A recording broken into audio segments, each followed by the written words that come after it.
Welcome everybody here to the wonderful world of Dota 2 as we go into our next day of the group stages, our second last day, Waga, and our first time here on the second stream. Hello, second stream! Hey, second stream, nice to be here. C9 and IG, these are the teams that we are casting the most, and we get to cast it here as the first game of today. Yes, it is. 5 games, or 5 series out of both these teams, so we're doing 10 games really of them. Anyone would think we're C9 and IG fanboys. C9 gave us amazing games on day 1. On day 2, a little bit of one-sided action. Oh, C9's games are spectacular. You could always say that. Yes. Spectacular is a wonderful word to use, Waga. An absolute wonderful word to use. I'm interested to see if they bring their A game. Cloud9 today, they played very well yesterday, and now they're looking to get a couple of extra better results in as we are nearing that point of discovering who is going to place where, in the upper part or the lower part of the group stage. You want to be in the top 4. And this is a very important game as well, because we have C9, who are only on 4 points right now after playing 4 games. But then you also have IG, who are only on 3 points. So if C9 can secure a good score here, that would be really important. Again, though, IG, all it takes really is 1-2-0, and you get so much point. They would double up if they could be knocking on the door of the upper bracket. They could. At the same time, it would cause this big contest between Cloud9 as well, because Cloud9 want these 3 points so they can go up with Complexity, because Complexity is sitting there going, we had the greatest run in the first 2 days of the group stage. Yeah. Like, they couldn't have asked for a better run. No, they have been doing really well, like 2-1 and, of course, 1 loss. Like, looking at 7 points, Complexity have to be really happy with themselves. Yep. So, really all they need to do is basically get like 2 draws or 1 win. They need to draw so that people don't get those 3 points. It's not really even about getting the points for yourself that much anymore. It's about not because we're already underway and we've got some favorites kicking through the pool. A lot of them not actually even being touched. So we have Undying Tuskar ban out with Lashrak and Naga Siren. It means the Queen of Pain was the first one that came to my mind that was slipping through, as well as the Shadow Fiend. But he's kind of taken a bit of a backseat in this international. Yeah, it definitely has. Shadow Fiend has been played a little bit in the group stage or in the wild cards and in the first day and so on, but then kind of kicked back. It hasn't been that impressive when we have seen it, and I'm not sure what the win rate is on him actually throughout the entire group stages, but people have not been preferring him that much. No, they haven't. Actually, one of the best win rates out there was actually a Crystal Maiden of all things. It is. It is the best win rate out of anyone with a lot of games played. She had 12 games played yesterday and 9 and 3 win rates. So very nice. Not too shabby at all. Cloud9. We're going back to the classic for them, No Tails Wisp, and the Gyrocopter from Eternal Envy. The Gyrocopter has probably been, actually I believe it has actually been picked more than the Crystal Maiden. Oh, way more. The success rate's been a little bit more different though. I don't think it's as high a percentage win rate, but still. It's a bigger pool of games though, yeah. He has been played more than 30 games at least, and he has, roughly a 66 or something % win rate, like 65, something like that. So still very, very impressive win rate. And C9, we have seen them do work with this hero, and we had some 20 kills and 3 deaths game where he was just rocking everything. And that was particularly with Wisp. It's a lot easier to keep a Gyrocopter alive when you have an IO behind it. Yeah. Not to mention, it works beautifully into the whole we push really fast style of game and to still have everyone there for the team fight. And that's where Gyrocopter has been hitting his mark. Like, it's the big team fight, man. Like, you've got Call Down, you've got a heavy burst damage through Flat Cannon, even faster now with the Wisp coupling to him, and the Rocket Barrage continuous spam throughout the fights as well. It's really good work, and it seems like a lot of Gyros as well get to the Demon Edge without much troubles. Yeah, you get the farm pretty easily, but that's also because a lot of these supports are doing a good job stacking, preparing for him. But it's also nice, as we mentioned, to have the Wisp to bring you into the team fight. When you're that strong at fighting, you should be in every single big skirmish. Yep. So C9, look for them to go for some initiator here. We already see Legion Commander being banned out. Possible that they ban out the Beastmaster as well here, because C9 played a very good Beastmaster along with this on Fata. It would also be a fantastic hero up against the Razor. Anything which can slow him down and keep him away from the action. You'll always have Roar that will penetrate that magic immunity as well. It's a great combo style. Yeah. And not always just looking for the instant burst kill, so jumping in with the clockwork and ensuring a kill isn't really possible when you've got a hero like a Dazzle on your team. So it's all about sustained damage during the fight. Yeah, definitely. And I mean, I really have to say that IG's start of a draft with the Razor and Dazzle, it works pretty well. You have minus armor together with Razor has so much physical damage. So it can definitely be a strong combination, but they have to be worrisome about what C9 are doing here. Because any Wisp lineup played by an experienced Wisp player, that's something you gotta approach carefully. You have to have a good strategy in mind, and a lot of 5-manning is kind of forced when you play against Wisp. Well, if they're going to 5-man, they're already off to a good start with their 2 heroes. But how do they couple this? And 5-manning is one approach, Wagga, but what happens if they start to split push you? Like, what if this Gyro is, I'm not going to say a bait pickup, but what if we also see a Tiny coming in for Fada, and then you got to really deal with a split push? Bone 7, you could almost see him go for an H's Prophet. Like, yeah, I mean, what happens then? I'm pretty sure we won't see the Tiny here as well, as Envy is so greedy. He will soak up all the gold. So I think Fada will go for something that's purely more into initiating. You could maybe see a Tiny, but then it will be some Blink Dagger ganking Tiny, not the full-on farming. But it's true. Like, when the Wisp starts split pushing, it's very hard to deal with. But if you split up too much, you're going to get relocated on and ganked anyway. So it is... That is exactly the reason I'm saying approaching a good Wisp team is hard. Actually, do go for the Clockwork in the end. Yeah. I'm a little concerned the Clockwork could get caught out, but it's the perfect initiator for Cloud9. You can just push the Razor back and just try and like split up the fights with this. True. Last time they drafted this, they played an offlane Storm instead of the Clockwork, and it played the same role as Clock. It just initiated and died, frankly. But then it won the fight because it locked the enemy in place. This is something that Clockwork will do a lot better for you. I believe Clock was banned last time, so they realized who else can do the job. Yeah. You're actually right. There's actually merits to Bone 7. I don't want to say suiciding, but it's just a sacrifice. Yeah, he's okay to die. He's okay to die. So, like, you look at it on paper, and if you're playing an offlaner in an old pub game, and you're like, oh, I'm just going to play my Clockwork on the side lane, and I just keep dying every single fight, you're probably going to get flamed. But with Cloud9, there's purpose to the madness. Yeah, definitely. Like, someone has to go in first, because Gyrocopter, as strong as he is, if he goes in first and he gets static linked by Razor, stunned up by Shaker, suddenly when he comes out of the stun, a lot of his damage is gone already. So you need to make sure that he comes in at the right time. And if he does not, Wisp has to be on his toes and be able to pull him out. Yeah. But I'm sure that No-Tail will bring those plays. I have no doubts about that. The relocate saves. Well, they've got 2 of the players that were always the best at actually stopping that. Back when Batrider was played all the time, the relocate saves when someone got dragged out. Of course, Bone 7 would know all about that as well, being a proficient Batrider player. Definitely. We get one of my favorite support heroes in, the Witch Doctor. He is fun to watch. He's perfect up against a Wisp Gyro as well with that close quarters bounce. Exactly. Oh, you want to tether? You want to run together all the time? Sure. Okay, let me just introduce you to my cask. That's a very good way to counter them and makes it very difficult for No-Tail to do his job properly. So you might have to sit back a little bit and tether in later, which is also dangerous because then you're not overpowering your Gyro. And they really needed someone like that IG. Like, you look at their lineup, Dazzle and Razor, this is lane presence, but it's not lane control. There's no stuns from these guys. It's Earthshaker and Witch Doctor are the only 2 right now with stuns out of Invictus Gaming. Yeah, it could be a tri-lane setup as well for IG here. We'll see what happens really when they start drafting more. Are you talking like Dazzle, Earthshaker, Witch Doctor top? Or you just say, you know what, just leave the ES on the off lane? More into the Razor tri-lane, in fact. But with that, you could contest the Gyrocopter quite easily. Sure, early on he has the Rocket Barrage, which hurts. There's the very expected Beastmaster, and they go for really hard initiation here. This is terrifying for IG if they ever split up. This is actually fantastic control. Lane-wise, is it almost worthwhile pushing Fada towards the top lane now and running a Wisp Gyro in the mid? Because you're obviously going to go up against a Razor in there.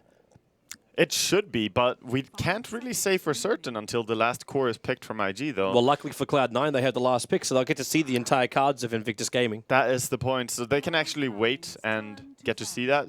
Maybe you want to run the Wisp Gyro mid, but I don't really like Gyro mid that much because of a simple reason. You can't pursue, you can't chase the enemy because you run into a tower very quickly. But if you put Beastmaster in the mid up against a Razor or potentially this last pickup, and if he gets, like, I didn't say, there's a lot of heroes which will function very well up against a Beastmaster. Well, Beastmaster's still pretty strong, though. You shouldn't underestimate him on the laning stage. He already has the boar on level 1, if he wants to, or he could last it with the wild access, and his damage is amazing. So sure, you're going to get static linked, but if you go for boots first, maybe in some pooled region, you can definitely lane against the Razor. It's fully conceivable. I can see that. I'm actually going to ban the anti-mage. So they believe it is going to be a Ferrari Razor, and they're banning out against Burning. That's a solid ban, actually. Against Burning, this last ban was good. You know, I was actually watching Sir Acton's likes the video on VG Gaming last night, and to hear like, I don't want to go anti-mage. It was talking about how it's like I always want to go Spectre, and at that point I was like, where is the Spectre? Like, why haven't we ever seen Spectre in this competition? We get Ember Spirit galore, who is our last pick up here for IG, and that will be your mid here. That's the Ferrari hero through and through. Yeah, definitely. Ferrari loves to play Ember, so. But Cloud9 should be really happy with that because Beastmaster versus Ember.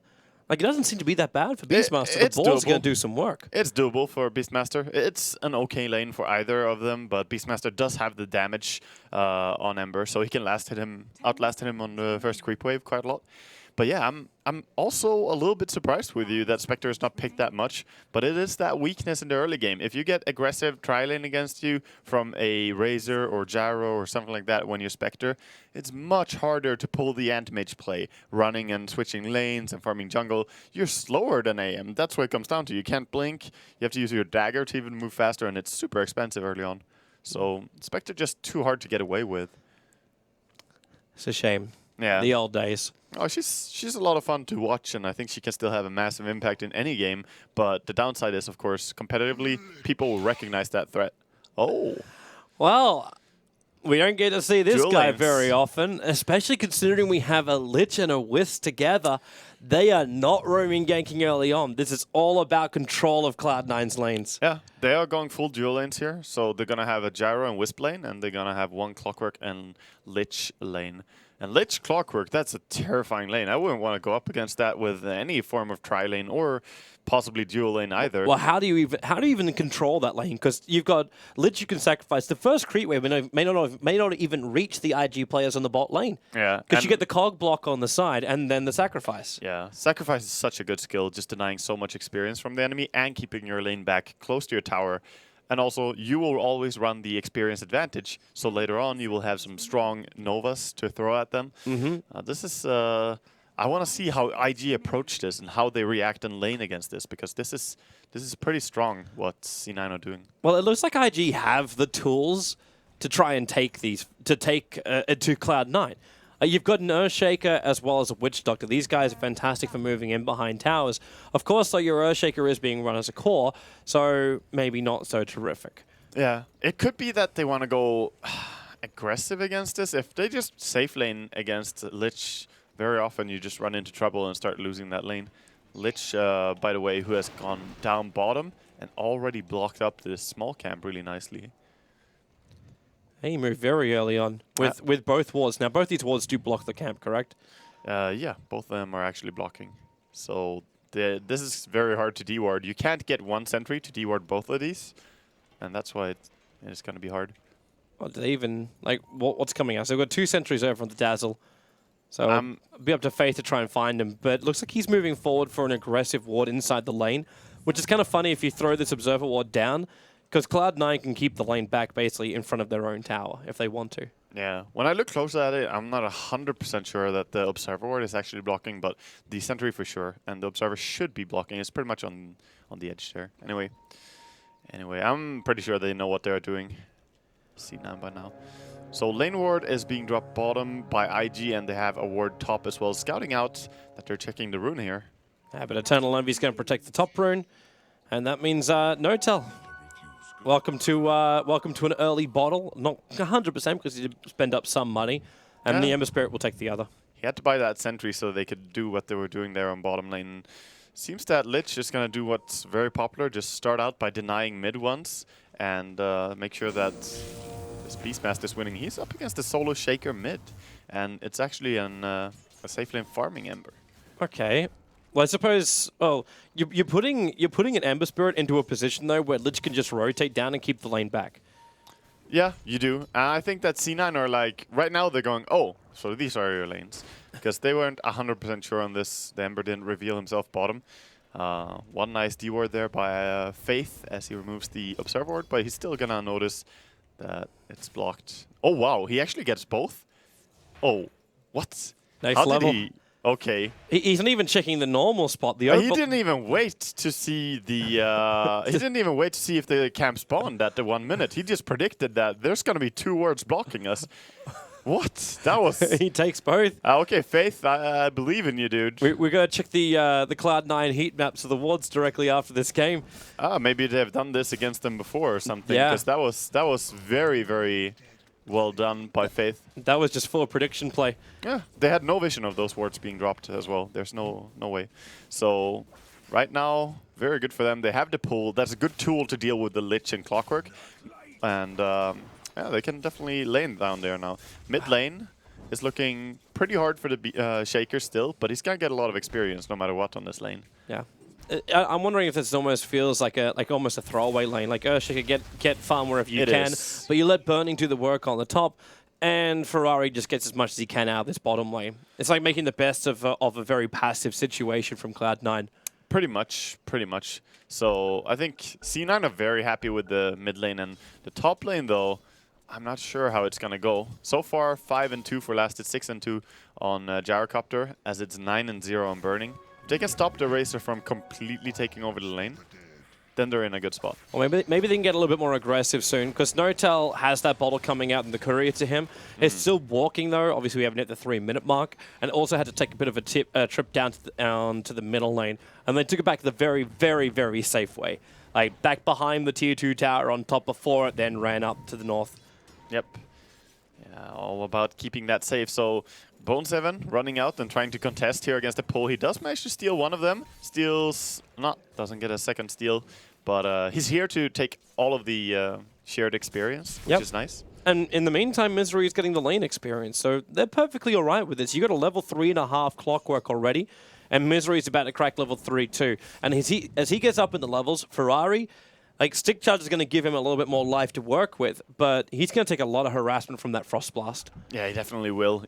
Like, you don't want a solo lane against the Lich, so it's fine if Clockwork runs out here and just starts contesting the pulls a lot and lets the Lich one-on-one, because he really has the easier lane up against the Ember. And yeah, it's working out pretty well for them. I'm wondering what kind of build as well we should be looking at. Coming in, hello, Burning. Envy trying to go for it with a Rocket Barrage hitting into Chuan pretty hard. He's already used the flank cannon, so they have to bail out of this one. But, okay, with the Lich, we don't get to see him a hell of a lot of late. Nope. He goes to the second point up in the Frost Blast. What's your normal build? Are you looking for Ice Armor in this game? You could definitely go one early point in Ice Armor, but I wouldn't say that you should skill it up a lot early on. Some people will do this, but I think more points into sacrifice and trying to win the lane even harder is definitely worth. When you're going up against an Ember, you can shut down his farm so hard.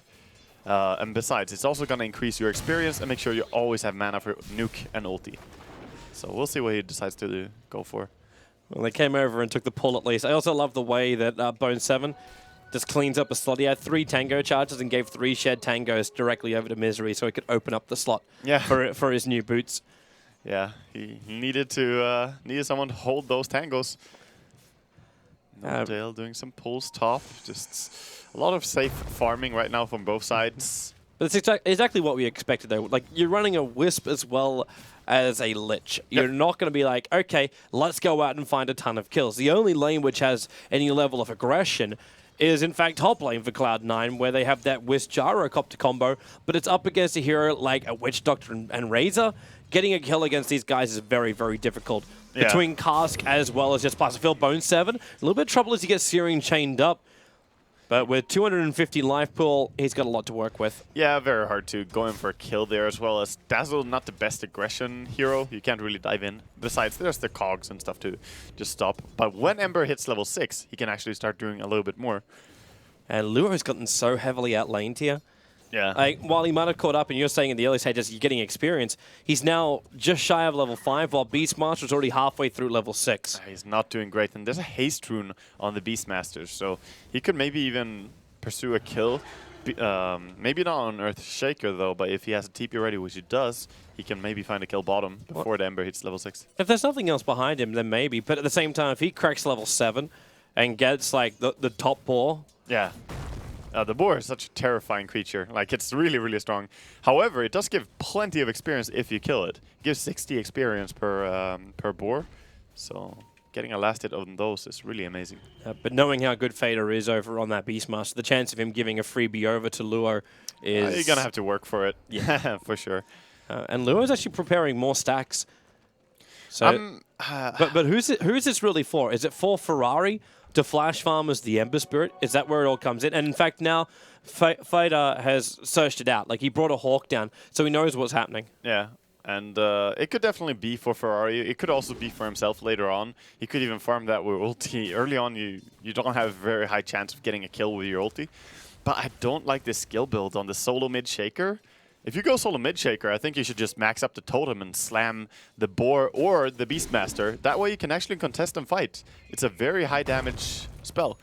But I don't know. He decided to go for 2 points in Aftershock, 2 points in Fissure, 1 in Totem. I just feel like he's not good at anything right now. He's a very all-round kind of bad shaker. Yeah, what does that build even do for you? Like, is there any situation when you play an Earth Shaker where you'd want to have, like, the extra little bit of damage and stun time? Well, he knows that he can kill this stack now. If he kills the small creep, he's going to get a level up. He's going to stack it one more time, though. But they have to contest that. Razor not having a good time on top. Envy, no. He's already committed the call down, but he gets the TP support up from Ferrari, and now Notel has to tether himself over, keeping Eternal Envy up with the Rocket Barrage. Ferrari so can't find the kill, and they commit so many spirits, but now Misery also arrived into the Rocket Barrage. Ferrari dropping so low, and he'll die over in the treat line. First blood goes to the Wisp. Not only do Cloud9 force a rotation, but they core. Yeah, that is so terrible for IG. And I can't help but feel that that was a misplay as well by Ferrari actually just jumping after the gyrocopter when he knows there's a Wisp who just ran away into the Fog of War. Like, the Wisp is always going to heal up that carry. You cannot go like that. That's the power of the Bottle Wisp. It's going to do so much for you. Their upside is they brought both of the players of Cloud9 down up from the bottom lane. That is true. You've got a walk from Bone 7 to get down there. In fact, he's going to stop in the mid, and they're going to send Fada down to the bottom. He's already going for the 8-minute rune, so it makes sense. Yeah. And Faith is going to be happy just solo laning down here. He hasn't skilled up 2 of his points right now. He's like, yeah, I think I'll need Grave, but I don't need it just yet. They're going to go out and contest the rune. The stack. They're coming for the stack. Yeah. The Hawks are watching it so closely, and they know, like, Eternal Envy just needs a couple of seconds. Now, Chuan, they don't have any vision here at the moment, so they haven't scouted out the fact that Cloud9 are moving through their jungle. Then both Call Down, Flat Cannon, Rocket Barrage, they'll take the whole shebang, but Notel's still got 2 bottle charges, so the damage which Envy took is going to be repaired. And the boards are running patrol function right now. Oh, man. You could just see Luo saw that, and he was like, no, my comeback mechanic. And, dude, I was happy to see the mid shaker, but I cannot see how this is going to work out. The 3 points in Aftershock. He went 3 now? Yeah, I mean, you want to max either Fissure or Enchant Totem, I think. Maxing Aftershock is just a very strange build. This is... Maybe when you get the early Blink Dagger... Yeah, if you do. Like, if you have early Blink, then this can be a strong build. Yeah, but the issue he's having right now, he's being so out CS in the mid lane that he's not finding the money to get to the Blink Dagger, and Cloud9 have come online. Like, they still haven't even used the hook shot of Bone 7, and now I can take that one back because Burning, he is just getting completely done by Eternal Envy. Clockwork was the one to get the kill into the call down. Faith, a second Rocket Barrage. This is Cloud9. They're on a rampage. The TP out from Dazzle will protect him. There was no battery assault to use, so he'll keep himself alive, but this tower will not be. Yeah, they get the kill there, and they're also pressuring the tower, but at the same time, they are also the ones farming on the other lanes. Like, they have Lich farming top, Ember is not doing too well against him, and meanwhile, Fada has been farming mid. So he's farming so much too, this Necro book isn't far away. Yeah, he will have it soon. Necro book is going to be really strong in this game as well. You can do so much with it. It's always a powerful tool when you're playing Beastmaster. Especially, too, when you're looking at a team which is a long, long way off getting any kind of BKBs. And when Ember Spirit gets hit by 1, that's a level 4 Frost Blast by Misery, but takes half the life of Ferrari off. it's kind of funny. Like you always think, and like I know I was saying the word passive before. When you look at both a Wisp as well as a Lich together, you do think the word passive laning phase. But when they find levels, these guys actually do a hell of a lot of damage, be it through spirits or be it through frost blast. And we're not even taking into account what would happen if Clockwork gets a 2-man cog. And then you let off that Lich ulti. That Chain Frost is going to force IG to split so heavily. Oh, definitely. The damage potential is there. It's just the first 10, maybe even up to 15 minutes are going to be very stale from the Lich. But then he can start moving and doing stuff as well. He's going to try and farm up for whatever item he wants. If he's going They're going to kill bottom. Yeah, they're going to try and dive this. They played a ward that's going to be spotted by the sentry that was already there. You're just looking at Bone 7's positioning. Like, okay, you lost your Observer Ward. That's not terrific, but you can keep using your Rocket Flare to get a little bit of a look. And he keeps moving himself into this Fog of War just a little bit off to the side. So IG is really scared the fact he's just going to hook shot in. But the rest of Cloud9, it's a bait. They're ready to go for mid. Yeah, they're just, you know, feigning some aggression bottom and now looking for this Shaker on mid. They know he should be close to Blink Dagger. When you're solo midding, like 11 minutes in, 12 minutes in, that's roughly your Blink timing on a lot of heroes. They're inching the Wisp illusion so they can see what's going on. So Luo will see him. And now, well, he thought it's just an illusion, but Eternal Envy lets the Rocket Barrage go. The call down gets the last crack in. Ferrari might have arrived in the mid in the Paralyzing Cask, making life a little bit difficult, but the relocate, they actually took him down to bottom lane. That relocate was underneath the tower. I'm not quite sure why NoTal did this. Yeah, and they're Is he not coming in a back very with good Envy? spot. Envy, Roar, though. they're going to try and fight this one. The Roar's over on Ferrari. He has to spirit himself away, and now NoTal helping out Fada. The Paralyzing Cast still bouncing around, causing a couple of issues, and NoTal dropping very low, but the one shot to keep him up, and Eternal Envy back to the front lines, picking up his second kill of the game. And, well, Ferrari, they know where he put the spirit. He'll jump back over to it in a moment.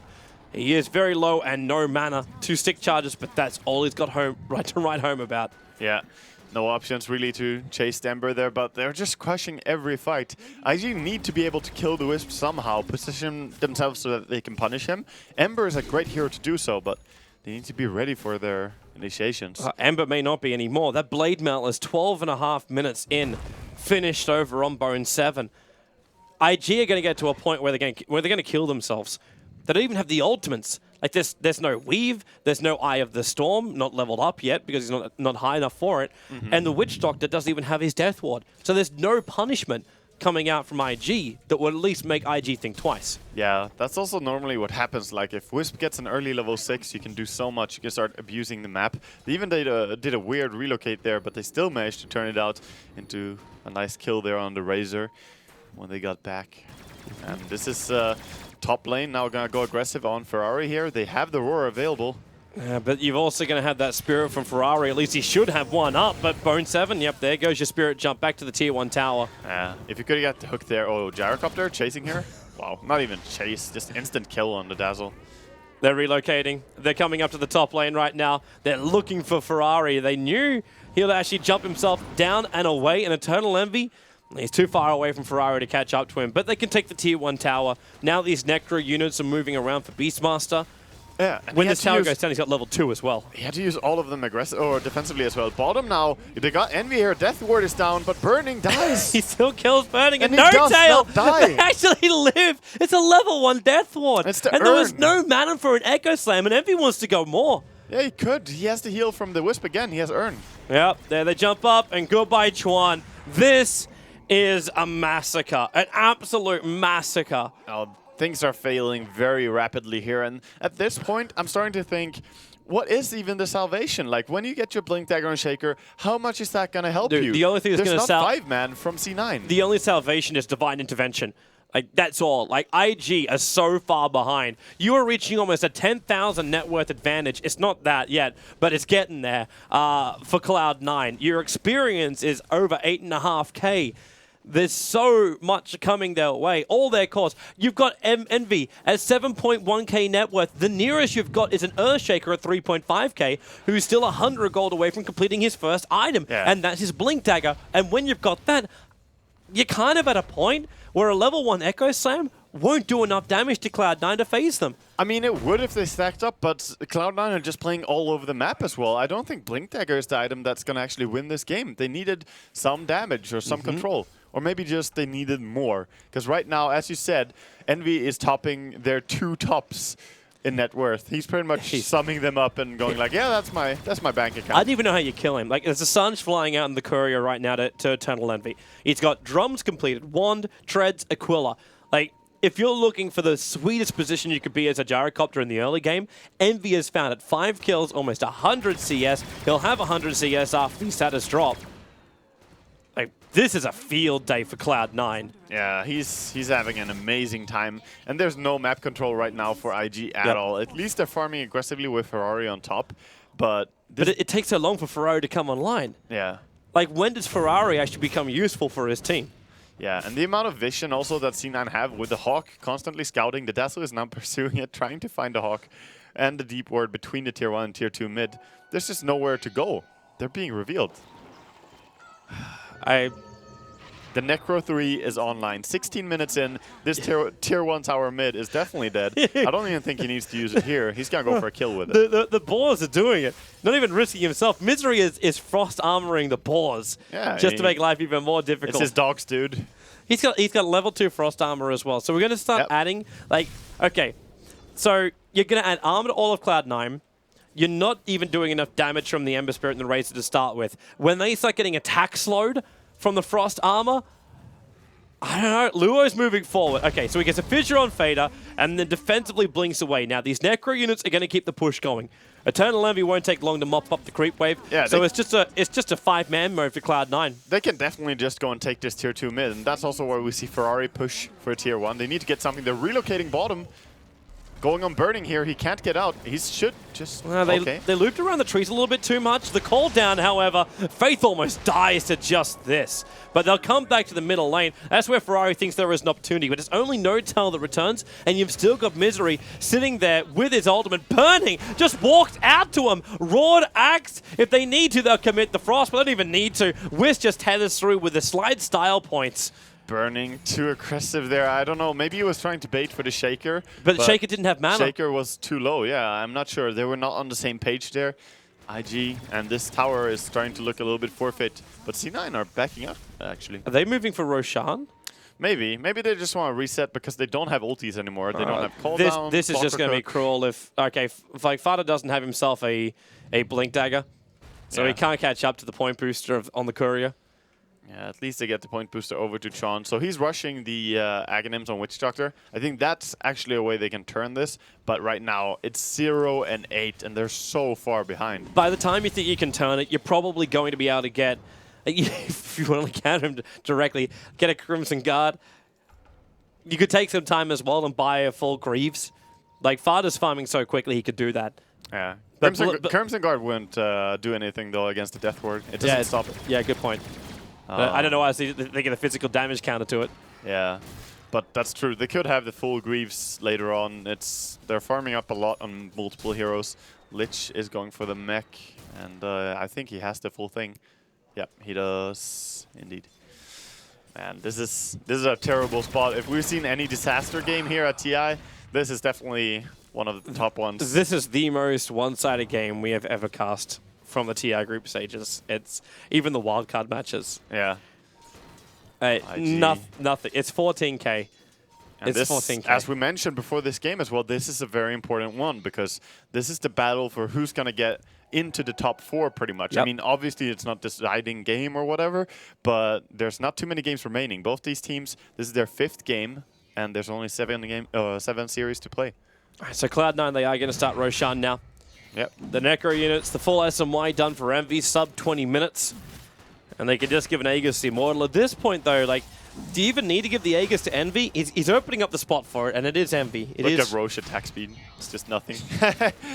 Sorry. Just enjoying that. Even his damage into Fada's not doing anything either. Yeah, they're just going to pick it on Envy's standard stuff and dive in. So he can be as aggressive as everyone wants to be when you're playing the a 10K net worth, shy of 20 minutes.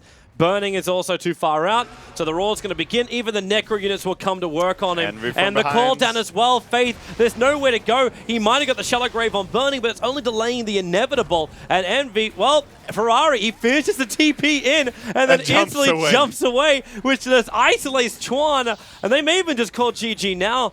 Like, a GG call before you even lose your tier 2 towers? Is there any hope? I honestly don't see much hope, but they have to try to do something. But again, as you mentioned, the level 1 Shaker ulti, he's level 9 for God's sake. Like, there's a level 12 Beastmaster. At this point, I can honestly say Shaker ulti is not going to be nowhere near enough. It needs a lot more. Yeah, this is... think happy thoughts, Peter Pan, find my pixie dust. Because right now, IG, they need to find a way to fly away from this game. Fly away, IG. Fly away. Even Bone 7 sitting on 2.4k gold. Yeah. Like, okay, and there he just spends it straight over on a 4-star. Even Misery is made, like, after buying a full mech, that's caught up another 1,300 in his gold, and the call down. Gonna hit 3 with a Rocket Barrage. Envy just going to go to town. You've got the Lich Chain Frost bouncing up. It'll at least ensure 2 kills here with another hook shot coming in. He couldn't actually reach Ferrari, actually getting in the back of Feeder. Yeah. But there's still 2 heroes down. And they have the Necrobook push still available, and Gyrocopter Aegis is still up. And it's 13-0. Like, it's the unluckiest number for IG right now. Talk about going into a match and getting that confidence boost from your first game. It's more than confidence boost. You feel like you're on top of the world. Like, an IG, they're driving the Titanic. You know it's going to crash and burn in just a moment. I don't know. It was meant to be unsinkable, Toby. What happened? Close the doors. There goes your tier 3 tower. The weave is having its effect again, but also Cloud9, they were at max weave duration when they went on the high ground before, and IG didn't even give, like Cloud9 didn't even care. They just kept walking. They've still got this Aegis the Immortal. It's only 2 minutes through the Aegis the Immortal duration. Yeah, and looking at it. It's money. He can actually just buy a relic if he wants to at the moment, and he'll buy an Eagle Song. He's going to go into the Butterfly. Yeah, going for that Butterfly, very strong item on Gyrocopter. And at this point in time, we're 22 minutes in, and they're roughly 21, 20. Yeah, they're closing up on a 22,000 gold advantage. You've got a Solar Crest on no tail. And Vanguard. Lich is actually working into the Vanguard. He's going for that Crimson, dude. He's going to stop the Slider Fist damage. Yep, that'll be it. I mean, there's not even a Battle Fury on Ember yet, and Lich is looking like he might even have his Crimson Guard before the crits are coming up. It's optimistic for Ferrari to think he'll finish this. Yeah. Like, well, he could sell his bottle and his wand. But then he'll have nothing. You just got to keep pushing out the side lanes. They still have not lost any racks, at least, but how do you split push against a Clockwork, Wisp, and Beastmaster? You don't. Like, there's no way. Like, it's just not possible. It's death time. Like, the BT's been purchased on the Beastmaster, so he can instantly join the fight as well. Envy's just walked up. He's got to Aegis the Immortal, so he doesn't really care too much. And if anyone comes close enough, they'll turn the Flight Cannon on, do as much damage as he can. He's homing missile zoning out Luo. That's a level 2 one, so it actually deals a decent amount of damage, puts his Blink Dagger back on the cooldown, and in the meantime, Necro units the racks are gone. There's no way to fight this. Well, they're going to fortify it at least.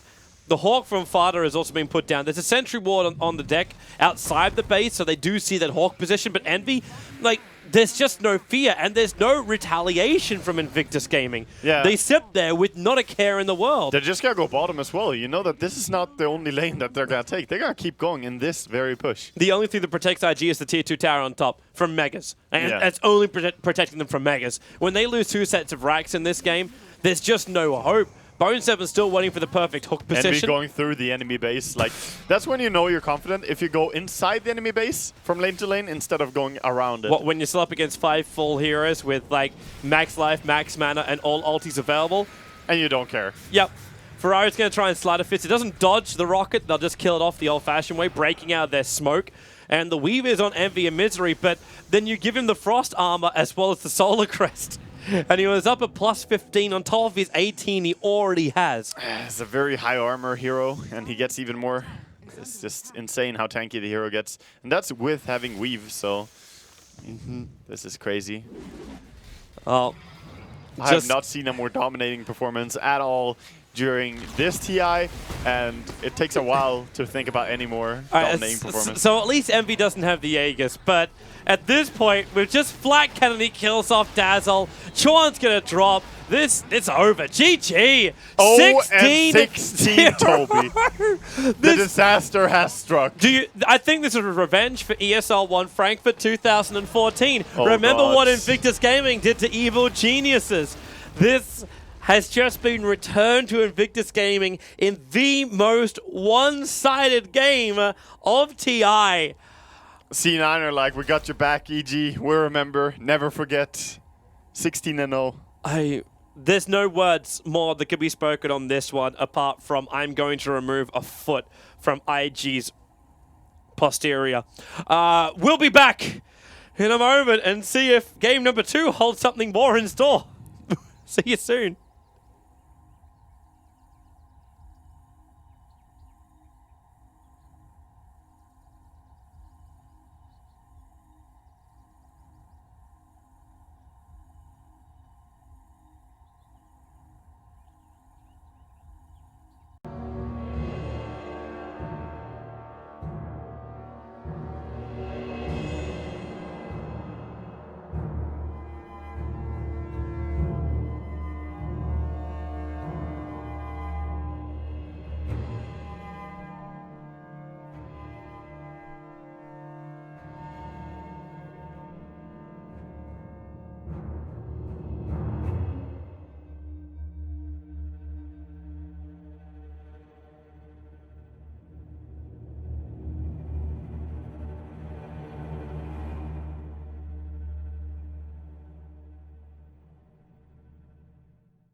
Everybody here to your wonderful action of the International 2015.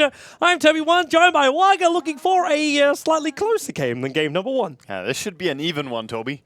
An even Stevens. I would take that.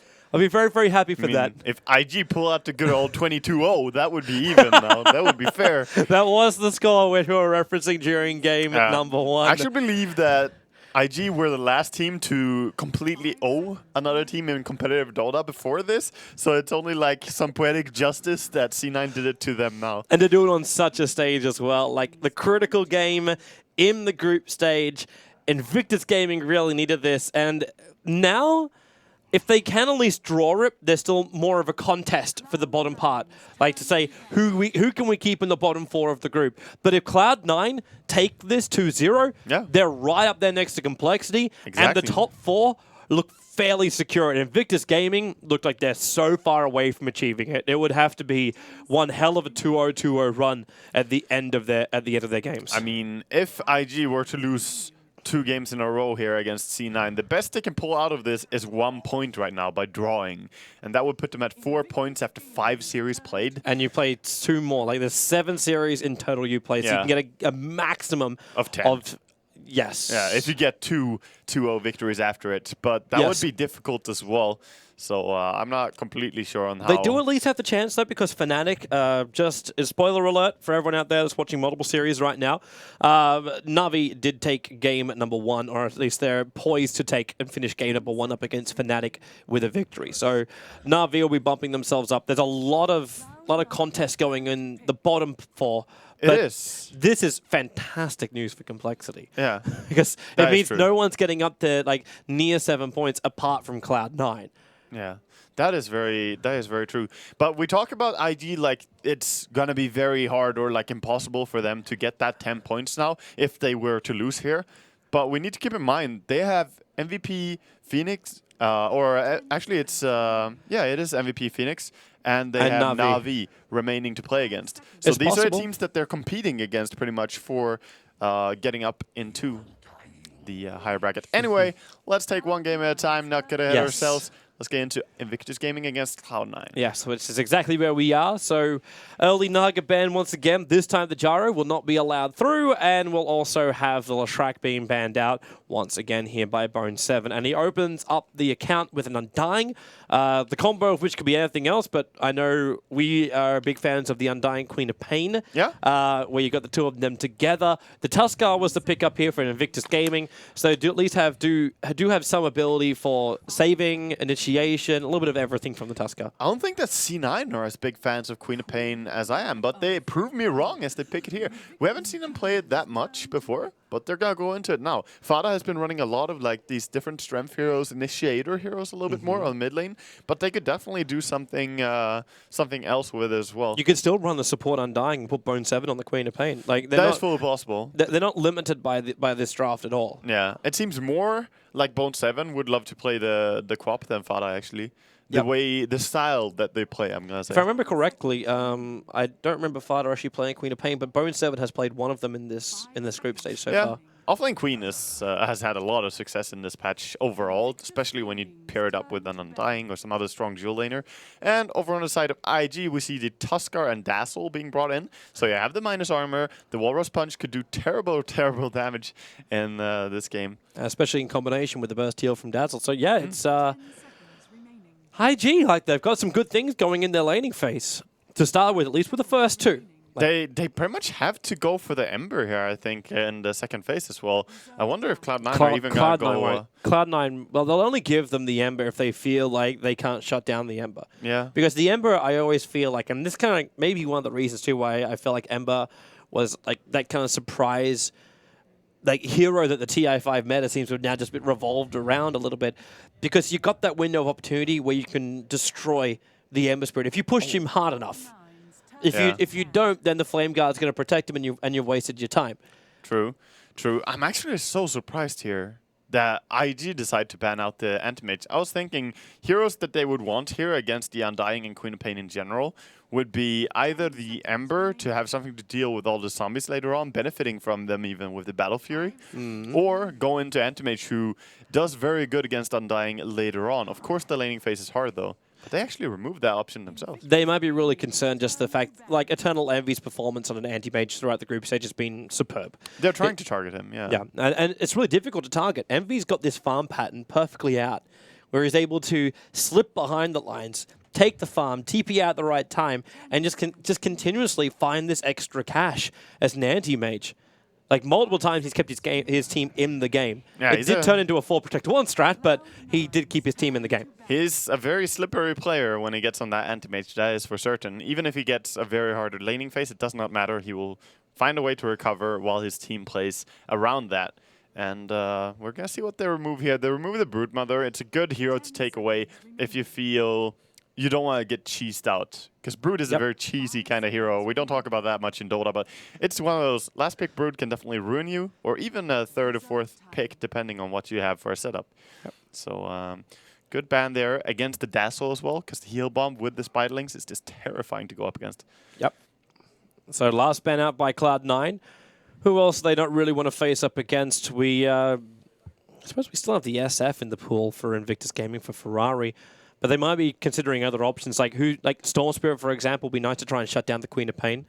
I think Shadowfiend is a good option. I think Shadowfiend is a great option here because Undying is in the enemy team, as you mentioned, and you also have Dazzle combination with it, and you give even more minus armor later in the team fights when having a Tuskar in your team. So it could work. It could definitely work. And he doesn't do too poorly against the Queen of Pain if she was to go mid as well. So we'll see what they ban out here. C9 definitely taking their time and thinking about this. Other options would be to try and just limit the support combinations that they could give away as well. But it's just like a Dazzle, and there's so many support heroes in the pool. Yeah. Because every single ban has been against a core, apart from the Bounty Hunter. It's been against a core, and actually they do at least limit one of the supports. They take out the Spirit Breaker. Yeah, they remove one of those heroes that is very hard to deal with, hard to kill as well. And Queen of Pain suffers against Spirit Breaker because he can just chase her for so long that, especially if you blink away, and early on you'll have 12-second cooldown blink, stuff like that. No, you don't want to get charged. And you also don't want to get 17%ed. Yeah, exactly. I think I've seen Luo play Spirit Breaker quite a lot in the past, but I'm not sure if he would be the one to play it now. I suppose so. So yeah, no 17%, C9 denying that, and now, of course, they have the chance to pick something up themselves, and they're going to go for traditional C9. I really enjoy whenever I see a Pugna. He's such a terrific hero, especially for observers. They also have the combination now, something we talked about earlier, like first day of the group stage. Because our first game we cast was C9, and they picked the Pugna in the first series already. And now we get to talk about this Undying and Pugna combination where they can actually decryptify the Tombstone. Yes, and this makes it really, really difficult. We're talking like heroes like SF coming in for Invictus Gaming, great up against Undying, great to reach that Tombstone and bring it down nice and quickly. But when the Decrypify kicks in, you've got nothing that can kill the Tombstone. So you think you've got it, and then it buys time for the Soul Rip to arrive, and Undying, the Tombstone comes back up to full life. It's a real, real troublesome world. So they go with a Razor for Invictus Gaming. I'm not as certain about this, Waga. Yeah, race is going to be the way they go, but, I mean, it didn't work out too well in the last game, but you can't really blame him solely for that. The lanes were terrible for them in that Everything game. just fell apart, and they tried to next level Cloud9 the laning phase. Yeah. So is this when we start saying, okay, give it to Burning, let him go safe lane, let him farm up, or is it the dual off lane again for IG, or do you just give it to Ferrari? I believe it will be a Burning Razor, and they will go for, like, Burning and then Dazzle, of course, paired up with the Razor, and just go for some safe lane with that Wisp. Okay. Once again coming through here, so they target Anti-Mage and PL. What's the combo? What's the combo? What does Eternal Envy want that is going to shred apart the Razor? Every single hero combines pretty nicely into the Wisp. I actually, even though we haven't seen it at all, I think this could be a very nice game for a Void, actually. But we haven't seen it be Faceless Void? Yeah. You have a lot of stuff that could work so well around it. You have the Pugna with his ulti and Blast. You have Queen of Pain who can throw her spells into it. Tombstone works really well off it. And, of course, he would work pretty well being brought in by the Wisp. You can pull in behind the enemy team. I think it could work, but I doubt it's going to be picked. Yeah, Eternal Envy would probably have something a little bit more like game-winning by himself. Something more like a Phantom Assassin, that might be further up on his list of things to grab. And now up against a Viper. Viper and Razor in the same team? Really? I don't like this. I straight up don't like this. I think these two heroes fill way too much the same purpose. I'm happy to be proven wrong, so I hope for that. But it feels like IG are just battening down the hatches. Like, as long as we survive, we should be able to win is the goal. But you're up against the direct damage dealing to thy towers, Pugna, and superior teamfight of Cloud9, and the survivability of Wisp to combine it with anyone. Like, he can work with any major core that's going up against Viper and Razor. The thing is that they do have nice stuff to target down the Nether Ward and the Tombstone. They do have that. And they can also right-click down the Wisp if he gets too close. You can Viper ulti him. But the downside that I see on their lineup is if you don't get item progression on your Viper and your Razor, you're going to have a hard time team fighting or just moving across the map and fighting. And look over on C9.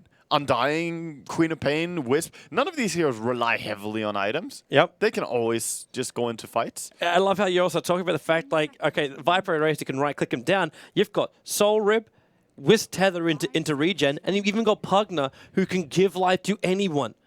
Like, you can put a tank on the front lines and just say, okay, that's great. They don't even ban.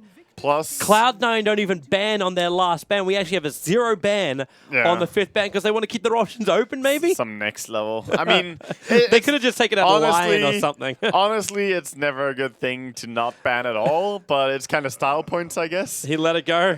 Because there's always some hero that you definitely don't want, but... IG ban out against the Tiny. I don't think that's really what Cloud9 are looking for here. They're looking for murderous intent with their core. Yeah, I think so too. I think they'll definitely pick a hero that can join the fights more than... Well, Tiny would be able to join, but we'll see what to go for. Honestly, one more point that we haven't brought up is Pugna was the 3rd pick, and then Razor and Viper were picked afterwards. Like, picking so much right-clickers into the Decrypify already, I think they're drafting themselves into a corner that's not a nice corner. Yeah. One of those bad corners, Toby. It's going to... when is the corner ever good? Everyone remembers that from preschool. I do not want to go to the corner. Do not send me to the corner. I'm sorry, Toby. I honestly touched something a little bit sensitive. Corners are my enemy. Shadow Fiend, the last pick up by Cloud9. Well, we were looking for damage. We were looking for a lot of presence during team fights, and I think we really got it with the SF. But this is going to be, what, a safe lane SF with Pugna in mid, a Queen of Pain off lane. The Undying can help out the top lane. The Wisp can go wherever he is needed. The SF should actually have a great time on bot, because what are you running? Like, if it's a Dazzle Razor, life might be a little bit more difficult. But if it's not, like, if this is a Viper mid, a Razor safe lane, and a Tuskar Dazzle off, the SF should be able to farm quite simply. Exactly. If the Tusk is a core, or if he's a support, is what I want to know right now. So last pick is pretty important from IG. But I think this is going to be very, very important that they get level 6 on Wisp early, and that Queen has a decent laning stage. But looking at the heroes on C9, a decent laning stage is not too hard to provide when you have a Wisp and Undying. So we'll see how this works. IG, last selection. What's she going to be? I mean, you have a lot of heroes to choose from. C9 didn't ban anyone. This is the most amount of heroes that anyone has had to choose from on any last pick at TI. So... plenty of options to IG. I like how you see the bright side of life. It's beautiful, you fit very well into a Monty Python song. And that's, well, Toby is just sitting here and he's, oh God, what is this draft? I don't even know. Okay, they have all the right click. They have no magical damage pretty much against Viper's Decrypify. They have like the Viper Spit, they have the Razor Nuke and Tusk stuff, but the rest is all physical. Not a single pure damage in their team, just physical. So I honestly don't like any draft like this, but let's go YOLO, IG. I think they're just going ham. After losing 16-0, they're like, okay, let's do something crazy. I have conflicted emotions right now. That's been crazy. Yo, I know you love Drow. I'm sure she'll win. Like this is my Hope you're first okay, Drow Toby. Ranger game I get to cast for the tournament, and I'm looking at it going, okay, now. Welcome to that 0% win rate, Oh, Toby. you bastard Waka.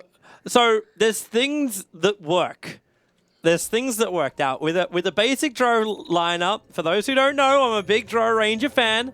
Like, all you want to have is one melee guy that can do your initiation and setup. Someone in front of you, yeah? Yeah. And then you want to be able to have any other heroes, any other range heroes that can really capitalize on the bonus damage that you can be giving. Yeah, and some stunts would be nice and Burning as well as Viper, they do get that. And I'm liking the way IG are actually assembling their lanes. They put Ferrari into the mid lane, so he just finds as much CS as he possibly can up against the SF. This can work. And then the Dazzle will be able to harass out the off-laner of Cloud9. That's the goal. Now, where this falls apart in my brain for a Drow Ranger lineup, how do you counter a Drow Ranger lineup? You get on top of the Drow Ranger. That's it. And you have a Wisp Relocate and a Blinking Queen of Pain. And the Undying, Tombstone, which is going to slow everything down. Decrepify, which slows everything down. And potentially even a Blink Dagger from a Shadow Fiend. So all the things which work for IG are fairly well countered by Cloud9's draft. Yeah, but there is one thing that we should highlight, though. Yep. IG, their draft is very, very centered around winning the last hits on every lane. They need to outlast hit C9. If they don't do this, their entire objective with the Viper Razor Drow pick is countered. So this is their game plan, and we need to look at how the lanes go. All right, I need to look at the build of Ferrari. I need to watch this build so closely. This is almost one of the... Actually, what did he bought? Okay, he bought a new healing salve for himself. This is one of the games where I want to see Ferrari have all the space in the mid. Just by pure CS, he beats Farter down.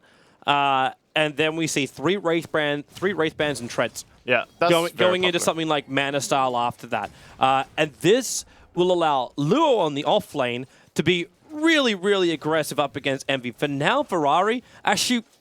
First point, he wants to have in Frost Arrows so he can harass. But this lane, it's very hard to trade hits. You can't harass with a Wisp in the lane. Yeah, it is very hard. But if he doesn't do anything, they're just going to bully him out completely. So I understand why he would skill it. Yeah, it's like with the aura at the first level with 6 points of damage, it doesn't really make that much of a difference. Not until he gets his items later on. You just got to make sure you don't fall behind. And Farter, well, he knows what he's got to do up against the Drow Ranger. She is terrible in lane without any kind of help, so he's just pushing the issue too far. Yeah. Drow Ranger bought a circlet and then sold it and was like, yeah, I'm going to buy tangos. I need more regen.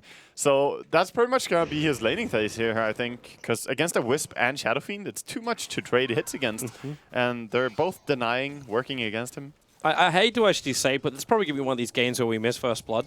Primarily because this middle lane, Drow Ranger will die within the space of 2 razors.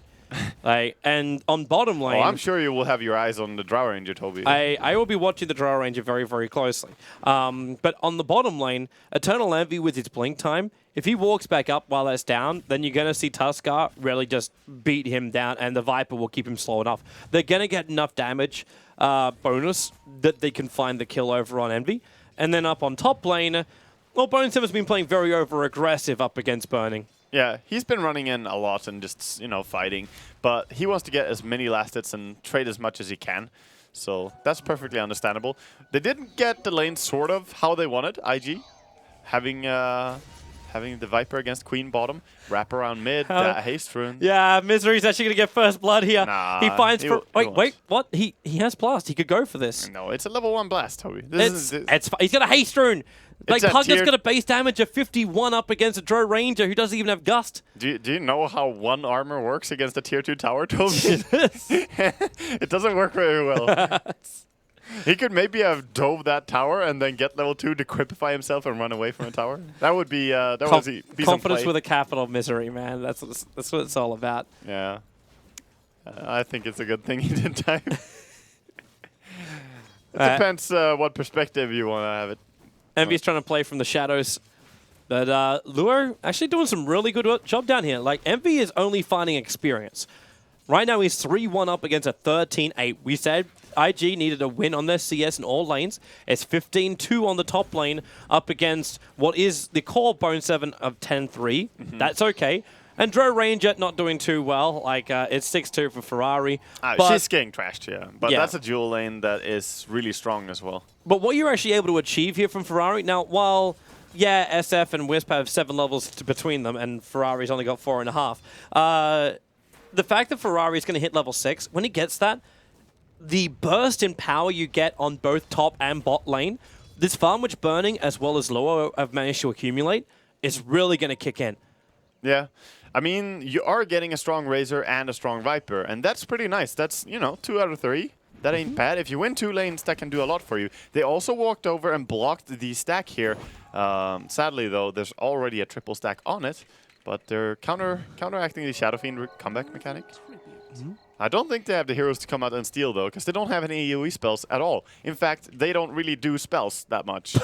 They just don't do spells. Yeah, so stealing stacks is kind of hard early game. Mid. Yeah. Undying. This is the bigger move. With the Tombstone, then you can dive, but... They have a nice defensive ward, so they already saw the Undying's move. Ferrari's fine.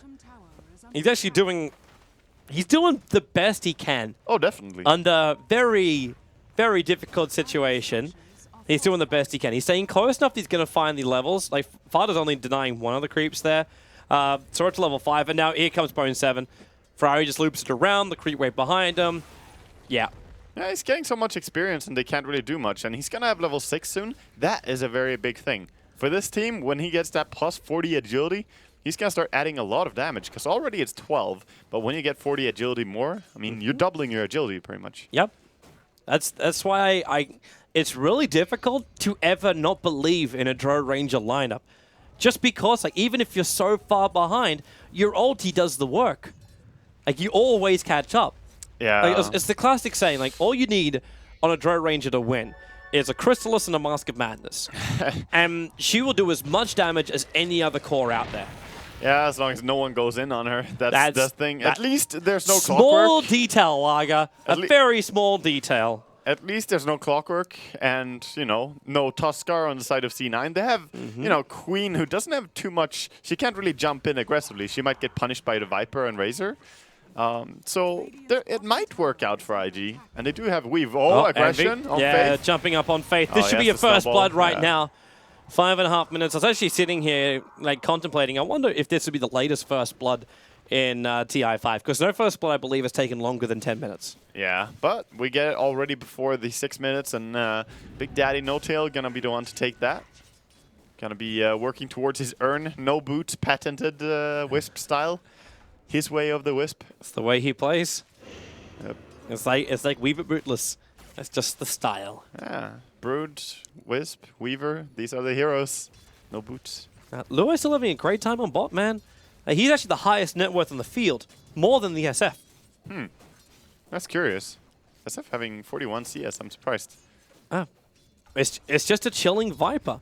And he keeps finding the farm, like, in the safest areas. Finally, like Envy is doing his own pull for himself, but Envy was not getting involved in that lane. Now, the Dro Ranger hits level 6, so now you start to add up. Like, there's bonus 25 damage over on a Viper. Razor, who normally doesn't have a lot of physical damage, it now also has plus 25 before he has to chain Lightning Steel. Yeah, it does definitely make everyone a lot stronger, and even Ferrari now can start to last it on mid lane a lot easier. He could actually kill Fader if he plays his cards right. Oh, wow, Fader. He's actually quite low. Ferrari doesn't want to turn around, not with the Wisp right behind him. Yeah. In fact, be careful getting hit by the balls. Fada is just trusting his Wisp, and he knows.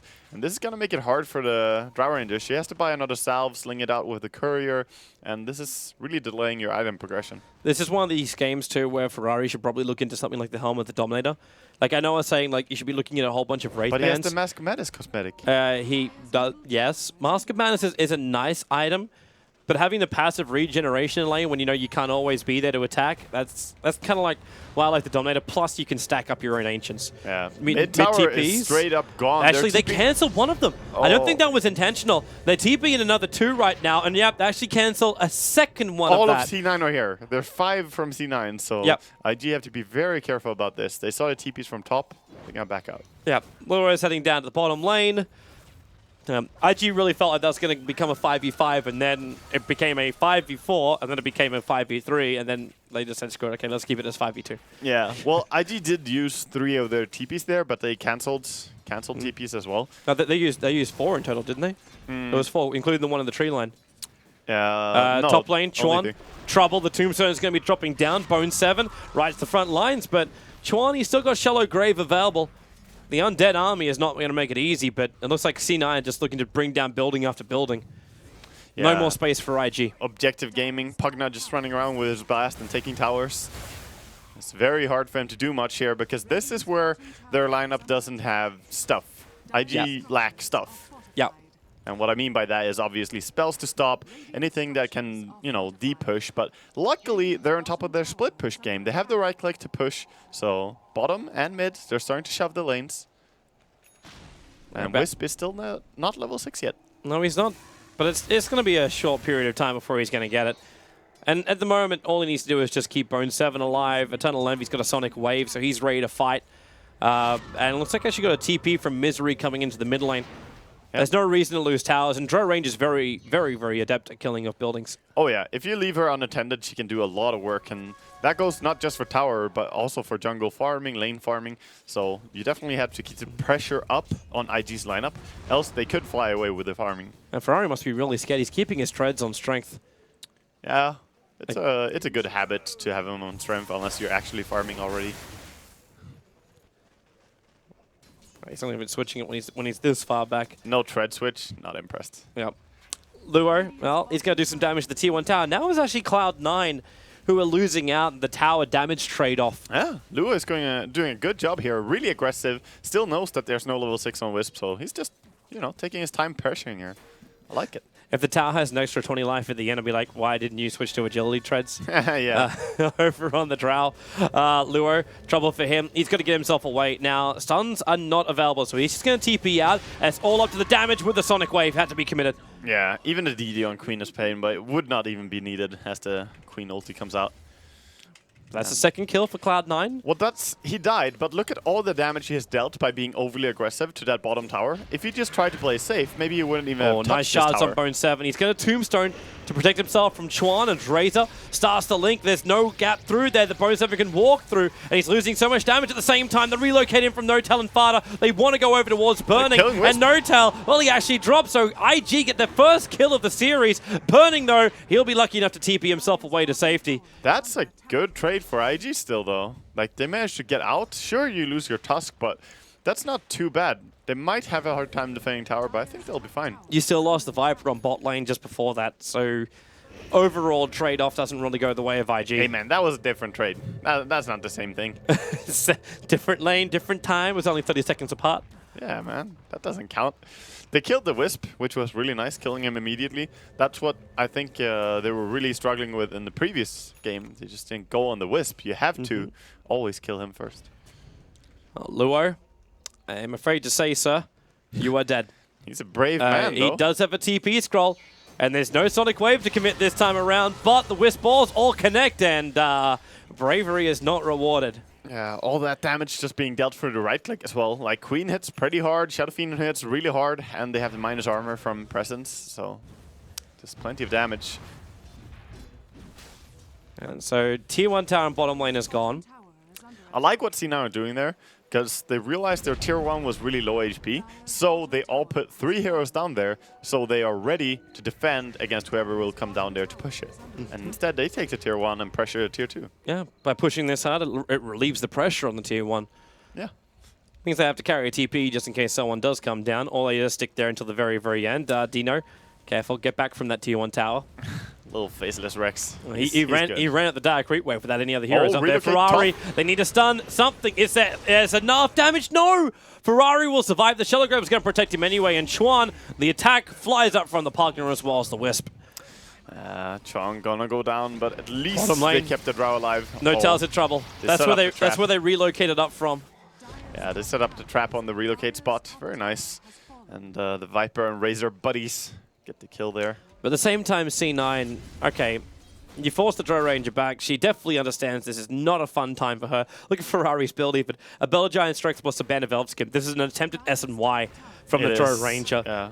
And they're actually TPing down the bottom lane. The Gust not going to stop Fader. It's going to silence him, but doesn't stop the TP out. They want to kill off Luo and Burning if possible. Tombstone being committed, and the damage, again, Luo. Third time is not the charm. He's like, maybe I will live this time.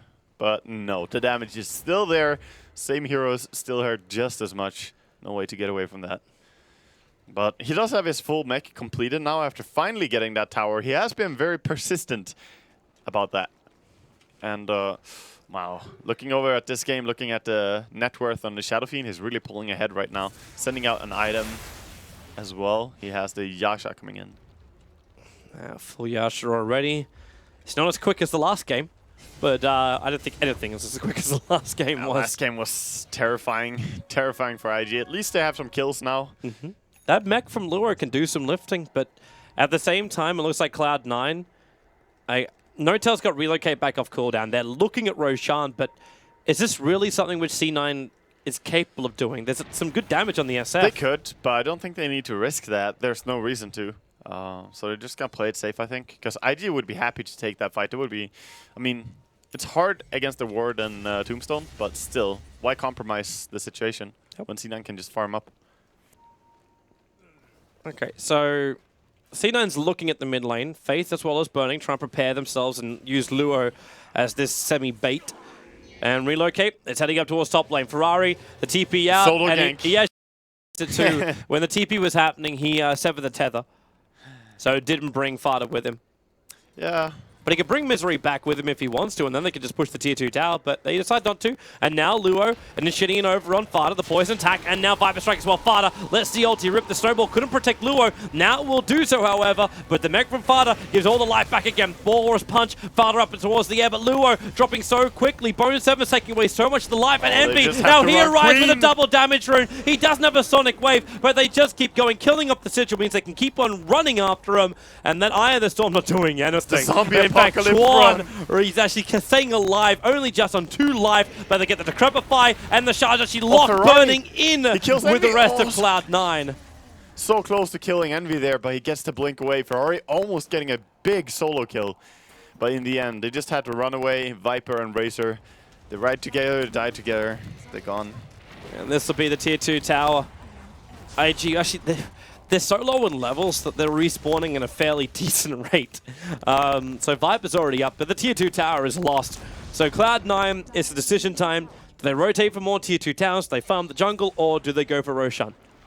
Yeah, I think going for a top would be fine, but with the medallion coming out right now, they might look to Roshan. Good words though by IG, so they will see the rotations if they go into Rosh. Oh, they can actually go for it too. Like there's a smoke on both Luo as well as over on Faith. So if they really feel like they're the ones that have to go out and be aggressive, they can do so.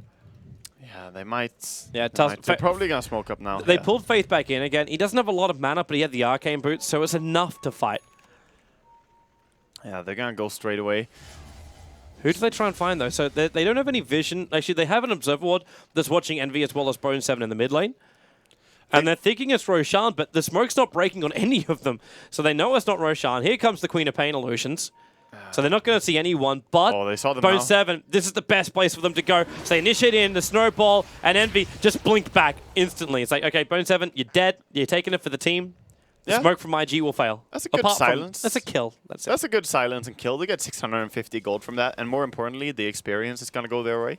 So that will put them at 20 seconds of safety as the Undying is dead. Or, I'm not going to say full safety, because the Queen of Pain might still gank top. And the SF Strong. is like bigger than almost like 2 of their actually, it's bigger than 2 of their cores combined. Sean, you have to TP out. Yeah, he's going to be fine though. He's actually battling this. He doesn't care.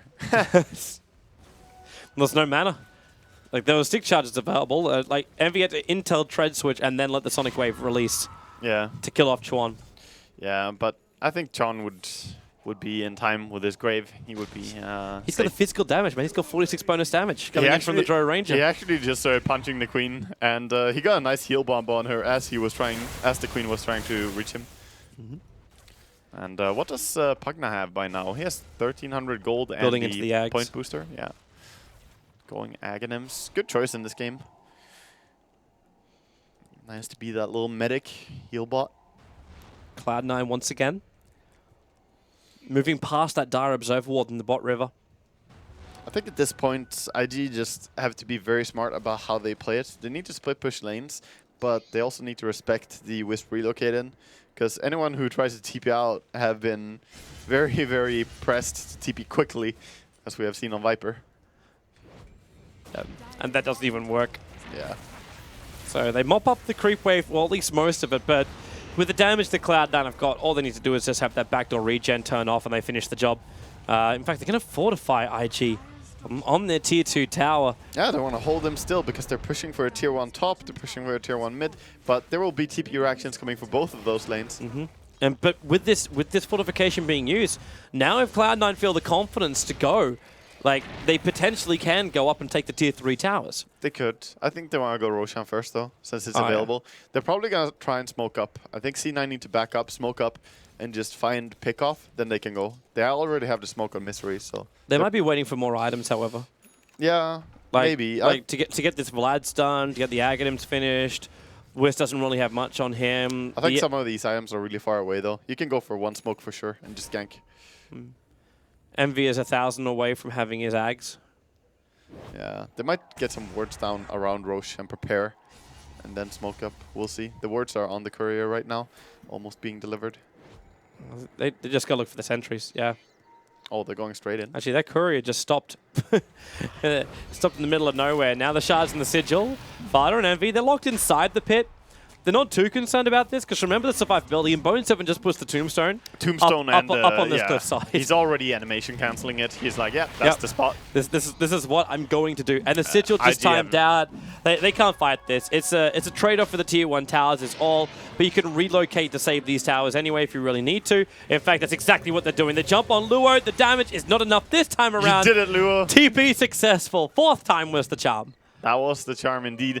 And I just look over to John, and he's been pushing this top lane for like the last 5 minutes or something. It's really funny to watch. This Dazzle is finding a lot of solo time. Well, he might get it. Well, I mean, he might. Envy's here with a double damage rune. He might just try and kill Chuan. Like the shallow grave TP, yeah, will always keep Chuan alive because there is no disable. Envy has that rune of destiny all the time, man. They have so much rune control. He keeps finding these. Destiny doesn't find kills against Chuan. If he shallow graves TPs, you can't do anything to stop it. Nope, that is true. They actually don't have a single stun to stop that. I like the defeatist ward, or actually I don't like it, but it's fun though on IG's high ground. Yeah. If you look at the mid on IG, no, on the high ground, Toby. Well, defensively, very Oh, defeatist, as I said. no, there has to be a mistake. There has to be a mistake. Yeah, it's a mistake. Normally you drop that when the enemy is pushing high ground and you know the tower is gonna die, but it's just funny to see it when the tower is full HP. Of course, it's a misclick. It's just hilarious looking at the C9 lineup. I'm like, what would you give for a Storm Spirit in this game? Yeah, Storm would be... There's not a single stun. Not one. Not one. But... Well, then you look over to IG's lineup and you're like, well, there's the silence and there's the snowball. That's it. So there's really only one true disable in this entire game, and that's the snowball. Are you kidding me? That's the best stun that you guys could come up with. Think of Walrus Punch, like it's there. I mean, I guess. But it's really 1 second of airtime. Tuskar is the only stunner in this game. Yeah, if everyone in this game was to chain stun Roshan together, they would stun him for 0.5 seconds. Okay, let's see the high ground push here. Yep. Fada boost forward, raise it instantly into burning. But there's 17 one charges there. Poor little ward. And the tombstone will drop as well. So it's just more chip damage. Envy going to back up. It's a good weave on top of C9 at the moment. They got that tombstone. No decrypify. And the tower only went down by 1/3 of its life. This attack into the tower isn't really that brilliant. It'd almost be at this point where you'd wonder, you got the SMY, would it even be worth going a Desolator on Fada? I know he's going for the Skadi and the all-out. We're just going to win 2-0 build, safety first. But Deso would have been really nice at this point. It would be so squishy, though. That's the downside to it. Yep. I think it would be too risky. But you have a Wisp and a partner with Aghanim Scepter and an Undying. Yeah, but the thing is, if you are tankier, if you have like some 2k HP max pool, then it's so easy for Wisp and Pugna to do their job and Undying to heal you up. Because you won't instantly get bursted. That's the downside to being squishy and going Deso. That top tier 1 tower that Sean started working on a long time ago is now going to get denied. And C9, they're coming back up the mid. Yeah, I mean, C9 are in a very dominating position in this game again, but we did see how easily they killed the Tombstone there when they get to right-click it. Yeah, that's true. IG does have a nice right-clicking lineup. No one can take that away from him. Yeah, I'm not going to disagree. If we want to start doing the draw math, 47 times by 4. Yeah, definitely. That's plenty of damage, Toby. It is. How do you feel about bringing 235 damage into your team? I am fine. For every single time they right-click something. That's wonderful. Yeah. That's wonderful. That's the beauty that is Dro. And wait until she hits her higher level. And this is, hilariously enough, still Strength Thread Dro Ranger. He's probably was worried about a relocate ganking as well. Like, just have as much life as you can get. But you got a Wraith Band as well as a Sanjin Yasha. Yeah, he didn't go for the multi Wraith Band build. Nah. The Skadi is complete. No early pressure. Going mid. Yep, just walk farther up to the high ground. Just beat the tier 3 tower into submission. Misery can just use the ulti on Wisp and heal the SF through that. So they can just high ground siege. They gotta stop getting 4-man weaved. Fada winds up the ulti, but Burning, he's actually stealing out the damage. 168 points of stolen damage. Envy coming in for kills, but he can't find anything. Even with the Sonic Wave, they don't get anything out of this. Envy's actually trapped in the shards. He doesn't want to blink. He actually walks back over to Burning to scream before blinking away. They don't get any kill, but the tower took a lot of damage during this push already. I think they're gonna back off though, because Envy has nothing. Maybe they will relocate him back and heal him. They don't have Requiem. Oh, they're going to force it. They Soul Rip, and they're keeping Fada tethered up. Luo's not a healthy man. The Razors, the Shallow Crave will keep him alive. Now Fada attacking the Ferrari, but Burning. He's stealing more and more damage as time goes by. IG could win this fight if C9 keep going, because look at Envy. He has nothing to bring to the fight. Misery is starting to go low. They definitely have to back out. They need regeneration. They got the tower, though. So tier 3 tower is gone, but IG... If they can just hold on for a little bit longer, get some more items going, maybe they can actually fight this. They need BKB on Viper and the Razor. Razor already has this, of course. It's just kind of hilarious to watch this. Because Cloud9, you can't say you got to approach the fight in a different way. Because it's not like, well, you should be looking for like a clockwork jump in or something along these lines. Because their draft is literally push. It's 5 men, we walk together hand in hand, a full like chain line in. And IG is practically the same apart from Tusker, but he doesn't have a Blink Dagger, so he's also just standing his ground waiting for them to come. So we have these like two, like it's like watching a cold front and a warm front shift against each other. Yeah, sort of. Tron, the TP out here. I think someone buy a Yule Scepter. Something to mention in this game is that C9 don't have to worry about stacking up at all. Like, the only thing that they could stack up for is the Weave. And maybe the Shadow Wave, the Heal Bomb, you know? But else, there's no real AoE to worry about. Whereas IG, if they stack up, there's the Queen ulti, there's the Razors, Shadow Fiend ulti, the Nether Blast, the Decay. There are so many things that could punish them. I hate to say that, like the Weave does it for IG. Like, they're a physical base lineup. And you're removing all the armor of Cloud9. And every time Cloud9 pushed up that mid, there were at least 3 heroes, normally 4 heroes being hit by that Weave. It's a massive skill, though. Like, you can't really not stack up for Weave. That's a huge AoE.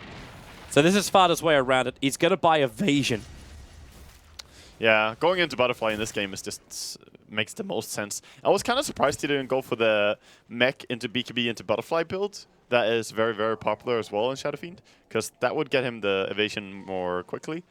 But this build is also really good for the heal bots that he has behind him. It's like one of the most passive games we've cast of the tournament. Hey man, there's plenty of stuff going on. Oh, no, there's definitely a lot of stuff going on, but we're still really sitting at like... I love how we also call it right-click. I apologize for actually starting that trend in Dota. Because it's technically just most people like attack moves, or it's like a normal base attack. But we've had 11 kills in the space of 27, 28 minutes. It's very much, we look at each other, inflict a large amount of damage, and then just TP away because no one's got a stun to control anything. TP top, now they're coming up to Fada, and well, no, it's not happening. They relocate down to middle lane, which is where the TP just happened to send them up north. Oh god, the TP out was Misery. so real. Good shots. Faith can hold him here, but the drain is powerful. That's an Aghanim set to doing the work. Can they kill off Big Daddy No-Tal? Not when Bone 7 arrives. It's a 3-man decay in for the Sonic Wave. Now it's man mode. Luo will drop. Bone 7 moving forward, and this time they're not killing off the Tombstone. TP. Burning. Yup. Well, who can stop it? Damage? Oh. No, you cannot. He made it 60 HP. This really is one of those games where you don't have a stun. Yeah, that's true. There's never any danger when you TP out. Just make sure you have armor and you'll be fine. That's it. That really is it. TP out to the dream. I've never seen so many TP outs in one game, actually. Even the Wisp relocate away. You got one stun. Dear God. You got. What a game. Oh, we definitely had a unique game number 1, and just based on draft, game number 2 is very unique. Where's his stun? Now we have No-Tail with a full solar crest. It looks like Eternal Envy. Is he switching? No, is this still...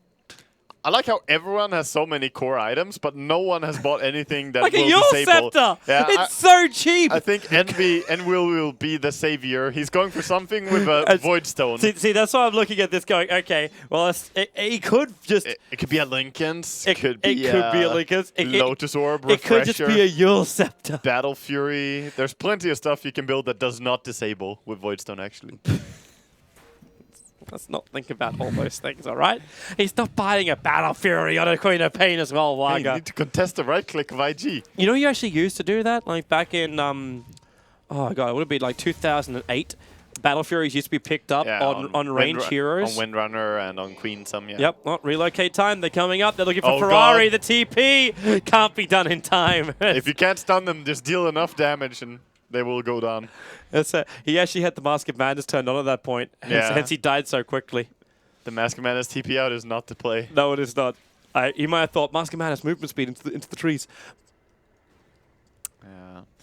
Well, they're going to try and gank Burning here on bottom lane. He does have the TP out available. He's going to go for it. Nice move. Well played. I would have done the same, Toby. Stop laughing at him. I'm laughing at Burning. I'm laughing with Burning. It's just how silly the situation is. the most powerful item in this game right now costs 100 gold, which is hilarious that Cloud9's actually playing in this game. It's the TP scroll. The TP wins at life. There's no counter, dude. There's no counter. Tried Dota once. TP 2 OP. Naga walking through ice shards, not OP enough. A TP scroll, that's the level we're at. Aegis the Immortal into the hands of Fire, and they're going to come and try and take mid tower. I got tears. Toby, I played Dota once. Everyone just TP'd away. Don't know what to do. All right. With the Aegis and the Butterfly and the Scotty, we're going to see the high ground force here, and no tower to stand and defend this. Luo's going to give it a crack. He starts with the Viper Strike and Fighter. They soul rip him up. If Mystery has to, he will play Medic with Uber Charge, keeping Fighter alive. And then you have to fortify to keep the racks up. Ferrari, front line, still Mask of Madness on cooldown. Now it comes back off, but Fighter, he's your Aegis man, and he's still got the Butterfly evasion. Burning, damage, taking away the damage. It's a little hard to hit when you got no deeps. Yep. Fada, how are you going to push with that minus 52? He waits. Patience. That's it. Weaves off cooldown in 16 seconds time. It's okay. The Melee Axe is regenerating. They have to defend it. No glyph available. This is going to be a tough one to defend. Here comes Fighter. Yeah, he's just going to click it. Yep. Shards, and then, can they kill him? No-Tail behind, Sonic Wave connects on 3. The mech very early here from IG, but they needed it up. The damage was done. Get rid of the Netherward as well. Now it's the Tombstone problem of Burning. TPing out in the middle of the fight. That's the way to do it. Ferrari back under the tier 4 tower. He's the man that's in a hell of a lot of trouble. No TP was going to save him. And Cloud9, they're fighting underneath the tier 4 towers. Now the man with the stun walks the front line. It's Gamli Faith, and then 3 hits almost killing him off. The Shallow Grave Grave and the Glimmer, whatever TP. they've got to keep him alive, and the TP survival. What? He cancels He it cancelled and dies. He obviously didn't believe in the TP. It was the cancelled Shadow it. Strike from the Queen of Pain that gets the kill. Vada will move over after Chuan. Envy's here as well. Another Shallow Grave out here from the Dazzle. Envy, 1 blink in, or 1 second till a blink. But Cloud9 are looking for the double Raxes. Invictus Gaming, it has been a walk through the Thornfields in this game. There's no stopping this choo-choo train. Even the Pugna with his Aghanims just healing so much. Stealing life from creeps, giving it to a heroes. Well, Burning, that's a Skadi you're going in against, man. That's really going to slow you down. The melee Rax is lost as well as the range Rax on bottom, and Invictus Gaming backed into a corner. At least for them, it's better than the last game. They've got 4 kills to the 13 that Cloud9 have this time around. That might just be the 4 kills they got this series, though. Well, that's definitely a correct fact you state. They're just going for the throne right now. Yep. Well, there's no reason to try. Well, if you can find another kill, Sonic Waves back off cooldown. Luo's dead. Well, actually, no. Shallow Grave and TP. There it is. Luo saved by the TP. 100 gold well spent. on a 600 distance TP. Ferrari, they need to get rid of the tombstone once again. And Chuan, now is his turn. Shallow Grave, no TP though. But the tier 4 towers, they're getting worked down. Nice shards. And Burning, however, he has to BKB, but not enough time to steal the damage away from the SF who kills him. And it's GG. And that's it's all she 15-4, going to be 16-4. At the end of the game, Cloud9 will propel themselves into the top 4 of the group, bringing down Invictus Gaming 2-0, claiming the maximum 3 points. Yeah, well done by Cloud9. Really well played, and IG, what a tough series for them. Hope they can bring their A game against MVP and Na'Vi, who are their last 2. Yep. But not looking too hot right now with only 3 points after 5 series played. It's definitely been a rough series for IG, but the best players picked themselves back up, and I think everyone at home learned a very, very powerful lesson today. TP scroll, carry one. TP! TP, boys. TP. We'll be back. Next series will be up. Hopefully soon.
Welcome back, everybody, here to your coverage of the International 2015. We're going into our second series of the day here on our second stream, as well as all those people tuning in inside of Dota TV. Welcome on your selection of Cloud9 versus MVP Phoenix. I'll be Toby1, your screamer for the day, and the knowledge. You'll be the screamer, Toby. That will be fine.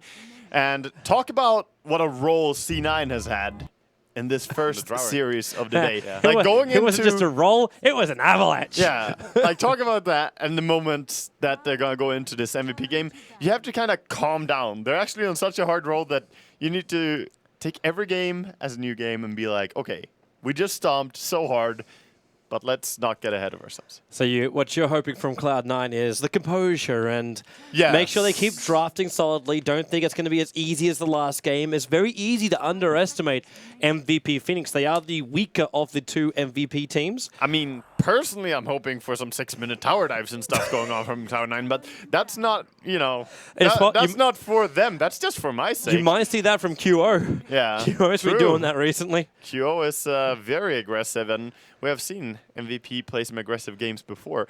So let's see what they can bring into this game. Of course, we did see them in the wild card stage. We did. We did. I was always a big MVP Phoenix fan. I got to cast them when they also came over to America when we did the first MLG season. Yeah. And actually got to cast with March and get a little bit of insight into his mind. And I remember PPD was saying about March, it's like he's one of the hardest guys to draft against. Yeah. Like you just never know what you're going to get. He does all these different things. At the same time, March also understands that the players he's got have tendencies to do some random things. So he might draft and foresee the game going out one way, but things happen down the line which aren't always planned for MVP Phoenix, and that's been their problem throughout the tournaments of late. And hence their fall from the fame of #1 Korea. As opposed to PPD, who has a pretty good idea of what's going to happen. When he drafts a certain lineup for EG, they've done it before. And they know how to play it out. He knows his team will execute it the way he's thinking it. Yeah, exactly. But that's the thing about being one of the... I'm not going to call them completely a younger team, but it's a team from a younger scene in general. Korea is They're still developing. Yeah. And they've been developing pretty fast last time. Like, MVP Hot 6 has been doing fairly well. Like, it's just the change up in team chemistry, and MVP is kind of like, well, someone's fooled with their chemistry set. Yeah. Well, people are predicting there's gonna be more and more Korean teams going into Dota. I would definitely want to see that. That's gonna be amazing. So the full 16. Because talking to Jarex, who plays in the Hot 6, he says that they have been playing against each other a lot. MVP Phoenix and MVP Hot 6, they're like, well, we need someone to scrim against, and here's a team that is close to us with good ping, and we can play against them a ton. Yeah. It also helps that it's within the organization, and they won't leak strategies against other teams. That's true, until they beat each other. Draft is already underway, so we are kicking off with one of the staples of TI5. It's going to be the Ember Spirit. The Nagas aren't banned out in both of our first two games today.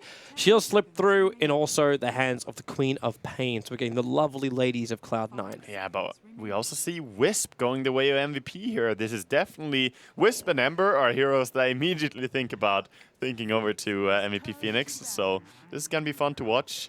The only thing you're missing is your Warlock. No, I'm missing the Bristleback, but that's true. The Warlock, also one of their heroes, for sure. March has run that before. They used to tri-lane Warlock a lot. Not the solo mid Warlock as well, but a tri-lane like farming Warlock. Yeah, it's a curious thing. Bristleback, of course, being banned out in the second phase here, as they also saw that possibility. Cloud9 are removing the really, really tanky heroes, which you can't just burst damage down.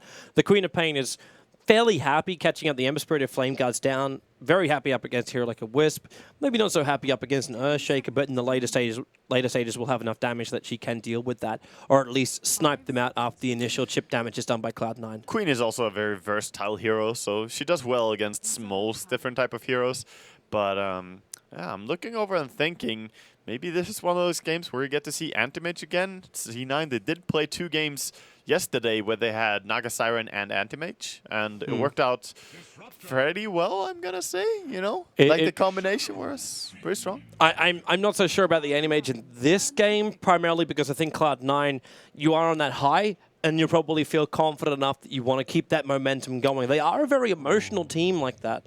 Even if they are cool, calculated killers sometimes, there is still a lot of emotions rolling around in that team. Oh, definitely, definitely. One of the more emotional teams, possibly. So going Naga Siren here, Disruptor does not get banned in the second phase. So it has been banned in second phase very, very many times when Naga Siren gets picked in the first phase, and it's because it's a brutal combo. How much do you want right now for the Enigma pickup to come in from Cloud9? Or a Crystal Maiden, either will work. So you get that jungle aspect, put Naga in the hands of Envy. Then the Queen of Pain can still go to Bone 7. You get a different mid-solo. I don't like that. And then Disruptor helps. I know you're going to hate it, but... No, I'm saying for C9, I don't like the idea of a core Naga because you're going up against an Ember. Simply for that reason, it's very difficult to play a core Naga effectively against this. So you just let the Naga Siren be that zone out in the lane kind of style? I think she's the, Kuroki style, or wants to be Kuroki style, because Kuroki plays the best support Naga that I've seen here at TI by far. So probably going to play something similar to that. I managed to catch a little bit of Kuro's play during their secret series early up against LGD. Did he get his Naga again? He didn't get his Naga again, but it was, at least he might have in the second. I only saw the first game. But, oh, man, that guy is such an amazing support player. I wouldn't be surprised if, you can give him the title of best support player in the world.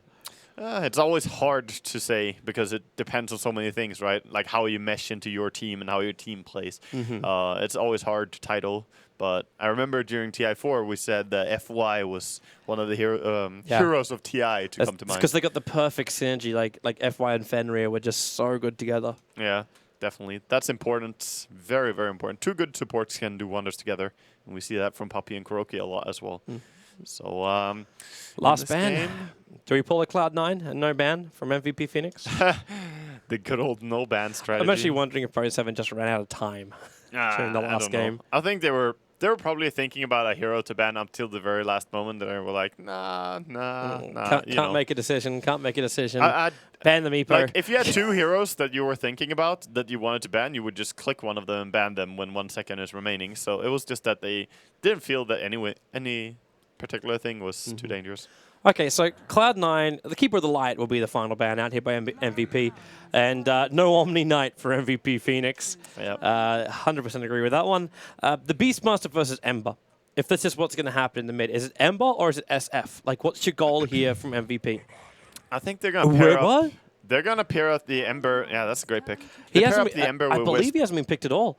I think this is the first pick of Abaddon. I'm surprised that PPD hasn't been playing it because he plays a very good Abaddon. But this is great against the Beastmaster because you can remove the stun if you're very quick with the shield. The Photic shield. And Abaddon in general, just a good hero at protecting whoever gets caught out by the Disruptor combo. The only issue you have then is presence of lane. Like, unless you're using, shield up the Abaddon and try and zone him out, that's one way you could run it. But you got a Wisp and an Abaddon together. They're probably not going to be on the same lane, but in general, yes, their lanes will be a little bit weak on aggression. But and the Abaddon can get caught out easily by Disruptor once he gets a couple of levels. He could. I really feel like Cloud9 could easily get away with the jungler in this scenario, even if they do just turn into more of a push kind of play, where you pick up something like the Enchantress or the Chen and play with him. I know it's not the greatest thing in the world up against Ember and SF, but just economy-wise for Cloud9, I'm thinking of this. Yeah. Then you got the Naga Siren to stack, and you can farm other ways. Yeah, you're right. I think economy-wise, the Naga is going to do more for you as a support if you learn how to stack effectively. And I'm sure these teams have practiced it, especially seeing Kuroki's performance yesterday with it and the previous days as well. So I think C9 are going to pick up Envy's hero next and just have him go ham on something. And we'll see what they want to go for. Anti-Mage is available, but it doesn't look that great here. It could work well with their style, though. Well, we're in that position again, just like we were in the second game of the first series, where really Envy can have whatever hero they want for him. He's not even limited. He's actually going to go for the Clinks. Easy roaming around, early Orchid build, and Ember Spirit's going to have a real hard time. I think he's going to go for the full damage build, actually, and just abuse the Wisp a lot. So you just go for Clinks, the early Deso? Early Deso, and maybe even the Medallion, and just run around with that. Definitely, like, Eternal Envy playing it, I think you go for the bottle as well, because it helps you so much when you run around the map. But this is a pretty strong pick against Wisp, because you can break down that Wisp combination, and you can also chase after the Shaker quite a bit. Yeah. What is the Wisp even meant to do? Because right now it looks like Wisp is just a help keep you alive hero, and not actually it's not a relocate hero in this game at all. I think they play a very good Wisp, so they can probably fit it into most type of lineups. But yes, there's no obvious relocate gank combo. However, if they can get a start with Shaker, when he has his Blink Dagger, they can always come in and help him. So all they need then is for him to find the stun. But we'll see what they want to do with this. Oh, Cloud9, let's roll it out as we'll get underway for our first game of our second series of the day. Liger and I will be carrying you through 3 of the series today, as we'll also be watching a double-header for MVP Phoenix. They'll be going up against Invictus Gaming next. Actually, I mean, it's 3 double-headers. These 3 teams are playing 2 games against each other, so it's the... it's just IG with the break in between. It's today's little round-robin of its own, I guess. The mini-tournament currently being led by Cloud9. That's actually good scheduling, though, by Valve, because that way, you don't have to go down, play 1 game, and then be away for a very long time.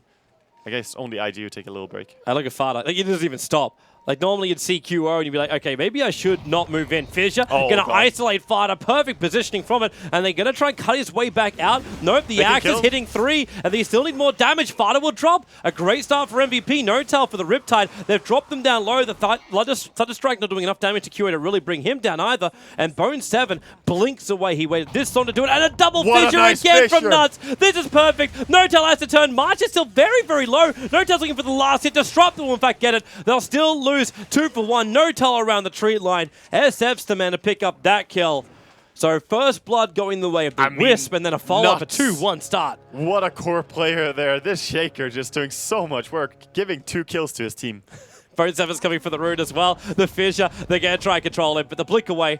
SF will take 1, and Envy's just like, what were you guys up to? Yeah, he's like, why are you guys fighting? I'm not even there. But it was the positioning of Fada. He went into the Radiant jungle and then just walked this direction we to talked allow about the Fissure confidence, block. Toby. Confidence from last games. You gotta keep it cool. Fada was like, I'm charging in, and I don't care. Oh, they have Fissure? Damn. I forgot they have an Earthshaker. Yeah, you could definitely tell the realization there as he immediately tries to turn, but it was so well blocked off. But they instantly come back in again and just get aggressive as they possibly can. Both haven't started beating into March, but QO, he's only got Flame Guard leveled up, but it's enough to really hit hard to Bone 7. Hey! I mean, that's the play. He has a TP already purchased and put into his inventory, so denying himself to Roshan. No rares given for the death to Roshan. No. Where's? Do they not give? I don't think you get rares for a denial to a neutral. Oh, but Roshan, Toby. It's Roshan's not a neutral, right? Like, I guess he's neutrally. I guess if Roshan gets like a double kill or something, at least then you should get something. QO having some more fun. He's got Searing Chain available, and just with this Wisp Flame Guard with the... It's a bottle Wisp behind him, so he can be super aggressive. Yeah. It's really nice. And interesting to see the solo off-lane Abaddon. I did not expect this at all. Yeah, actually running him. I don't think it's an intentional core, though. Well, he's a core now. Yeah, he's definitely a core now, but it's actually kind of funny. You know how I was talking like with the whole like shield harassment you can do? It's crazy when you get the early levels. Our bottom lane, a little bit of runaway from March. No tail can't kill him, and okay, Bone 7 can.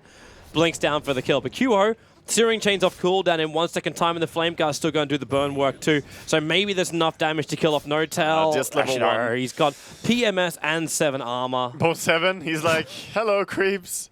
Bone 7 is just doing charity to Roshan and the creeps right now. This kill, like, this The is Centaurs. another reason why we're going to try and fix up the board. No-Tell. Oh, he walked To the up. Roshan. He walked up to Roshan, and he actually used the fucking water to try and juke him, but that's a double damage room for nuts. He's fast. He's got mana in 5 seconds. He's running for the columns. Another denial. They're trying to get it closer, and he's actually killed by a neutral. This is 3 kills for MVP, which are all the neutrals. What are we getting on stream 2, Waga? I don't know. C9 always bring the weirdest games. It's I'm completely in Draskel's corner on this. As long as C9 play Dota, I'm never gonna get bored by it. It's just strange to They're going watch. again bottom lane. Bone 7 still with Blink. Waits a very long time to do it.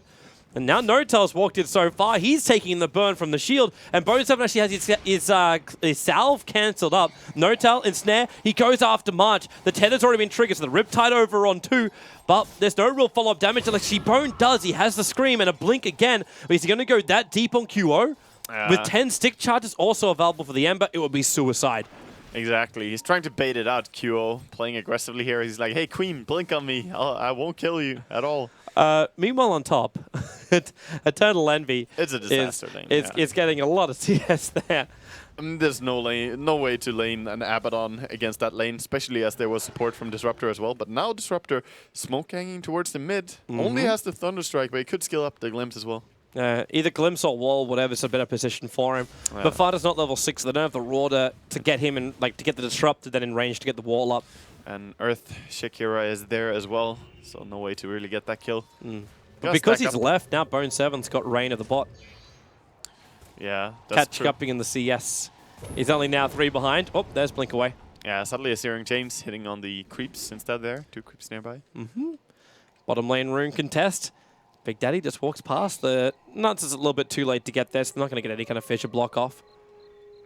Yeah, nothing going on. Fada gets a region rune top. Very nice for him. Envy looking at 29 last hits. I don't think he has missed the last hit yet. I think he's doing perfect CS so far.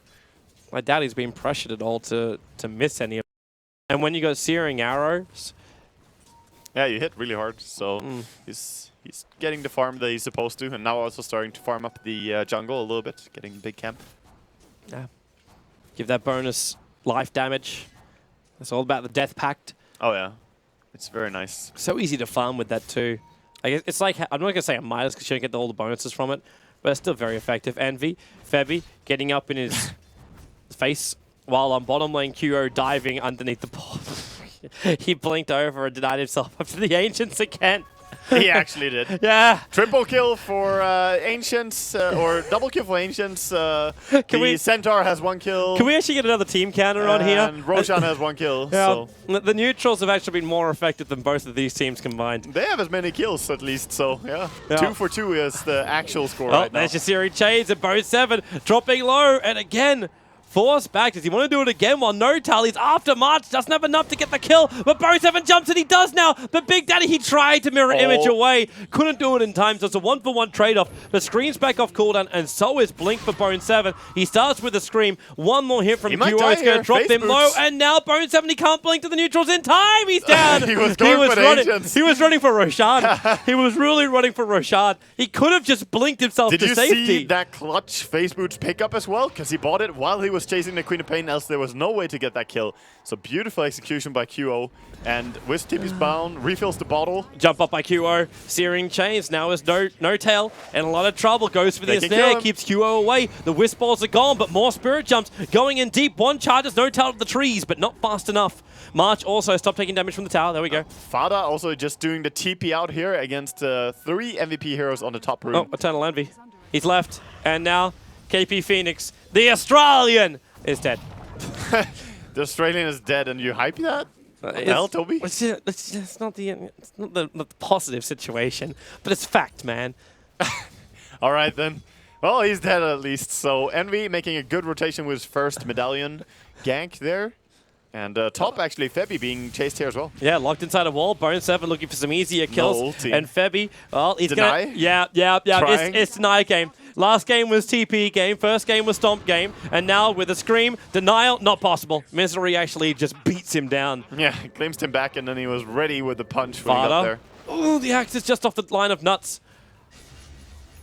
just barely missing there. He does have the ulti still, so if they can land a gank towards the mid lane, maybe they can kill a Shadow Fiend again. Well, Klinks is coming back for it. He Yeah. just used his Death Pact to the jungle, so walk forward, do a roar, and get a kill. It's the Australian who's dead. And Nuts as well. Australia is not doing so good. Envy's going to go for this. You can see it. Like, his eyes are just lit up. He's going for the full burning toss Toby. emphasis, but Nuts! Juking it around the trees. Envy's like, wait, no. I know he was here. 1 searing arrow, 2 searing arrows. Ha, ha, ha. And he's dead.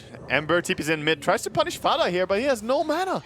Well, now he will. The Wisp was coming in with bottle charges of 1 charge. It's a little bit late though. March, your HP. Yeah, now No-Tail's going to arrive. The ensnare. March triggering. Okay, he might have been looking for the Klinks. He triggered the dust. Yeah. But now he's actually just burnt a charge of dust. Oh, and QO, his flame guard just turned on, but you got Disruptor here. He's locked inside of nothing. They didn't get the glimpse in time, so he's back behind the tower. Yeah, he gets out safely. Envy being super aggressive here towards the mid lane with his early farm, just putting pressure onto MVP Phoenix here. And no lane is safe right now for MVP. It might look like they have 9 kills, but in fact they actually just have 5 kills. So this is not an even game. Volvo, please fix. Yeah. Please fix kill counter. Have a denial count at least. No, just show it next to it, like Roshan and neutral creeps, their score. I want to see their score as well. Roshan doesn't need a score. He needs a score, Toby. It's so rare that Roshan even gets 1 kill in a game. Positive KDA on Roshan. Yes. Oh, yes. Only at this game, for now. All right, Envy's going to come into the map. They do have a haste rune as well as, once he's got that, the bottle charges to get the roar up for the Beastmaster. So there's a chance for Fire to go for these kills. But instead, Envy loops around. 1, 2. He's going to need 4, and he only got 3. In fact, Ember Spirit trying to punch it. They get the dust off Envy. This is a big one if he can take it. They need more help. And Envy, he actually does pick up much. But he gives so much over to the SF just for the kill. He did give a lot over there to the Radiant. In total, 734 gold. That's the buckler for KP. Yeah. But still, though, he created so much space. He kept 4 people there just in order to bring him down. So and he got a kill for it. So it's fine. For Envy's perspective, he was okay. He got 30 gold for that. Hashtag worth. Yes. Obviously, Envy calculated precision. Okay, so he's got a huge amount of net worth, but the Ember Spirit's got 4K. QO for his pretty decent start. Like, he didn't die. For all these kills that happened and all these denials on bottom lane, he still managed to find 3 kills, 3 assists, and 40 CS. Yeah. So his net worth is 4.2K. No, QO and March played a really good lane together. Like, their Wisp play is on point, and they have a lot of stacks in jungle going for him right now. And for KP's 2 deaths, he's still sitting up above the net worth of Fada. Yeah. So really, if C9 are not careful, they're going to lose control of this 2K advantage they've already got. Yeah, they definitely could, but it comes down to how good of a start Envy is going to have. I like his build. Look at his build on Envy. We saw some Klinks earlier where we said that, oh, the mana regen might not be enough. Look at that build. He has Soul Ring, Medallion, Aquila, and a bottle, because he knows when you run around, you use up tons of mana. Yeah. Like, you nailed it on the head during the drafting phase. You didn't even have to get into the game. Yeah. This is a great start for Klinks. Well, they can just finish up the treads by the Desolator and then just live a very happy and content life killing everyone. Cloud9 going to bring more support to bottom lane. No-Tail has ultimate, and so does Disruptor. So this should be a guaranteed kill on QO, depending on the timing. Like, the Song of the Siren actually has to go, and there she goes. Wisp. No relocate, and actually gets both of them. So Disruptor ulti, they actually deny the tower first, then the wall ulti, but he didn't actually lock him in to the tether up. They'll try and fight this one out, while Febby comes in to help out too, but already the IO is down for the count. Misery normally perfectly on point with these combos, a little bit off, but No-Tail straight back into the fight. He's got 1 charge off cooldown in a moment, so you'll have Riptide available, while the Klinks, well, hello, Ember Spirit will leave. Klinks, where are they going to... Oh, they actually glimpsed QO back up, but he had another Spirit to jump back out to. It'll be Febby who's on the run. The boards, and again, Fada, how many times a day he gets these Necro units so early on? No mana, no joy, and Abaddon is dead to the world. Yeah, and that's still 3 kills for them when they failed the Disruptor combo. They would have killed the Ember instantly there if they could lock him in place. But that was still great for C9, of course. Envy's on the hunt again. He goes Invis, he finds Marge, but they don't have any detection. He might just turn and run in and kill the Wisp, but he's got to go towards mid instead. Oh, they had detection there. There's a sentry ward looking over the lane. Bone 7 getting fissured into a raise, but okay. All right, there's Ember Spirit jumping down. Oh, he's gonna try you're to kill fairly him. certain there's going to be no more spirits available, but careful with the Centaur Stomp. No, it's going to be fine. Envy just goes back to his farming and QO spirits away. Yeah, only 2 guys close there, so Centaur being merciful this day. He only stomps if there's 3. If he's outnumbered, that's when he's doing this. Well, we're going back to classic Korean Dota. Phone 7 should be really, really careful here. He's blinked on cooldown, and KP's going to haste through with the wall. It's going to lock him in, and even glimpsing him out of the wall back to the Tier 1 tower. Exactly where KP Phoenix wants to be. Yeah, they still got the tower, though, so that's fine for them. Courier being pursued here by Eternal Envy. He saw it. He can smell it. Courier kill. Oh. All we want is just a Courier kill. Rip, sexy war nuts. You lived gloriously. I hope I helped everyone who's following my camera perspective to get more res. Nice. Tier 2 towers dropping pretty quickly here in the mid. There's no intention to defend it. Currently, okay, no, they are coming in. Envy coming in from the rear. So he's going to get the high ground against us. The Beastmaster Hawk is seeing all of MVP. They're not even looking for it. So the Tier 2 tower might drop. Nuts will TP out. That's actually big. They lost the tower already. Yeah, they did. Maybe they can punish them, but still though. There's that glimpse. It's dragging back QO. And then, well, still Spirit, but Envy, he's underneath the sentry wall. They can see him, so the Searing Chains will control Envy, but he's still fairly tanky, running himself even further away. March the Sonic Wave from Bone 7 gets the kill, but his Blink Dagger was on his Blink was on cooldown. Yeah, meanwhile though, Queen of Pain going down Queen of Pain going down is fine for them, and they got the tier 2, and they only lost the Shaker and the Wisp. Yeah, but that was a solo kill to the Beastmaster on top. Yeah. You might be only losing a Shaker, but now Fada has a level 2 Necrobook and rapidly approaching level 3. Yeah, he always seems to get it around the 16-minute mark or even before that. It's because his team's giving him the space. Like, ever since Eternal Envy left that top lane, going on a hunt, like, I think every 30 seconds you're seeing Fada inside of a lane farming everything up, and yeah, this is just clinks things. Yeah. There's no fortification available. There's no backdoor regeneration on Tier 1 towers, which makes this so easy to do. Just clinks things, taking towers right and left. Doesn't even need to be that low HP when it's a Tier 1, since of course no backdoor regen, as you said. Top the pressure by MVP. This is all they can do. This is, and the reason why I said like it felt like Korean Dota is because with the initial stage of Korean Dota, when Dota was first introduced to Korea, no one really knew how to properly play the game. But they created this thing called the KDL, and it turned into at 5 minutes, everyone would leave their lanes, and it'll be a 5-man mid. Yeah. From both sides, it was just 5-man mid. Because rotations, they weren't really sure about it, and it was the safest thing you could do. Like, anyone knows in any kind of game, when things go wrong, you just 5-man and go. And Freedom huddle. And that's what it kind of feels like right now for MVP, because Clinks is picking them off left, right, and center. They're getting split push pretty damn heavily. So all they can do is group up, use the power of the mech, try and use their timing as well to just get the upper hand in the team fights. Yeah, they are removing objectives, but as you said, they're being out-farmed by C9, who are playing more all over the map at the same time and only grouping up for the big fights. Right, they're taking a Tier 1 tower in the mid for what was lost on top. They're taking a Tier 2 tower on bottom lane for what they're also losing on top. And they haven't even lost what's on top yet. The sentry wards, keep your eyes open for it. Envy. Well, okay, that's 3 hits to kill Nas. The Fission never even hits the ground. And QO's got no Flame Guard. There's no protection. Song of the Siren. It holds KP Phoenix in position. And they see him perfectly because of the Hawk. And Envy, well, he's still attacking into Febby. And KP in the middle of the Disruptor ulti. Marge actually relocates him out. And dies. He dies at the same time, so he's not going to have to come back. But QO and Febby, they're the ones left behind. Spirit down into the river. And where do you go? They're going to chase after the Abaddon. They still have to get through his ultimate, but I doubt that's going to be a problem. Okay, Envy, start making... No, really? There's no... Okay, let's roar. Let's roar. Let's roar this time around. They still have the roar. C9 drafting some stunts in this game. Come on, Lager. I spent like the last 30 minutes getting over that game. Are you traumatized, Toby? I am giggleized. Giggleized. Like you have that uncontrollable giggling when you think of something. Is that when you're a gigaloo? That's what happens with me, man. All right. Like at the most inappropriate opportunity, I will think of something absolutely hilarious, and I'll be like, "Okay, don't laugh, and then all of a sudden the giggle loop starts. Damn, you're that cold guy who laughs at funerals. Is that No, I'm the cold guy that's smirking at funerals because I'm actually trying not to laugh.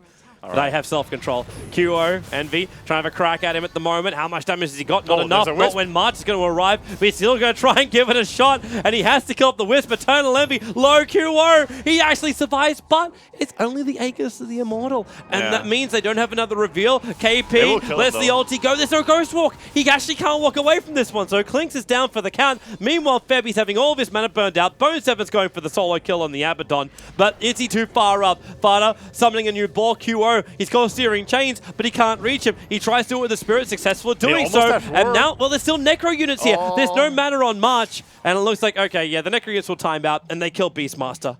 Yep, so they get Beastmaster and they get Clinks. 2 huge objectives there for MVP. Winning these team fights, or team fights, just skirmishes really, but great pickoffs nonetheless. This is the Cloud9 over-aggression, which is able to turn a game on a penny. Yeah. And I don't have the penny still, Waga. Well, No-Tail almost has completed up whatever item he's working towards. If he wants to go towards the Glimmer Cape as they don't have one, that's an option. He could also go into the Medallion build because... No, they still have it.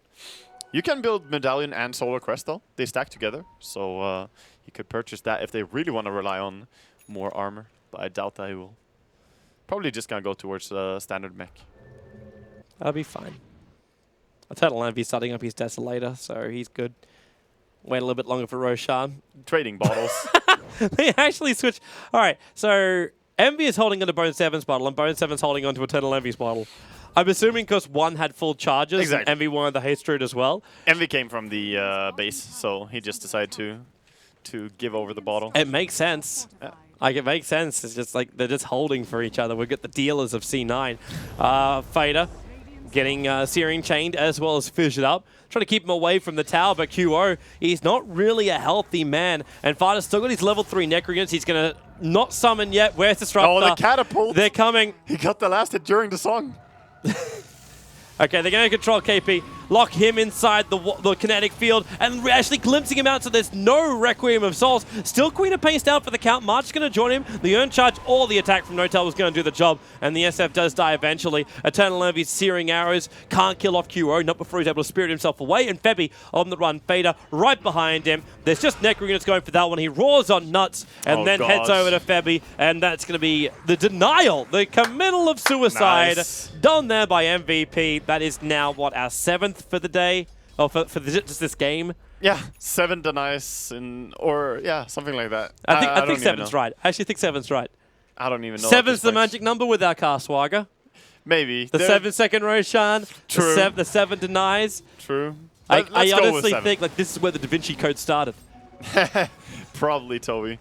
So, Ember Spirit does have its entire Battle Fury now, which is a good thing for MVP. They are actually finding up some items as the Shadow Fiend is closing up on BKB as well, but they're really falling behind. They're trailing in farm and experience as he now just outplaying them over the map. Yep. Now, here we see Envy. He's going to maybe find and go on QO, but he knows the Wisp is going to be close. How much? Like, is it even worth him getting an Orchid? Because they need some. some. Okay. They have it. Okay. Yeah. Okay. Yeah. Answer. They have the Orchid Queen. Yeah. Bone 7 then just has to work with Eternal Envy when they find the Ember. Yeah, that's a good hard counter there. That's his full Deso. Whenever you're up against like Ember or Storm or Earth Spirit, any of these heroes, like having a Silence or a Hex is just great. Allows to kill them. Oh, the damage output from Clinks is going to get ridiculous. Not to mention, does he have the crit just now? like you go up against someone like SF who's thinking, I'm so safe because I'm walking around with like mech as well. Like the armor you get from that's nice, but it just doesn't exist. Yeah, that's true. Not anymore. That's true. It hits so terrifyingly hard. Fada is just waiting top. He's waiting for a solo kill. He actually blinked in as Febby ran in front of him, but because we're during nighttime vision, Febby didn't see him. Yeah. But Fada saw him because he had the Hawk up. Yeah, so he knows he's bringing a Hawk over to give some vision here. Yeah, here comes Envy. Now... They're going to go.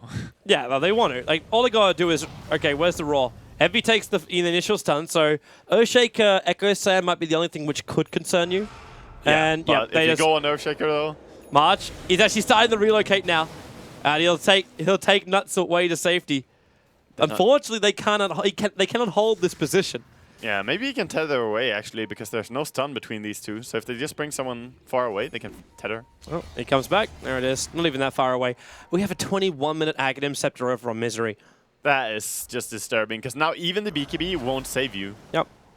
That is really, really... SF may actually have a 10-second BKB he can never trigger.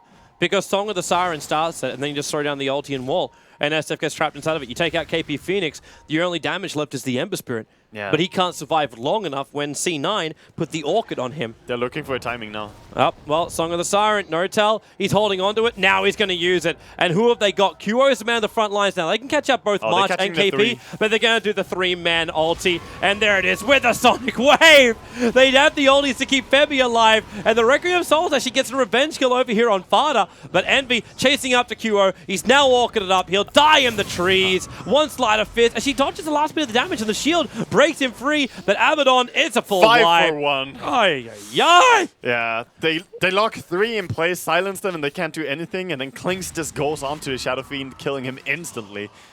Man, there's no way for them to win a team fight against MVP or against C9. Now they're even going to try and hold racks. You actually look at the buybacks, and Ember Spirit's the only one with it. 35 seconds left before he respawns. The Earthshaker is up with Echo Slam available, but he has no Blink Dagger. He's even just desperately trying to get to a Soul Ring. Yeah, he has no gold at all. And Envy coming in here with the new creep they just consumed. There's no fortification for MVP, so they can't even stop Envy from bringing down the tower. In fact, Envy's moving forward, looking for any kind of kill over on March or something. I think they might back, though, because they have cooldowns. They realize everyone is alive. Time to reset. They could maybe have kept pushing, but why would they risk it? We're running the second courier strat. Even when you got a Hawk, they're putting the courier on top of the Roshan. Yeah. Well, they want to keep track of Roshan completely. They know he could spawn at any point now. So it's going to be a pretty quick spawn. They were smart. No donkeys on this side. Always C9, 2 couriers. We have Vulpix. Yeah. Very nice. As well as Dino. Yeah, Dino has to be in the game. I mean, both teams should have one, but we have the Pudge one on Radiant.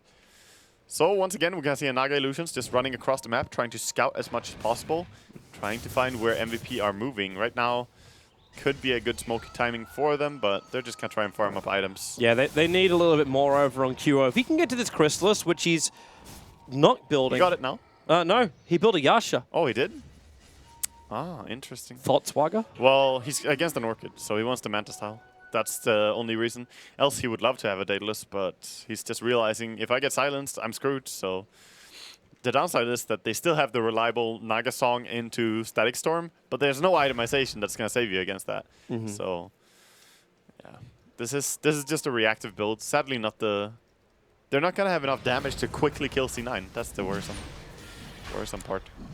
Well, Roshan won't take long. It's actually taking him longer because Eternal Envy got bashed when he first started attacking. So he'll drop his bottle.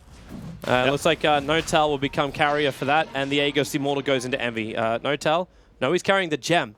Nah, he got it. He got it. No TP. Oh, yes, with 3 TPs, actually. He's fine. He was just carrying 4 of them, and he dropped 1.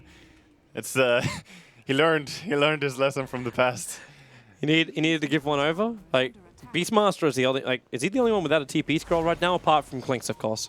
I mean, he has travels. Oh, yeah. Beastmaster is fine. He's fine, Toby. I was like, I don't remember there being travels. Nah, Courier just flew it in. One of 2 Couriers. I don't think anyone can forget to carry TP after playing the previous series that C9 did. I don't think anyone can forget to carry a TP after what happened at TAC. Yeah, well, if we really want to bring up bad memories. Hey, man, I wasn't going to be that cruel. I was going to say, like, last game was a lot of TP outs. What could I Toby say? with the shots straight away. I'm sorry. Sometimes my gun just goes off. True. Middle lane that TP. Vigilante play, though. Here they come. So MVP could try and take a tier 2 tower, or they can defend their high ground. That's the choice. And in fact, they go defend on multiple sides. The creep wave pushes in through the mid, which means now you can attack. There's still fortification available here for MVP, so they might be able to defend Febby, putting up the shield, using it on himself and QO. Well, no mana now on Febby. He can't do anything on the Abaddon. This is a sleight of fist to slow down Eternal Envy. But Envy, remember, it's Aegis Immortal Envy. They bring down the melee racks and they call out QO. Song of the Siren and Disruptor. Well, the ult is going to catch both KP and QO. It is the best scenario for Cloud9. March can't even get the relocate save out. He attempted to do it. Febby's going to get glimpsed back an inch. And, well, they'll take a mile, Cloud9, as they go into the C9 base. The 2 cores down for the count. Bolt 7 diving, casually dying. It's fine. Probably not the greatest idea in the world, but it probably doesn't matter though, since Envy is just running away, getting a new creep, and he still has the Aegis as well. So I think they can reset if they want to, or they can keep pushing here. 2 cores are dead though. And SF can't buy back. He's short. Actually, SF can. So sorry, SF can buy back, but Ember cannot. He's short of money. Yeah, The exactly. other heroes are the wrong way around. Nuts. Well, that's balls. Envy just goes straight for it. Now he moves over to Febby. No ulti for the Abaddon. And Marsh trying to bring Nuts back up again. So Abaddon will buy back into the game. SF's holding on to his money. They're going to lose their tier 3 tower here. And Notel's is keeping everyone up. He's triggering Greaves because he managed to afford those as well. Yeah, he has the Greaves already. Envy, That's careful. really insane. He's low and he just runs away. The Urn Charge is ticking him down. But he's still got the Aegis to the Immortal, so he knows he's fine. Yeah, he's going to keep eating creeps and coming back. Does he actually deny himself to the... No, he's just making sure to kill the small creeps. That's a very important thing as playing Clinks, that you always kill the small creeps first, or that you kill them at least when you eat a creep. Because if you don't, you're going to run there next time and there's like a small satyr and you're like, what is this? I can't eat this. Envy finished a full deadless. He bought the Demon Edge over on the Courier. It's going with a plate mail for Bone 7, who I actually don't know what he purchased. It's just the casual plate mail for now. Yeah, plate mail is going to help him a lot in this game as well. Yeah, against the minus armor. As the deadless completed back at base. They have the ulti mid. They want to do something with a static storm. Farther, moving in close. Bone 7. March is the primary target. No Sonic Wave. KP stayed the Rec Room, then realized no one else is standing near him. The Echo Slam over on Farther. He's dropping low and will in fact die. But Bone 7, he still can't kill off March. The Ghost Hunter protects him. Oh, and God. Song of the Siren. No. But there's only 4 of them together. Only Disaster. 4. But March will die. No Tails in the middle of it all. Where is Envy? He's finally arriving. There's even Couriers. And he starts with a Courier. They don't get enough out of that ultimate of misery. He only lives on 51 HP. While No Tail's on the run out here. Envy can kill off Shadow Fiend till his heart's content. Then the Naga Siren will die. This is not a good trade-off. Until nuts. Envy, the Fincher, the Sentry Ward drop will see him. And Envy realizes, wait, I'm pretty visible everywhere I go. QO, no Searing Chains. The dust will trigger, but Clinks us away. That was surprising. So they lose 3 heroes, but they get 3 heroes after that kind of scenario. Obviously, they had to buy back, or they did buy back the Shaker there.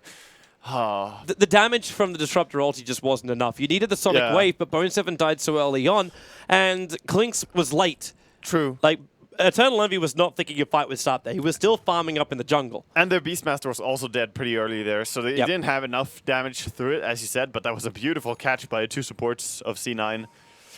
Nuts. But that also meant Gem. Nuts.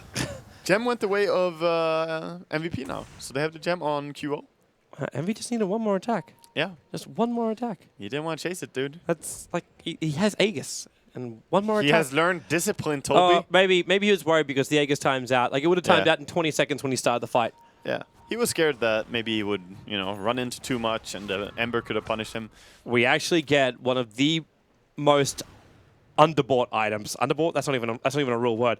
Like, Rare items? Rarely purchased items. Yes, that works. The Veil of Discord coming in for the Disruptor. It works for him in this game, though. It is going to be strong for him in this game. I mean, he has Aghanims. He deals an insane amount of damage alone just by putting down a Static Storm. Add into that the Thunder Strike as well. I mean, he will be the one reason to buy this Veil. There's not even that much more magical damage on his team, to be honest. It's like Queen of Pain has Scream of Pain. That's going to deal more magic. And then there's some from, like, Riptide. It's going to be all 5 minutes to make MVP. Can't believe how farm he is. It's a dire jungle run. At least that Mana Style's there from QO, so he's got a way out. The double smoke. And they pass each other. It's ships in the night, man. It's ships in the night. Oh god, a travel. Oh, where are they going? That's not where you want to travel, fella. He traveled into the mid. Oh, here we go.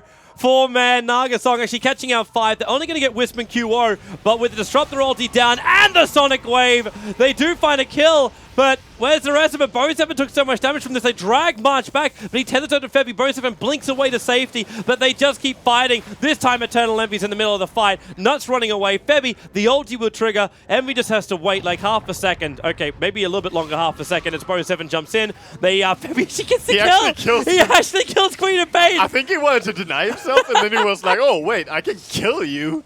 Bone 7, classic aggression. Can we just highlight the fact that Misery is 8-0-9 in this game on his Disruptor play?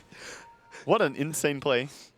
He's lived on like 20 life points multiple times. Yeah, he has. And Envy, of course, who is 16-2. Crazy Klinks game. And they're using the fissure to try and keep out the heroes. Oh, no, 4-star Envy in. No, no Rock Wall can hold Eternal Envy, and they fortify already, and that's exactly what Envy wanted.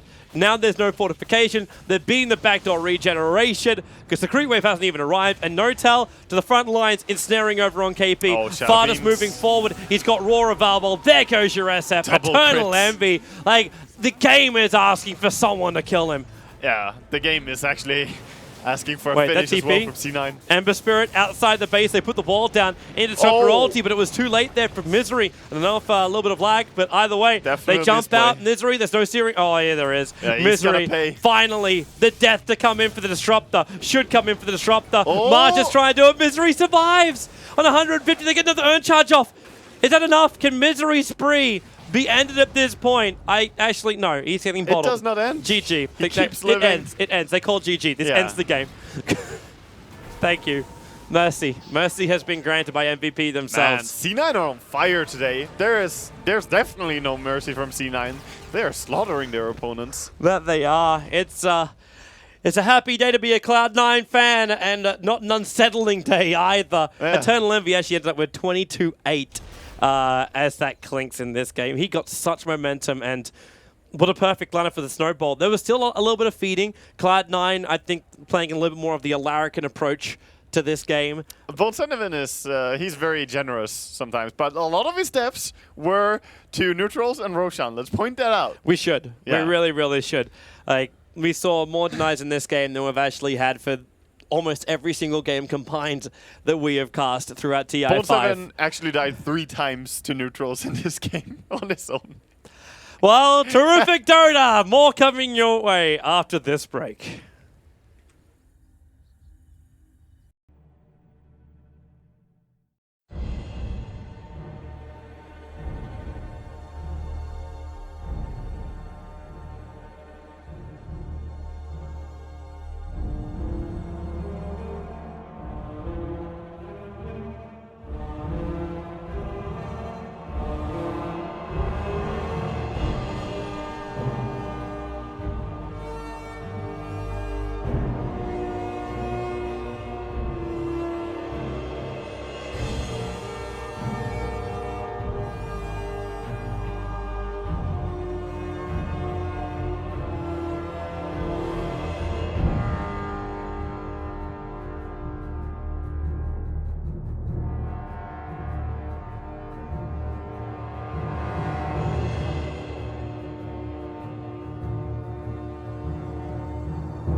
Welcome back, everybody, here to the International 2015 MVP Phoenix going up against Cloud9. I'm Toby1, joined here by Waga for what has been one of a, like, if we're at a carnival and we had a circus tent, we'll be watching with Cloud9 as the main performing act. We would be in the C9 tent, dude. This is the C9 show so far. They've been winning 3 out of 3 possible going into their last game of the day here. Can they make it a flawless day? That's the question I have. They would love it if they're able to do so. They bump themselves up a very, very long way and also make life very hard for complexity to, well, I say maintain their upper group position. But it also means that Cloud9 almost ensure themselves a top 4 end, which is exactly where you want to be. You want to avoid the lower bracket like it's a plague. Because this last game is pretty important as well. I mean, it's the difference between getting, for them, 6 points or 4 points from today. Still, both are amazing, of course. But if you can get 6 points in one day's work, that's more than some teams have been able to rack up in plenty of series. Yeah. So, looking good for them. MVP Phoenix have to recover and regroup as every game has been really dominant from C9. It really has been. Momentum. It really has been. Like, the last game was a lot closer just because of the amount of kills that Cloud9 were able to give to MVP. Yeah. The start was amazing for MVP. Oh, yes. That yes. first one. But that also came down to Nuts with his fissures. Like, everything was perfect. And then they gave all the space in the world to a Clinks. And the second you give all the space in the world to a Clinks, you lose the game. Like, yeah, that's definitely true. And I think the Clinks, as you said, he was a core pick. Picking him so late there, he really countered the Earth Shaker. He countered the Wisp really hard. He just completely crushed him. It was the 5th pickup. I know some teams, they tried it at the early stages of the group stage. I know EG was one of the ones that played it and didn't have a lot of success. Yeah. I mean, a lot of teams were picking up Clinks early on in like the first day, second day of group stage, but it just didn't seem to work. But I think you can't force this pick. It has to be a reactive pick to when you see an opening. And that was a good draft by C9 and Bone7 there. Just, you know, recognizing he will work here. Yep. Not to talk about the lane that he got. Yeah, that just made everything work. Cloud9, now, it was Cloud9 that chose to take Radiant for this game. MVP Phoenix wanted first pick. But Cloud9 are looking down the barrel of a Tuskar combo, which they could pick up right now. Because MVP just took the Queen of Pain.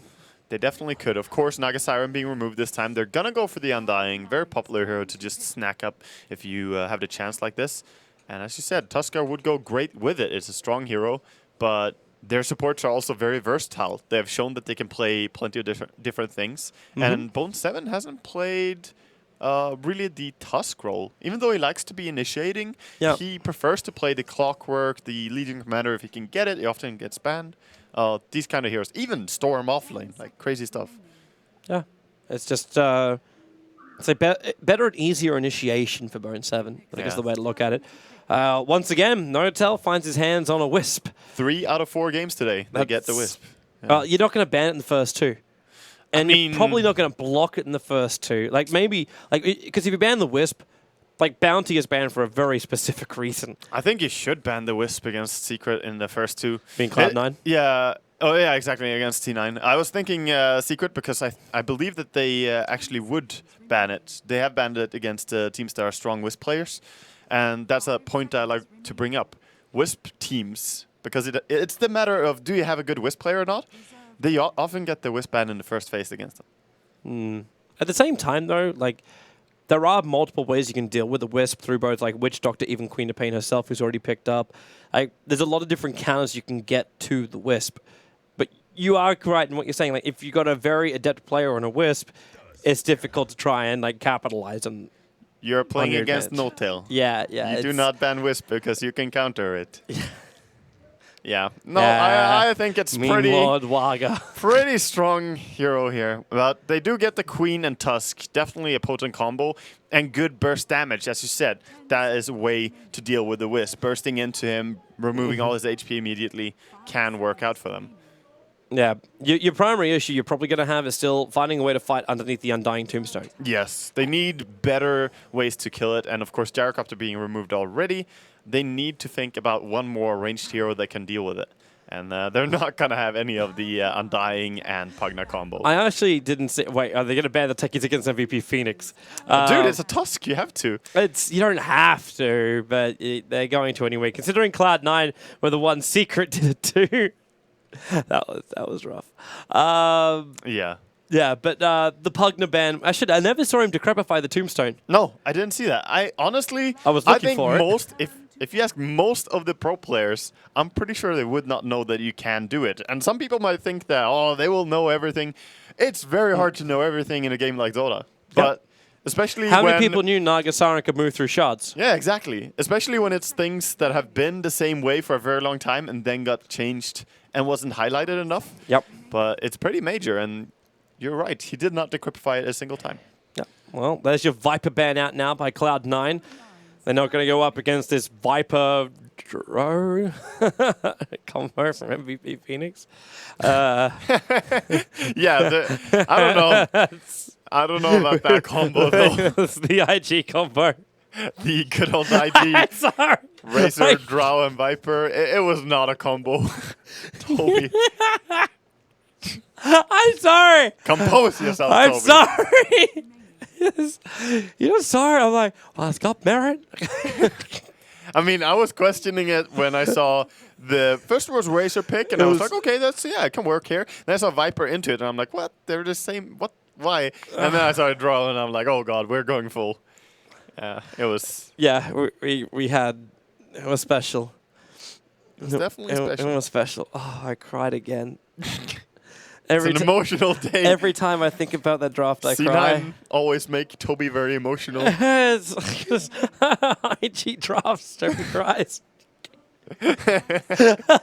New Twitch name confirmed. I'm gonna make a new Twitch account. There's so many modifications of that. There's so many modifications of it. And I'm like, oh, we can apply it to other casts. I'm like, yeah, it's not the same as the original, man. Na'Vi loses, Toby cries. That's the first. I ran out of tears. Lena pick up from MVP Phoenix. Tears. I like this from MVP Phoenix. It's aggression. It's burst damage. It's potential for kill. It's a nice way to counter up against the Wisp. It's nice. And then you got DK Undying, who can probably tank through most of what they're throwing. Yeah, but DK is very susceptible to the ultimate from Lina. And the short duration or the short cooldown on the Light Strike Array is also very nice for dealing with the Undying who rushes at you and can be nice to burst the Wisp, as you said. That quick damage is all it's about for MVP. So, we're going to see Cloud9 run the Bloodseeker.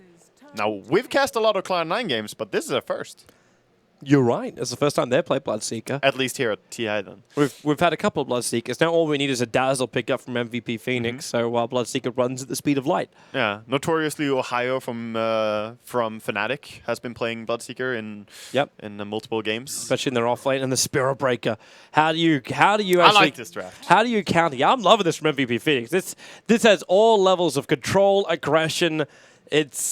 It's movement heroes. Yeah, it lacks sustain and tower push, but it does definitely have all the fighting you could potentially ask for. Yeah. So if they can just somehow solve either one of those, if they get some sustain or some form of push, then their lineup is really well drafted.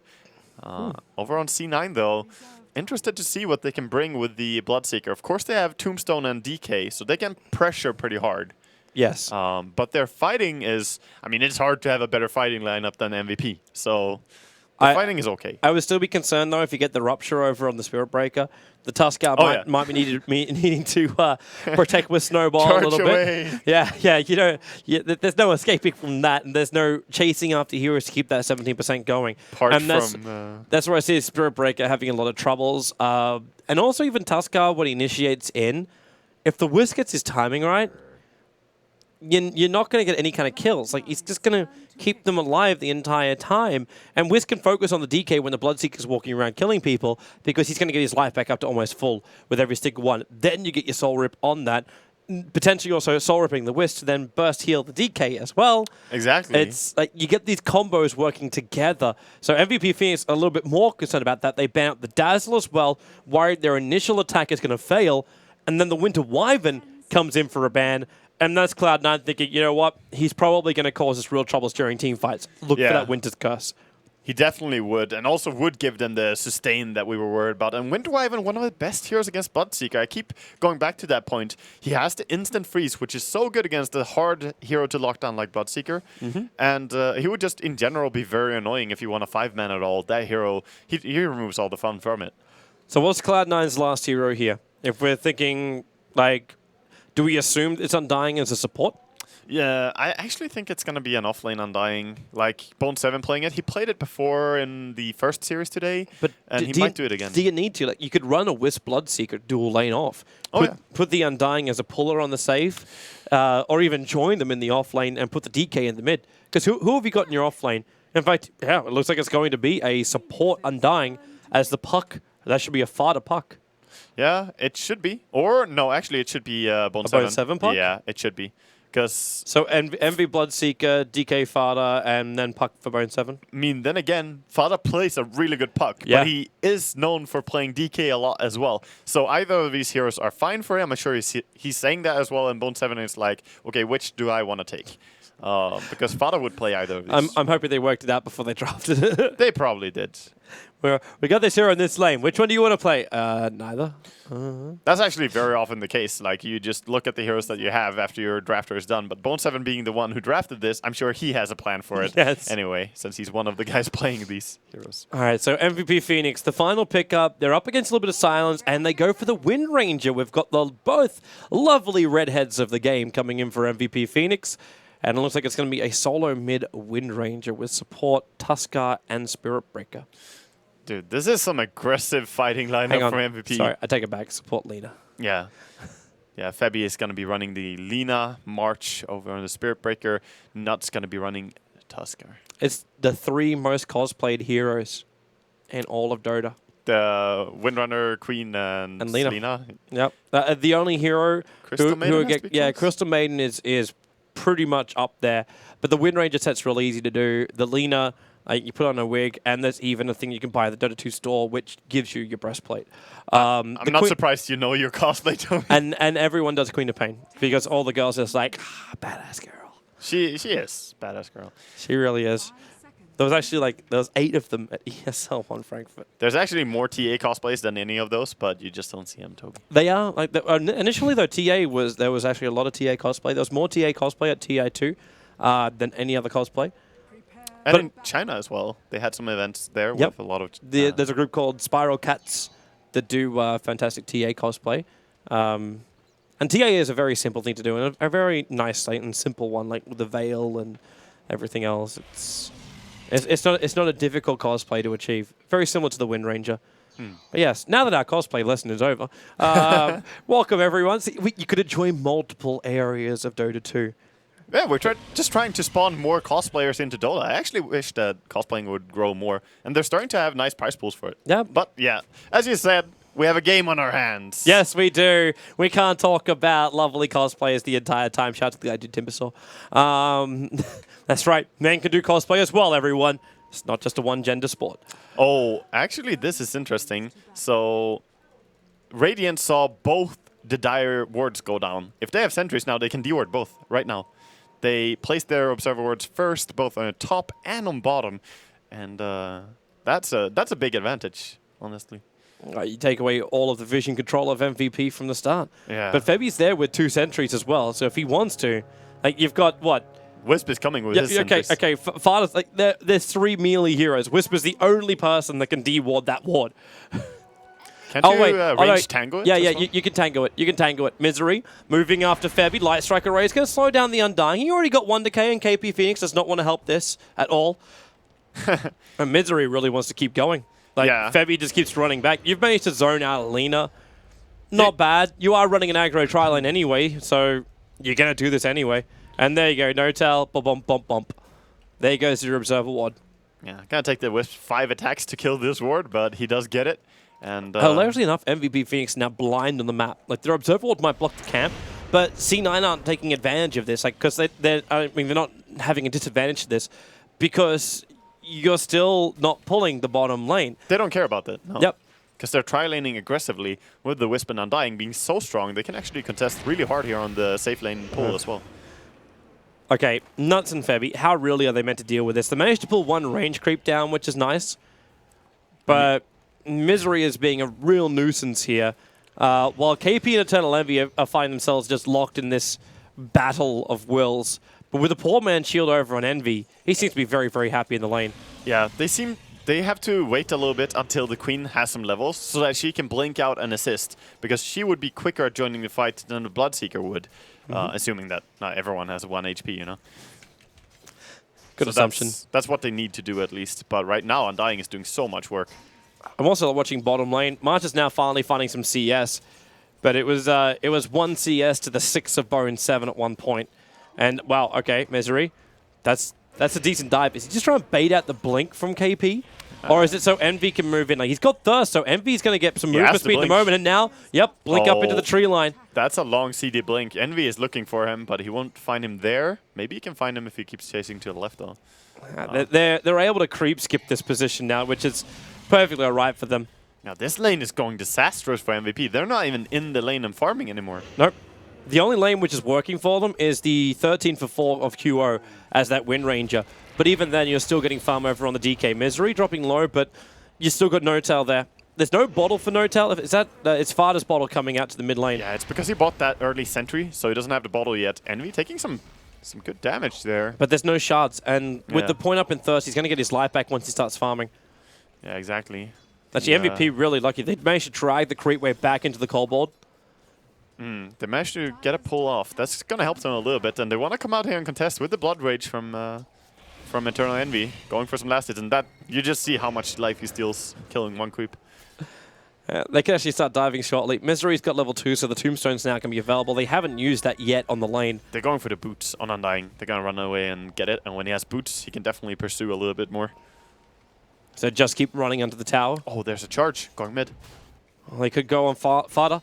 He's got a double damage rune as well as Dragon Tail stun, so this won't be the easiest kill in the world. Actually, only 1 point Dragon blood, and they do actually take it. 17. He gets the last hit with it. Very nice. So, kill going the way of March there. He had a little bit of a hard time farming against the puck, but now securing himself the first blood. Damn, Misery. He keeps getting these double decays. Yeah, that's huge. And the charge actually coming towards top lane now, so they're headed towards No-Tail. Nut's going to look for the snowball into shards. He's not smoked though, and they see him. Yep.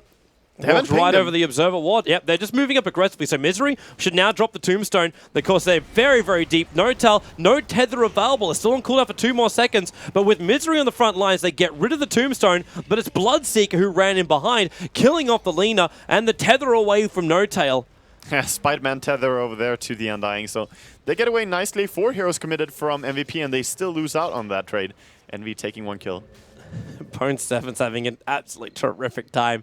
March leaves the lane. So now Bone 7 at level 5.5 has phase boot, so he actually wins the physical damage battle in the mid. Snowball coming up after Misery. He's got decay in 1 second time and can just turn it onto 3 heroes almost at that 1 point. And in fact, does it on 2. He's up to 1200 life. Envy. They're missing Light Striker raise. And Febby, he is just, well, he's fairly low, but Envy wanting to stay on the front lines. The movement speed is starting to drop now. And they're TPing up top. Does he have the bottle yet? He does. Can Bone 7 kill March? He's going to jaunt up. There's Rift of level 2 available against March, and with phase boots, yep, he's got him. That last attack, stick charges. A living on 16 HP while Misery now diving. The tombstone down, decay on Febby. He had 238 life points at 1 point. That's so low. The Blood Ride's going to get the kill here from Envy, and they move in deeper for KP Phoenix. He's got the blink away to safety, but Envy is just on turbo power right now. Misery, snowball, guaranteed kill. No-Tail couldn't heal him up fast enough, and in fact now they could look for the shackle. No-Tail on the tree line, and QO the perfect time to rotate in. And be Wind Ranger to find that kill. Yeah, they managed to punish them finally a little bit there, as MVP have been under so much pressure. Wait, they cancelled TP in. I think QO just, was it QO that just misclicked? Well, he doesn't have a TP. No, someone else TP'd in the middle lane and they cancelled it straight away. Yeah, it was probably the Queen then? Could have been. Okay, there. Envy. Chasing? Envy. At this point, I would say normally for most heroes, they're going to die. He's dying to creeps. He's denying himself. Just C9 things. Starts again. Farda getting shackled up, but he's in Dragon Form, and with the Wisp now arriving, he wants to kill off QO. The Windrun's making it more difficult for him. He does have the Breathe Fire up at level 3, but QO backs up and then Bottle Charges up again. And Bone7's trying to find another kill. Dream Call. It's a level 2 Lina versus a level 7 Puck. She stood no chance. Mercy is not given. No. No mercy. Like, Bone7 was very generous in the last game, but no mercy that time around. Now they go over on Nuts. The Tombstone dropping. Misery just said to Envy, just do it. Yeah, just dive. Just go. There's the blood right. The charge coming on Misery. Actually, he's going to be protected by the snowball. The charge is coming up still, and Misery very low on life. Decays, but in comes NoTal. The scream from KP does the work, and the charge actually switches to the Wisp, allowing KP Phoenix to get a double kill. That is great reaction. And MVP, we talked about the good fighting heroes. We really see it here, coming in and just making something happen as the aggression comes out. After all, they should have dove that tower. Yeah, this is Cloud9 playing over aggressive. Yeah. And they just have to be patient. Exactly. Because Bone7 is getting so much. Soon he'll have a Blink Dagger. I say soon when we're 6 minutes in, but he's got Bottle, Full Wand, and Phase Boots. And he's got a free lane to do whatever the hell he wants because no one can contest him. The Wind Ranger looking to gank up. But Fada, he's also second highest on the CS board. He's only 4 in front of QO, but it's something.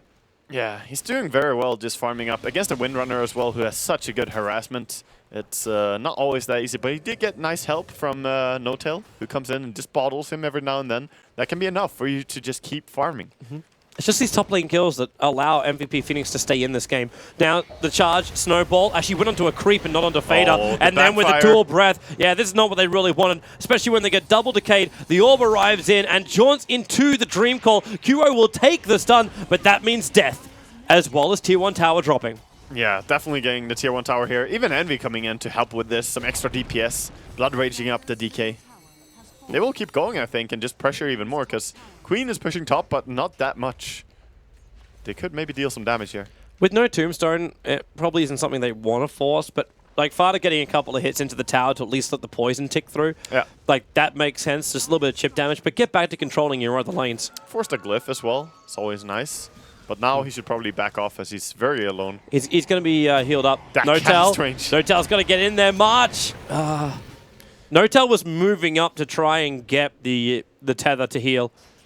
Moving up, but he was still too far away to help him there. They're pinging right where he is. They know exactly where KB is, and he blinks over the top of Envy's head. You could attempt to go for the Rupture with the blink on cooldown for such a long period of time, but he's already back underneath his own tower. Exactly. It's the towers again. You don't really want to dive in there. Oh, mid. We might see a dive on Misery here. Oh, the power shot just barely doesn't connect. Now the snowball. Yeah, they're going for it. QO. No line for the Shackle, but he's going to focus fire Misery down. Couldn't get the Tombstone off. But the TP in from Fada, well, there's no one else to really punish. Nuts would have been it, but he ran backwards. Yeah, he did. And Queen also blinks backwards from top as the Puck ulti is now available once again. So might try something here with the Bloodseeker and Puck. They're giving space to NoTal while Puck's doing this with Envy. He needs level 6 desperately, so it's a very good choice. Relocate's going to be such a huge thing for him. Both saving and more. They're pinging on where Envy is, so but they don't see March. March will come from the fog of war. So Bone7 starts the phase shift, gets the double silence, so there's no instant follow-up on the Blood Ride and Sonic Wave. They really want a Bone7 dead. He's worth a lot, but you're going to give so much more to Eternal Envy. Misery's on the front lines with the Tombstone dropped down. They do find the revenge kill and snowball into Misery. The Tombstone is still up. QO will arrive. They're charging. They really want to fight hard. NoTal comes in, but it's all a little bit too late. Now he's in trouble. Are they actually throwing away a potential 2-0 victory? Yeah, that was a lot of gold going the way of MVP. They were doing so well as well. 1,700 gold. Almost 1,800 actually for MVP from that fight. Give the game respect, boys. Give the game respect. But meanwhile, at least Fada was pressuring bottom, and he is starting to take the Tier 1 tower down there. But now he's getting charged. Yep. So you could just Shadow Strike and slow down Fada at the start. In fact, he's so deep on the tower. Oh, God. He's hunting for the kill. But March was just moving from one to the next. They even shackle him up and kill him off. MVP. Their movements are so good. They're still going to lose the Tier 1 tower on top lane, but they're finding pick-off after pick-off, and not just on supports, on everyone. Yeah, I love what they do, because they drafted for this, and this is the type of Dota the MVP want to play. C9, they want to farm up and then kind of group up and do a 5-man push. Not this kind of crazy stuff. This is what MVP have drafted for. Yep. Cloud9 need to kind of just slow things down a little bit more. Get that Blink Dagger over on the puck. Get to a point where you might have an extra disable or initiation like a Shadow Blade over on the DK. These are the things you require. Even Undying, where was this early mech? You're getting so many early kills, but no mech. They're going on bottom as well. They're going... Undying is now dead. They just charged into him, blinked in with the Queen of Pain, and he's quickly deleted. Shackle. If Bone 7 gets latched here, they're going to snowball in, and the creep wave positioning would have allowed for it, but he phase shifts down. QO wanting to keep on the run. Eternal Envy, he's in the neighborhood, and he's going to start the Rupture, but he's also really near the tree line, and QO wants to keep going. The Dream Coil's going to stop them, however, but he commit 2 Dream Coils to stay alive. No mana for Nuts. He doesn't have a Snowball available as well. Yeah. So they don't find the pickoffs. That's nice, at least for C9, because they were really far out there, and they survived, and a lot of people were chasing them. However... I mean, there's no stopping MVP right now. They're just going all over the place. Yep. Shadow Strike on Misery, try and slow him down. Fada coming in, and KP just blink very deep into the tree line and TP away to safety. That's nice. He was very ready for that wraparound. Yep. Even if they relocated in, he still would have been able to blink and do what he did. Yeah. I think you're completely correct that C9 needs to slow down the game a little bit more. But Prone 7. The charge, he phase shift dodges again. Yeah, he also got the bounty before he jumped away. But Wisp still picks up the illusion rune, so actually, yeah, they hold on to both of these runes. But QO is going to get bigger. This Aghanim Scepter's getting closer to completion. And you should never underestimate the damage output that can come from a Wind Ranger. Look at Envy just hiding. They know he's up there. They have a word. They saw he didn't back. They're like, where did he go? Where are you? He's cutting apart just looking for him. No, oh, no, he's in there, dude. No, that's the wrong way. You can't see through those 2 trees. Yeah, he needs to go. No, he can go in through there. Through those 2 trees. Can he? Yeah, and that's how Envy got in there. No. That way. No. Envy cut his way in like this. Oh my god, there's some I apologize for Windows as well. Some Mission Impossible going on here by Envy, just sneaking around. Right. He's cutting more trees. I mean, he's not farming though, so... Why not use a Quelling Blade, huh? Until he takes away all of his juke spots from killing off the trees. It is an important thing though, because if you don't farm with Bloodseeker... They're going to Rupture on March, and March has no escape mechanism to this, apart from a TP. But Bone 7, he's still got a Dream Coil, and in fact will commit it. They didn't need it. They were going to find the kill anyway. Yeah. But safety first for kill. Safety first, no chance of TPing out, and that's a good pick-off. That's a Blink Dagger. That's a Blink Dagger puck. The full Blink Dagger and a Midas towards the Bloodseeker as well. So both of them picking up some items now. And what else were we looking at for progression right now? Looking at the current golds. QO. Shackle. Oh, here we go. Here we go. Follow the global. Follow the global. Follow the global. Shackle him. Boom. Oh. Nah, it doesn't. He had nothing behind him. So, no joy. So Dragon Knight has quite a lot of golds. And he's probably going into the Shadow Blade or BKB. I mean, those are the 2 popular items. I've seen Fada play the Shadow Blade a lot of times. He played it in the first day, actually, I think. Yep.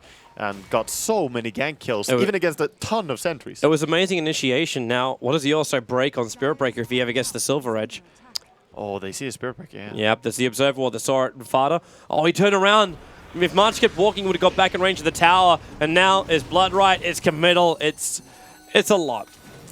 Yeah. He had a 17% chance of surviving that. Yeah.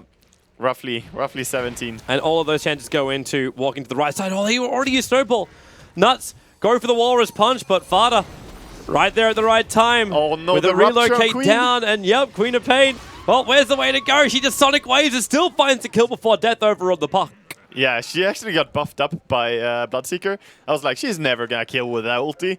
But then Bloodseeker buffed her and the puck died. It was the Shadow Blade build from DK. Yep. That was a really good turnaround for C9 now. This time MVP being found out. Spirit Breaker die and then quickly after. It's like MVP are preparing for it though. Like there's 3 Sentry Wards over on Febby.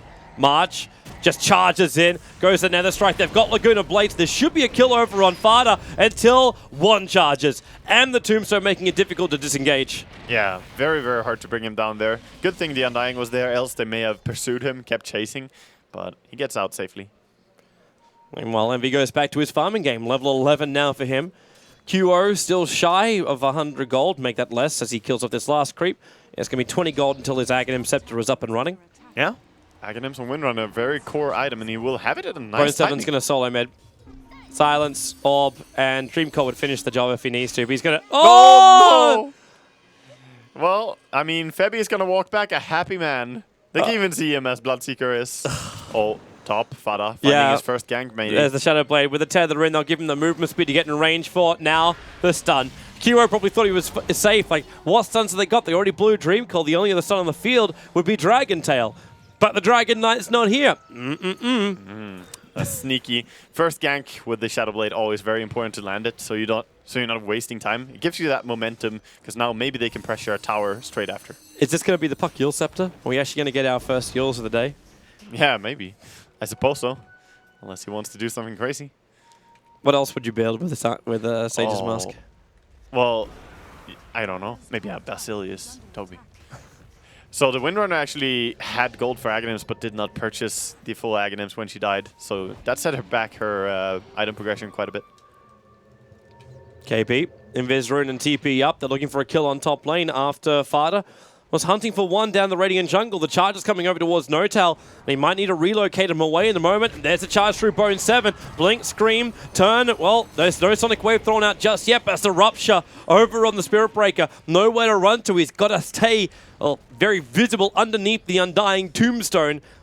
Yeah. She's finally actually had some calls to try and get rid of Misery. The snowball through. Now he charges up March right on top of that Undying. And there's nowhere to stay alive. Bone 7 comes in. He'll orb himself away to safety. Can't kill up KP. That Tombstone finally dropping down. But yes, Bloodseeker moving so quickly in. He's sicky bad over a QO. But March, he's still very low on life. But the shackle from QO. Nice. It latches onto Eternal Envy. He needs to turn the Blade Bell on as well. Maybe he can help kill themselves. But it's actually Puck in through the rear. The Silence and Relocate is coming in right on top of Febby to kill him off with the balls. Bone 7 wants to keep fighting too. The balls are chasing up. That's a double kill for Notal. March, the charge is going to work. There's nothing to stop him. Or is there? Oh no! There's no way. He doesn't have ulti. Well, could he run into him and Dragon Tail? No. It doesn't work that way? No, you'll get pushed. It has a pretty big AoE around Spirit Breaker that will push you with the bash if you get close to him when he's charging. So, I mean, Fada predicted it correctly, but there's no way he can stun that. Still funny though. Still a heads-up play. Might have hoped the Spirit Breaker might pull out of the charge. Yeah, maybe he would stop the charge. You can always hope for that. Or the creep's dying, so he doesn't. Man, what a mess of a game though. It's still going the way of C9. Like, they still have a 7,000 net worth advantage and over 3K in the experience. They are steadily pulling ahead now. Yeah, they have been starting to get more out of the fights once again.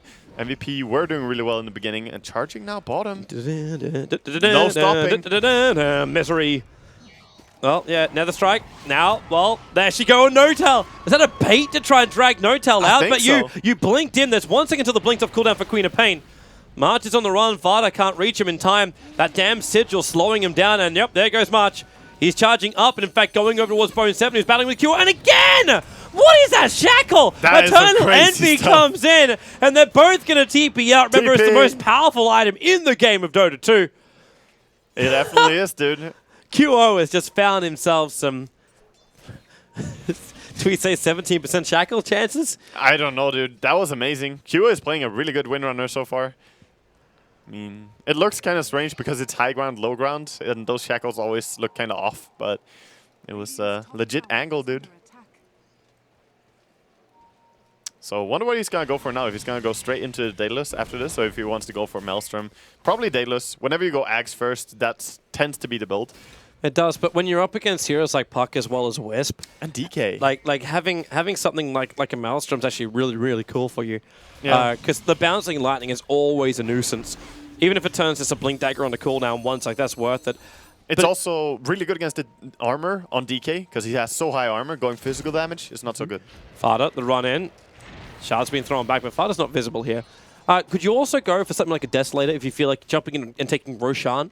It's also a high priority? You definitely can. It is a strong build, but most Windrunner players don't favor that one over the Maelstrom or Daedalus. You can go Daedalus into the Desolator or the other way around, though. That works, for sure. Okay. Well, you'll have the choice. He's already got 1,600 gold. I like this. When you have Aghanims, just farming the big creep on the Ancients with ulti. Because you have no cooldown anyway, so let's just use it, you know? Yeah.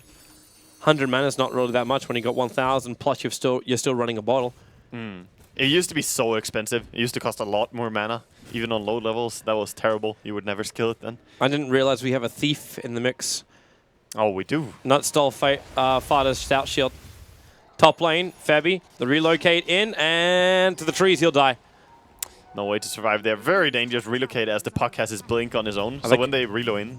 Eternal Envy, March, thinking about the strike. At the same time, they jump in towards the middle lane. A double stance and Dream Call. Perfect from Bone 7. The Courier's trying to block. Actually, there's something Observer wards, but the Courier's going to die to try and deliver them. He couldn't actually deliver because they're inside the snowball. And Nuts down for the count. Meanwhile, bottom lane, chasing after the Queen of Pain. Look at Envy's charging after. 5-8-8. 2 attacks in. One. Can't get the second.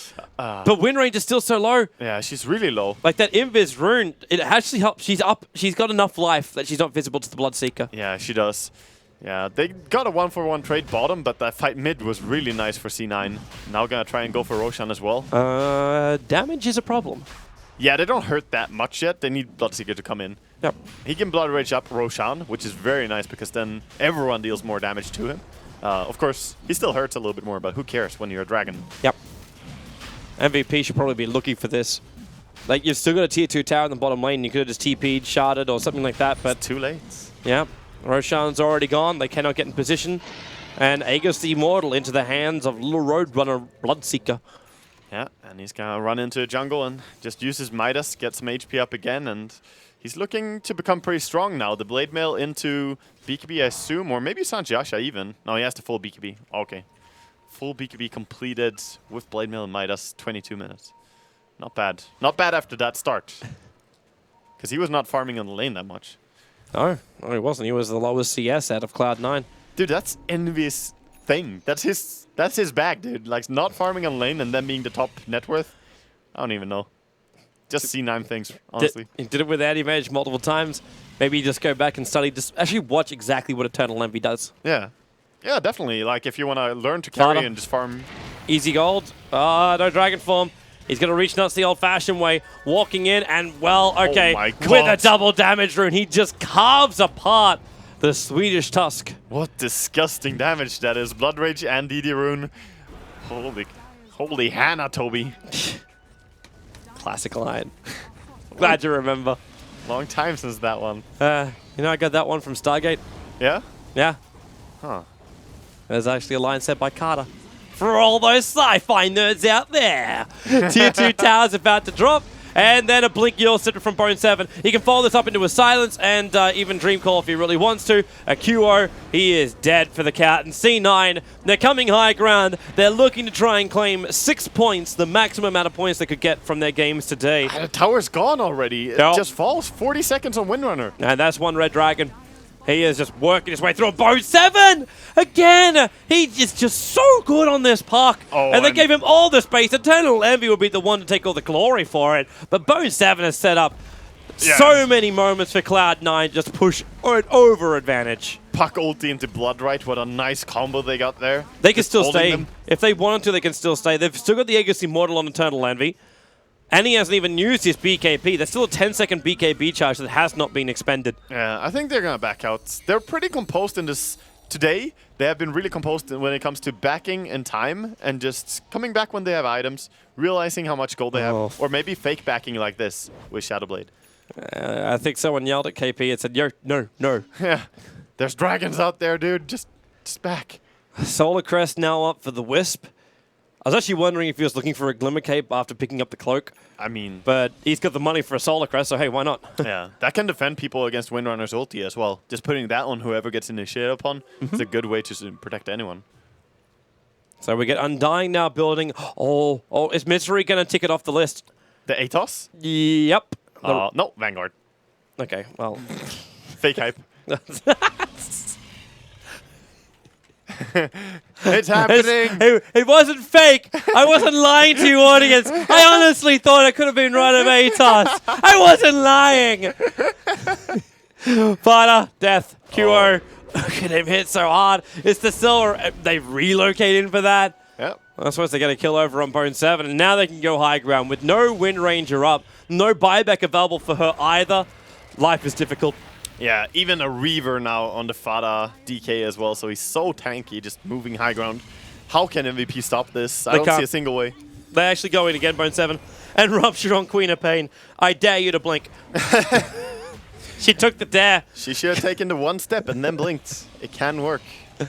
There goes your You mean because you get away from the damage instance? Yeah, exactly. You need to take one step first, though, else there's no chance of... Yeah, he just jumped into death right there. Yep. But you can still die, actually, even if you take a step. It's depending on timers and mechanics and stuff. Yeah. Well, Cloud9 going for GG push. The tier 4 towers is the next primary target. They've taken 2 sets of fractures. The charge is coming out. MVP, actually... March is like on the opposite side of the map.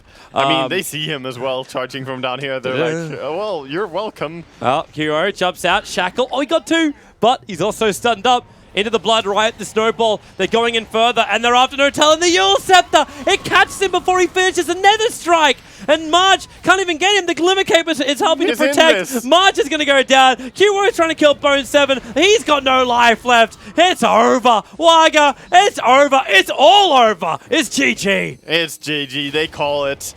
Man, C9, perfect day. Congratulations on the 6 points.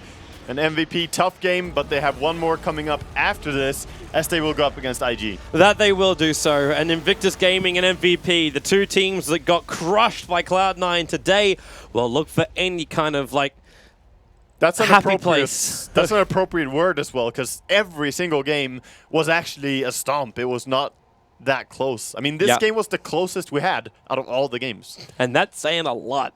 Yeah. That's saying a hell of a lot. All right, so Cloud9, congratulations with this. They practically secure themselves a top 4 finish in the group stage. Of course, all this will be confirmed over the course of the remaining day, as well as tomorrow morning. But for now, Cloud9 can rest very, very easily and very, very happily. Still got a lot of things to work on, though, because they were giving a lot of opportunities that other teams would have capitalized on. That is true. That is true. Always room for improvement, but for now, they should just be happy and then focus on studying a little bit when they have time. All right, so everyone, stay tuned. We'll be back. IG versus Cloud9 will be coming up next here on Stream 2.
Phoenix's turn to ban.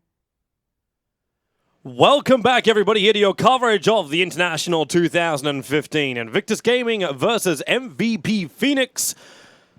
It is, do I dare say, Waga, the loser's game.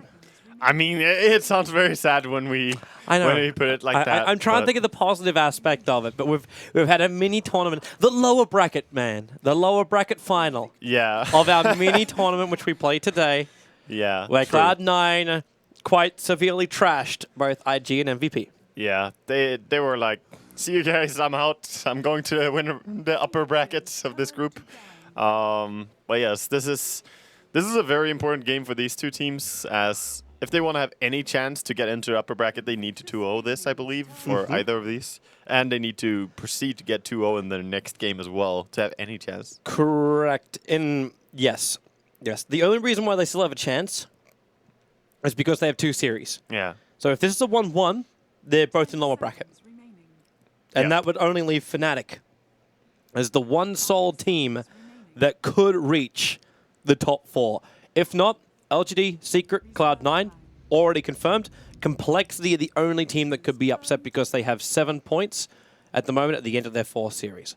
But they're also playing up against Secret at the moment, where they lost their first game. So they're only, the maximum points they can get from their series is 8. Yep. So we're starting to get to that point when the group is starting to settle down. But as we said, for any chance to go to upper brackets, you need a 2-0 here. And this is game number 1, IG versus MVP. Yep. As the draft well underway, Tuskar and Undying not being allowed through this time around, so no crazy snowballing out of control teams, but we do have a Bounty Hunter, a hero which we haven't seen at all today, apart from the band stage. True, he has been in the bands here and there, and we get to see him now paired up with the Gyrocopter, actually, something that C9 were running the day before, like I think yesterday they ran it. And that time they did have a Wisp, though, and Wisp is banned out by IG as well as Leshrac. Wisp was seen featured a lot today. 3 games, but all of them being Cloud9. Okay, so Bounty Hunter, great hero. Everyone loves him. Great momentum. All about the courier sniping. And then momentum into the later portions and upsetting all the junglers. How is Phoenix going to try and, what's the synergy you're looking for between the Bounty Hunter and the Gyrocopter? I mean, it's just that Gyrocopter is very good at killing anything, and he needs to be able to run them down in order to kill them. And Bounty Hunter, when he has the track, he gives more gold per kill that you achieve, and he gives movement speed so that you can chase them down and get the kill. So he just has very good synergy towards that kind of aggressive carry that Gyrocopter is. But meanwhile, on IG, though, they do have Naga Siren, a hero that is very highly rated by many of the teams here, especially Secret, among others. But pretty much everyone is catching on to this hero being so strong, batting it in the first phase or picking it there. Yeah, because most of the time you're looking at it, well, you bring up Secret, and we have already flagged already that that's mainly because of the support Naga that they play. Would you even dare play a core Naga up against a Gyro? I wouldn't say that core Naga is the play right now. I mean, she's dangerous once she gets to that point. We saw it being run one time during our casts, and it did not work out. So I think it struggles due to all the AoE, as you mentioned, not just Gyrocopter. We should also flag the fact that one game was a Cloud9 game, and Eternal Envy was the 4 Protect 1 strat, and the other 4 were dying a hell of a lot. So there were multiple reasons why it didn't work out, just because of the way the game played out. Yeah, true. I just think that you can have more impact as a support, stacking up a lot of camps and giving that important vision to your team with the illusions. That's what really is the power of it. And you have 70 mana cost to spawn those illusions. So. Hello, Rubik. Ah, yes. One of our favorite heroes to have in the games. One of IG's favorite heroes as well. Yes. They love it, and they have really good success with it. So happy to see it picked up there. Yeah. We'll see. Well, there's still a lot of different abilities which you'd love to steal. I don't think there's anything really bad on the field that a Rubik would grab. And with the Spirit Breaker charging, he's got a combo with the Lina. Lina's already got the combo with the Naga Siren as well. The only thing I'm a little bit concerned about is survivability for IG. Spirit Breaker might have it in droves. But the Lina and the Rubik, once Jara gets the Demon Edge and starts getting more DPS up, they are either going to have to dish out the damage a lot faster than the Gyrocopter, or they'll die to the flat cannon. Yeah, that's true. It could be very nice to try and wait with the Rubik till 5th pick, just so that you don't scare away MVP from picking a good spell to steal now. Like, you wouldn't pick, you wouldn't pick a Magnus. Yeah. You know, you wouldn't pick an Enigma wouldn't be there, but you know, you just deter them from picking good spells to steal. However, Nullfield is a very good skill to have against the Lion because it gives magic resistance to all of your team. Very true. Darkseer pickup. Well, I can see some good abilities from that, even if you just get Iron Shell. Yeah. Ruby could have an absolute field day with that. But the team fight for MVP looks nice. Darkseer and Gyrocopter together is never really a bad combination. Even when you're able to to search the Gyrocopter after, so you're able to keep getting these kills with Rocket Barrage. So you've got earlier combinations as well as just the big team fight combo. Yeah, that is true. And Invictus Gaming picking pretty similarly to what MVP previously played, the Spirit Breaker aggression together with Alina. I mean, obviously it didn't work out against Cloud9, but Cloud9 were just, they were ahead. They were playing better, I would say. I don't think that you could blame draft. They were being a lot more efficient across the map at the same time as MVP were trying to gank across the map. But really, MVP can be a lot more efficient this time around. Like, if it's just a Bounty Darkseer offlane, you can use the Invis Iron Shell battle to try and catch out one of these supports. So you've got different ways, like maybe even a Boots First Bounty if you're going to do this, to find advantage in the lanes without having to commit 3 or 4 people like MVP had to do in their previous series. Yeah, that is... Goodbye, TA. Yeah, that is very true. So long, sweet TA. And she would have worked well here for MVP. Having Track in your team when you play TA is, again, she's similar to Gyro in that she relies on getting a lot of kills. So smart ban out here by Invictus Gaming. And Bloodseeker, of course, being removed by MVP. I think it's just a pretty good call as they have aggressive heroes all over both these teams. So who's the last one for IG? You ban out the Templar Assassin. That's what I'm wondering. Which, like, either that means that this Lina belongs to Ferrari, and maybe he's worried about the refraction soaking up a lot of the burst damage he wants to dish out. I think it's Ferrari. I think Ferrari will play the Lina this game. But and then we assume it's the offlane Spirit Breaker. Yeah. Naga support. And then that means we're looking at a #1 position core here for IG. Exactly. Anti-Mage is doable. I mean, he's not banned out. He's good against Darkseer. He can lane against Darkseer fairly well. And they don't have... You're just coating up the magic resistance, aren't you? Exactly. You have insane magic resistance with Anti-Mage and Rubik. Yeah. That's kind of sick. And Glimmer Cape on that, Toby. Oh, of course. And you're basically Huskar. No one can be Huskar. Poor man's Huskar. I don't know. They could go for it. Darkseer is a great hero to lane against as Anti-Mage, at least. Even if he's annoying with the spam of Iron Shell. The only way that he could be that annoying, though, is if he is allowed to get high level. But we'll see what they decide to go for. I mean, you have Burning in your team. So Anti-Mage is... You definitely have a comfortable player playing this hero. That's very true. At the same time, I think, hello, it's going to be a Razor pickup. Curious. Team fight stability is the name of the game for IG. There's, yeah, this is a good carry as well against the Bounty Hunter and Lion. Their single target spells that they want to dish out. And also a very stable laner, as you said. This can work out nicely for IG. The only thing I'm a little concerned about for the Razor is what happens when... like Bounty Hunters start slowing him down with the double Iron Shells. You throw out Plasma Field and then you've got nothing else that's really going to stop the damage, because the damage still keeps coming in from Iron Shells. Yeah, that's true. But I wonder how aggressive they can be on the Razor if they want to chase him down. I think the laning stage is going to be a lot easier for the Razor than the Darkseer, so he's probably not going to do too much early on. I can agree on that. Also, an interesting part to mention is that Razor, primarily here, is picked to counter a Gyrocopter with the static link and how well he interacts against that. And Gyrocopter was the first pick, and Razor was led through all the way to the last pick here for for IG. I think we have ourselves a semi-farming game coming out for MVP.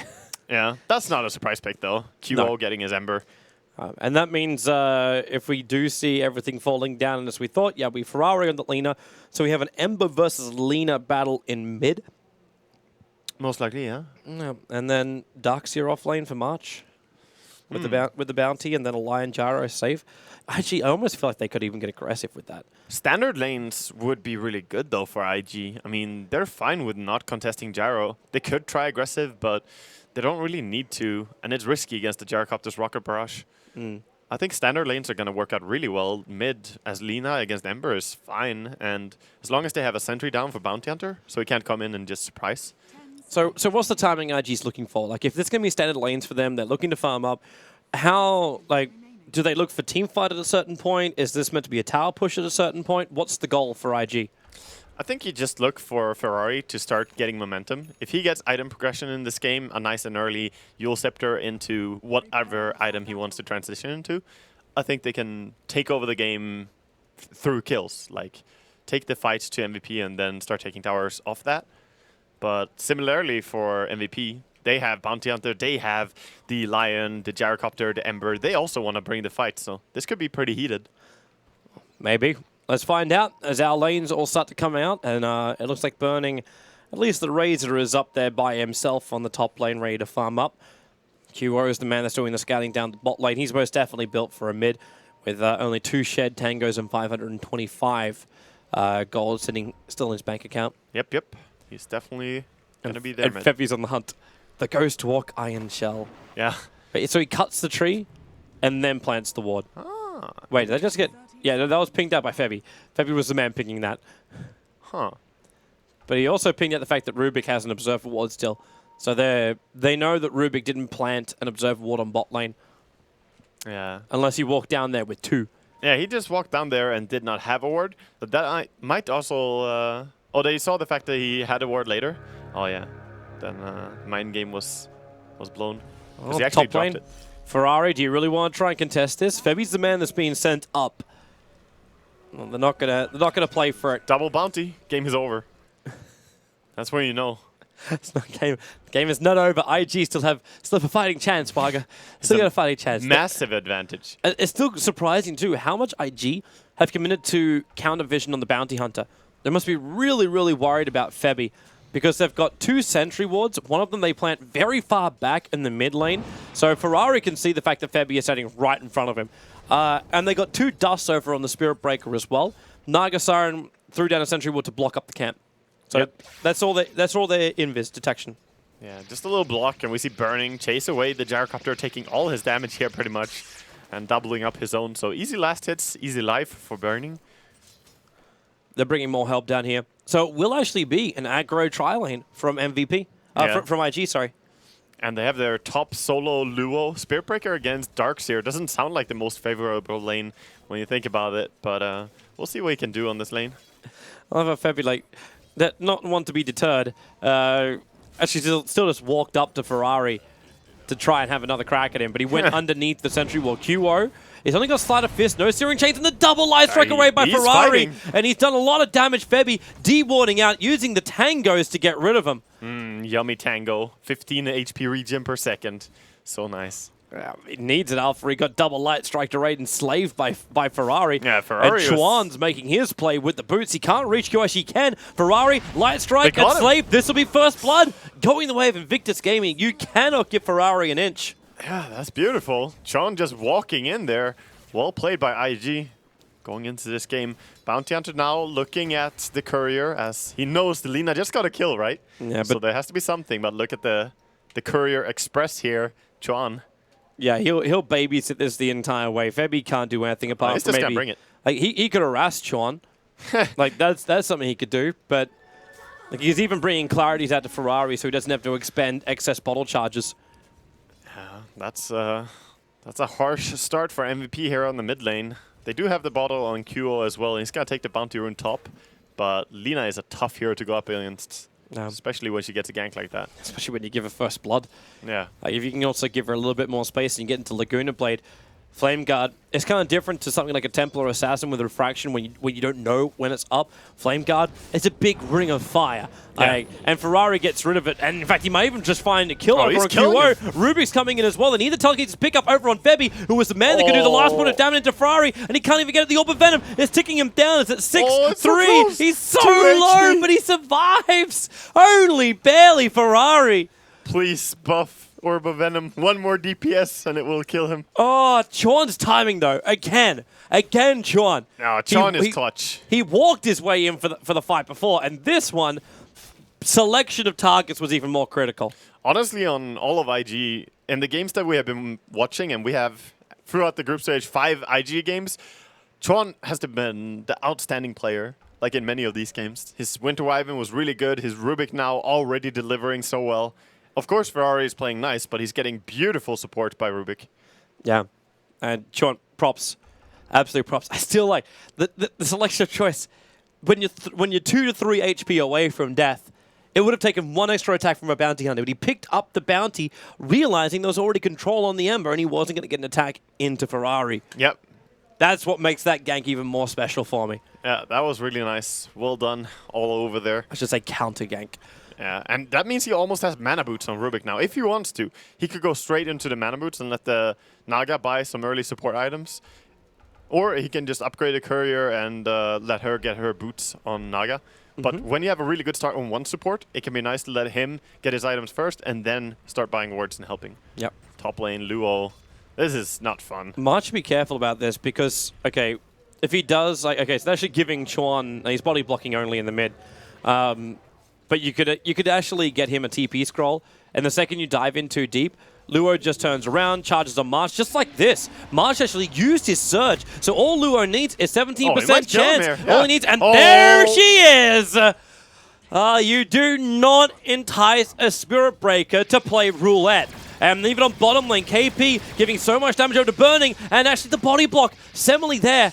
The Faith moving over to Nuts, and, well, Nuts. there's no Riptide. There's Ensnare in 1 second time. Fabi comes in to attack from behind, but Faith, he's got Riptide to find the kill. Burning with the Plasma Field. Where's the detection? They do not have it. There's a Radiant Sentry Ward in the bot lane.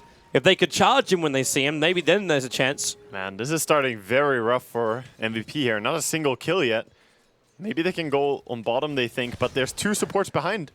Oh, they see them. Fabi attacks and runs away. Yeah. So Ferrari has all the space in the world as now they apply pressure on bot, so Fabi has to stay here. And you've still got a farming Spirit Breaker who gets a solo kill on top.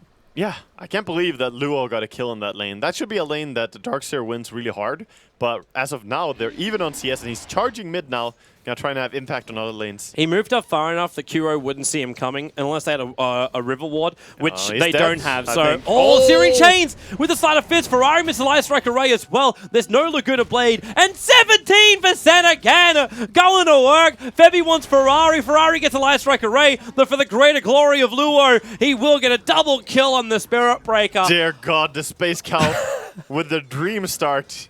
He is so strong right now.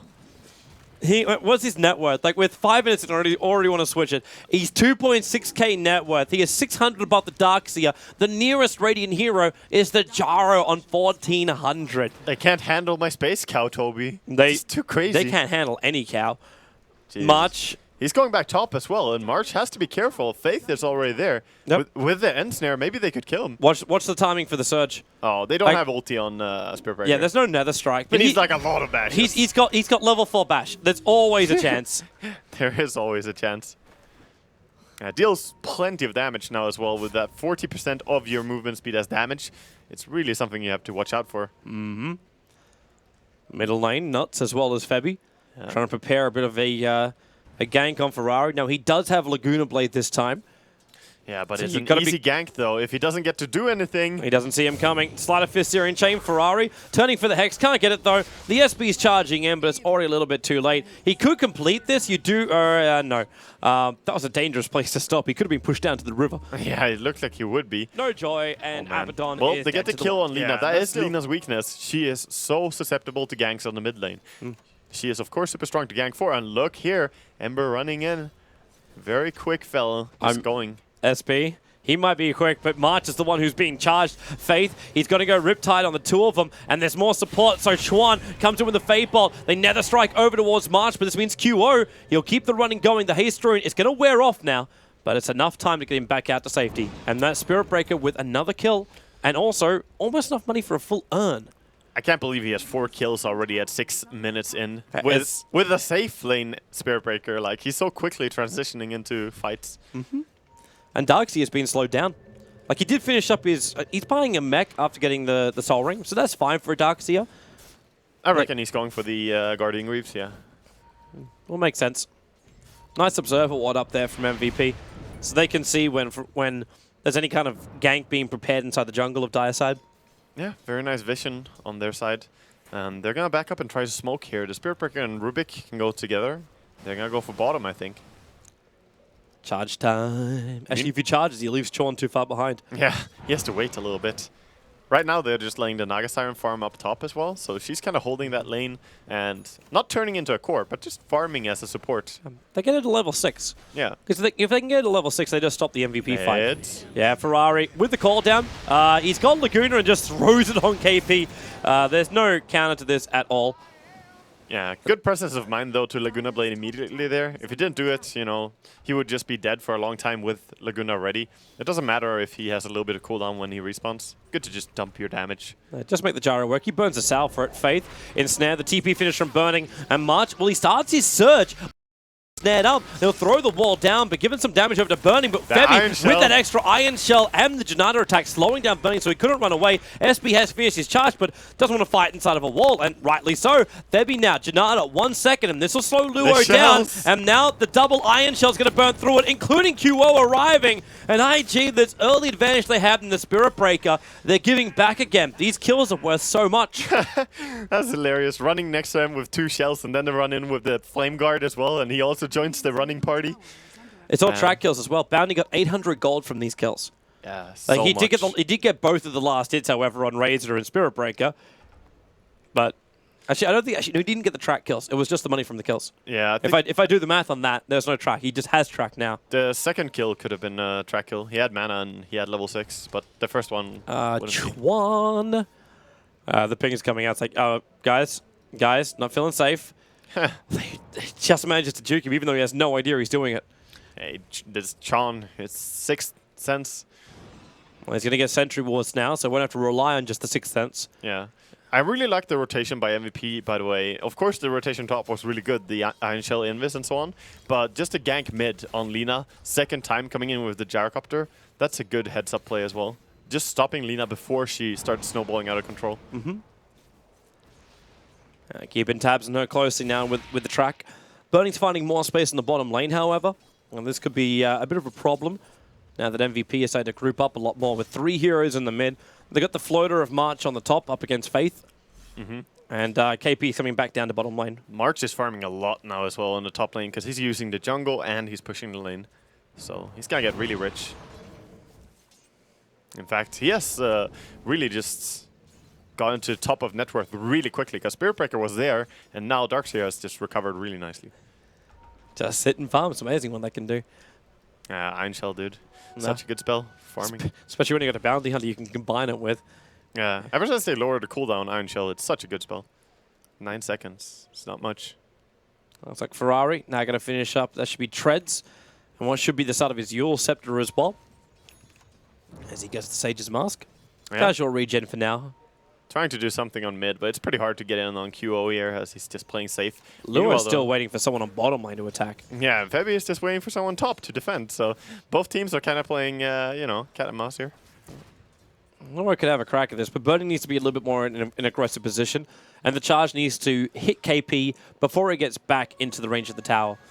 Because if that happens, then Burning's just going to be in a position where he could die. TP support would just come in so quickly from MVP. Yeah, that's true.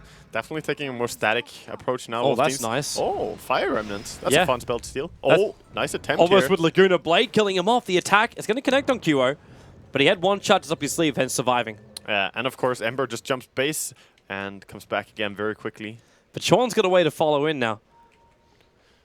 He's got Fire Remnant charges. If you wanted a way to get in range, or at least like leapfrog your way in range for a... Yeah, or even just a strong nuke if you want to use it like that. As a Rubik, I guess that's fine. Now they jump in on Ferrari and Chuan. Song of the Siren's going to go off. TP support's coming in. He caught March at the back end. And the triple spirits over on Nuts, but he actually hits him with a telekinesis throw down and hit. He hits Febby and March, but the damage is done. The Lina will die on the sides. QO actually. Lina not dead just yet, but she's tracked up. March is chasing it down. One punch. Just punch it. There it is. The double kill comes in for March. He's got them karate chops. Very nice. And completely crushing IG there. Of course, you lost your Ember, but who cares? It's 3 kills, and 2 of those at least were track kills. Rubik using all his remnants to jump in like that was a little bit too much as he got stuck in all the enemies there. Should have had 1 defensively and maybe he would have lived. And it's... But it's Gyrocopter, mainly. Like, Gyrocopter just wins this fight so hard. Of course, Darkseer did a lot of work as well, though. Yep. But Gyrocopter's call down is a massive, massive teamfight spell. And it's that and the fact that Darkseer capitalized on all, he's almost 6k net worth. Oh, he has a gem? Oh. The Darkseer? He does. That's a very... Wait, what, really? Yep. So, I don't know if they actually... I think they bought gem against the oh, not the Darkseer, the Bounty Hunter. I'm like, wait, what? Like, I'm not seeing I'm seeing Darkseer try to save up for... It's a replay bug, Toby. Okay. Damn you. But Bounty Hunter first. with the amount of money he gets anyway, so yeah, why not? I think it was IG that bought the gem and lost it, actually. I'm not sure. It belongs to Febby. It's a Febby gem. Oh, okay. I see. It's his. If it's put on any member of IG or any other member of his team, then it actually shows the ownership. If it doesn't, then it belongs to the initial hero. Yeah. Here comes your charge. Wow, Luo. Yes. He was going underneath the tier 2 tower while his tier 1 tower on bottom lane is being heavily pressured. Yeah. They're ready to fight again, MVP. Radiant's middle tower is under attack. There we go. Okay, so they're just forcing more issues here and playing around the fact that they have the mech so early up. But if they don't get contested, they're gonna get the tower. And look at how close he is to Guardian Greaves on the Darkseer. This is one of the few heroes that you can really naked rush the Guardian Greaves on. It's like him, Bounty Hunter, and Undying pretty much. Is it worth doing it over Maybe something like a Naga. Blink Dagger, considering just how great MVP's fights have been so far? I think so. I still think it's a very, very good upgrade. A lot of people are underestimating how much of an impact it does. But Blink Dagger, of course, could be useful, so it's always a team decision. Well, right now, the team of MVP... God, they have a lot of mana boosts. Never-ending mana. So you get Greaves like, well, why do I even have to worry about it? Yeah, definitely. Bounty Hunter just stalking, looking for anything he can find. Both teams playing a little bit slower than in the first 5 minutes of this. Well, this is that critical time where I think IG realize if they lose a team fight, they probably lose Roshan as well. Or they just lose both their tier 2 towers in mid and bottom. Yeah, and I think that Febby is probably going to go Blink Dagger on the Bounty Hunter, and he's getting pretty close on his gold. Either that, or he could go into Solar Crest, of course, but I believe Blink Dagger would be really good this game. One way to keep up with that, well, I say with the Spirit Breaker, but it's one way to easily get tracks off, so you keep the vision beforehand. It's so easy to track everyone, and then you can blink in to do just your shuriken. And you can even toss down a creep, as long as it's anywhere nearby, because it has such a huge bouncing range. And then it will keep bouncing on everyone. That's your decision from March. So full Greaves are completed. Nice. As MVP keeps staring down this tier 2 tower. They've sent Nuts up to the top lane. He can TP to the tier 1 tower on bot lane. That still exists. In fact, MVP, they have every single tier 1 tower still remaining after taking all of the tier 1 towers of IG. Yeah, this looked good in the beginning for IG when they were snowballing with their Spirit Breaker. He had so many kills already at 6 minutes in, but they couldn't keep up the pressure. And now MVP are slowly just taking control. And IG try and spread out the control. They've got a gem over on the Nagasarim. They're trying to get rid of the vision of MVP. Hilariously enough, the Observer wards are up either too high, as she walked past one of the Sentry wards. Yeah. They found the Sentry at least, but they actually managed to deward that that Observer. She ate it with the Tangle. Very nice. That's one way to do it. And the other Observer ward's actually in a very, I say obvious position, but easy to see position going into the dire jungle. Yeah. And that's all of MVP's vision. It's about to time out anyway, but it's more just being able to keep track of this little Bounty Hunter, who's right now just farming mid. He's trying to complete his item here, so definitely going for the Blink Dagger, I believe. Other than that, are we going to see a smoke up soon from IG? I think it's time. They have their smoke on Rubik, but they need to shove mid. They're grouping like they want to. Oh, that's a good deal. That's a really nice spell to have. The Flame Guard protecting you so much. QO, pick up, throw down, and with Laguna Blade, charge and Nether Strike, they ensure there is no defensive Spirit jump. Yeah. And he had one too. He had it out, but it doesn't matter. If you get lifted by Rubik, the chainstone is definitely there from Ferrari and Luo. Instantly smoking up. Now they want to keep this momentum going. It's not just one kill and that's it. Nut's going to TP out just at the right time, as the Spirit Breaker was charging him down. He makes it out fine, and they do see... They don't see... They saw him. The Bounty Hunter. He sees everyone else. He tracked an illusion, and Faith is like, wait, I'm bringing the illusion to me. Yeah. Well, that way, they still don't see the smoked up targets. He keeps farming. When he tracks an illusion, does he actually... You don't get the true vision if that's what you're talking about. No, I meant you actually find out how much gold the guy has if you track an illusion. That's pretty useful. Yes. Yes, you would. So it's always very easy to keep track of how much gold a Naga has then, if she split farms and stuff. That's good to know. The 5-man smoke gank from MVP. They're coming down for Burning. He's getting too close to that BKB, and they're going to do something about it, as well as take the Tier 2 tower. Finger of Death from Nuts to ensure a very quick and decisive kill.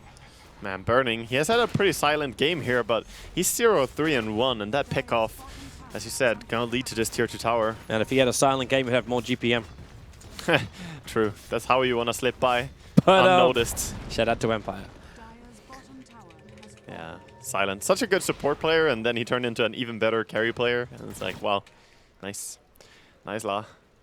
Beautiful transition time. His name is one of the most appropriate names in in the Dota scene, because you meet him in real life, meet him at a LAN event, and he just is. He's pretty silent until he gets to know you, and then he will start talking to you. But he definitely has a time before he's comfortable talking a lot to you. Such a nice guy as well. Yeah. Got a very nice girlfriend as well. I believe they're planning. They've moved in together. They're planning on getting married at some point soon.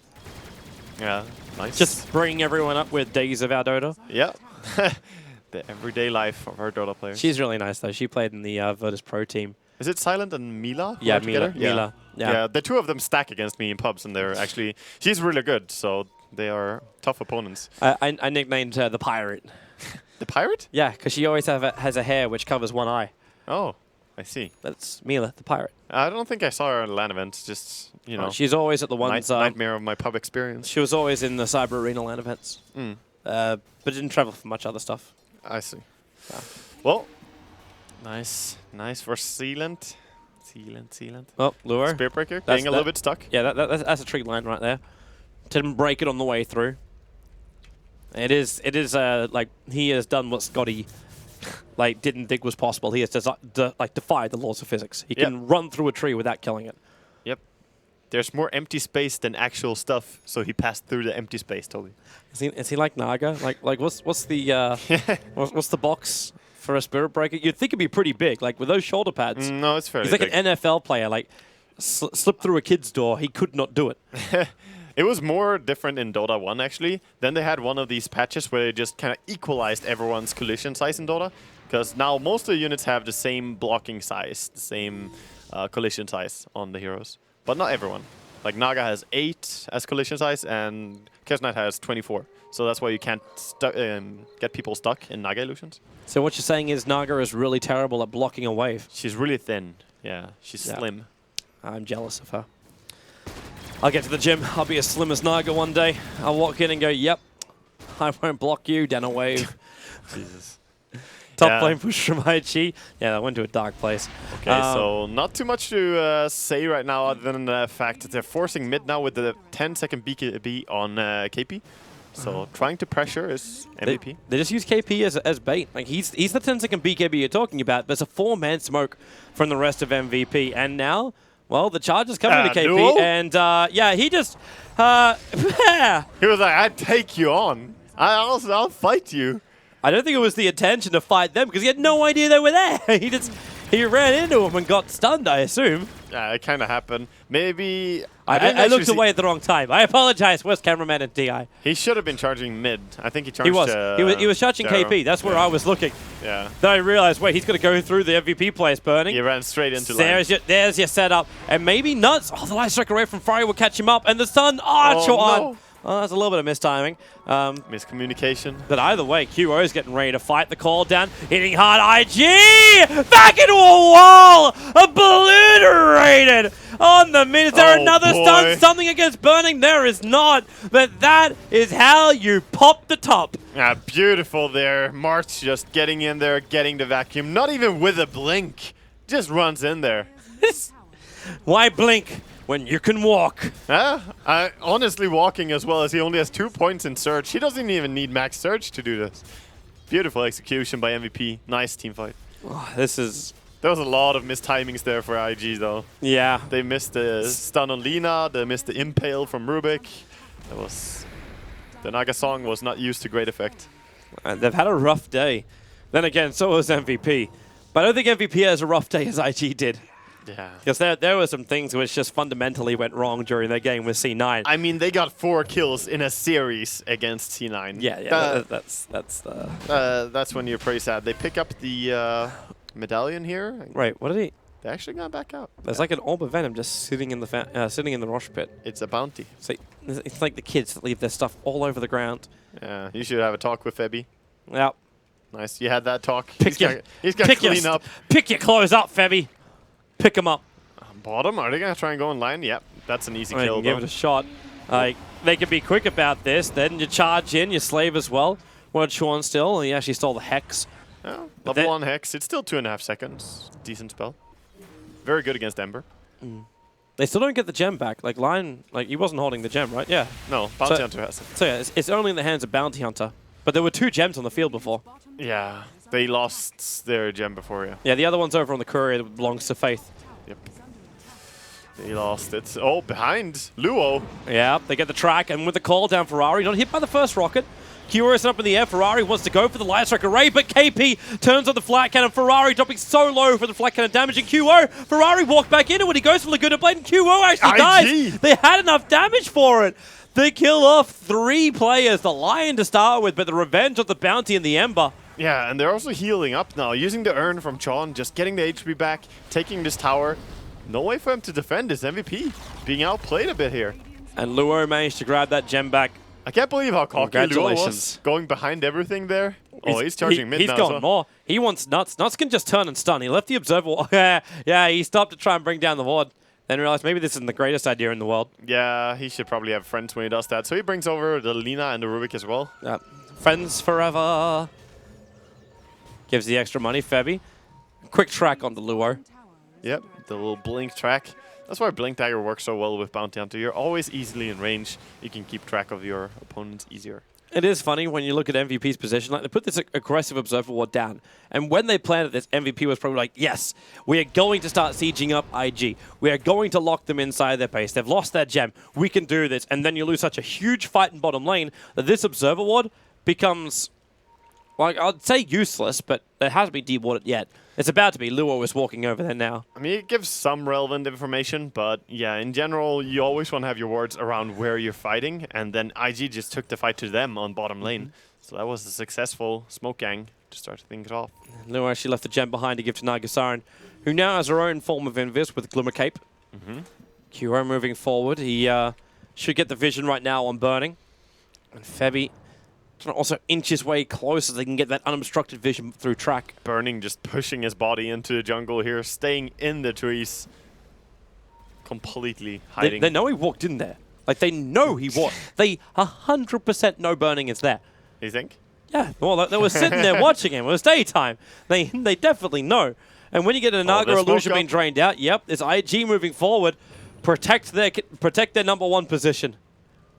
Oh, they're going in. Yep, there's your pickup. KP, drop back, but nuts the back into the double stun. They're right on top of the wall, and the double spirits are on the way into. IG trying to stop the fun. It's the BKB from KP that isolated him out. Nice he song. will now die with that Song of the Siren, allowing it to happen, but now QO in for the Searing Chains, catching out too. Ferrari's Yules had to put him a little bit of time, but the Iron Shell's doing the work. He'll go down as well. Faith and Burning now trying to inflict that damage into QO with a finger of death stolen from Chuan, fighting his kill. Febby won't survive through the plasma field, dropping gems everywhere. They have 2 gems now over on Naga Siren. A lot of the momentum swinging back for IG here.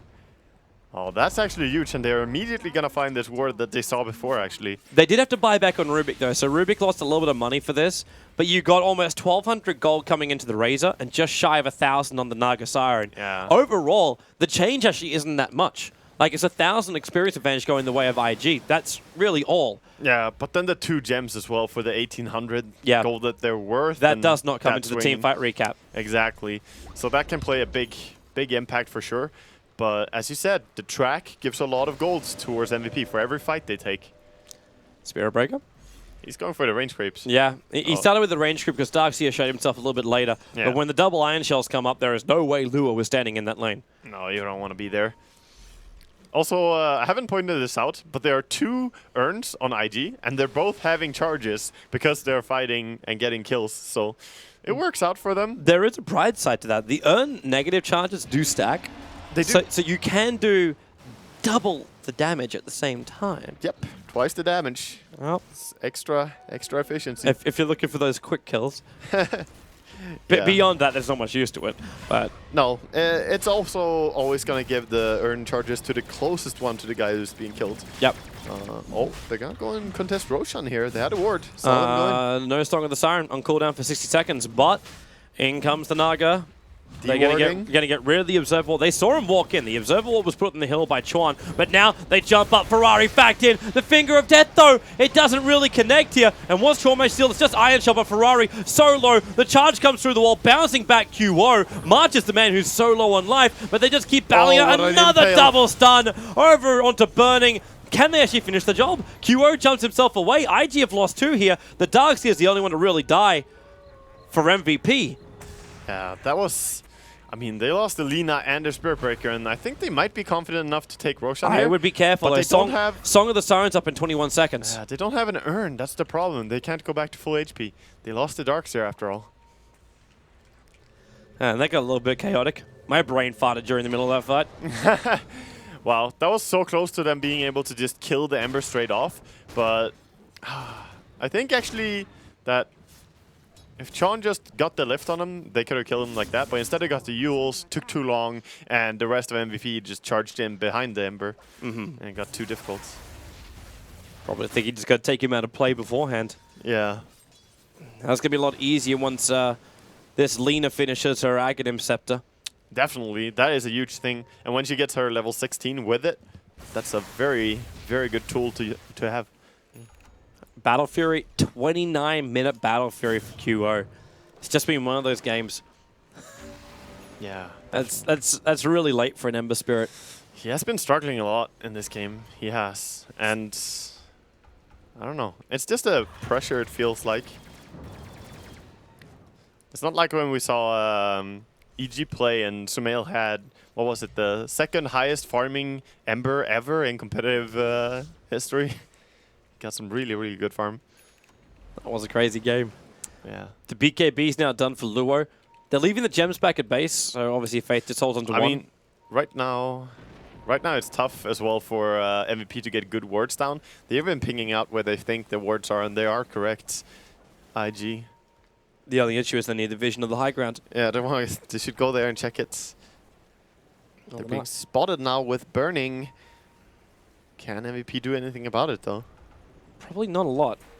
Burning's just backing up. MVP is too far away. They still want to just take Roshan.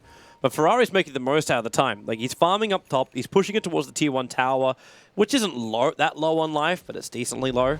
Yeah. I think they need to bring Ferrari soon, but it's fine for him to take the tier 1 at least, Yeah. or try. That's his Aghanims if he gets it. Yeah. Like, he takes the creep wave out right now, and that's almost his Aghanims. He's 50 gold away.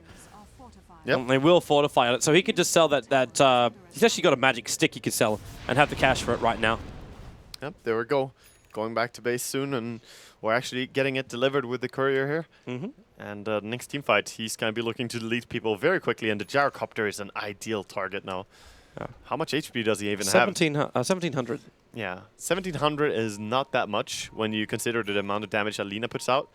And if she can get level 16, that's 950 pure damage. Yep.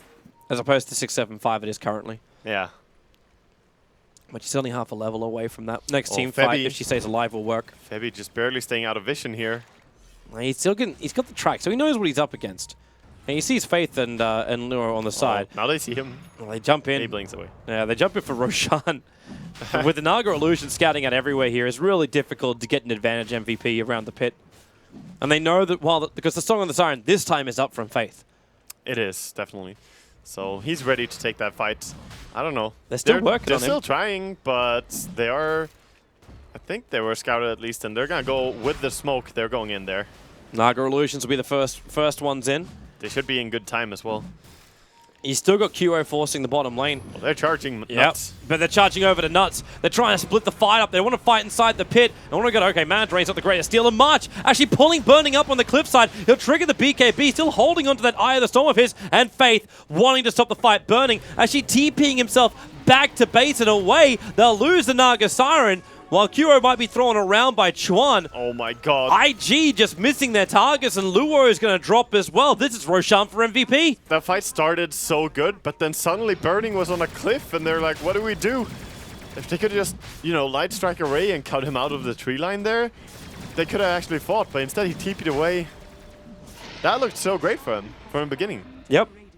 And when the Song of the Siren came out, I thought maybe they can correct it. Like, they had the time. He stopped the song Yeah. and immediately died afterwards because he did it. It seemed really weird. Like, why did he stop the song? Oh, the communication in that fight was not on point. Like, they were... He probably used it at a point when they were trying to kill someone. They're like, no, don't song. And he just canceled it and died. So... Yeah. That song was the only way they get the Razor free. He had to song And he there. actually had to keep the song up, too, so the rest of his team could escape. I mean, with the song up, going back, it's very easy to play hindsight, and especially from the caster perspective, of course. Yep. But if they songed and then just ran up, killed the trees with a Light Strike Array, the fight would have been easy from there on, because Razor would have been able to do something. Yep. As opposed to just having to TP A out. BKB level 3 Eye of the Storm that was... Well, the BKB was triggered, but the Eye of the Storm never was. Yeah, There was exactly. no damage inflicted into MVP. He could have even started a static link. There were 2 heroes that were in range of him, because considering the Darkseer joined him on the cliffside. Yeah, exactly. Could maybe even have fought that, but...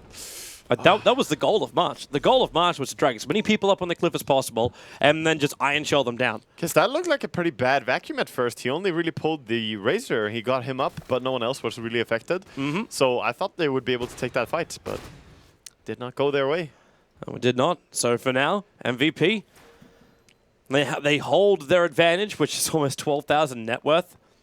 Yeah, Nuts must have been proud. He died immediately in the fight, and then he was like, go team, you can do it. And they did. It was the greatest choice though from IG, like to charge after Nuts. Yeah. You actually forced MVP to come out of the Roshan pit and fight against you. And they're happy to fight in the Roshan pit with Cold Down, Flag Cannon, Ember Spirit doing his thing, Bounty Hunter Tracks, and Darkseer just Now fucking you're and against the walling. mages. It's perfect. But yeah, now you're fighting up against Nagus the Immortal, Gyrocopter, who could just soak up everything you throw at him. Yeah, that makes it so much more difficult. And we're going to see Ferrari. Yule stun. Yule's the Light Strike Array, but he was too early on the Light Strike Array. He'll ulti Wow. Laguna Blade QO down, did not have his guard up, and March being charged down by Luo, but KP way too deep. You're going to Oh, burn they the can't save Aegis him. the Immortal. The Ensnare's still on cooldown, but Ferrari preparing the Light Strike Array. This time he'll get his timing right. And KP's down for the count. Well, and even Luo, he's going for further, he's going more, but Nuts can see him. Yeah, and he does not have a BKB this time, so he's Stun. just going to get stunned. Yep. And no mana. All the mana is gone. He's like, thank you very much. Lion actually has Finger of Death up. Yeah, he does. So if you commit underneath the tower, it could have just turned, drained the mana, and... What an amazing hold that was by IG, but I don't understand why Gyro would dive there. He was getting way too confident. Radiant's middle tower It is seemed under attack. a little crazy from MVP, but Well coordinated. crazy is this game. Yeah, well coordinated though by IG to be able to burst that Ember before he did anything. And the Lina damage definitely came into play. Yeah, that Laguna Blade. Top tower is Like, how much damage do you actually deal to that Ember Spirit in his current position? With the Lina now having a level 3 Laguna Blade with I mean- pure damage. That's 950 immediately, and then you just need to bring in some right clicks during the stun duration, and he's dead. That's pretty much all you need. Luo, a little bit of trouble for him. QO is having a bit of a crack, but beauty of charge away. Vac couldn't get there in time to cancel it. They tried. And the Spirit Breaker Illusions are trying to also take the last hit, the Tier 1 tower. They'll fortify and protect it to deny it. Radiant's top tower has been denied. Fortifying and then denying. Nice. It's going to come off cooldown anyway, so hey, why not? Exactly. Tron working on his next item here on bottom lane. Could be either Ghost Scepter or Force Staff. It should be the Ragonims. Yeah, Aghanims would be nice, but I think in this game you might need the Ghost Scepter just because of Gyro. But Aghs is truly amazing, so I wouldn't blame him for going for it. Just having the stats would be nice. Yeah. Like, because that will actually help him to survive the initial flat cannon hits. Because this Gyrocopter still doesn't have a Demon Edge. Like, it's still an SMY with BKB Helm. He will, though, and Tron won't have the chance to add a lot more items before the Gyrocopter has an MKB and stuff. So True. if you want to get a Ghost Scepter, you get it now. You won't have time to buy 2 more items. Not as a support in general. Slow item progression. Ferrari using his Yules to dispel that track. Not wanting to allow them to have any kind of vision on See, IG's yeah. movements. And in fact, they're grouping up. They're really tight for a smoke right now. They are. Do they even have one? I don't think they have one. There's not one on any of the heroes. They don't have one on the in their base, and no one in the shop either. So they have to wait 6 minutes almost. a long time. And March just gave the order to his entire team that they should be pushing out the side lanes. So trying to get every lane in good balance to go high ground. But I don't think they can go high ground until they get a new Aegis. And even then, they need to play it better. You need to wait until 41 before Roshan's going to spawn out with that Aegis, but at least it's a quick spawn. It's 30 seconds out of the 3 minutes potential spawn time. True, true. What's burning after? Like, yay AC. It's a point booster coming in for Chuan, so it is going to be the Aghanims. That's nice to have the Sulcuress. He's dropping the TP scroll to have the point booster. Yeah, Better be worth it. I suppose he wants to have his magic wand, and he's probably never going to be in a place like they're not playing close to the Radiant base. Actually, no, he drops the Ogre Club to get an Observer Ward instead. That's the Vision Man. That's what you need. You need to have your magic wand, the mana, the HP, the surprise factor. How many times have you seen people survive with a magic wand during this TI? It's a thing even professionals struggle against it. I hate to say it, man, but Chuan's still at Hogwarts. It's only a stick. Oh, that's so sad. He's not graduated yet. Now, charge coming in on QO. Nice pick up by Chuan with a Blink Dagger. They Laguna and just destroy QO. Yeah. Good thing they have so many things to bring there, because Ferrari missed his light star carry, but the Spirit Breaker is on top of that perma-bashing game. Got the ulti going and the charge. Nice damage. Throw as many stuns as he got. I'm not surprised to see that burning is top on the net worth. That, you know, that just feels like home. Yeah, I don't think anyone would ever say that would be a surprise. But at the same time... Even playing a Razor, like in this game. At the same time, he's very close to March. In fact, March and him are trading places currently for net worth. And with the double Iron Shells on the top, they're burning Cedar Farm the creep wave in return. Oh god, it's a tight battle for a top farm. And he's got him on your nose. MVP. Just in front. Just barely. So Charge. aggressive They're chasing moves. after Nuts, and Nuts doesn't actually see him coming, so doesn't get the initial stun, which means now Luo can go to work. Oh, he can't Hexed blink. up, he lost his teammate, the Bounty Hunter, but he'll force staff down and away to safety. Yeah, very nice. That's the dream. You always want to charge over the trees or come from Fog of War. That way you don't even have to have your BKB ready. Nice initiation there, and they did get the bounty, as you said. Nice pick off. First, the Daedalus is up for the Ember. So he has Drums, Battle Fury, and Daedalus. Starting to get relevant. This game's going to get a little rough in a moment. The Bounty, like, the Ember Spirit, as you said, like, he's becoming irrelevant. But the push into MVP's high ground for IG is so difficult unless you find these earlier pickoffs. And what have you got really as damage-wise from their team?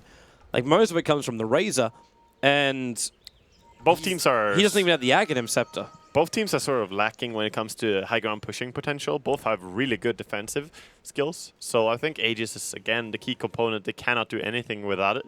But as I said before this game started, that they rely on killing stuff and then making, you know, stuff happen. All right, so 30 seconds. And Roshan is back in the world of the living. That Lena illusion is going to time out before that point, however. So they won't get instant vision of it. As now, well, Chuan... I don't know if that was an attempted slider fist telekinesis. That would have been sick. That would have been the play. I think it was an You'd have attempt, to be I think. so quick, though. Yeah. Because you only get the vision for a microsecond. I mean, you could probably shift-click that. But only if you kept the vision. Yeah, I mean, only if you... Yeah, exactly. Only if you see him. Luo, front lines. Febi's right on top of him. And he's just going to track it, so Luo's going to be careful. He doesn't want to waste the dust charge, however. Yeah, And who's got the vision now? He just send Naga illusions in. That'll do the work. Yeah, they see everyone, and Q is aggressive here. He wants to find someone, even drumming for this. Really? Yep. Well, he found Burning. Yeah, but his team is kind of far away. And now Chuan blinks in, and the Spirit back into a four-man wall, but there's no follow-up to any of this. And in fact, Chuan stealing wall to make his own copies. The Song of the Siren will come out.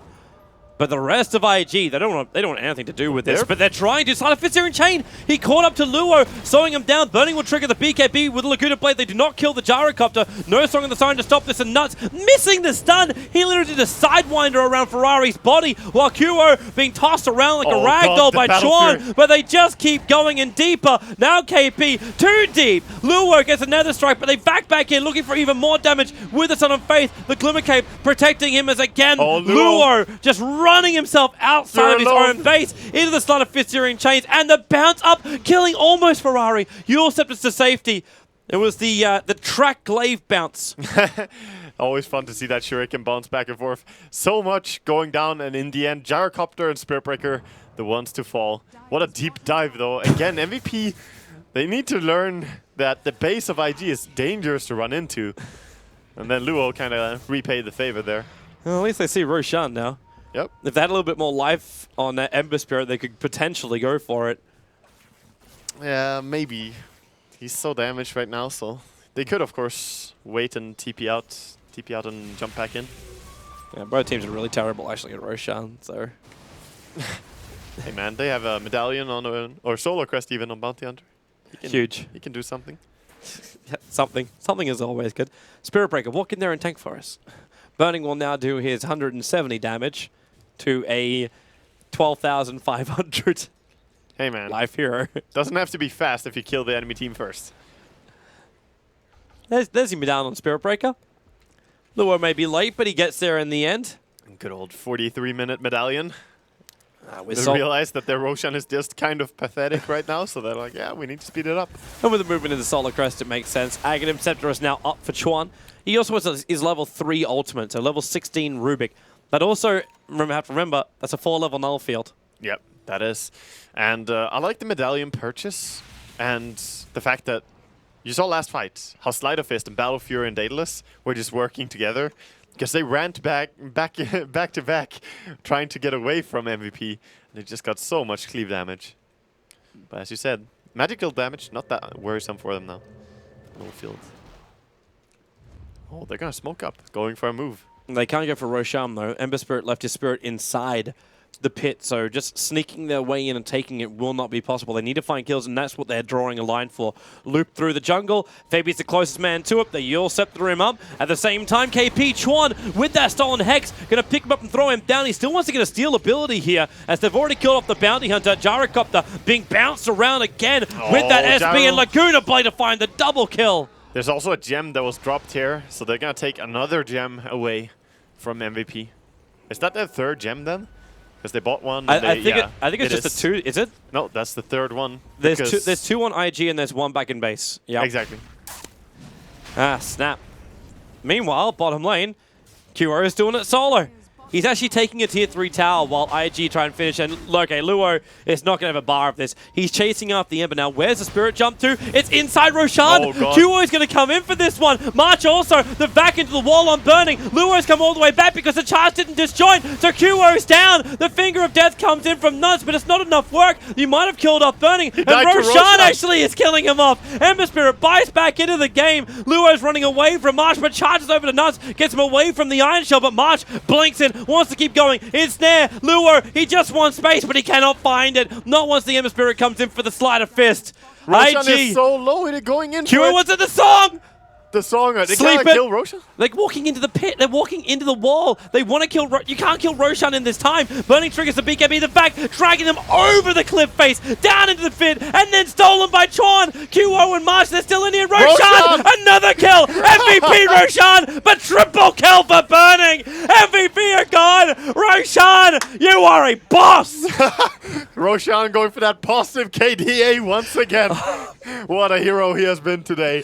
And that's a dieback from the Ember as well. He's dead for so long now. Roshan's actually got 5 kills over the course of our stream today so far. Yeah. He's almost rocking 1 kill per game. He is, actually. Yes! 5 and 5, man. 5 and 5. Dear God. What a boss. Oh, man. But the turnaround was so crazy. They're like Darkseer coming in for the back. Then Rubik. Chuan was always on the money. We almost want to give him, like, again, like huge props. Rubik, just in general props. You understand why this hero is picked so often in the Chinese scene. Yeah, and the fact that they're so used to playing with it as well. You could tell that he's experienced with it. The way he positioned himself is really good, and he was prepared for all these spells that he stole. Well done. And they're going to go in force mid now. 45 seconds, still an Ember. Mid tier 2 should be easy. Well, maybe even more. Burning feels immortal. 3 buybacks from MVP. Blink over Onaga now as well. Well, that's one way to get a Song of the Siren off. Yeah. Or an Ensnare. Or even catching up your team. She's kind of far behind. She just doesn't have that movement speed. Lina and Razor, they just run so fast. Yeah, definitely. Could be nice to get a Vladimir's for someone on IG just to protect against the physical damage. That'll be nice. Luo charging in right through the pit of the tower, but the stun's going to work from line this time around. Luo not committing the BKB, and they're all pretty tracked up. Yeah, that they are. So they would have seen them plant that ward as well. Yeah, they definitely do. Like, the track is so annoying to play against, so all your moves are being read by MVP immediately here. That's why March just TPs away after the charge begins. Yep.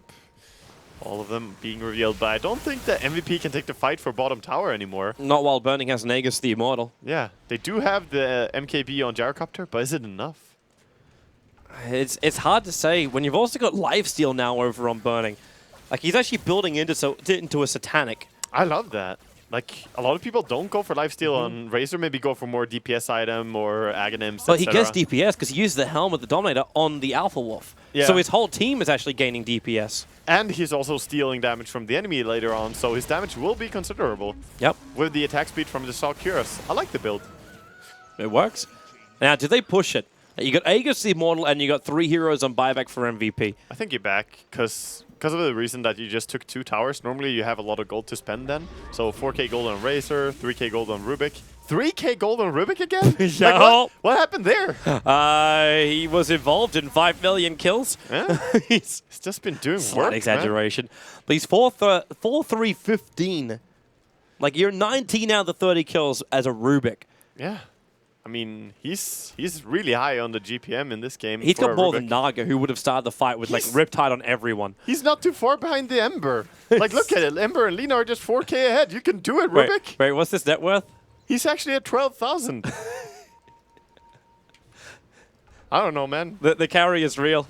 It's like watching Saneko in Na'Vi. It's like, well, okay, support has turned core. Yeah, definitely. Come on, just buy a Desolator on Rubik and steal Sleight of Fist. That's the play, Toby. It is, though, absolutely hilarious when you watch Luo at 10,000 net worth, and then you hit the Naga, and then you hit the Rubik, and then you hit the other core. Yeah. Like, Yeah, that's really... it's been kind of rough, though, for Luo, because he's the meat shield. Oh, March, he didn't see this one coming. Chuan jumps in. They back it back. Might want to say that a little bit longer. Okay, screw it. They have a 50-second nuke from, cooldown nuke from Lina. Yeah. And Ferrari's doing really well in this game. He had a tough early game, but he's now on a monster kill. So 11, 8, and 13 mid. Are they going to try on Burning? They could try it, but... And Chuan stole Iron Shell. So he's put a level 4 Iron Shell on Luo. Yep. Iron Shell Cow. Very nice. Charge in with that. That's so dangerous.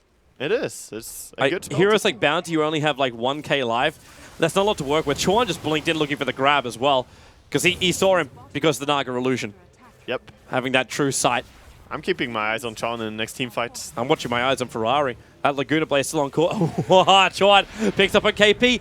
Again, Ferrari uncharacteristically missing the timing on these light strike arrays.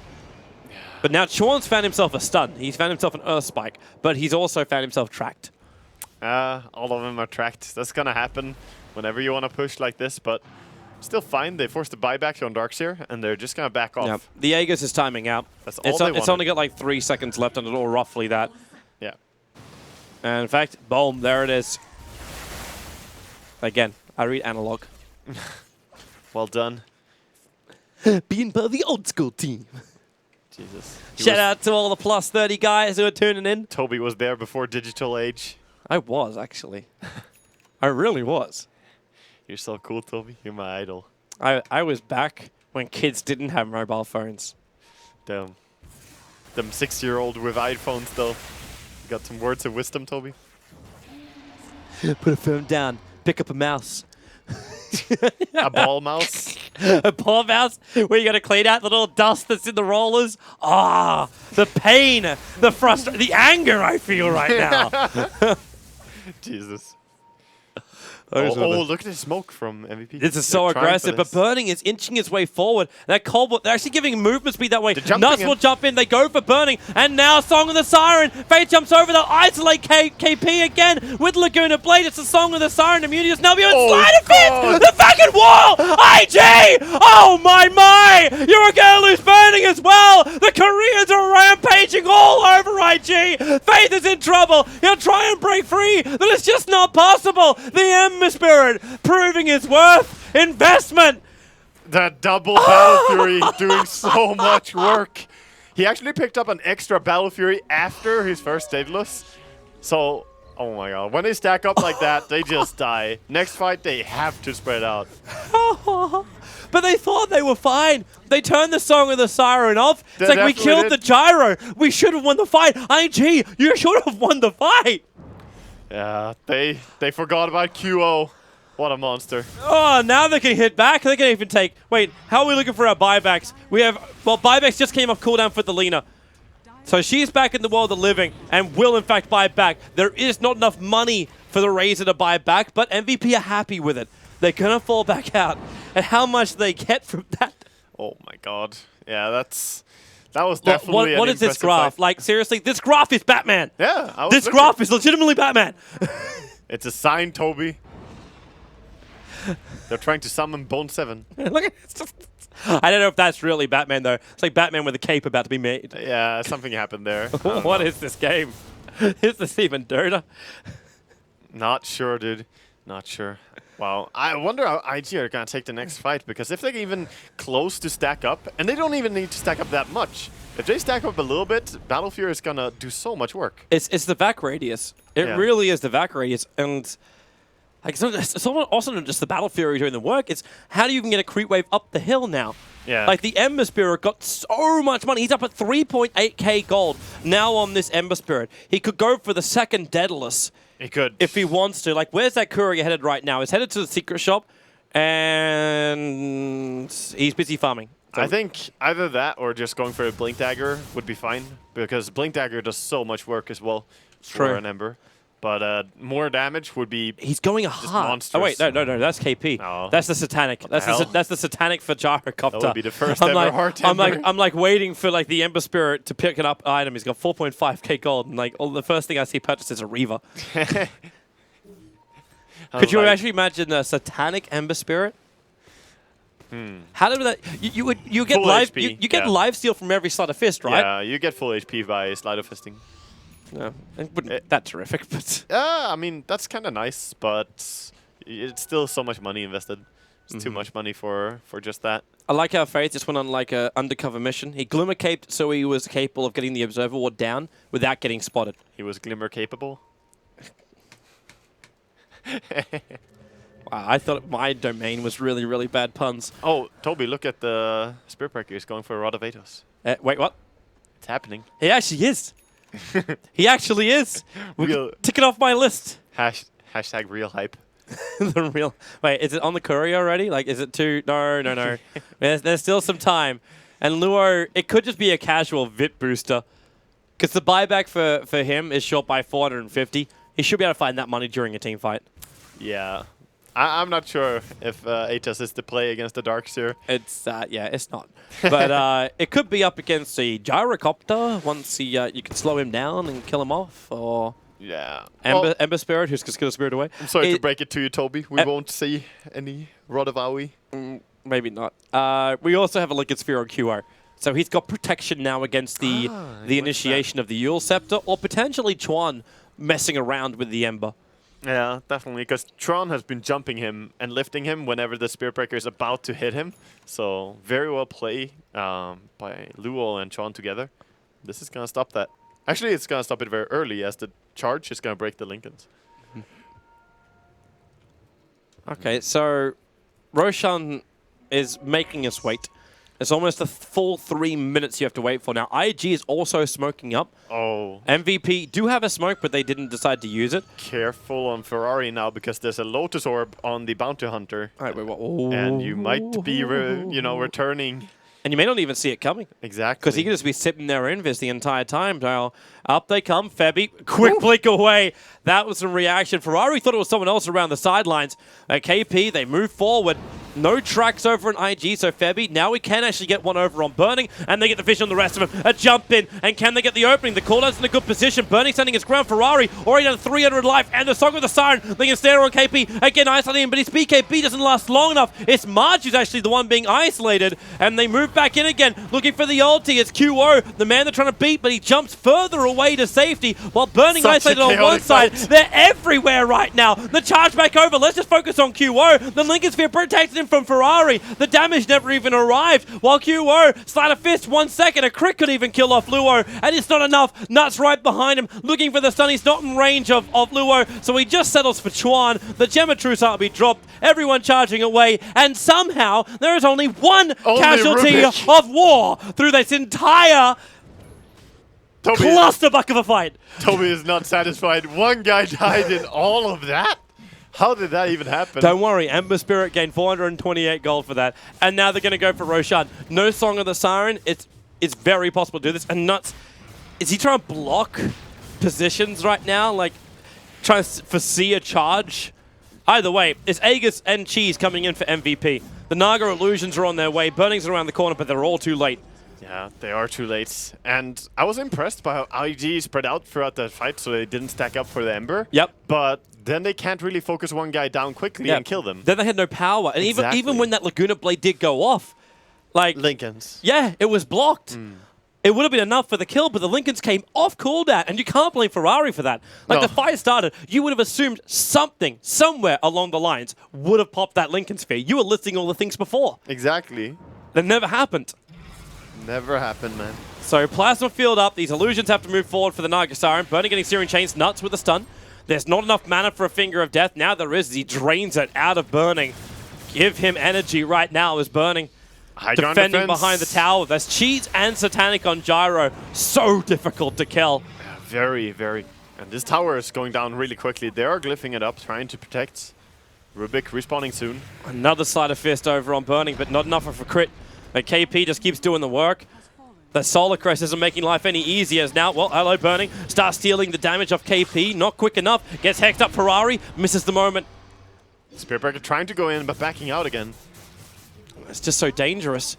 Like, you charge at the start and then you just freak the crap out because MVP is going to Sleight of Fist chain you, or you're going to be caught in the middle of a cooldown. Chuan jumping forward. He still should be stealing some level of ability, which he hasn't done yet. Top is pushing so much as well. All these range creeps and the catapults. They're losing the tier 3 there as well. I would say it's a slow siege, but it's more like, it's like vultures picking apart a corpse. Yeah, it really is.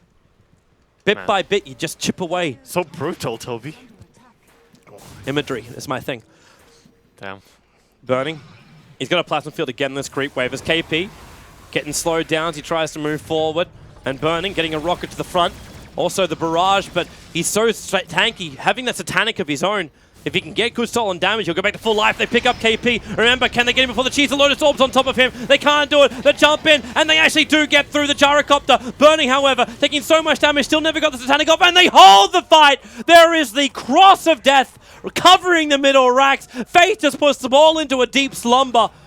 The tracks still keep coming on, and Faith, where is the slowdown? They'll lose their melee racks. Chuan actually force-staffed into it all. They're trying to hex it, but he can't March, get it. the charge, pushing him down, and the bash, 17%. They've got one. The Sleight of Oh, Fist, God. they're all so low, but it's just not enough damage to put them in the grave. Merely cripple them. Yeah, the melee rack is still alive, then they can't get back in. They're backing out. They can't even finish it. Oh, like, man. the only way they kill it right now is if, like, all of IG walk through the wall and make copies of themselves. That's what would happen in a pub, Toby. It's like, oh, we helped, guys, and then just walk through the wall and, oh, what? Milo Rax has fallen? Well, after having games which Cloud9 crushed both of these teams today, we hit over the hour mark with MVP versus IG in what can only be described as Batman. I mean, it is a very, very brutal game, and as we described earlier, it's super important who wins this because you have to 2-0. Like, if you want to get in the upper group or upper part of the group stage, you need to get a 2-0 here. Yep. For MVP or IG. Either that or you settle yourself to go in through the lower bracket. Yeah. And that's a risky road. It is. They just keep now IG Like, do they even have a hope to finish this game? Like, how do they still go high ground? Like, you're defending, and that's terrific. Both teams are fantastic at defending, but no one's good about going high ground. I think IG is going to be stronger now as they're starting to pick up an item on Burning. I'm not sure what he wants to go for. He could go Divine here, honestly. Wait, really? Yeah, they have the Song to Disjoint. They have really good stuff. He has the Demon Edge. He could go MKB I if he suppose it wants would to. solve the problem of having to steal all the damage away from MVP if you've got it yourself. I mean, he has a Satanic, and he has plenty of HP, and a Song to protect him, plus Glimmer Cape and everything else. I believe he could honestly do it. MVP's coming again. There's BTs over on the Darks here. He's got one boot for each foot. And he'll come back towards the mid lane in a moment, except he needs the creep wave to stay alive. Q's even denying at this point. Like 62 minutes in, he's denying range creeps against Invictus Gaming. It's just a mid-player habit, dude. Take it all, give nothing back. Just happens. Alright, so now Marsh TP'd into the creep wave, which was halfway up the mid lane. They're gonna come again. But Song of the Sirens back off cooldown. How many spirits have we got? QO's already used all of them. He's got them sporadically placed around.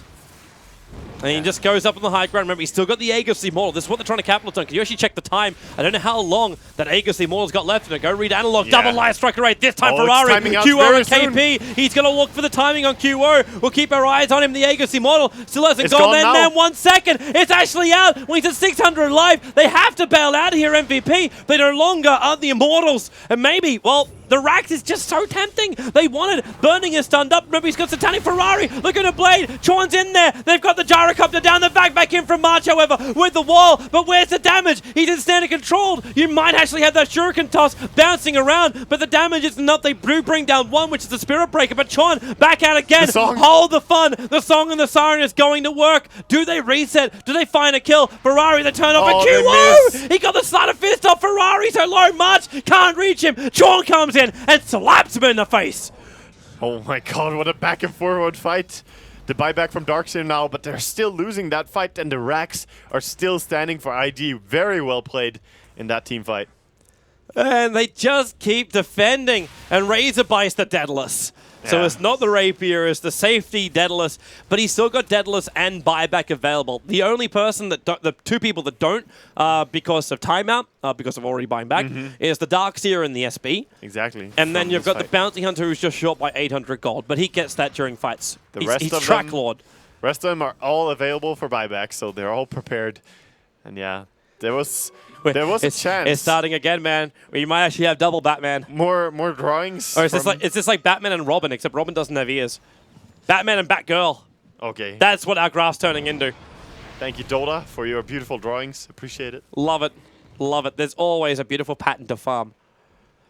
So, Lina is now building into... Is this going to be a Lotus Orb of her own? Like, how does it even work with Reflect? Maybe Shiva's is fine, but it doesn't work against Ember that well because it doesn't slow down his attack, obviously. Can you double Laguna?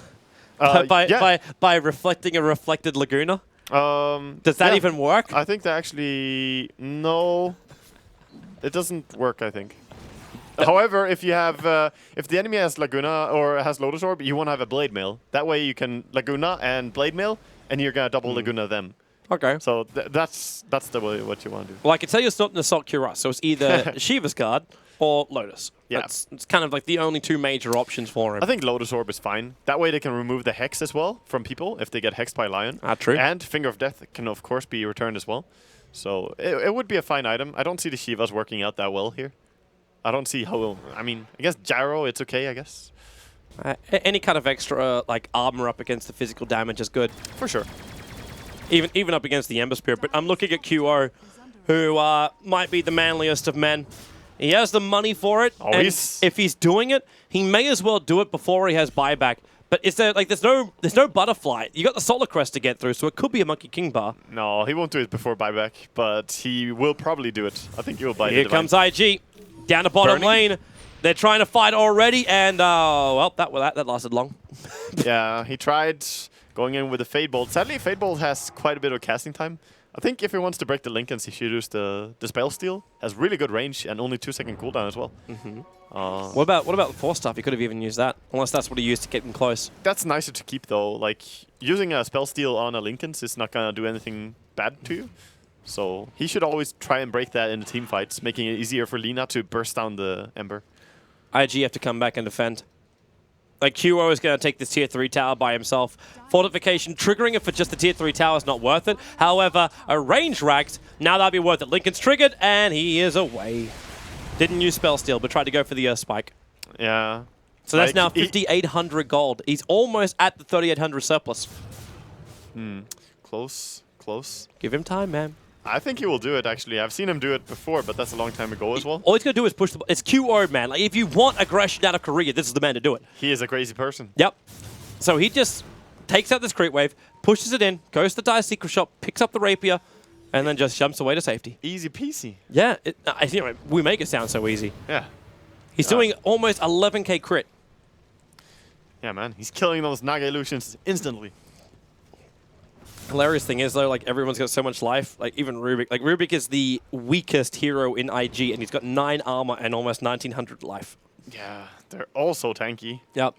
But we got Febby now with Crimson Guard, Solar Crest, Lotus Orb. This guy's walking around with 39 armor to his name as just a bounty hunter. Yeah, he is pretty damn tanky against the physical. However, the spells from IG are still very dangerous. Is Nuts now... Is this the E-Blade game? We still haven't seen an E-Blade the entire time, but... I mean, he just got his... You E-Blade pop into Finger of Death? Yeah. That is super strong. You could kill anyone with that, pretty much. Yep. So, definitely a viable build. It's very expensive, though. And he just Here it comes. Get ready for your res. If you're tuning into the English channel, we're going to give you free res. All you got to do is watch the little pudgeling come in and deliver the manliest of items. It is going to be the Rapier for QO. Meanwhile, Song of the Siren is off, stopping the Roshan from happening, and they isolate Luo. He's stunned up for the moment, into the call down. They already start with the Finger of Death and the Spirit jump up. QO, one swipe, tries to get him, and there she goes. He gets the first kill. Let's watch the Rapier jump around as Chuan finds him. They trigger the Lincoln Sphere, and QO... Oh, God! Oh! He is just... destroyed the soul of IG. Rampage? Burning is going to go. Where is it? Give him the rampage. They refuse it. IG. Oh my, oh my, oh my. They just got worked. Oh my God. 4 have buyback though. IG can still deep fed. But Fortune favors the brave. He gets the crit. Sell the Lincolns. Buy yourself another rapier. Wait, is he doing yeah! Come on, Luo! No, he saw the Battle Fury! Second Rapier! More res! Oh my God. He does 12-20. That's not as impressive. He'll do more crits in a moment. But that moment, IG have had a couple of them. That fight on top lane where it first happened, the first time the second Battle Fury was picked up. And now with the Rapier, 3-on-1, he looked like with the Lincoln Sphere triggered, they could have got the kill. And all of a sudden, surprise! Yeah. I mean, they can't ever stack up against him. That's how hard it is to play against MVP now.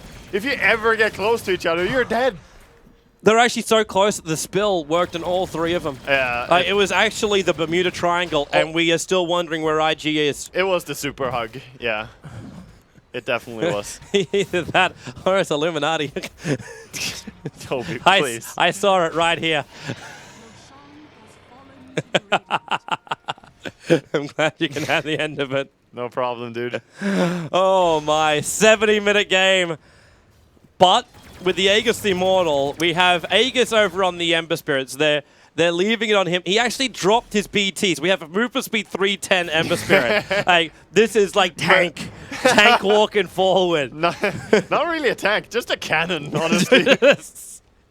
He's not even a glass cannon. He's still got 2k life and the immunity from the Lincoln Sphere. Someone put a Lotus Orb on this guy. They move forward. The Searing Chain on Burning. Light Striker Ray gonna miss as he jumped back out to the Spirit. And he's gonna have to crawl back into Wait, the he actually went halfway back down. Now they go in again with a call down. Burning. He's standing his ground with a BKB. Turning on the Satanic. There's a lot of damage. Luo charging in. They go over on KP. The Hex up. Ember Spirit taken out of the fight for the moment, but he's back in again. Still not finding the crits. Tries to man mode up against Burning. And the Song of the Siren will stop at the moment. IG trying to reset. It's not just worth it to hold 1 racks. They still need to win this game. The Slide of His Faith down to 100 life. Chuan's picking him up, throwing him down. Burning can't steal anything else out of him. They're all tracked up. That's all the movement speed that QO really needs from that as they surge him around the map up to the top racks. Luo, where's your charge in? QO moves forward. Chuan, the burn. It's not enough to kill him. He's at 140. He had just enough life to survive, but QO is a a beast. He is Ray Boss material. And IG just have no idea how to beat the final level. MVP going for bottom straight away. They don't want to wait. Are they going to back off? There's no reason to. They're just going to keep going. There really isn't. Like that creep wave pushing bottom lane won't stop. And Oh, now, yeah. here we go. If one rapier is not enough, let's have 3 on MVP. It is Gyrocopter Crazy now with Koreans.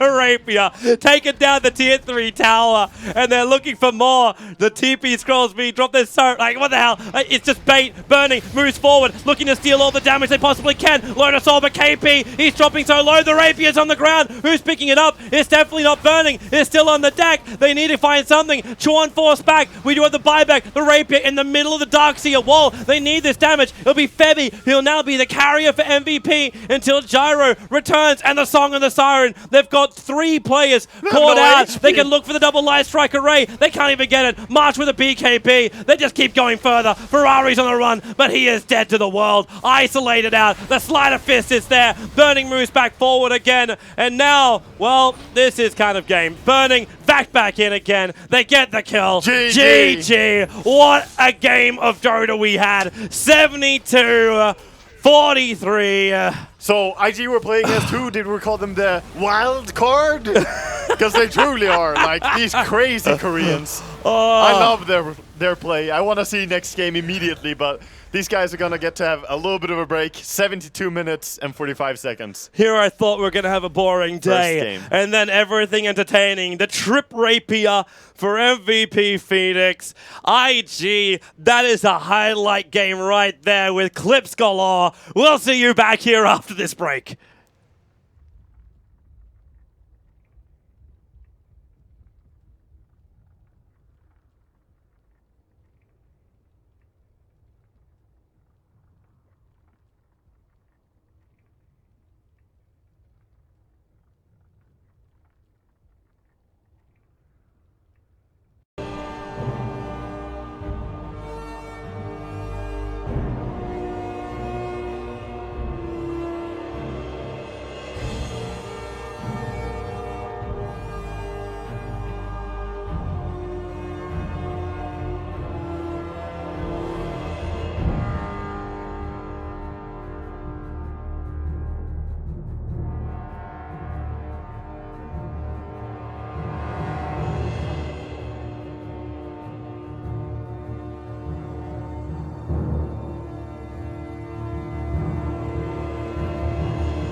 The lash. Oh no. He gets through the first point, and MVP will instantly take it. At the same time, I'm seeing Queen of Pain, I'm seeing SF, I'm seeing not Tusker or Undying, because MVP took that one out, but there's still a lot of options here for IG, but they're dealing with the Latrak. None of them measure up to Magic Spouting Pony, as he is the first big material. My Little Pony. He is going to be probably played on mid role again, I guess. It's the most popular, but some teams like to run him over on the support role.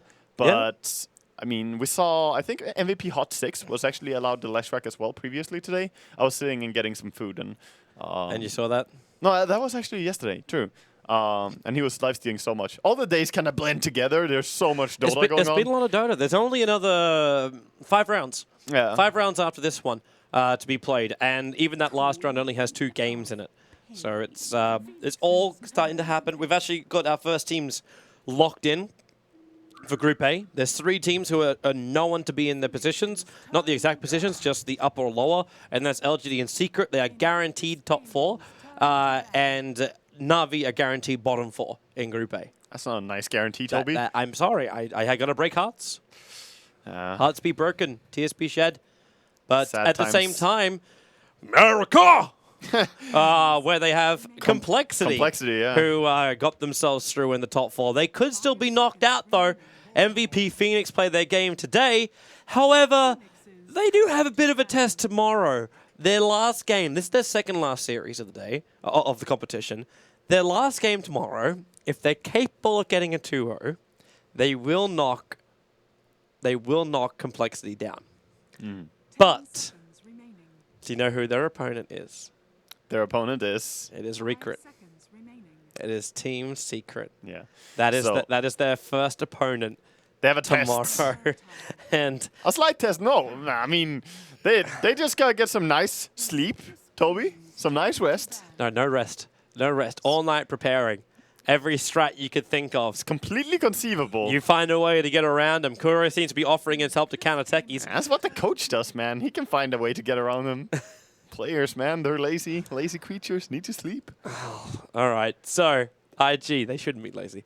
They get the Queen of Pain and the Gyrocopter, 2 again of the most favorite heroes, and we get the Wisp pick up for MVP. So a lot of stayability coming in from them, but we're still not seeing the control factors coming in from either side. Latrak obviously got a whole bunch of them, but we're not seeing the stunners or the utilities heroes from IG or MVP, apart from Wisp, of course. True. Wisp can, however, have a pretty good impact just by running in and giving heal early on, so he can definitely make sure that the early game flows as it should. And if he can reach that level 6 in a fair timing, you can gank so easily. So I wonder if MVP will draft a hero that can set that up, or if they want to go more into some combo that runs together with the Wisp and just pressures lanes more, like Bristleback, for example, who was banned out, but some other hero available as well. I know that at some point they ran a Legion Commander with it. Would be fun against Queen of Pain. Well, I know C9 always had Legion Commander banned out after the Wisp got picked up. But most people were really scared about Bode 7 doing that with No-Tal. Yeah. That would be crazy. And the Rubik pick up here from IG. Once again, we get to have the little green man, the Grandesmagus. Yeah, you know I have a so Rubik good. Cube? You did? I have a Rubik Cube. Yeah? It's got all the abilities of Dota on it in the color coordination on either side, and you got to get them all together again. I have a Rubik Cube. Is it fan made or? It is fan made. It is one of 2 kinds because there is a big one, and I have the smaller one, which is the normal size. But yeah, not available in Dota 2 store. I'm sorry to break everyone's hearts again. Damn it, Toby. But I have the Rubik Cube. You can send your offers to Toby's mail. He will be happy to take them over Twitter as Put well. it on eBay. It was a lovely guy down in Singapore that actually made that one for me. That's so cool. Yeah, I loved it. I'm a huge Rubik fan. So it's fantastic to see him back playing here at TI. Spirit Breaker pick up from MVP Phoenix. So the Mad Cow has returned. Yeah, the Crazy Cow as MVP.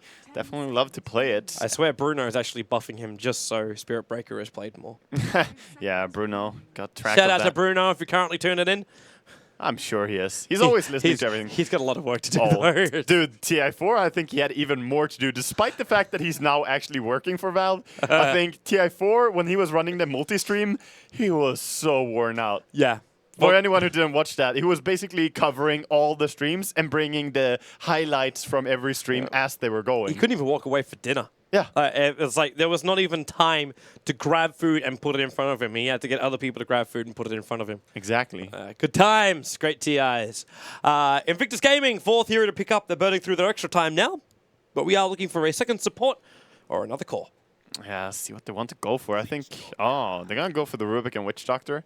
Both pretty good heroes against the Spirit Breaker. Good at stopping him. You have good, fast stuns to throw out. And again, Witch Doctor against Wisp.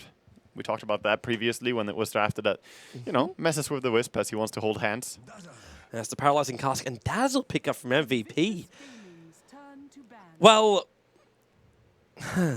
It plays pretty nicely to the Wisp. So anything It you heal does. the Wisp for is going to heal the target as well that he's tethered to. And The- then the the heal heals. the thing I'd be worried about is your early lane presence, because the Witch Doctor and the Rubik are just so strong. If Invictus Gaming take it upon themselves just to leave like Quap on top against the Spirit Breaker, and then put the Gyro with the Witch Doctor and the Rubik on bot lane, they are going to roll over MVP, and this Leshrac will never find any farm. Yeah, that is a possibility, but it also depends. I don't think they want to get the Spirit Breaker against the Queen at all. I think that's the nightmare lane, so Yeah. MVP will have to try and work around that, find a laning that will fit them. And IG, they have the last hero to pick up here and see what they can make happen. What else do they need? Razor? They need I would say they just need an off-laner initiation kind of hero. So- So Clockwork was banned out, and anything similar to that would be nice. Tusk, of course, being banned as well. They have removed some of the good off-lane options. Yeah, Shaker was There's not banned many too. of them really left. Ah, Shaker. Like, unless you want to go into banned. like the Bat Rider pool. Nah, they wouldn't do that, I think. No, I'd actually like right now for IG, it'd be so much more stronger if they just put the Queen of Pain as their offlaner. Maybe. Because like, who's going to kill it? The Wisp and the Dazzle won't be able to harass her out. The Spirit Breaker might cause a problem, but Spirit Breaker's going to have his own issues with his own lane. Yeah, it's possible. However, it gets kind of weird when they have team fights because they need a hero that goes in and runs in on MVP Phoenix right now because they have 4 range heroes. So there we go. The Tide Hunter is going to be the one. Very Okay, nice. MVP now picking Kunkka. Yes, the good old rivalry. That team fight for IG though is actually really, really, really scary. First Tide Hunter that we're casting here at TI at least. Yeah. Not a hero we see a lot, primarily because he doesn't really offer great rotations. Not unless the enemy is diving underneath your tower, and then he TPs in and then just ravages, which in this game is probably going to happen from MVP, and a Bloodseeker will be the final one. Another one of the most popular offlaners of late. Bypass for IG because they just want the Tidehunter and superior team fight. Yeah, so They got that in droves. Kyo gonna play the Bloodseeker. I kind of like having Bloodseeker and Dazzle together because you can always grave him and he might be able to get a kill, heal himself up again, and get strong. So MVP Phoenix have a lot of maneuverability. Tether, Spirit Breaker Charge, and Bloodseeker, of course, being super fast. But IG's kind of, 5-man. If they ball up together, that's terrifying. Witch Doctor, Death Ward, Queen, Gyro. Oof, a lot of scary stuff. It be game time, though. So, our final series of the day. There is still more Dota action coming up to you for those out there who are not exhausted from all the Dota which we have been watching over the course of the last 3 days, as well as the wildcard. Congratulations, you have stamina of an ox. Yeah, truly. And I know we're starting to get to a point where we're getting very, very tired at the end of every single day, but the Angie is always there for a game. If it's like our first game of this series, it's always there for games like that. As MVP go up against Invictus Gaming, MVP trying to keep their hopes alive to get up into the top 4 and potentially the winner's bracket of the main event for TI5 held in Key Arena. And only a couple of days away. I checked my imaginary watch. I mean, it's soon-ish. The Yeah, third. The soon-ish. third. Yes. Valve trademark time, except we actually know when it's going to come. Oh, Boom. nice to see the Wisp breaking some trees here, making it easier to stack and pull. So looking for them to do a dual lane mid, so Wisp can go down and pull there. So it's going to be Bloodseeker mid. Yeah, Bloodseeker mid with the help of Wisp. March then goes to the top lane. He's going to get his wish. It's not up against the Gyro. It's not up against the Queen of Pain. It will be up against the Gyrocopter. Yeah. And Quap will run the mid. Chuan and Faith probably going to do a lot of roaming early on. Do we have? There's no smokes on them, so they're not looking to roam gank. But they'll probably end up down on bottom lane pretty early. KP would be the Leshrac core, so number 1 position for them as far as farm priority. And that leaves Nuts as the Dazzle supporter. And Luo, want to see how successful he's going to be on this off lane as the Tidehunter. Yeah. Well, off-lane Tidehunter. See if it makes or breaks here as, you know, first game casting the Tide at TI. And going up against a pretty tough lane. 2 range heroes is always a pain for him. And Dazzle is a very good zone hero. Mid lane, we see Witch Doctor helping out here. Trying to stop QO from getting good farm. And you've already got a bottle over on Febby. So this Shadow Strike could harass him from Ferrari. I don't know how long he's going to keep up with this. Like, he might drop QO down nice and low. But at the same time, unless they get a paralyzing cast, they can't really capitalize on it or have a high level up in Scream. He just heals so quickly. Just getting one last hit, he will get so much HP. What do you think about Luo with this build? With no Stout Shield up against someone like a Lashrak? I honestly think that Stout Shield will help you a lot, just getting that early on. Because He could buy it in a moment. He could like, just loop around to the store in a moment. yeah, he might pick that up. But I think he needs the boots as well. It's more the gauntlet kind of delays his item progression. If he doesn't get boots, he's going to take even more attacks as well. So it's tough to say. Should be mentioned, Wisp already getting the double stack here on the big and medium camp. He's definitely doing a good job, and Luo being harassed away by Nuts. Yeah, he's just keeping as far back as possible. That's almost one of these times where you want to play like classic Jimmy Dota. Get yourself into like the tree line just on the right side here, or loop into one of the trees in here, and just soak up the experience. Don't even think about last hits. Just get the experience, get your Ravage, and then be useful. Be sneaky. Yeah. I remember way back, actually, Pinoy used to do that as well when he played offlane. Yeah, here's pulling. Wisp. Now, this is so sad as a mid player. This pull got so heavily nerfed, primarily because you couldn't really do the pull anymore. And yeah, Ferrari's realized what the hell's going on. He's coming down here to do something about it. So at least maybe he can find a couple of last hits from this wave. And well, he might not even get like, okay, he's not going to get any of the neutrals. He'll take a little bit of damage, and Febby's going to try and harass him out of here. And a haste rune for Nuts. Well, Ferrari's going to have to blink, and look at Nuts. He's already moving into a position so he can just run after him. The charge will keep the vision on Ferrari, which means Nuts also being tethered up. They're going to get the first blood. It's MVP on Invictus Gaming. The dream is real for Korea. That's just so sad that he found a haste rune there. Really unfortunate for Ferrari, but it's high risk to go in there and contest that pull, even though you get 2 creeps. But as a mid player, I can't say that I wouldn't do the same. You just get so frustrated when your mid lane is pulled. But what can you even do to stop this? Like, honestly, it's just shenanigans, Toby. Like this.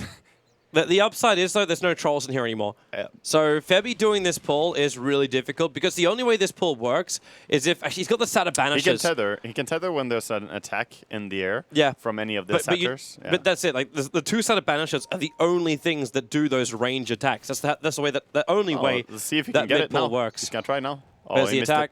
it. He missed it. Missed timing. Very, very difficult to do. Oh yeah, it's definitely hard to do. So. QO.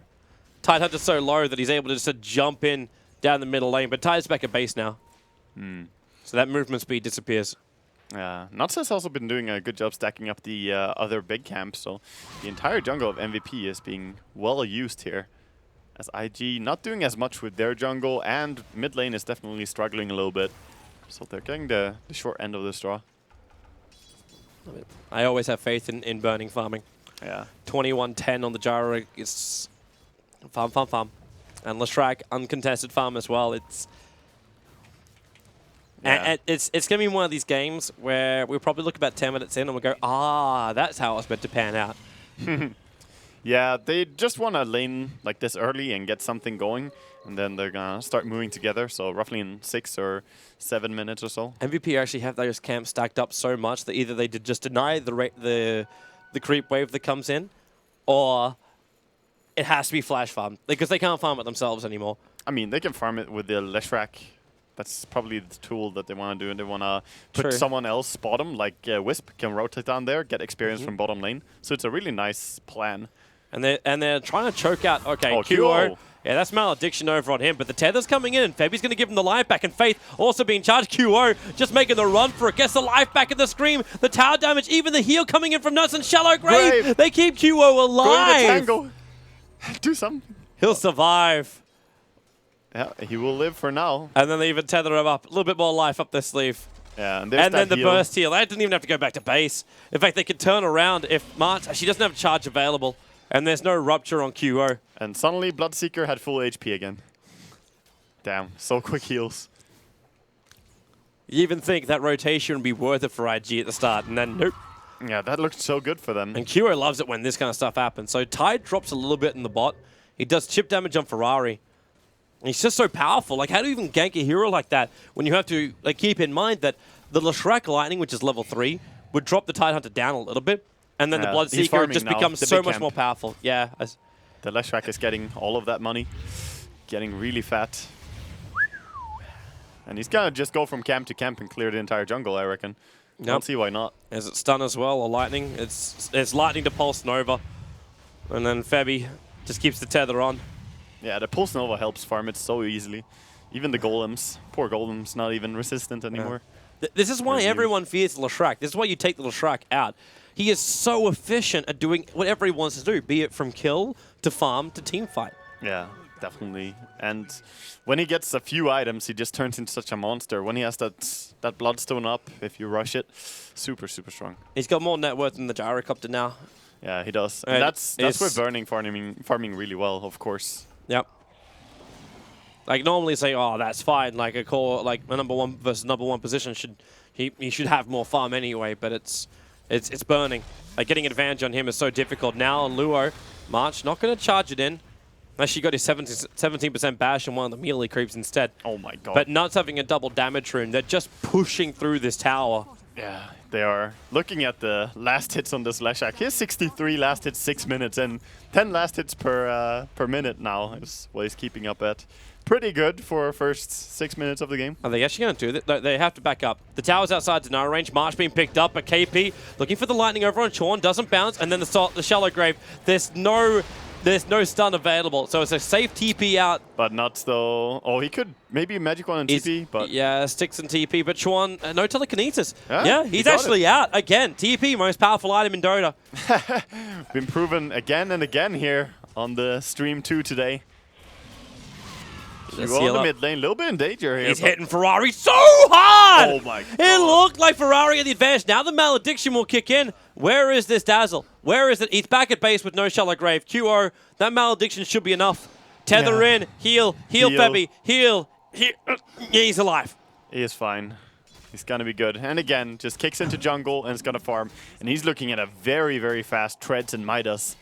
Dear God, MVP are having a dream start here for their team. It's kind of funny because, like, most Midas we've seen, like, we look at the RTZ timing when he would run it, and it's like even like a half semi, like that's when Secret were running normally like aggro style lanes, and he'd have it around the 11-12 minute mark. This is an 8-minute Midas we're staring down the barrel of. Yeah, he's farming a whole lot on the mid lane.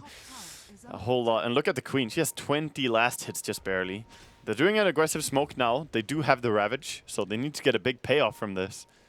But where are they going to find it? They could try and stop the farm, Bloodseeker. but while Febby's sitting behind him, like Chuan's going to get the pickup over on Wisp. He goes for the Bloodseeker to start with. There's no tether, but there's your Ravage. Ferrari will jump in as well, and they will get the payoff. It's the double kill on the Bloodseeker as well as the Wisp. And getting it on Burning as well. That's the hero that you want to have it on. Gyrocopter, make him snowball into this game.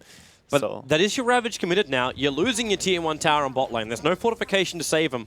Yeah. So Nuts will take this last hit, which almost gives him his Arcane Boots. it almost seems like MVP has a little bit of lesson learned there from C9, because they were definitely winning a lot of the games just by using the map better. And this time, MVP, yes, they got ganked. Yes, they lost 2 heroes, but they're pushing side lanes already. Yeah. And that means March also finding levels on top. He's about to hit level 6, so you're going to add Nether Strike into this movement gank. Speaking of movement, the Bloodseeker running up north. Queen of Pain's a little bit low, so he's moving around with 4-6-2 movement speed at the moment. Yeah, so fast and so furious. It's just treads. Yeah, It's not even anything more than that giving him the bonus. it's insane actually how fast Bloodseeker gets. Looks like KPs are also arriving on the top. Only 1 point up at Edict, but there is a fortification. They can get it out, and the IG don't want a bar of it. They're coming for the counter trade.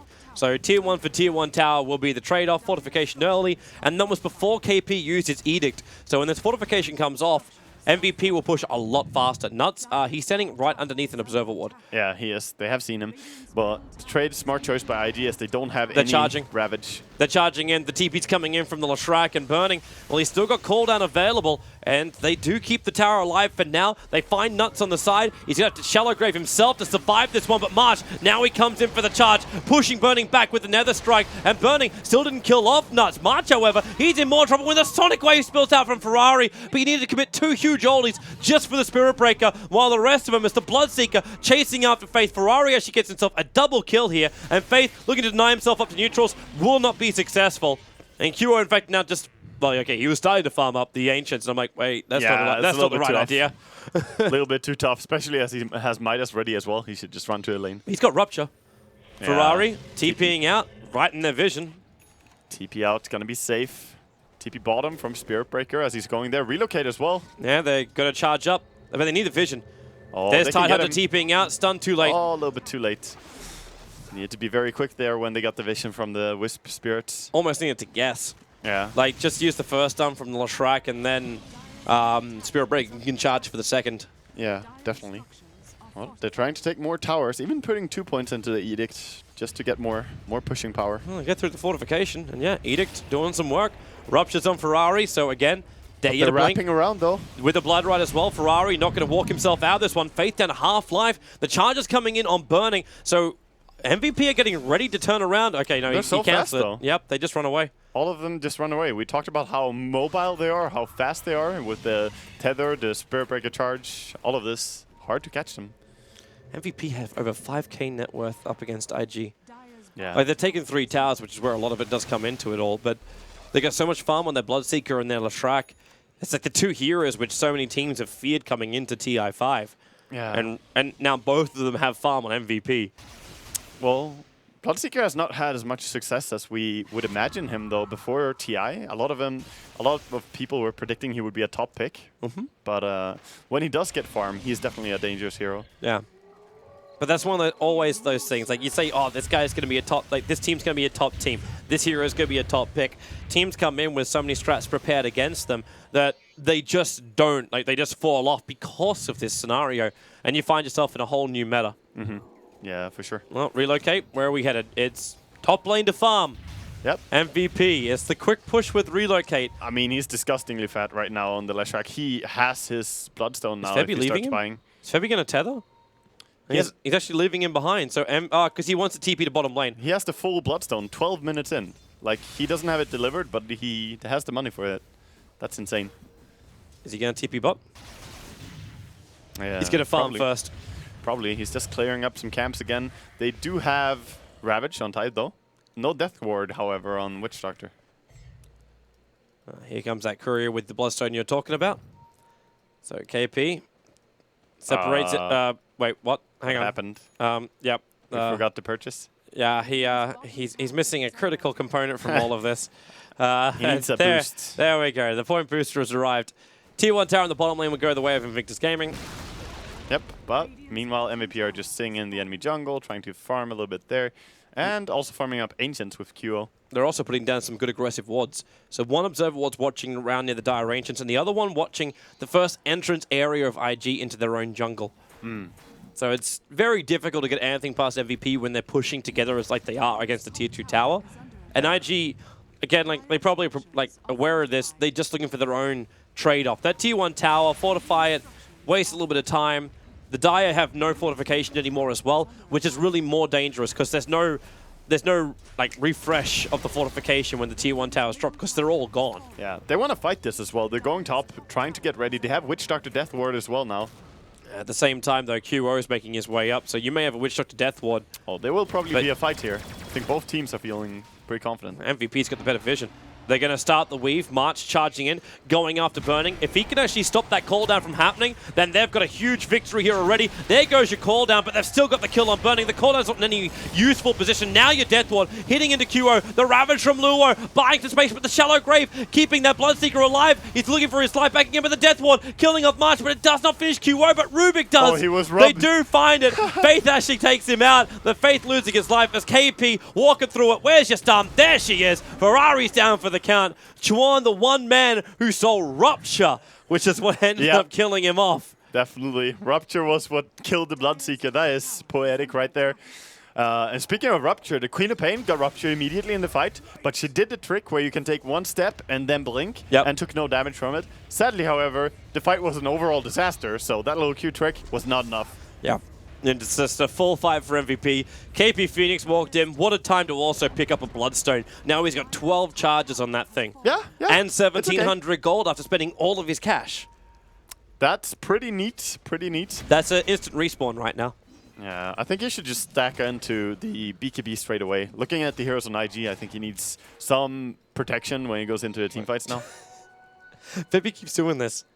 He keeps relocating Leshrac to farm. He's acting more like a coddle. However, like when he comes back, he's not close enough to burning for him to know. Yeah.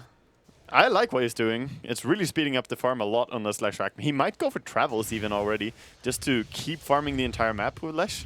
But when you got a Wisp doing what he's doing already, going in for more tank abilities also, like, he needs the BKB up against the Tidehunter. Definitely. Like, when he becomes a non-factor, fantastic. Leshrac almost wins the game by himself. You also ignore the Rocket Barrage, the Call Down, and some of the other annoying stuff like the Cask. But QO. Yeah. Oh, he started the animation to do the Rupture. Oh, Luo. That's not the place he wants to be. Bounty, March. Is he going to steal it just in front of him? And, well, you can anchor smash all you want, but QO runs in with Wisp. Oh, yeah, this is going to be so easy for him. Yeah, they know that it should be really hard to contest this since he's dead. And no one will come. And instead, they just try and take the tier 1 tower, but the creep wave's a little bit too far back. So even now, if MVP want to, the relocate's on cooldown for 16 more seconds. But everyone's got TPs apart from the Wisp. So they can just charge themselves up on top. In fact, it's exactly where SB's gone. They TP in QO, and he ruptures over on Chuan to go with a Blood Right. They need some kind of stun, but Chuan TPs away. Luckily for him, TPing doesn't trigger Rupture. Yep. That would be suicide.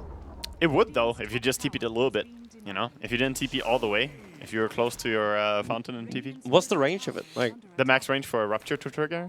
For not to trigger. Oh, it's the 1300. So that's the reason on Queen of Pain Blink, if you just blink, you gotta trigger it. But if you take one step and then blink, that's why you don't trigger it. Easy way to remember. Mechanics, man. I like it. I believe it's exactly 1300, or it could be like 1325 or something. It's there. One step and a Queen Blink, and you're above the distance anyway. Yeah. Which then, that makes it. That's all that matters. That means it has to be like 1325. Yeah. Because if it was if it was 1300 flat, less like if it's on the line, it's in. Exactly. 1300 is in. Out. Yeah. However, you can get screwed up by that because of how the refresh timing works and when it checks it. So if you're unlucky, it starts checking right when you blinked, and you're like, oh, well, you blinked, and yeah, you didn't travel far enough. Well, looks like Leshrac doesn't want to go for the BKB. Instead, he's gone for a Yule Scepter build. So a little bit more gank potential. A way to stop that Death Ward might be another look at it, where it instantly happens and you don't just think, oh, I gotta rear up on my hind legs and then get the stun. It's such a fast Yule Scepter as well. That's probably why it's gonna be good, because look at Gyrocopter. He has a Sanjiasha, but he can easily be a target of Yule Scepter and then just stun, and he's gonna die. MVP are coming up. They want to go high ground up against Invictus Gaming. 18 minutes in. Batten down the hatches. Leshrac's knocking on the door. And before, again, like it's 15 seconds until you got your fortification up. So it's a full edict, level 2 duration of QO. A little bit of trouble for him. That one creep next to him really bouncing around. They need a shallow grave QO. The Malediction's still going to do a lot of work, and the shallow grave won't last long enough. So they need more heal on him. Ashley, nope, they got him. There's the heal. And there's a creep. There's a creep to go back to full life. Like, leave it for me. Leave it for me. Yeah. Oh! You cheeky devil, KP. He took it with lightning, of all things. Yeah. Wait, was that his? Yeah, it was his lightning. Worst kind of teammate right there. He's even taking the last. He's like, oh, you're dying? I'll just take your farm. He's like, you just take this one, man. You just take this one. It's like, can you at least like wear it down for me? Why is he actually not killing it? I don't know.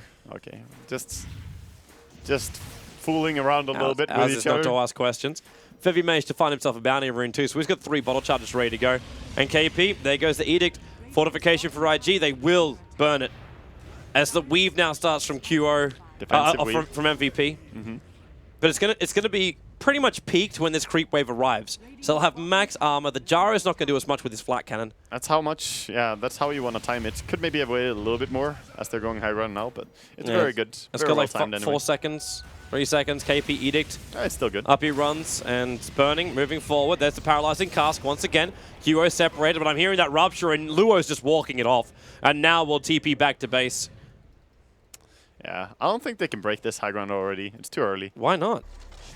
It's too hard. Like they're not burning too much for this. Like Weave's the only thing they're really using, and as long as Leshrac can keep edicting, he's gonna bring it down bit by bit. There's no point going high ground now, I think. This is the only way that IG can win this game, is taking it fight here in their base. But they're gonna go for it. Yep. The Weave starts again. There goes your tower. QO a little bit too close. But they get through the tier 3 tower, and now back up. Yeah. Or are they here for the long haul? Are they here? They're backing up. March has got farm to get on bottom lane so he can pick up his BKB. Yeah, that's fine as well. Just backing out now. But QO's got his. Like, he's got a full 10-second BKB and 1,900 gold. Yeah. Leshrac, after the tower goes down, has now 1,900 after picking up his Yule Scepter. He's got over 10k net worth. What's the Dazzler got? Medallion Treads, that's nice. Wisp got Treads, Urn, Soul Ring. Everyone is picking up a lot of stuff on the side of MVP, basically, is the consensus. And 13 Bloodstone charges on that Leshrac. It's still 20 minutes in, you get 13 Bloodstone charges. And what's in return? Burning wants his BKB, but he's owning an Ogre Club into it. I don't really like this build as well, by burning. The Going into SMY BKB? Sanjiasha, yeah, going Sanjiasha into BKB feels a little bit weird. Every time I see Arteezy or someone else go Sanjiasha, it's because they skip the BKB for so long. They go drums into Sanjiasha, into MKB, you know, that kind of stuff. I don't know. This just feels like it takes too long, and it only stacks up HP. It's kind of a hard run as well when you look over at the Tidehunter. Like, he's building up a mech, so while the team fights are happening, like right now, Ferrari being initiated on, there's your Rupture. He'll blink. Yeah. He tried it. He tried it. Didn't get it there. No, we didn't. And they're worried. Wait, okay, yeah, the relocate's on bottom. The Whisk can actually come down, or maybe he doesn't have to. Nuts is here with a burst heal burning. What a healthy man, and it was actually, okay, it's just Blood Right stolen by Chuan. QO is going to run himself out of this one. In fact, he's going to TP out, but they have the Ravage as well committed. Oh, the no. Shallow Grave still did its work. QO, he's trying to get some life back by killing off the melee creep. They're going to go mid now. They Yep. know that there's no Ravage. This is terrible. No Ravage, no Fortification, so Pulse Nova and Edict burns through the creep wave. Yeah, but the creeps, they have creep wave top, so it could go, but it's too dangerous, just the two of them. Yeah. They're gonna wait. They have BKB on Spirit Breaker coming in soon. Wait for the respawn on Bloodseeker, and then they can just go. Because Ravage timing is down for 2 minutes now, and they know it. Oh, that was sad. Especially as the Rubik already left him. John is like, no, what are you doing? It would have been worse, though, if Ferrari popped his ultimate, too. Yeah. Like, if that ended up happening. Actually, what is Ferrari? Is Ferrari building Dagon? Or is that just a casual null talisman sitting in his inventory? He's going for the Ags. He had a null from before. Okay, good. So, because they'll be like, he's not going to kill anyone with a Dagon in this game. Not really. You can sometimes build it to bully the Wisp, but Wisp is really strong in this game. 1200 HP already. Yeah, he's getting closer to that mech as well. So once that's up, it's the Tether Burst heal. Luo's being charged by the Spirit Breaker. He's going to cancel that, though, as he realizes that's just not going to work. He actually stacked jungle by charging. Yeah, you see that? Yeah, he made this. I was like looking at that going, like, was that intentional? Mastermind. And Kira's like, sweet. And a March. minus usage. March, so smart. Predicting. And KP really wants to finish this. He's picked up a casual cloak for now. Yule Scepter over on Ferrari. The stun timing with the Blood Right. Ferrari copying a hell of a lot of damage, but he'll just blink himself away to safety. The charge was on too, and Nuts has to Shallow Grave into the Death Wall from Faith. Cancel almost instantly, however, as he realizes he's not going to find a kill. The call down, that'll kill Nuts, but burning. Isolated by QO, trying to man mode this one. But QO, the Sonic Wave will bring him down, but not before the Gyro dies, and Marsh still going to work. KP with the Pulse Nova. He'll rip through the rest of IG, chasing. and they're relocating up and in after Luo. The problem is the paralyzing cast, making it so difficult, but even through adversity, MVP will now take the mid racks. They have buybacks. If they want to hold this racks, they will have to commit it now. It's so expensive, though, and it will set back the BKBs. They're fighting backdoor regen. Yeah, but the creep wave is coming in. The Dark Creep Wave is completely gone. They definitely have to buy back if they want to hold. They're going to give up the racks, Wait, okay? what are you doing, Sean?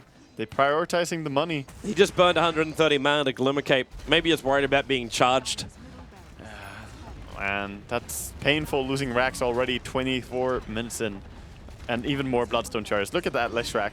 Even if you kill him next team fight, he's going to travel back in. This has just not been a day for IG No. at all. Definitely Like, not. at all. Roshan, what are we going to have our spawn time?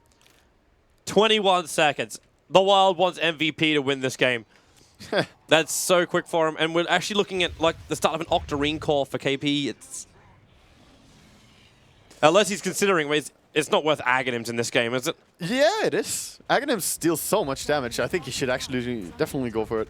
Like, Octarine would be okay, but increasing your damage even more, imagine how hard they would melt. The enemy team is not high enough level. In 400 gold, he has it. Yeah. Like, if he actually wants it in 400 gold, Sean again stealing Pulse Nova. This is like the worst thing he wants. Just run in, Sean. Like, what he's really hoping for is the lightning of the Lashrak. Yeah, that would be a very good deep pushing spell. Yeah. Oh, there's your running by KP.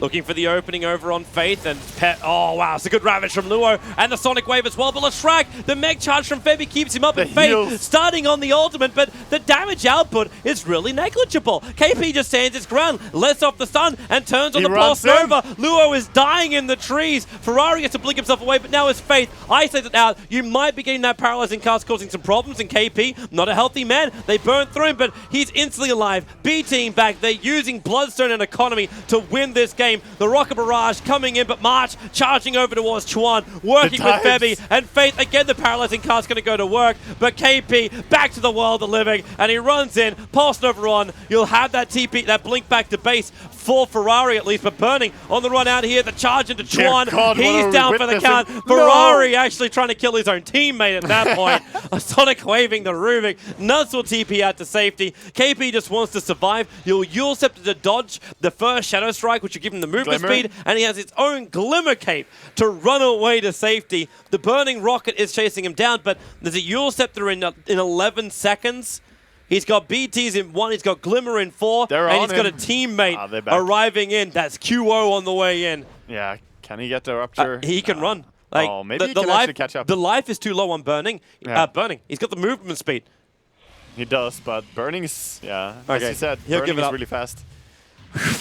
So Leshrac has not purchased something. It is the Evasion for... it's actually a full Solar Crest over on Dazzle. What KP purchased was the Glimmer Cape. Yeah. When he came back. That was it. That's true.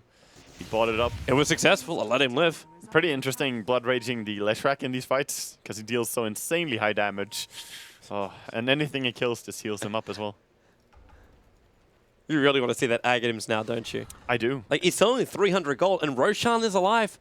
But at this point, like, after a Glimmer Cape, maybe you should just buy up more HP at this point.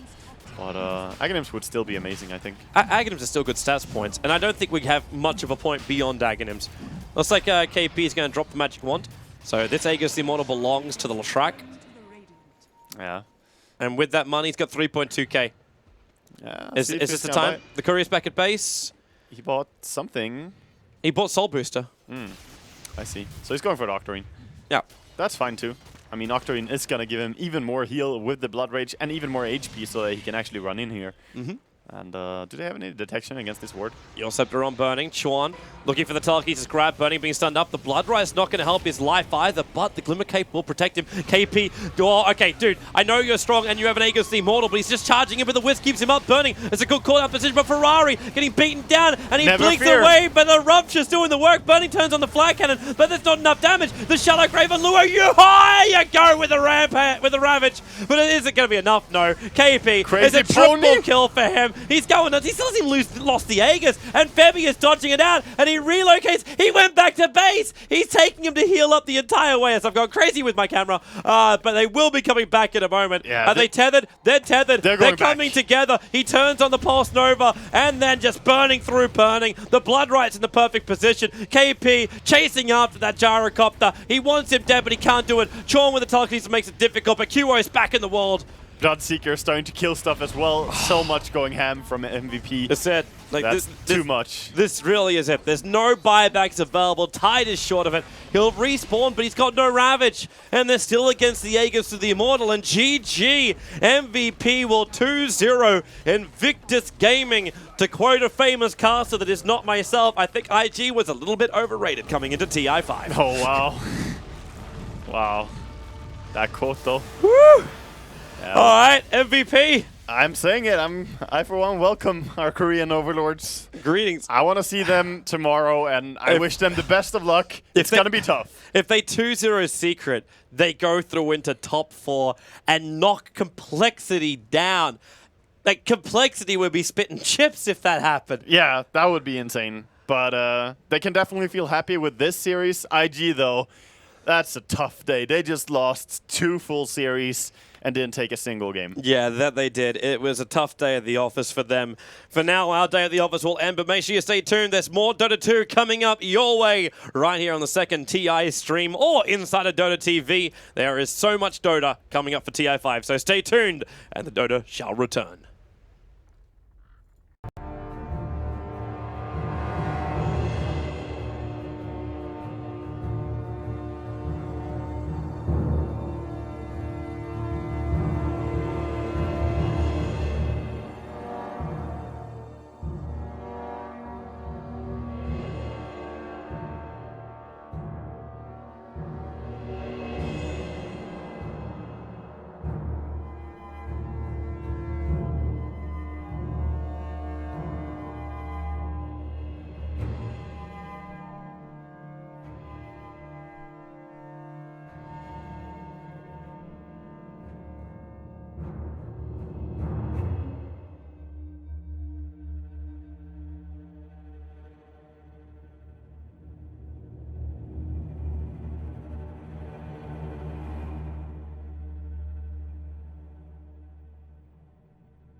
Hello, ladies and gentlemen. Welcome back to the International 2015 Group Stages. We are in day 3 of group stage action, and today I think this is going to be heat number 4 as we're going to witness Virtus Pro going toe-to-toe against VG Gaming. I'm Kyle Guy, going to be going out with the coverage, and I'm not going at it alone. I got my good buddy Purge back by my side. Purge, you had a little bit of rest this morning. You're back in action, though. You've been casting each day. How you feeling? I rested a lot, actually. I went to bed around midnight, I think. Slept till about 10. Felt real good, and I'm really excited for this game, actually. I haven't been able to catch VG Gaming, at least from a caster standpoint, but I've caught a lot of VP games, and they play very high action, and I think they're very talented. I think this set could go either way. So many close games so far at TI. I was definitely looking forward to this set today for us to go over. This is going to be an exciting one, and to fill everyone in as far as where these teams currently do stand, it's in Group B. Virtus Pro currently playing the most games right now. They hold a steady 8 points, which does put them technically at the top. They are neck and neck with EG, though they have played an additional series. Technically, they have gone 2 sweeps of 2-0, 2 draws of 1-1, and then they did get shut out 1 series to lead to their 8 points on the side of.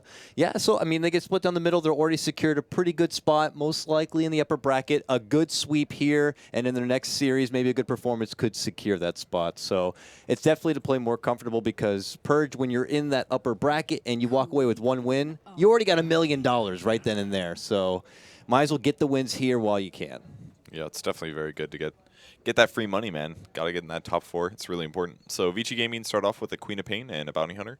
VP actually do get their Gyrocopter. Now, we saw a ton of Gyrocopter day 1. Day 2, we saw almost no Gyrocopter, and now it's squeezing back in again. And I feel like people are now adjusting to the next wave of picks, and that's one of the most fun things, in my opinion, about seeing a top-tier tournament like this, is that you see the meta develop. And this is probably what happens when these teams scrim internally as well. You try out something versus your opponents, you find out which works better, and then you try practicing that strat in response. We've seen a ton of Naga yesterday. Yes. And some today as well, but it's starting to get banned in the first round. I feel like Naga is really the strength here. But some teams are having trouble with it. They'll pick Naga and they don't quite execute perfectly. They haven't been practicing it for the last week or 2 like maybe VP and Empire have. And it's going to get to the later stages of TI where we really figure out what is the strongest hero in the patch. So it's just so much fun to watch these kind of tournaments because if you watch from beginning to end, everything changes so dynamically and it really makes a lot of sense. You can really see the chess match between both the teams, especially at the very start of each draft when you're just going for more of those upper echelon grabs that are available, and then you can build your team around that. And for VG Gaming, it just seems more or less a lot of what we've seen even since their time at the Summit 3 here. You get your Queen of Pain opener and then the infamous FY Bounty Hunter grab. In Virtus Pro's previous series, they did best MVP Hot 6-2-0. They were matched up against the Bounty Hunter there, and I thought that they would consider going for the FNG tree. It was something that EG did pull out against VG Gaming and their FY Bounty Hunter, and they shut him down hard, Purge. I'm talking he had no kills, no assists for the whole game, 26 minutes. It's never been done. EG really took it to him. I'm curious if Virtus Pro kind of go down that similar road in addressing the Bounty Hunter and not allowing him to get too comfortable. I think they definitely can because they did it yesterday, I believe, maybe versus CDEC, I believe it was. Yeah, in their first set, Virtus Pro played against CDEC, and CDEC picked a Bounty Hunter, and they defended against it very well. They basically played very safe. They essentially 5-man until they had an out-farm advantage. A lot of the Chinese teams, I feel like, do 5-man a lot so far, and if you just don't let them get kills while they're doing that and you go counter push and farm other places, then you can definitely out farm them, and once you do get those core items like BKBs, you take the team fight win in that 5v5 and get your gold advantage and push for the advantage. So I think VP can definitely deal with it. Yesterday when they were against the Bounty Hunter, they had a Crystal Maiden, and despite typically being a jungle hero, he got his fast level 2, and he pretty much just sat behind mid the first 5 to 10 minutes kind of a thing, just to cover in case the bounty shows up. They had a sentry there, of course, and in case any other ganks happened. And it worked really well for them, and they played very well against that bounty hunter, so I definitely think they can do it again here. Yeah, they put a ban out now on the Earthshaker, which is respectable, of course. It's been VP's 3rd most picked support, but the Crystal Maiden that you mentioned has been their #1 go-to already in TI.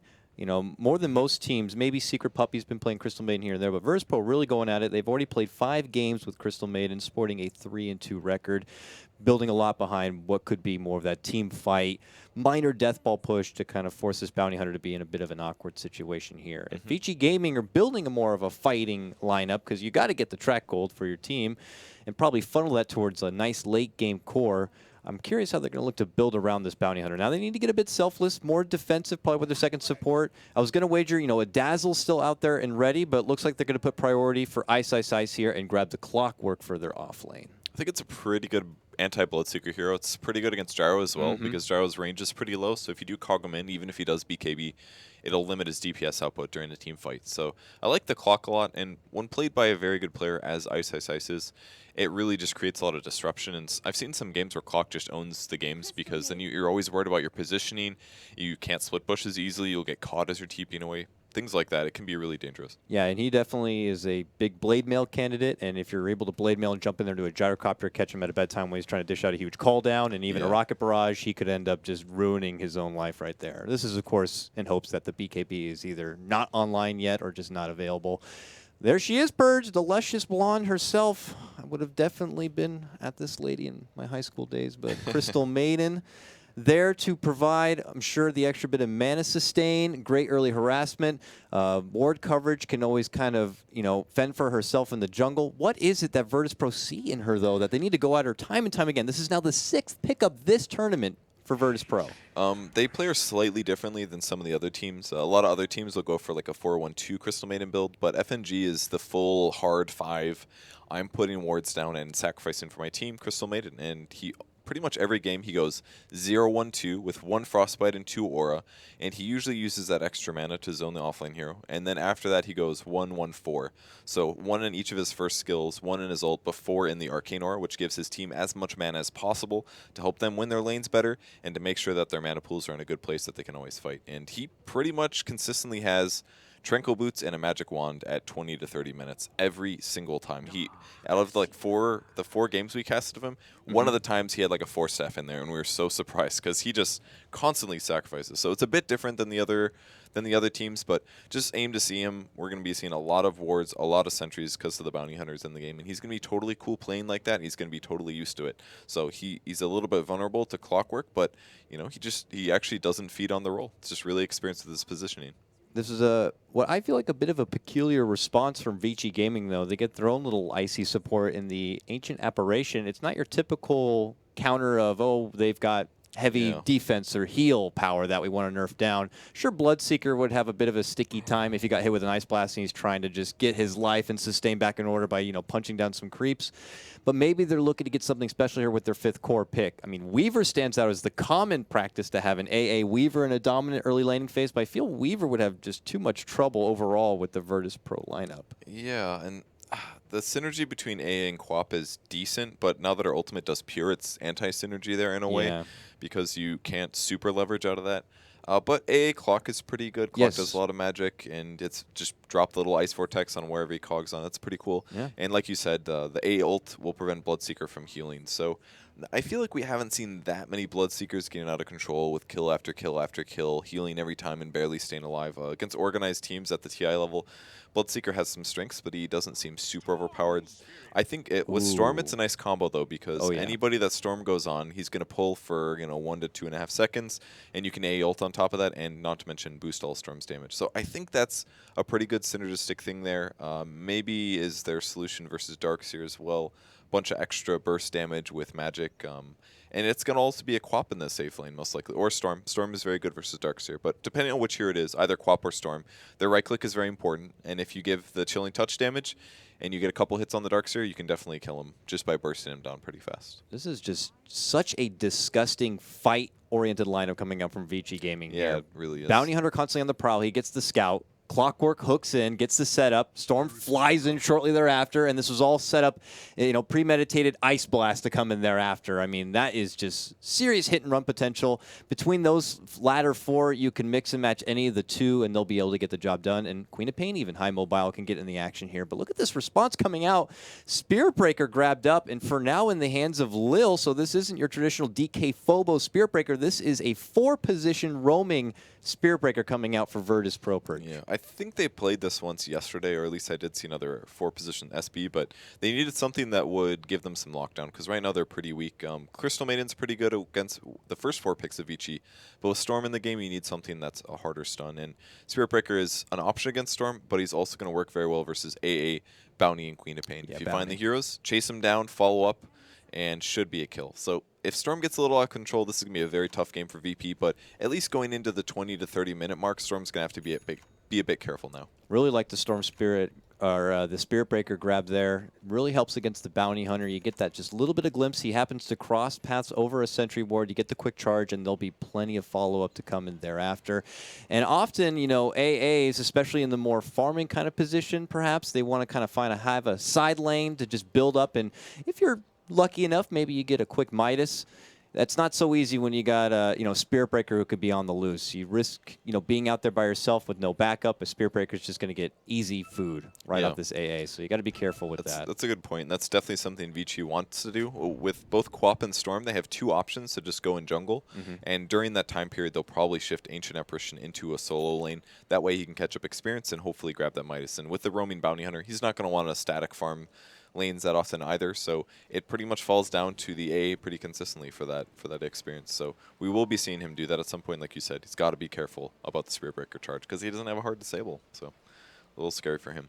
As we hop into the action, folks, this is just game number 1 of this best of 2. Vici Gaming going toe-to-toe against Virtus Pro. Virtus Pro currently hold 8 points in their group. Vici Gaming holding 5. Of course, they are short a couple of series in comparison to Virtus Pro, so if they want to quickly escalate to the top of their group, they're going to need a couple of wins here, will Vici. But the runes spawn quickly. Going to get snagged up. G gets the rune and eats a poke there from FY, and Super is able to grab up the bounty rune here on the bottom as he heads back to this mid lane here. So lanes will become adjusted. Ice was able to get the obs down. Where did he end up putting it down? He had one in hand here. It looks like maybe he handed it off and they decided to put it at the top of the river instead. Or he just gave it to FY. Yeah. Very smart. And he's going to take it and put it, elsewhere. No, I think that didn't get spotted. I was going to say the ward might have caught him there. Boots first on Gyro, actually. He's doing that so that he absolutely doesn't have to worry about getting solo killed, and he can also pressure the Clockwork a bit better this way. So I like the fast boots. He'll probably pick up, I don't know, typical phase most likely, something like that. He should be fine in this lane. Very low chance of his HP going down. So the greedy boots, I think, completely works. A dual lane matchup for now. A lot of emphasis for G to secure a strong start in this mid lane matchup against Super Storm Spirit. FNG, now getting up in arms here with FY. He's just trying to maybe build some stacks on the side here, but knows that FY is going to be roaming about. He has a sentry down now, scares him back, and he proceeds back to the stack. But unfortunately, he wasn't there in time to stack it. He still made out pretty well there because VP set a trap there with that sentry, and FY approached over here, and he put an Observer Ward down to spot the Crystal Maiden jungling. So he got a free Observer Ward out of that. Very nice. Well, 50 gold is 50 gold Lil after in trouble. all, but yeah, Lil's going to have He's to got a tango chomp his way all the way through the Ooh, trees that was and close. gets the bonus bump up close to safety. Ooh, a little too close to comfort there, Lil. Yeah. He made it, though. He looked super dead, but great tree eating, I guess. That works. New verb, and Lil's going to end up staying alive, so I'm the best tree eater from Wisconsin. Guy loves his veggies. We'll see if he gets served up some dessert thereafter, but for now, Ice maintains composure in his position. Only 2 CS to himself, but he is close enough to get some leached out XP. You compare that over the other side. DK Phobos here, also level 2, but with the benefit of his Ion Shell, quickly throwing together 6 CS and looking to make it work. Not too difficult here for Hao, doesn't have to worry too much about the poking damage from your Ion Shell and easily can take over. You can already see him right here, just the disrespect as he's able to easily bully back DK Phobos from the lane. No surprise Purge to see again. FY and FNG, they're going to be really up in arms with each other here in the jungle. I like that they put the sentry here, though, because it basically gives FNG a place where he can just jungle safely, where he doesn't have to worry about the bounty, at least auto-attacking. Like, they're going to split experience, which is good for FY and all, but it doesn't do that much, because FNG always knows where he is. He doesn't have to worry about getting stolen. So, and he actually pops a smoke, and because he knew that FY was to the left, he knows that he could smoke and swing to the mid lane. He's only going to have Frostbite, though. He's going to get there, and notice the Crystal Maiden's missing, and I wonder if that piece of information is going to be communicated over here to Super. Otherwise, he could end up in trouble. Being able to get a hold of a Storm Spirit before he gets to level 6 is huge. Blood right with the freeze right on top secures the extra damage and the silence. They're going to charge him down. Right click, FNG. Got to get first blood. What a heads-up play. And they see FY. He's going to get frozen. A new sentry is going to get dropped. Ooh, so close to getting a double. There is a charge. They have the vision. Lil's going for it, making FY feel a bit at ease, and they follow it up. Do they have the extra bit of detection past the tower? They got it. They got the right click. The aim hack coming out from FNG. Looks like Lil is going to lose his life, but very much hashtag worth it on that one. No kidding. Extra sentries, and they're actually pretty well spread as well, so there's basically zero chance that G dies to a bounty hunter in the mid lane. Now he's going to see him coming no matter what, and they got him just low enough there for the C Invis to go through on Thurston. That's a level 5 Bloodseeker here. He's got a bit of a level advantage over the Storm Spirit, so this is getting scary and scarier for Storm Spirit, because as soon as he hits 6, FNG can rotate again, and that should be an easy kill. There is a charge flying out here on the bottom lane. It is going to be canceled and pulled back as Fenrir and Howe a bit too close to the tower. They've been doing a wonderful job down here using this creep equilibrium and holding it under the tower for themselves, not allowing the Darkseer to get a whole lot. They continue to punish DK Phobos and keep him back in at bay. FY again back on the prowl here, but FNG has kind of had his number, and because of that, the team just kind of knows where this bounty hunter goes, and they are not too worried about it one bit. Look at this, Ice is going to get a side pull for himself on this Clockwork. Now level 4, pushing to level 5, and pushing ahead of DK Phobos as far as offlaners go. That's pretty good for them. Level 6 Clockwork is a much bigger threat, actually, at least in the short term. Obviously, Darkseer, if he gets out of farm, he'll be in a good place. They actually do spot out FY. Is there a Dust? They had a sentry at first, and he walked in it enough for Lil now to get the charge off. Now, there's no sentry in the area, but if you're looking through the point of view of FY, you're kind of like, every lane I freaking go to, these guys know exactly where I am. Yeah. Pissing me off. FY using another smoke here. He also placed an Observer Ward in the very hard to deward spot on the top lane. And here comes the mid gank. They might find FY, though. The sentry's down. G's covered. Ooh. Super's 5. He's not 6 yet. G's got Rupture. There it is. They spot the bounty. Very nicely played. He's going to walk right through a Blood Right and has nowhere to go. Can they get Again, the follow-up? masterminded here. Super, again, not level 6. Oh, man. Lil with Pace? the follow-up. The linebacker just shoots over. And they're going to be able to get the kill. FNG, a killing spree. Probably a touch unfortunate that he's getting all the kills in the end, but it's still a kill after all. And Virtus Pro certainly pull ahead now 4-1. Man, they are just shutting down this bounty so well. I feel like a lot of teams have honestly just been practicing against a bounty hunter strat for at least a month, and this is one of the teams that know the solution. And despite them having a Crystal Maiden, which is a jungling support, he's not vulnerable to it at all because of the place where he put that sentry ward. It was very, very ingenious and allows him to protect himself.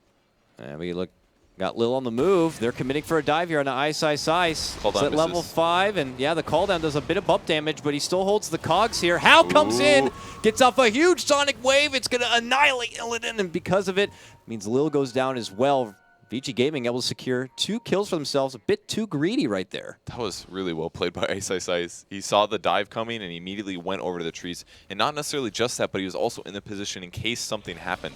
He was already close enough there that if it gets scary, bam, into the trees, dodges the call down. And at that point, they're diving creeps. Rocket Barrage does no damage. And any TP support, easiest kill. So really nicely played by Ice. He gets an urn out of that, a Tranquil Boots. And it's only 6 minutes, and it's time to hookshot party, man. Now, while there is a lot of good action happening here mid lane, specifically for Virtus Pro, and now with that breaking out on top, VG Gaming are getting a lot on the 2 outer lanes. But bottom lane, they have Lil coming in, bash right after the charge, and Fenrir's in trouble. Easy takedown right there, and a swing and a miss from Ice. Not going to get connection on the hook shot. Bops him with a rocket on the way out, but it is Virtus Pro who continue to engage. Big Blood right in the middle. Ice going to get caught. Not much mana left to work with. FNG will go down to the right click of Howe, but G now, the next to fall right here. Very nicely played. The second time now Virtus Pro getting a bit excessive, diving into the tower. Lil was able to make it out with his life, but they did lose both FNG and G. Well, I thought that was going to go well. I thought that Clockwork was going to die, but he cast a Blood Rage on him, I believe, and the Battery Assault was just doing a bit too much there. Maybe a bit of a missed Blood Rage from the Bloodseeker. just didn't quite work out. They keep diving towers, and the first one was good, but then Vici Gaming has been very good about TP supporting in these lanes. So I think they're playing well against the Spirit Breaker, and VP's playing well against the Bounty Hunter. So both of the teams getting a little bit of advantage either way. Looks like FNG is going to head back to the jungle side here on his Crystal Maiden, while G returns back to mid lane. Yeah, the skirmish on bottom lane started very promising. Lil able to get the quick solo pick, but then they felt they'd have enough for a follow-up, and it's 2 times straight that Ice Ice Ice was actually able to burn them with their committed dives. Now Ice Ice Ice with hook shot ready to go and a smoke in his pocket. Looking for a hopeful setup probably on this mid lane Bounty Hunter here. He's holding the high ground. G is pretty far forward. FY watches out. They're going to get the hook shot connection here, and a follow-up comes in from Super. This is a dead G. He goes down quickly. Lil follows up, but could risk his own life here if he's not careful. He's able to make it away. How commits a jump in. No more mana right now, so he can't do the Sonic Wave. Call down comes, and they annihilate How. Meanwhile, Ice Ice Ice pursues for Lil, gets the follow-up from Super here, who's a bit low on mana, gets the help from the charge. Urn flies out, and one more right-click is going to help secure it with the Overload. Now it's Ice Ice Ice looking to run away. Super can't make it out, gets frozen up from FNG. FNG, got to be careful. Too much overload damage, and he could end up going down. They're chasing Super. He's turning back. One more right click. Got it. That's almost a free kill right there for Super. He's got 1,300 gold. Another TP to come out. They really want to get the Storm Spirit down. They even have the charge on out. A Rupture, a Blood Right. It looks like they'll finally be able to get him down. But he had already just done so much and deep into Virtus Pro territory. I think that ended up working out as a whole for VP, though.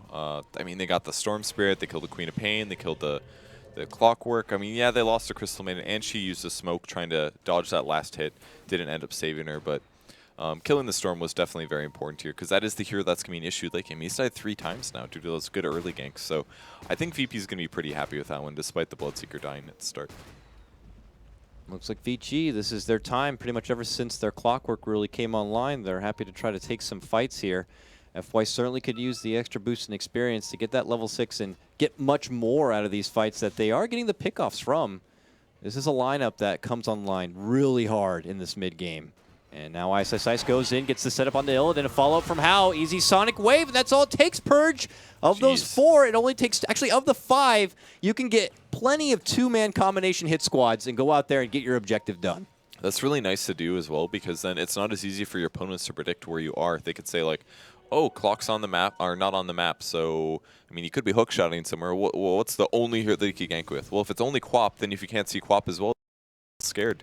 Or you should play a little bit scared. But if it could be Bounty Hunter, if it could be AA, if it could be Storm Spirit, then there's just so many different places he could be. And if you're not noticing the locations of the Clockwork, then things become really difficult to predict. You want to make sure you keep up on those sentries, keep up on that map intel so you can get an idea as far as where everyone's roaming about. Because if you get caught and you have no wards and Bounty Hunters tracking you about and stalking you, there's going to be a really easy follow-up from your fly-in Super Storm Spirit or your Ice Ice Ice Clockwork, a blinking in How. Action's going to come out of what you feel like is nowhere, and then quickly Vici Gaming are going to be walking away with 2, 3, 4 track kills and taking over this game. And Virtus Pro don't have a lineup that they want to take this game really too far. Fenrir trying to get out, but he's going to get caught here. Yep, easy charge bump with that Ion Shell. It's just a dirty duo right there, Purge, and they're going to either crumble the Iceman down. Virtus Pro get a notch on their side. They don't even need 17% to get a kill at that point. If you've got a level 4 Ion Shell, 90 damage per second, that's like a really scary Ember Spear, more or less. He's charged on the mid lane, though, going towards Super. FNG already TP'd. Shouldn't be a kill, though. Nah, he's starting to head back here. Ice Ice Ice might hook this. If he lands a hook this... Oh! Swing and miss, Lil. Maybe gets a quick glimpse, does a bit of an ankle breaker there. Ice Ice Ice is not going to get the follow-up. I think Lil just got lucky there. I don't see any ward vision. They didn't see the they Clockwork. I think he just got lucky there. That's it. And he even pinged saying, oh, there's a ward. That's obvious because he dodged my hook. But they may deward that later and miss it. Since there's nothing there, you know. Imaginary wards. Yeah, to the credit, actually, of Lil being just kind of very lucky on the sidestep. Now FNG is level 6, top lane. They get the early rocket onto Illidan. Fenrir is level 6 now, and Ice Blast, I believe, is en route. And if they, there we go, the stars will align. Bada bing, bada boom, bada bam! That's all it takes, Purge. You got track gold, you got a fancy looking kill. It's like the Globetrotters. Their ganks are so good on Vici. Like, I haven't seen Illidan get this shut down in a while. Obviously, they overdived when they went for the tier 1 top, but for that clockwork kill before. But he just keeps getting blown up, and that's really the biggest damage potential from VP. And we've seen this time and time again with the Bloodseeker. G is an amazing Bloodseeker, but this hero just doesn't do that much damage late game compared to something like a farm Gyrocopter. So they're putting all their pressure on the really high win rate Gyrocopter, and they're letting Bloodseeker do his thing, but they know that if it gets late and late and late, that Storm's going to be able to deal with him, no problem. It's not going to get any easier if they keep getting these track golds. Then you see heroes like Ice's Clockwork, where normally you just kind of get your simple Ags, Blade Mail, maybe a Force Staff. Well, suddenly he's getting so much bonus gold because of all the tracks. He can pick up those utility core items like your Shivas, your AC, and relieve that slot from your carry players. So it's just one of those kind of benefits, the same way we see that typically with your Undying and Bounty Hunter combos. Those offlaners are able to just get so much more because of all the extra gold coming in. And Bounty Hunter going for the typical Arcane Mech boot, or Arcane Boots mech.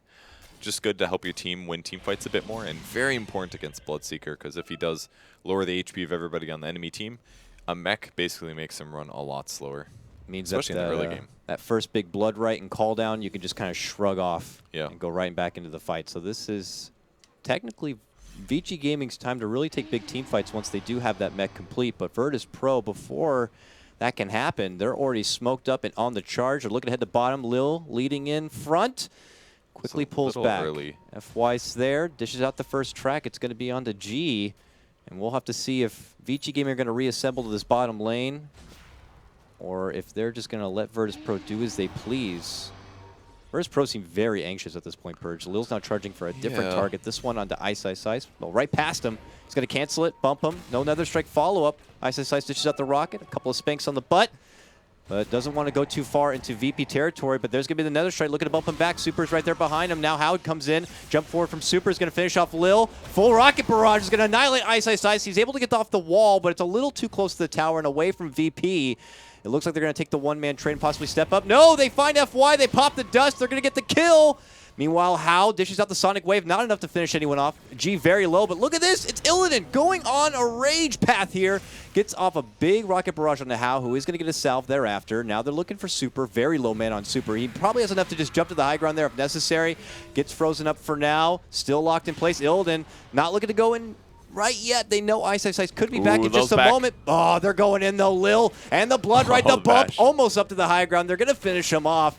And now VP still want to stand and fight. Here comes an Ice Blast. Going to connect. Ice with the hook shots, able to help secure that one onto Illidan.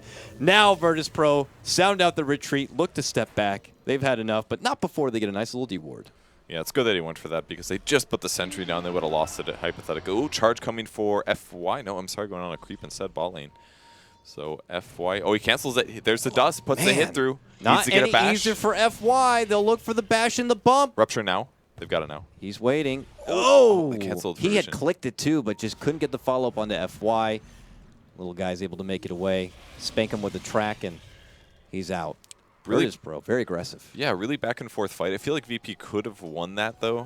When the Quap ulted, the Bloodseeker did not Blade Mail. And if he would have been able to do that, she probably would have died when the Gyro ended up chasing her later with the Rocket Barrage. So they could have gotten a bit more out of that team fight and slightly won that, but just some slight misplays there led to that situation. But it started off with a good VP initiation. You know, they got the they traded the Spear Breaker for the Clockwork. I think that was a good pickup. But as per usual, they fight for so long that all the heroes that just died at the beginning of the fight end up coming back and being a little bit scary. That's when you don't really want to overextend, and that's credit to the remaining players of VG Gaming kind of enticing a squad like Virtus Pro to keep on fighting, to prolong it so that way those people can come back into the action. And Virtus Pro not a team to really turn that down, Purge. Coming into TI, they average the most kills. So when there's an opportunity to take a fight, they're going to go for it. So could be something used against them, maybe, that VG Gaming want to utilize here. I've yet to see them continue to go on those hit-and-run objectives, so I want to see if they're going to be pulling that out some more. It's prime time because Illidan's farming on his own in the jungle. FNG's kind of nearby, though, and so is G. Virtus Pro just kind of very clumped up. Do we have a smoke, boys? What's happening here? They're looking to move as a fine unit here and probably charge right back towards this mid lane and secure tier 1. That ward that FY put down was great. It just spotted all of VP's movement. And this is basically how they have to play. The ganks have been pretty heavy so far, and they're losing their important heroes. So they've got to stand near the Gyrocopter. He's got a Sanj first, pretty standard if you're dying a lot. You want the HP item before you want the Yasha. And they just need to cover him, basically. So they're just going to spread kind of together and farm very often. Yeah, they're going to give G priority on farming up this ancient stack here. Looks like he's got his own Ogre Club. Early inklings of a possible BKB, maybe a Sage for himself. We'll see. How on the other side, nearly complete of his Orchid.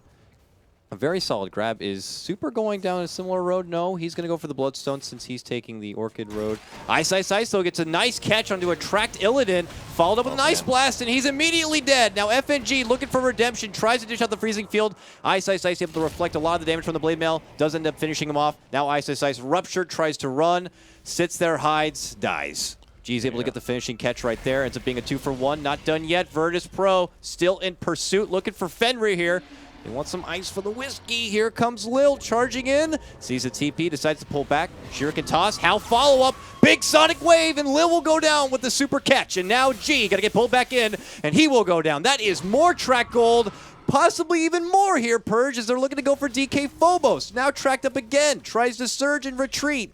They're trying to get the catch. Fenrir maybe catching up with Ice Forgets, and what a catch from How!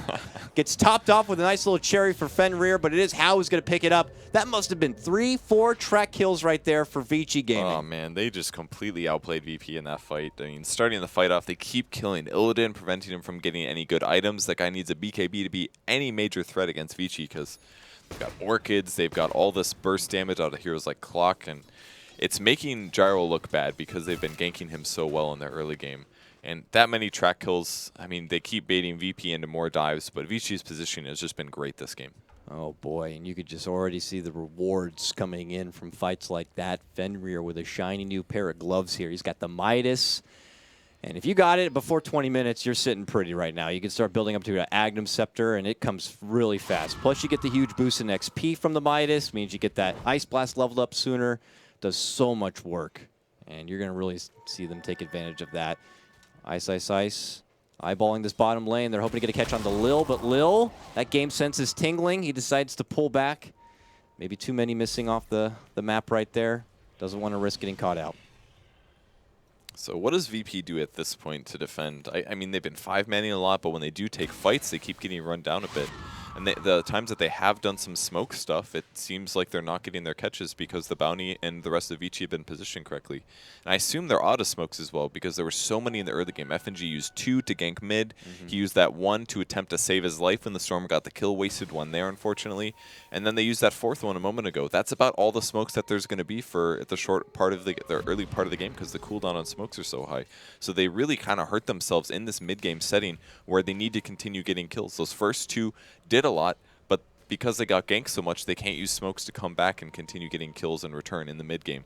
So it's putting them in a really bad spot due to the fact that, I mean, they either need a gem or they need more smokes. Those are the 2 solutions. I mean, I don't foresee Lil feeling confident enough to take any sort of hefty charge across the map and find a setup with his team at just where the point is right now. Vici Gaming seem to be very limited with what they show on the map. They're being very good about staying in the dark and really catching Virtus Pro off guard, making him feel like they have an easy opportunity for a fight, and then the Cavalry comes in thereafter, and it gets a bit ridiculous. So How is going to do solo farm thing top, and Virtus Pro just continue to move around as a group. It's a bit inefficient for farming, though. Yeah, but they kind of have to do this because of the bounty, scouting them out and all that stuff. So it's tough. Almost a mech now in Bounty Hunter, so pretty soon I'm sure Vici Gaming is going to be happy to take these fights. There's a Bloodstone finish on Storm as well. They're going on an Illusion. Oh, Illusion goes down. Big hit right there, but yeah, all for none. They didn't rupture it at least, but Nether Strike for 80 seconds is a big deal. Support Spirit Breaker is pretty darn weak with just charge, so I'm sure Vici's going to be happy about this and go for the mid tower. Ice, swing and a miss, catching out. Now kind of gives him that bit of information that possibly there's a ward up there. This is dangerous for FNG. Dropped.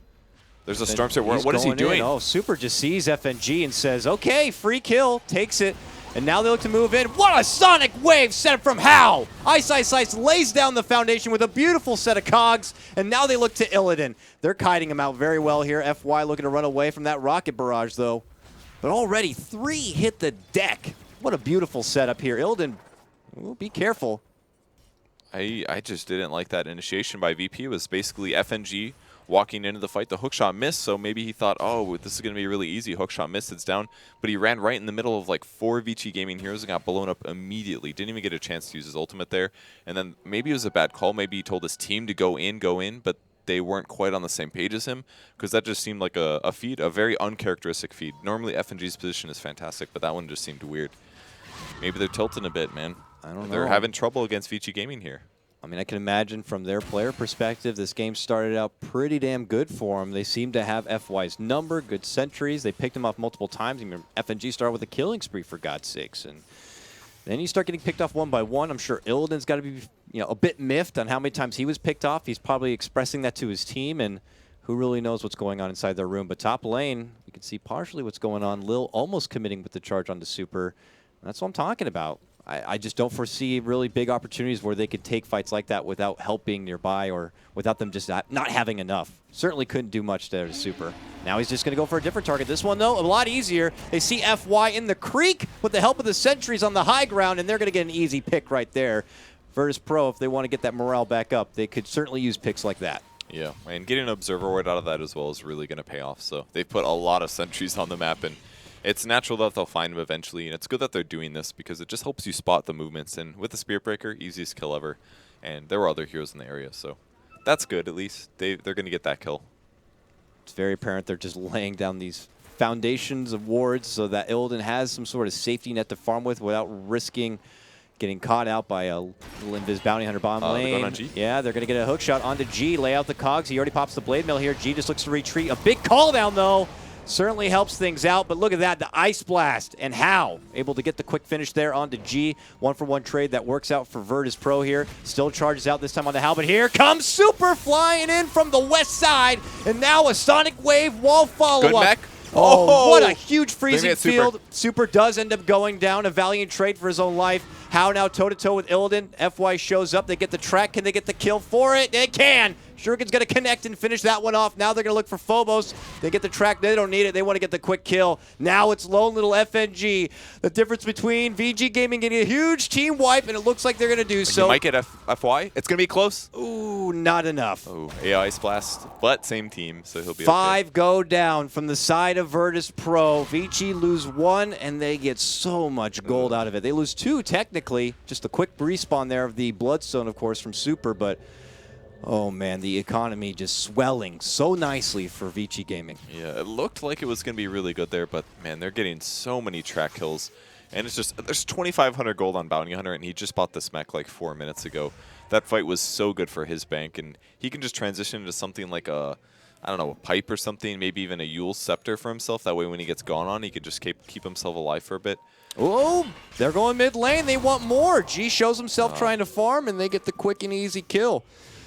Just so matter of fact about it. Just very apparent that Vici Gaming are just in prime position. And I don't know, Virtus Pro, now it's start to think about that YOLO kind of a play here, that they can try to get a team wipe on their side to get their heads back into the game. They're making it so that VP doesn't have anywhere to go, and that's why they're just waiting in the jungle now, because they'll say, oh, they're pushing mid, they're pushing this.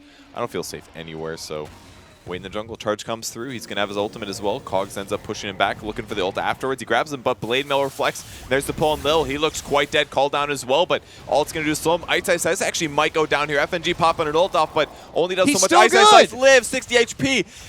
VG, Unbelievable. they're just retreating at the perfect moments here. And VP, again, 5-man wipe, including the Bloodseeker gank that originally happened. And the morale is gone, I think, and VP's trying to pull things together, but it doesn't feel super coordinated. Kind of just seems like they're running at him and saying, It really maybe does. it'll work.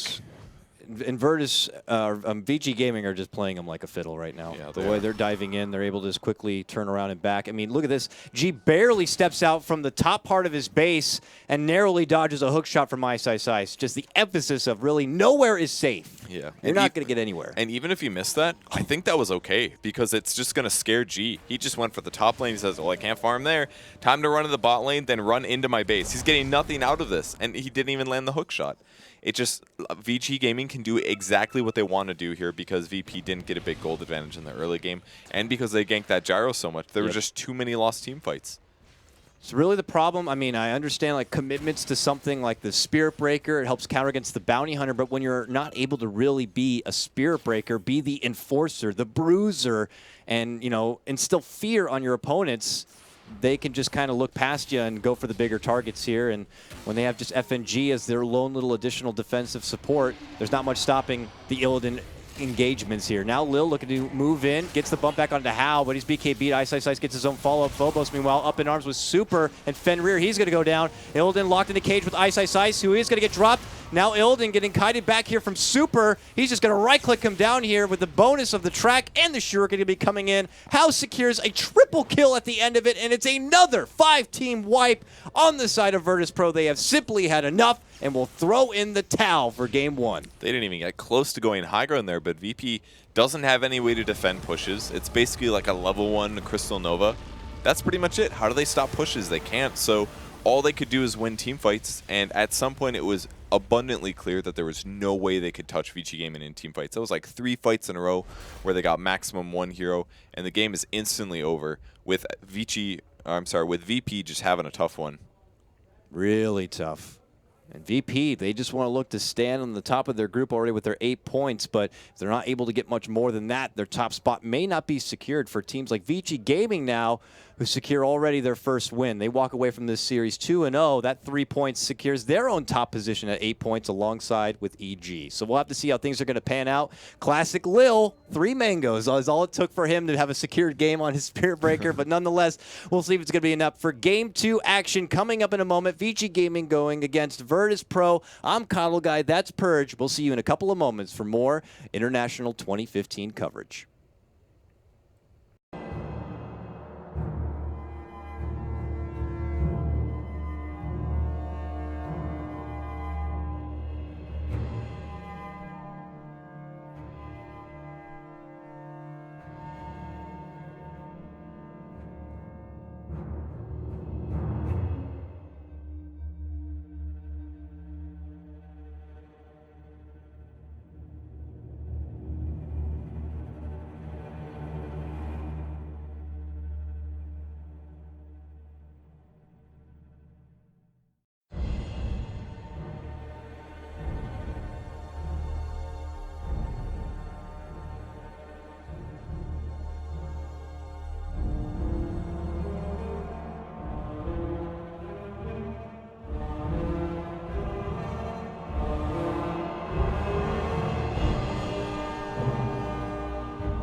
Hello, ladies and gentlemen, and welcome back to the International 2015 Group Stage coverage here. We're in day 3, in heat number 4. It's Virtus Pro going against Vici Gaming here. We just witnessed in game number 1, Vici Gaming coming out on top with their very proactive fighting lineup on the back of FY and a Bounty Hunter, Super and his Storm. How's Quap, of course, Ice, you can't forget his clockwork play. Virtus Pro had a good start, but eventually just faltered a bit, and they had nowhere to run. I'm Kyle Guy bringing you the broadcast coverage, but I'm joined again from Purge. Purge, Hello. What can Virtus Pro do to flip things around to at least end out this series 1-1? So their protection was very centered on mid. They ganked mid a lot. What happened last time is that Quap got ganked a lot. Maybe they didn't have good ward coverage to anticipate the ganks. Maybe they need to be more proactive against the enemy carries, but they kind of did that against the Storm.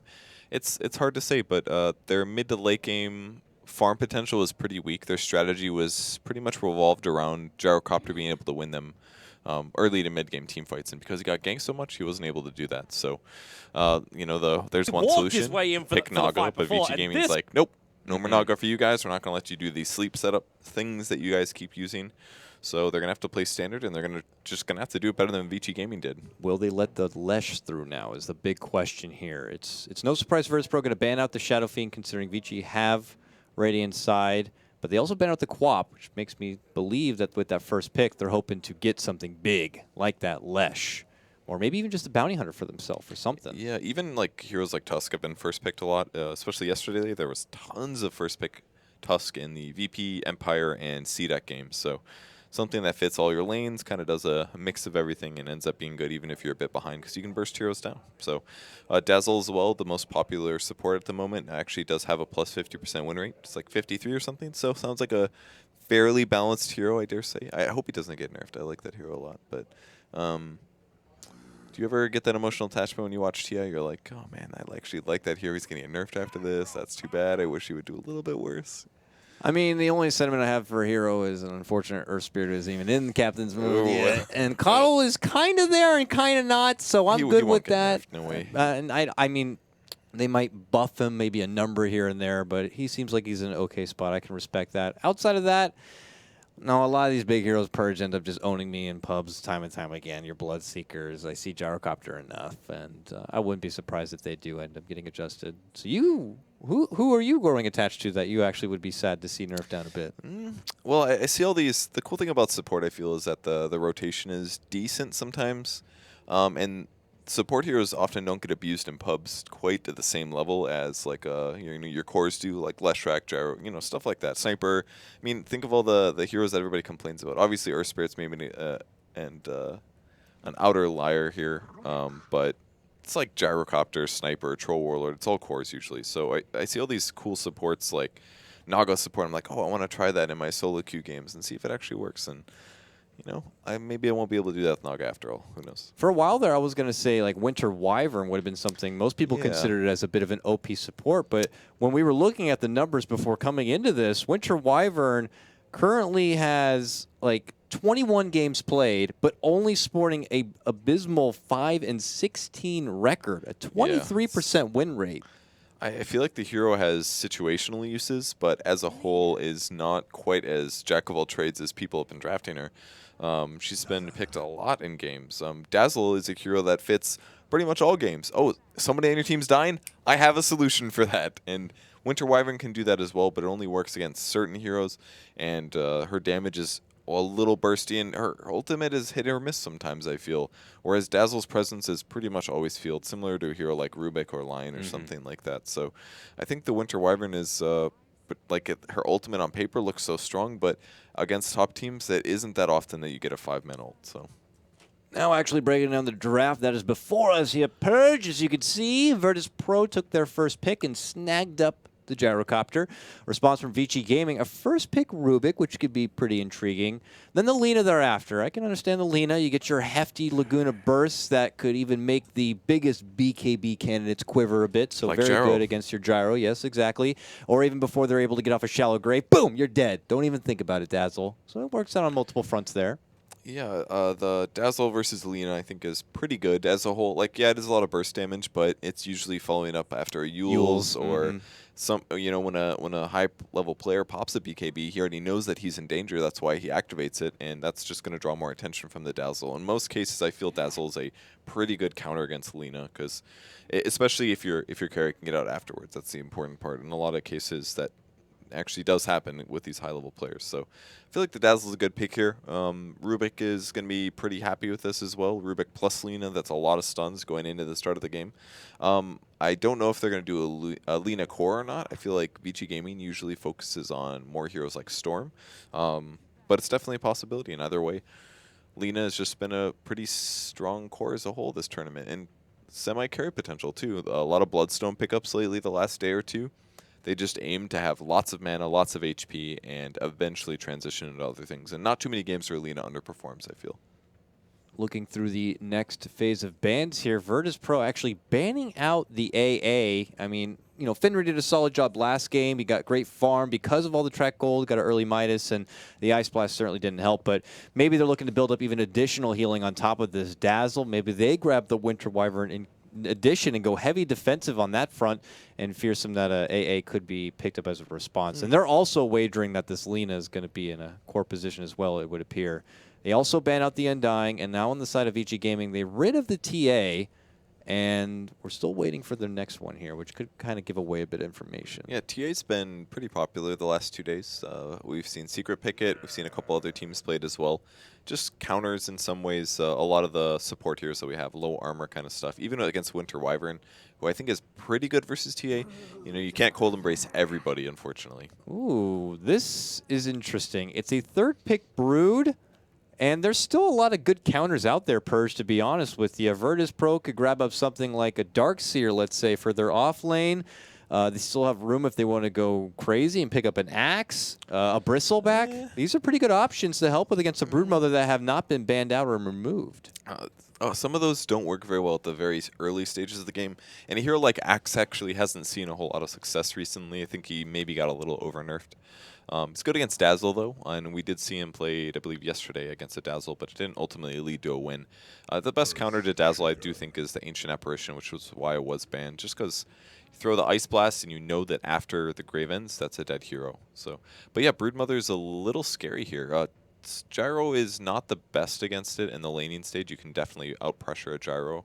A lot of spiders will eat the Rocket Barrage damage. Yeah, he's got Flat Cannon, but those spiders have between 200 and 400 HP, so it takes a lot to flak them all down. So I think Brood's a good pressure idea here. And the only other teams I've really been seeing picking a lot of Brood is Secret. And consistently, every game, Zai just goes crazy with that hero and kills like 5 people. So if VG Gaming can channel the Zai, and I definitely think Ice can, it could be really scary for Virtus Pro here in the laning stage. Yeah, if anyone was living under a rock and didn't catch it, Secret did play Broodmother earlier, a mid-lane Brood for Zai. A lot of people felt that that was the counter for the techies that was picked up against Complexity. So if you can check out the Secret vs. Complexity series, you're going to see a pretty wicked, sick Broodmother there. But Ice going into this one and not worrying about too many of the common counters out there. Even Earthshaker picked up as a solid response to the Broodmother from Virtus Pro, something they are very comfortable with in the hands of either Lil or FNG.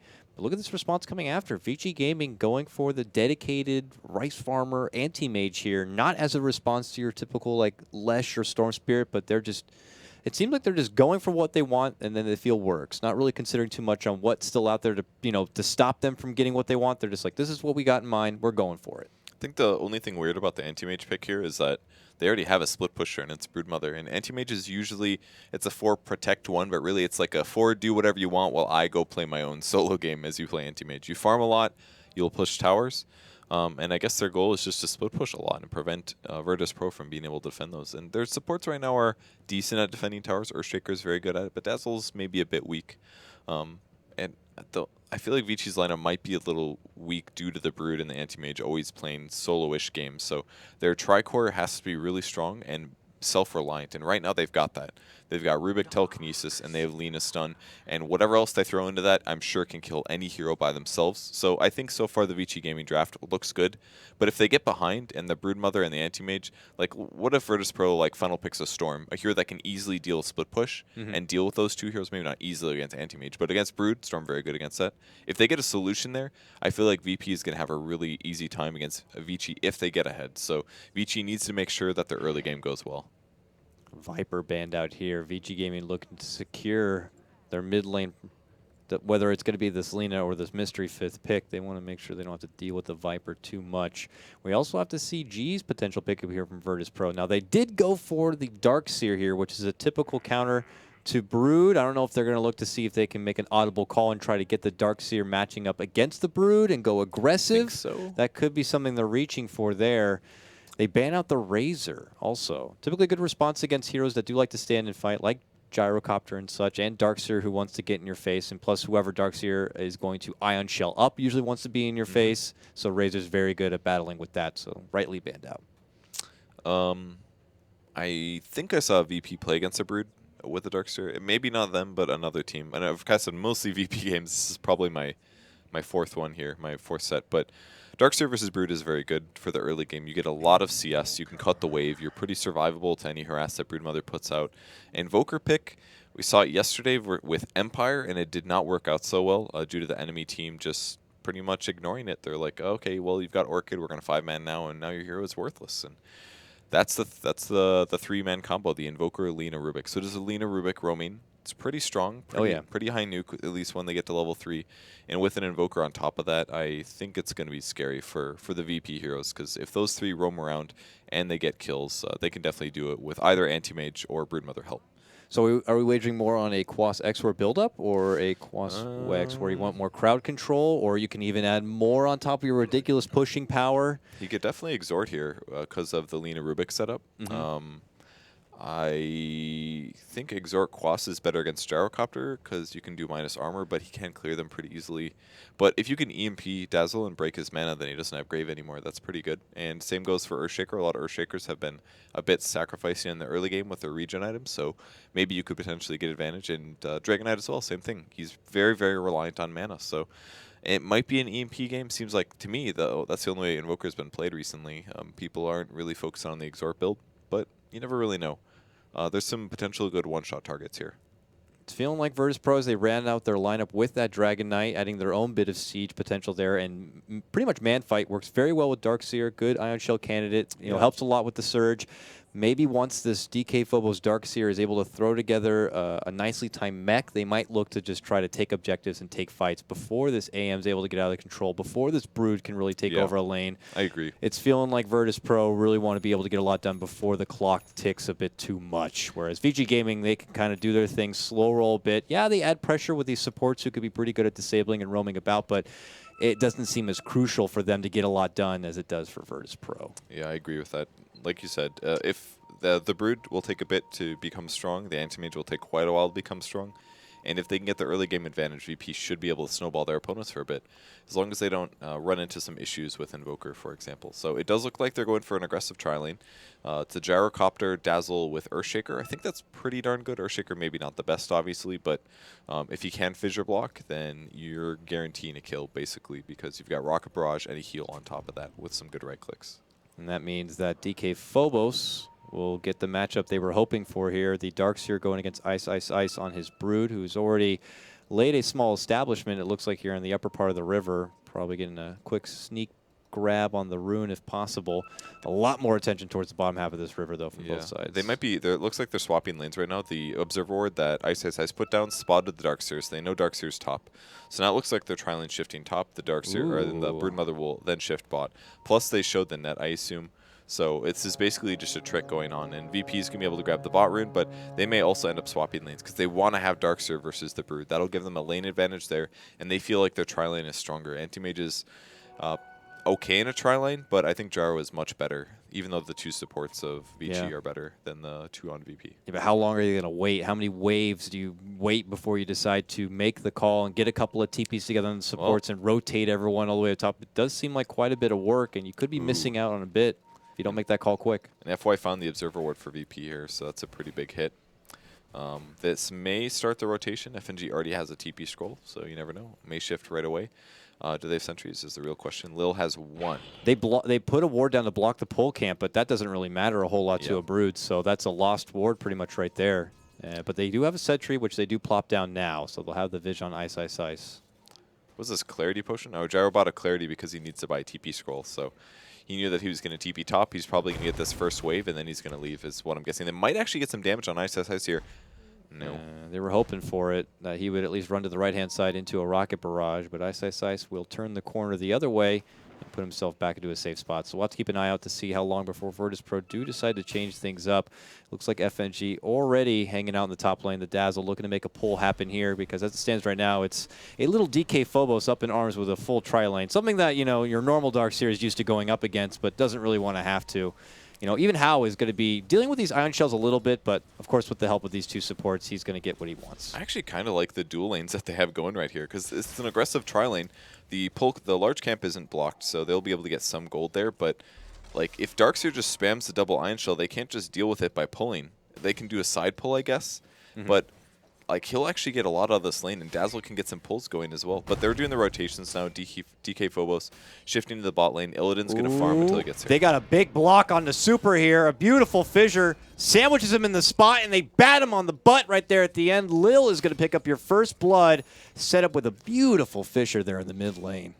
If you get those blocks, man, you're going to get a kill. Dragon Knight stun as well is just so good in the early game. It's obviously melee range, but 2.5 seconds. Yeah. It's so good. Oh, the wraparound, actually, they're trying to catch him. TP coming as well from Dazzle. Will they grab somebody? Fissure? No, he's going to be fine. They wanted it, then they saw the TP, and they're like, nope, this ain't happening. Yeah. Pull back, and Lil had the extra mana for one quick fissure before he does decide to step back. But that first blood certainly does help out someone like Lil. That's getting something like your Soul Ring so much faster. Yep, that'll be really good for him. Does he have boots? Yeah, actually, he does have boots money. He's going to spot out FY, actually. They realize what's going on. He doesn't have fissure block for a couple more seconds, though. Cold snap on G. There's Lift throwing him back, and the Lina stun. Good damage here, but he's still got so much HP due to his armor. Fissure block. And that's he actually would have lived without the fissure. Yeah. And that's Dragon Knight, man. He's got 8 armor right now and 700 HP. That was nothing to him. Maybe pre-First Blood, it would have been a different story, but now that DK got that extra bit of a buff from the First Blood, you know, it's not so easy. And the 2 supports on Vici Gaming are under level due to their lane rotations and the fact that they're in an aggressive tri-lane. Lina only had a stun. That's, what, 120 damage. Great for 1 skill point, but he didn't have a Dragon Slave on top of that, and they were relying on their right clicks. Rubik as well, very, very low damage in the first 2 levels because he's only got 75 damage, or 70 damage out of Fade Bolt. So they just didn't have those first 2 levels or so, and they weren't able to kill the Dragon Knight. So they've wasted a lot of time this game, and it's looking good for VP. No, they got Phobos, though. He still has the Surge. He's going to pop it up now and look to run here, and he's going to be able to make it away. They don't clearly have enough to lock him in place, and FNG's here as well. Purge, the lane rotations don't seem to stop. Ice, Ice, Ice back again in his off-lane position, now going toe-to-toe with Illidan here. But all these rotations from the side of Vici Gaming can, you know, prove to be a bit troublesome. And like you already pointed out, for these supports, you kind of have to do that long walk across the whole map, and when they're coming up short on those ganks, it really doesn't help. Yeah, and it has costed VP some stuff, though. Dazzle's TP'd probably 2 or 3 times already this game. He doesn't have boots yet, so that's going to hurt his movement speed by a huge amount and may result in him dying in a position where he shouldn't be dying. So that's definitely got to hurt. Oh, ooh, they're going to find a stack, though. DK Phobos may just give it the old Ion Shell. Around the little creep or on himself, even better. Yeah, it goes for the self Ion Shell. So he'll take a bit more damage here, but he guarantees that all the creeps will die and that the damage will be distributed evenly. So I think this is fine to do. And it's splitting experience with FNG now, so they're very happy to do this. A bit of a wasted Surge on a fake Rubik. And in the mid lane, G continues to farm up to 21 CS. Match in, Supers 22. It is a Quaswex, by the way. Yep. He's already got double blades as well, nearly completing out the phase boots here. The right click gets pretty damn ridiculous, but, you know, for G, he's that DK. DK has been a top pickup here for Virtus.pro this tournament so far, so they continue to do work for it here. They rotated again. Gyrocopter now in the bot lane versus Anti-Mage, and they shifted the Darkseer top. Oh, Jesus Christ, I'm not going to be able to keep up with all this. But yeah, sure enough, he's up here. Ice, Ice, Ice, immediately out from the lane. He's going to work with the pull camp instead. Ice, Ice, Ice, though, is now level 6, already has the Soul Ring. So the troubles you normally have at the start with a Dark Seer isn't quite as troubling now. You can see him already step in, hits him with a hard-hitting nuke, and goes back to his farm. So that could be the end of the rotations at this point, Purge. Not that these level 6s are coming together. Speaking of which, a level 6 mid lane, G has popped his Dragon form here. Very early pop. And it looks like he's just going to see if he can get some jabs on this tower. But, oh, here comes Fenrir and company. They get a nice tornado, follow up EMP. They get the lift, telekinesis. He is down. Easy setup right there from Vici Gaming. Wonderfully done between FY and Fenrir. The best play there was the Gyrocopter getting a kill on Anti-Mage. That's a super big kill. But the best play in that mid gank was the EMP. They knew that Dazzle was there because they had an Observer Ward, so he put it very much so towards FNG. And because of that, he backed up a little bit when he would have moved in for a Grave normally. And by the time he realized he needed to Grave, he was out of position due to his right movement. So slight misplay there by FNG. He should have estimated, oh, he's going to die. I'm going to need to be there for sure. Oop, Fenrir sees FNG trying to go for the rune, says, no, you don't. I'm going to take it myself. And look who shows up. Lil. Fenrir might be the one in trouble, but Super steps in, gets a big EMP, will connect on the FNG. He's going to walk into the pit. Vici Gaming will not pursue and do decide to pull back. Slightly surprised about that because neither one of these heroes have mana. So. Yeah, definitely not a stun on Lil, and FNG obviously got hit with the EMP, but I guess maybe they just didn't want to bother if he could easily deny himself. I'm not too sure, but don't want to risk anything. It looks like they pull back to play it safe. So DK Phobos getting a bunch of farm top. G's actually up there. He TP'd shortly before. Perhaps Phobos got dived. He's actually taking more damage here. Ice Ice Ice doing his classic be annoying and poke thing. Yeah. Even under the tower, he's just like, I don't care. I'm going to do whatever I want. Pulls back, and FY is going to meet up with him here. And G is just going to take the reins of this lane now and wait up for his Dragon form, which is ready to go. Normally, you want to get a +1. You take a big fight with your Dragon form. You follow up with a good tower push, and that +1 is TP coming from in. both. Dazzle shows up first. I don't know if he saw FY or not, but oh, Dazzle's getting pressured back from the spiders. This is getting kind of tough then. And he can't just sit there. If he's too far from G, that could be trouble. They're already pinging it out now. FY has been very patient for this. G's looking for the Rubik. He knows he's in here. I think he spotted him. Oh, he's going to see him now. Oh, he spotted him? Did he? Yeah, he has to. He ran right past. It's a line. Oh, get the hell out of there. It's like the Three Stooges. Can he still get him? Slips away. They get the stun with the help of the Dragon form now, and they've annihilated him with the Breathe Fire. Ice Ice Ice does consider moving in, and it's a lot of damage on the FNG with those Broodlings, but they're not going to get caught out. A lot of attention towards this top lane. Virtus Pro G goes on the prowl, finds the Rubik, and they get the kill. Yeah, that was nice how they did that, I think. Maybe Vici should have collapsed a bit more, but it's tough. There's the Cold Snap. EMP, and now no mana on G, but he does already have the Dragon form, and enough for the stun. They're going to annihilate Ice Ice Ice. He goes down. I guess Ice Ice Ice thought that with the connection from the EMP, there wouldn't be too much trouble, but he had the wand ready to go and threw the Breathe Fire there. I mean, Dragon Knight's damage here is so much, especially with the Iron Shell. 70 damage a second. You sit around for 4 seconds, that's equivalent to a nuke. And those two things together means Dragon Knight can't really die because he's got 12 ridiculous armor. He's got good attack speed. He's doing 20 damage a second when he Dragon forms. He's just a really strong hero in the early game, and they're making it work for him. And all the meanwhile, Illidan, who did not need to participate in any of that stuff, farming out this bottom lane, trading a bit with Hal, but essentially getting his own here. Looks like he went with the phase boots. Possible build-up into drums maybe first. We'll have to see. Is this more of a defensive build-up first, as we saw in like the previous game, getting a Sage into this SMY, getting a BKB? Is it of a huge priority when you're going against this Rubik-Lina support duo and an Invoker? The EMP is a big issue, actually, because Gyro a lot of his damage is based on having mana to cast your spells, so I feel like the BKB is really needed here. Plus, we talked about Vici Gaming isn't really strong for a while in their early game, so I feel like the BKB rush is honestly going to be very good for Illidan here, and it's a typical Illidan game. He's positive in kills, he's barely died. With that said, he buys a Belt of Giant Strength, so it will be the SNY again, but you know, I think either item will work, really, if you think about it. SNY also kind of solves the problem. Can you run outside the EMP range? If you can, you're in a good spot. Well, we might have to test that here soon. FNG shows up looking to go for a D-Ward. Instead, get the telekinesis EMB combo. Dazzle could be in trouble. Gets off a quick grave on himself. Is going to be A-OK if he's able to make it out from the battlefront. But look at Ilden. He says, no, I'm going in to fight, baby. Tries to go for Fenrir. Is able to slither away. Now he's stuck with the little tornado might mana. get him. Big tornado. Now they get the fissure follow from Lil. Cold Snap's going to be dished down to Ilden. Ilden in big trouble here. Will go down to the big mana void coming out from Hao. And now G. Cleaning house gets a kill for himself, making it a killing spree. Looks to go for FY, who has just enough mana for the telekinesis. Is going to send them back in packing, and it's going to turn into a 2-for-1 trade. Advantage for Vici Gaming. Yeah, that was tough. The fight was a little split there, so Dazzle couldn't stay close to the hero he needed to, which is the aggressive gyro, and it ended up being a bit of an overdive there that went for a Vici Gaming advantage. But Drag Knight again continues getting an advantage, gets a kill. He's up to a Mithril Hammer now. He will definitely make BKB because he's been having some mana problems. Keeps getting drained, keeps casting so many spells, and he's got to keep his mana up so his hero still ends up being a huge issue. Yeah, I mean, I wouldn't be surprised. Arcane Boots might need to come out a lot more for their team here. You're not just dealing with that EMP. You also got the AM on their side. Yeah, that's true. Mana problems Who knows? everywhere. Maybe even a future Necro book could come out in Ice Ice Ice, and you got a lot of problems there. DK Phobos may be in trouble. Here's the EMP lift as well. Cold Snap. He's taking a lot of damage. Man, that EMP did a lot. And there's that many damage sources and right clicks, and he just falls so fast. Too many Cold Snaps. Cold Snaps, he has his own tornado. You got a Rubik on your team with a telekinesis. There's really not much of a chance, even if you got a Surge, let's say, to make it out from that range of the EMP. And as you see right there, it leads to a beautiful pick. Nice Ice Ice. He's starting to make a home for himself. Mama is on the move. She is just dishing out all these webs and now making a way towards the mid lane here.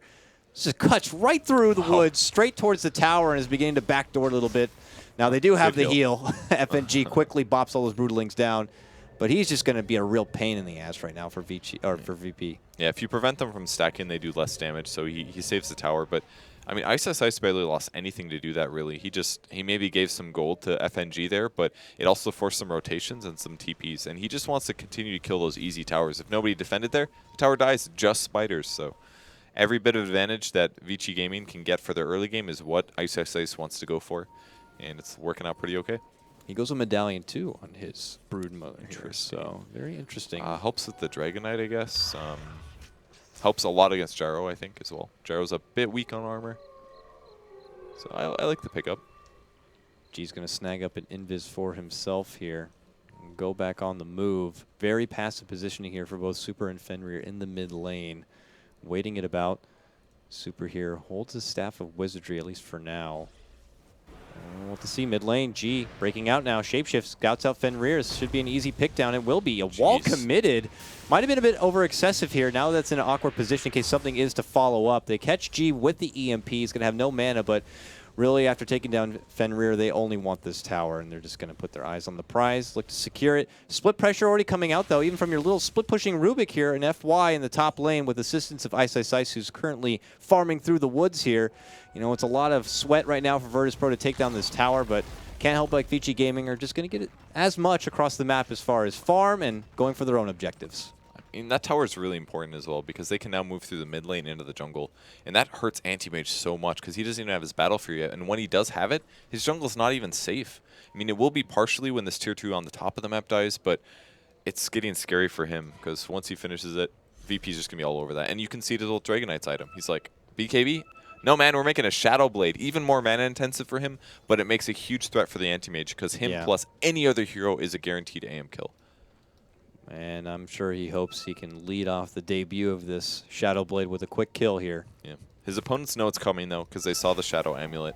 So they can be slightly concerned with it, but if he finds any support hero, they just die. So he's going to move around, team fighting, moving through jungles, getting kills while still farming. Illidan and company here, scavenging through Vici's woods here in hopes to find out how. They want a spider, I think. He's going to break smoke? No, he doesn't. VP also. FNG should be farther up with us, too, because if smoke Smoke breaks... All right, here comes the dust. They have a dust. They dust him out right now. He's able to make it through the trees, though. Ooh, awkward positioning. He goes right for the TP. See you later. No stun. Coming out. Yeah, he didn't have the ult for about 7 seconds there. Otherwise, they would have had that kill. So, kind of good attempt, but maybe their pathing wasn't the best. I guess it was just an unfortunate place to find Ice because easy escape for him. So, I think they were maybe moving on someone else, but that would have been a really good kill on the Brood, since Brood has quite a few items here.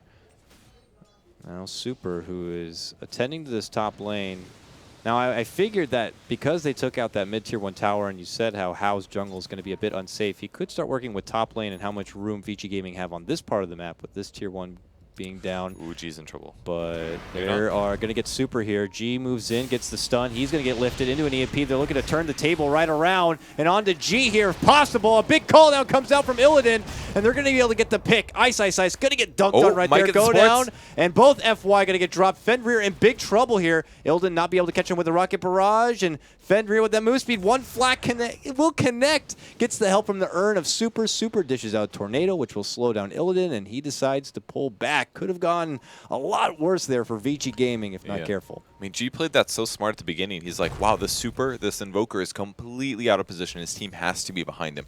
So he used his Shadow Blade to check all the little pockets to spot for him. But by the time he came back out, he ran into super and started the fight, and his team was able to catch up. If he would have gone right away, it actually would have been better for them because it would have been Dragon Knight plus a Dazzler going straight onto Invoker. So he ends up dying for that, but luckily the rest of his team was there to help out. Looks like they're going to stay here for now and look for a potential follow-up. As they head towards the lane, they're going to be welcomed by Ice here, and they just hit him right away with a fissure, a vacuum pull, and they're going to get an easy pick right there, Purge. Ice shows up in lane and gets killed immediately. That's a really cool pickoff. They did have that observer ward down about 50 seconds ago, but they said all these nets are in the jungle. If he just gets into the jungle, it's hard to kill him. Let's kill him before he gets there. Oh, G gets up in arms with Hao, and then the whole team shows up behind Hao, and he gets annihilated, and Hao finishes him off with a big mana void right there. And G's family a little too far to help out in that one, so a bit different than the result we saw at the top lane previous to it. That's G going in a bit too soon and too fast without help nearby. We just haven't seen value out of the Shadow Blade yet. Maybe not the best item here. BKB is a little bit more standard of a playstyle, and sure, if you get a lot of kills with Shadow Blade, it's amazing, but so far it hasn't helped him when he ends up running into 4 heroes, and he really needs a BKB against that many, so he really has to finish that next. If he doesn't, at the very least, he can get out of these fights. I guess he can't even BKB TP either. Mana Void can still catch him and stuff. So it's getting tougher and tougher for him, and I'm sure he's regretting his item decision. As far as net worth and split of farm, both teams kind of neck and neck with each other with a slight nod going towards the side of Virtus Pro as it stands right now. And now they smoke up. They're looking to go back on the move towards this top lane. They want to get Hao here. G's invis too. And he's already going back into a very reserved position. I like Even this cutting the spot. tree, yeah, this isn't a typical spot here that you could just scout out. And it looks like they're not going to go any further. Once they see this AM not going in the lane, they're going to wager he did TP away, which he does. So, Good ideas from the anti-mage here. Just feeling the gank, and that's where it was at. They didn't even have wards or anything. I don't think they spotted the smoke either, and that was a lot of resources from VP to try to get that AM. Maybe they should just be more focused about their farm. I mean, Illidan also shifted for that gank. He could have been farming creeps instead. It does give them decent position to pressure the top tier 2, and they can also jump on Ice maybe. he's already shifting all the way through, and suddenly he's in mid lane and away from those Ancients that Virtus Pro are nearby. FNG even committing a couple of very aggressive wards here. Pops the sentry first to make sure it won't be scouted out when he plants the obs thereafter. They get it covered, and, well, look at this. Virtus Pro look to push in a tier 2. Super plays footsie with them a bit, gets a good Tornado EMP, and now G has no mana whatsoever if a fight is to break out. But it looks like that's not going to be happening. Not yet, at least. Tier 2 should be dropping here. Actually, the glyph going to be popped out now. Vici Gaming considering dancing with them a bit while Ice and Hao create space elsewhere. Well, tower goes down. That's the tier 2. Anti-mage going to be able to get the tier 1 unless they glyph it. They don't, actually. Small mistake there. And they quickly rotate to stop it. So they may get a tier 2 in that top lane, but both Hao and Ice continue to farm elsewhere. I think it's looking okay for VP here. I mean, they're being proactive a little bit. They're forcing the enemy team on Vici to defend. But the downside is that Ice and Anti-Mage are still farming quite well. So, Fissure on Spider Murders. Holy cow. Okay, and the emphasis there at the end, the call down. Really hate spiders here, Purge. Yeah. Virtus Pro, arachnophobia is very much a real thing here. I think they maybe thought that they got the Broodmother there, which was why they put the sentry down. But oh boy, look at this. Vici Gaming creeping in here. I have an idea that possibly some ancient actions happening, but they're not looking to cross the river quite yet. Super is inching for it, hoping to get the catch with a tornado if possible. FNG to his right-hand side. Ooh, doesn't follow through. yeah, I didn't realize the smoke broke a little bit earlier than that. Oh, power treads on Lina. That's a little bit uncommon. Kind of like it though. You can use your stats whichever way you need it, whether you're nuking or whether you're trying to stay alive versus a carry. So on Alina, I like it. You don't really need tranquils that much on this hero. Yeah, I think this is cool. It doesn't seem like their team is very mana dependent, not enough to justify arcane. So I guess That's there's a good point. treads to just stay alive that much longer or make it through like some flat cannon hits. You don't want to get, you don't want to be easy food. Not for your Lina, so he'll be able to withstand some of the debris damage in these fights and hold on for that big finger, or Laguna rather, in stun setup. Illidan, though, pressing down this mid lane with Ice watching up and above here. More Virtus Pro kind of moving about here. They're getting little bits of farm, but can't help but feel like more farm is being traded for the side of Vici Gaming. Hao has been just kind of in the zone for his farm for what feels like the past 5 to 10 minutes now. And he's got a Vlad's right after that Battle Fury and nearly 800 gold. At the very least, the experience has really been jumping up for Vici Gaming here. The gold is semi-comparable with the experience is going up, and that's basically all on how getting solo experience there. So, Dragon Knight keeps moving around looking for kills, but he's just not finding anything with the Shadow Blade, unfortunately. So, still isn't quite working out, but on the bright side, Gyro is very, very farmed. Sanjin Yasha with almost a BKB. About the same, but about 2,000 gold ahead of what Dragon Knight has. And yet, at least not yet, Virtus Pro not comfortable enough to move in this Roche pit and get it done, because I feel like against the lineup Vici Gaming have with this AM split pushing about and Brood kind of doing her own thing, it shouldn't be too much trouble to move in and try to go for a Roche, but maybe they just don't feel like they have the comfortable enough damage to get it quick and get out before Vici Gaming could respond. Just does not seem to be on the agenda for them. It's so difficult to find the kills, though. I mean, Ice has all these nets all over the mid lane. There's so many different places he could be. He could be doing Ancients, he could be doing camps. Yeah. And the rest just goes to anti-mage, basically. And their wards are also very jungle protecting, the one at the bottom rune. It says, oh, if you guys want to move into our jungle, you're going to have to use the smoke to do it. And I think G's also been very scared of going for solo kills anymore, because it's led to problems twice now. Yeah. He'll do it in semi-safe areas, but he won't do the super aggressive ones anymore. So at this point, it just comes down to a farming war, and Vici Gaming seems to be doing better. I mean, that's something we said right from the start of the draft in the game, is that Vici Gaming have a lineup where they would feel more comfortable taking things nice and slow and easy. They have the farm potential. They certainly have plenty of split push potential. They're just going to get more off the map and be a bit more greedy. And Virtus Pro are going to be kind of reaching for something here. They move right up. They got the sentry down, but Ice is able to make it to the trees. Follow up with a fissure. They got him locked and loaded. Can they stop the TP, though? They can't. Man. A call down is going to be going out for nothing. Simply taking the Ancients here. And that's about it. Coming up short once again. And another smoke used, and not getting anything out of that other than Brood TPing back. So, ugh. But they've almost got their BKBs, and at this point, it's going to come down to team fights. There's also a blink on Darks here. That's pretty significant. It'll help their team fight by a lot. Their team fight's definitely far better than Vici Gaming's if they get to initiate first. Do we have a blink on Lil? There is also. They're actually in a really good place right now with their team fight items. So they just got to make the fights good. But how's splitting? Okay, they do get the Tornado EMP, it looks like, onto G, so that's a lot of life and mana. He's got to get bottled up and healed up from FNG here. I mean, they're looking to make the back end of this. Oh, there's a big jump in. They get a nice combo onto the 2 support. They get FY and Super looking to retreat. They get FY down with the fissure follow-up here. Super rocked on down from Phobos in the Ion Shell. Meanwhile, the rest of the team looking to clean up this Tier 2 tower. It looks like they'll be able to get it. But look at the damage that's being done elsewhere, Purge. You have Hal inside the base of Virtus Pro, knocking down the Tier 3 to about half life. Ice continues to work with this top lane. And they get, oh, I thought they got the deny. Yeah. Overhyped that one a bit. But hey, Illidan ends up getting the last hit. So what do they get? They get Super FY down plus the Tier 2 tower. And what do they lose? Well, they lose quite a chunk of damage, a Tier 2 on the bottom, and some damage onto their Tier 3. Lots of free farm for AM and for Ice on the Brood. But the next time that VP pushes in, it's going to be potential racks. And obviously, same thing goes for the anti-mage. But as long as they play it correctly, push out the lanes a bit, and then go for it, they're going to be okay. But the downside is, if you look on the map, there's spiders everywhere. Don't look behind you guys. They're there. Yeah, look at this. Set this map on fire at this rate. It's all over the place, and that keeps a team like Virtus Pro a bit on edge, knowing that he can come out any moment. And I asked up for the time to make a go for the Roche. It looks like it's now Purge. They're going to head right into the pit and make a full-fledged charge here. Doesn't seem like Vici Gaming really care, if they even know what's happening right now. Ice is going to continue to do his thing top lane, and he's getting assistance now, Purge. They're gonna really go in for a push, possibly in this top lane. Can they fight right now? I mean, Super's their mid hero, and all he's got is a Force and a Phase Boots. Like, compare that to the farm that Dragonite has. It's just not comparable anymore. He was strong before, but he's going to really peak off soon here. Lil coming in. He's blinking forward, looking for the anti-mage. Doesn't get him. Throws the fissure first. No dunk for him. So that's a blink off. Cold snap is well on him, but he'll be just fine. Can they defend the tower? They've got a glyph. They're coming. There's the glyph. G's in first with that Shadow Blade. Who's going to get the connection on it? Ice. He leads him with a quick stun. Goes into shapeshift here. And the rest of VG Gaming call out the retreat, or at least a regroup here. No, FY. He's TPing out and away.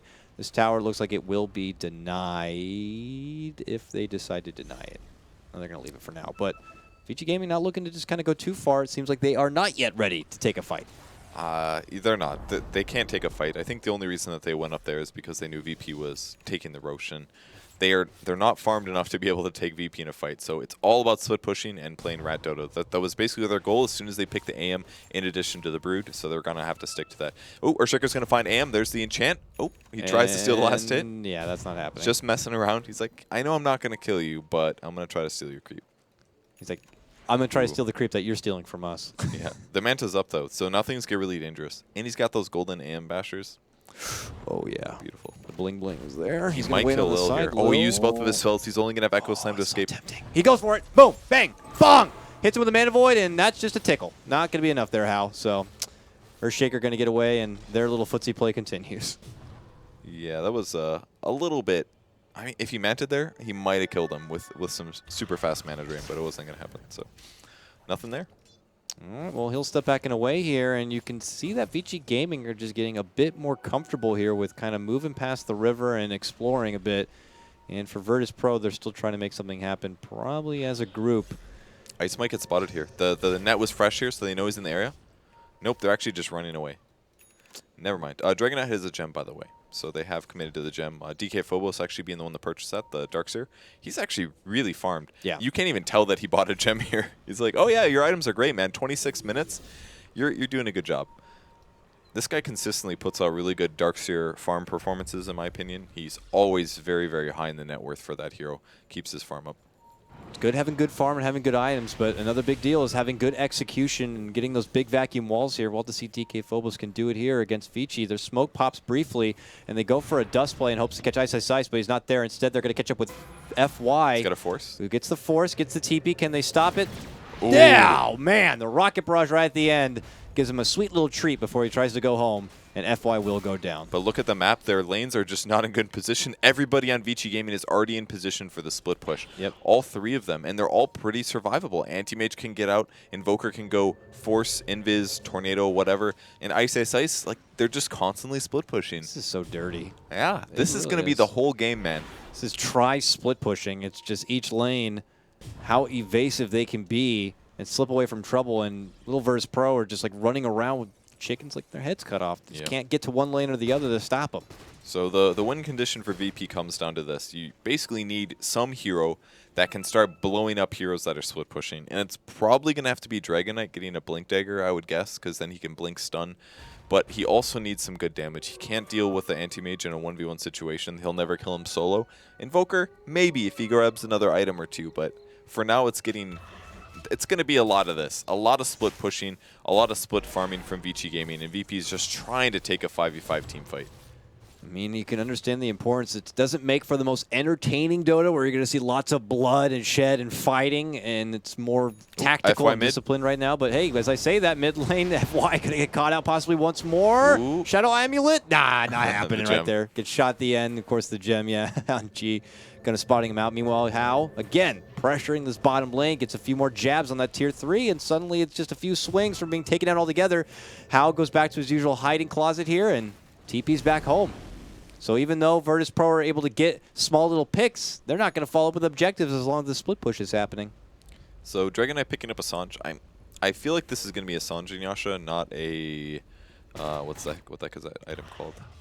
Silver Edge. Yep. I don't think it'll be a Silver Edge. I think the item's a bit weak. It's better on strength heroes, obviously, but I think he needs to go into damage items now. That way, if he does get on top of somebody, he can do big DPS, and a SNY will definitely allow him to do that. So I think it'll be an SNY, not 100% though. Can't help but think about what Virtus Pro would have to do besides get like a good pick on maybe one of these split pushers. I mean, even a hiding Earthshaker catching off a big Echo, but then you won't have it for the big fight there to follow. Yeah. And then being able to make that committed push to the other side. Because as it stands right now, sure, you can come out on top getting these picks and taking these fights where it's your 5 against their 3, or maybe even 2. But then you have to worry about all these other lanes and being able to take care of it. They have that gem, but they have yet to really utilize it in a sense where they could even sweep through their own woods and make a catch on the Ice here. He's still happy and free to kind of just take over their woods for himself. On the bright side, he's not farming super fast. He's been fairly shut down this game, 0-3-1. When you play Broodmother gets a lot of kills, it kind of just ruins the whole game. At some point, your supports can't deal with it, and you can start killing your carries. We saw that earlier today in a secret game, actually. And it was really impressive. But Ice is content to just split push, farm, keep vigilant on his opponents, and then the nets are in such good places. He can actually just run unobstructed spider links over cliffs, spotting out enemy heroes, seeing where they're farming, and they can predict their movements based on it. It is going to be a Silver Edge coming out of the Dragonite, though. So the benefit of this is that it applies break, and the hero that's best on is probably the Anti-Mage, because you can remove his magic shield. Yeah, that certainly 4 helps seconds. out, like Gyrocopter, of course, your Earthshaker, so they're able to get off that big hit. He might get this Lina. Might put big pressure onto G to get the first connection. This time on a little support. Gets the hit, gets the stun, gets the fissure help, and Nice. yeah, it's an easy takedown of Fenrir here. But that's really all Virtus.pro have gotten as of recent, is just picks on FY or Fenrir. The other cores are just still continuing to do their own selfish, greedy thing that's definitely securing this game in the long road for them, because can't help but feel like VG Gaming still have a better late game potential. I mean, that's the goal of the Shadowblade, though, and now the Silver Edge. It's just to kill support heroes. That way he's supplementing his farm, because he needs to do that to be... Ooh, they spotted Hao. He'd been hiding in that spot for so long, they finally got onto him. He blinked. Oh, He blinked. Where did he go? Did he go? Oh, he went into the base. He juked me. Yeah. He went top, and somebody pinged that, but... Look at him. Now they're hunting for him. Phobos is like, he's got to be in here somewhere. Where is he? Where did he go? Yeah, he's up by your base, buddy. Yeah, he's super gone. But he Can't can't get actually TP. get out anytime soon, because he already used TP. He's got 45 seconds. That's actually still really good for them, because if they just go back to farming or whatever, then they won't find him, and he's just can't do anything for now. And he's scared to even go south. Look, they even put an observer ward on the high ground. I don't even see where the heck that is. There it is. I can barely catch it. It's all the way over here. Oh, I see it. Wow, look at that thing right over there. So if the Anti-Mate, they're going to spot him. He's going to come back. He's blinking south, I think. Oh, my goodness. And they're going to see him with his observer. All right, they see him now. Oh, But yeah. whatever. She showed whatever. Yeah, they're like, oh, he's up there. We're stupid. Oh, man. You can see the body language. All All right. of a sudden, Ooh, they can catch him. Lil and F&G are like, wait, what? We got to go back over there. He's got 10 seconds for his blink. As long as Lil gets in position, they can get him. Here's the TP He's as well. right under that ward. Dragonite wants him. They have had enough of this. He's going to blink in a moment, I think. If he tries to TP, they just catch him.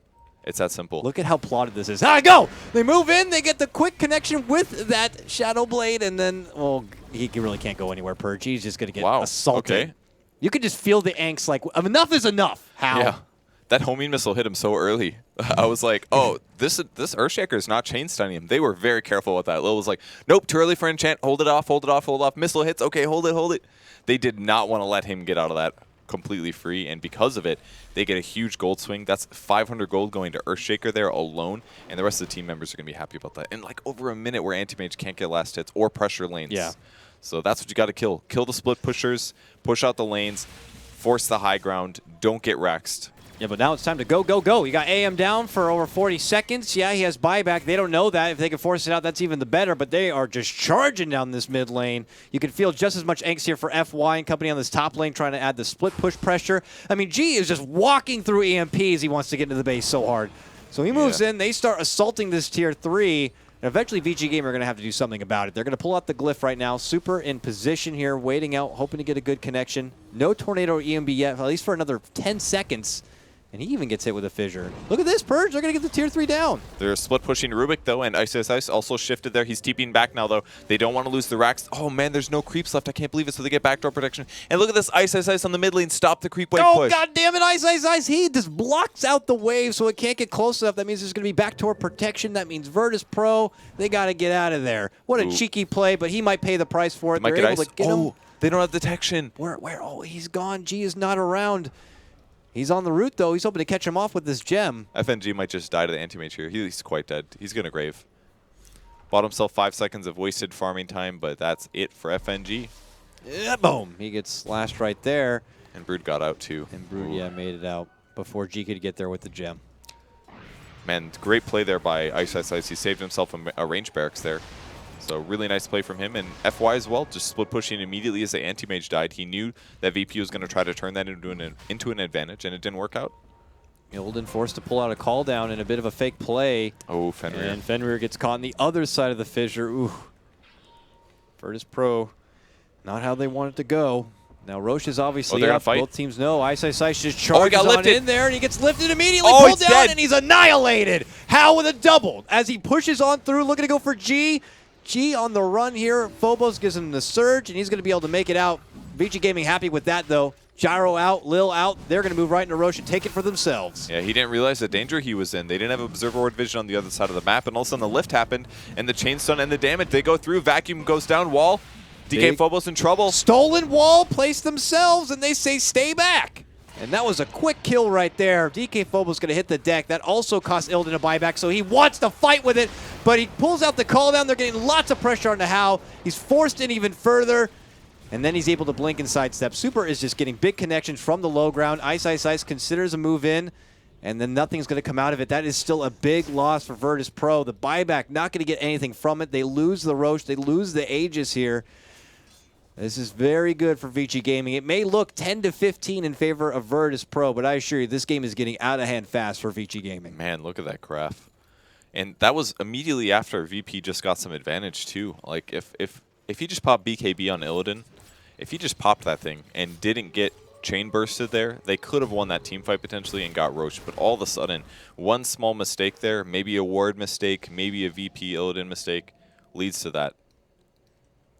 Heartbreaking right now for Virtus Pro, if you're a fan at least, and they're going to have to be in the backup here. It looks like it's just bull rush for some farm, possibly get ready to prepare for the high ground defense that could be coming in your near future. How continues to farm up. He's got his own BKB ready to go. It's actually already down to 9 seconds, but he has 4K gold. I mean, I can't even keep tabs with this guy's inventory. It continues to swell up so much. It's just a pretty good game for him not dying. The only support that can really chain stun is Earthshaker. Gyro's not very good at doing it, and Dragonite can get a good stun in there. But how often do they get that attempt? Not very much. And they know with a win here, they secure the series 2-0 purge, and that means they get 3 full points, and it puts them at the top of the group at 8 points, neck and neck with EG. Also Virtus Pro, but Virtus Pro have played a couple extra series, I believe.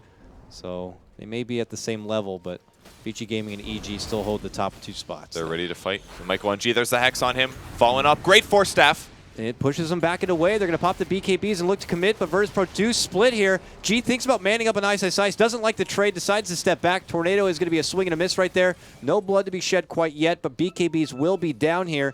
And Virtus Pro thinking about re-engaging. They put the ping out to get the vacuum back onto Ice Ice Ice. He's on the high ground and trapped between a fissure. Not going to be TPing away as Lil has the enchant totem. He's stuck in a rut, literally here, as he cannot fight his way out. Will go down. It's going to be Ilden who picks up the last hit, but he is the only casualty here in this mid lane skirmish. Ooh, G actually popped his ultimate right at the end there. I think that was a bit of a mistake here because now he's not going to have it for the next team fight. He actually didn't have it for that fight. He was just hitting regularly on the Broodmother, and it just didn't do that much. So now they can't actually fight for about 2 minutes. They can go back to the defense strategy. It kind of limits their choices a little bit. Maybe not the worst loss ever, but they really need that for the fights. And it would be unfortunate if he had to wait for it here, because VG Gaming already have a good position up here on the top, even though How's here. He has support nearby. He's going to catch They're him. going to go for him here. They get the stun. Super there shows up. He's going to get Hex. a big connection if possible. Leads in. It's going to be a Hex. They drop the wall, but they're not going to be near it. Lil gets the help from the Grave. Fissure does connect on the How. How's going to be in trouble, able to blink away from trouble here, and will retreat. And G, on the back end of his Dragon form, not going to be able to follow up with anything. Super just gets elusive, goes invis, steps away, and they're not going to be able to get the catch onto How. Yeah, they didn't realize that the Invoker was there. Lil was being really careful with his stuns that we could elongate them as long as possible, but that Hex came through. Really nice play from Super. Absolutely saved How's Aegis. Big catch right there, so they do get to pull back and hold that Aegis for the next potential fight. House still sitting on a wealth of gold here, a big stockpile of over 6K as he farms through these Ancients here. You look to the other side, Ilden was able to finish out his Butterfly. Will definitely help up in the potential man fight here of AM, but that doesn't help with the cleave damage that How is going to be able to do. So still needs a lot more here if you're looking to Virtus Pro and trying to scrap this one together, but you're already seeing the titan of items coming out for VG Gaming as Super shows with that sheep stick, the what it can do. Hell, even the supports here. FY, he's got a Blink and a Force Staff on his Rubik. We look to Fenrir, he's got the Glimmer Cape, and he looks like he's going to be throwing together an Agnums. He's pretty far away from it, though, so I don't think they have to worry about that too much. I think VP is also just as farmed. Earthshaker's got Blink, Force, Arcane. What's Darkseer got? Guardian Greaves, he's very close to Shiva's guard, about 200. That's actually going to reduce Anti-Mage's attack speed by a lot, because as of yet, he didn't go for the Butterfly build or the Heart. Well, it looks like he just bought... It looks like he's buying Butterfly now, so I guess that'll help offset that attack speed reduction a bit, but... also an AC picked up on Dragonite, so pretty soon here VP is going to get really tanky, and I like the synergy of the Dragonite with the Gyro. Both are very good BKB carries, so it's a bit hard for Vici to focus. Do they go on the Gyro, or do they go to the Dragonite first? Either way, there might be a Grave, so it's hard to take team fights for Vici Gaming.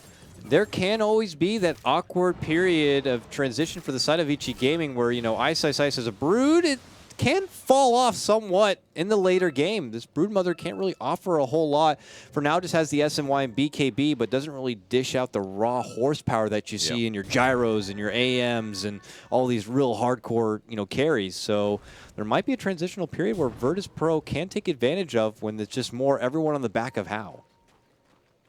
He has a DD now, though, so I would even be scared of that.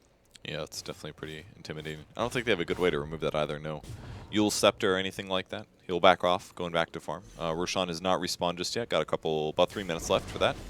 VP really needs to pick that up, honestly. Put it on, I would say, Gyrocopter.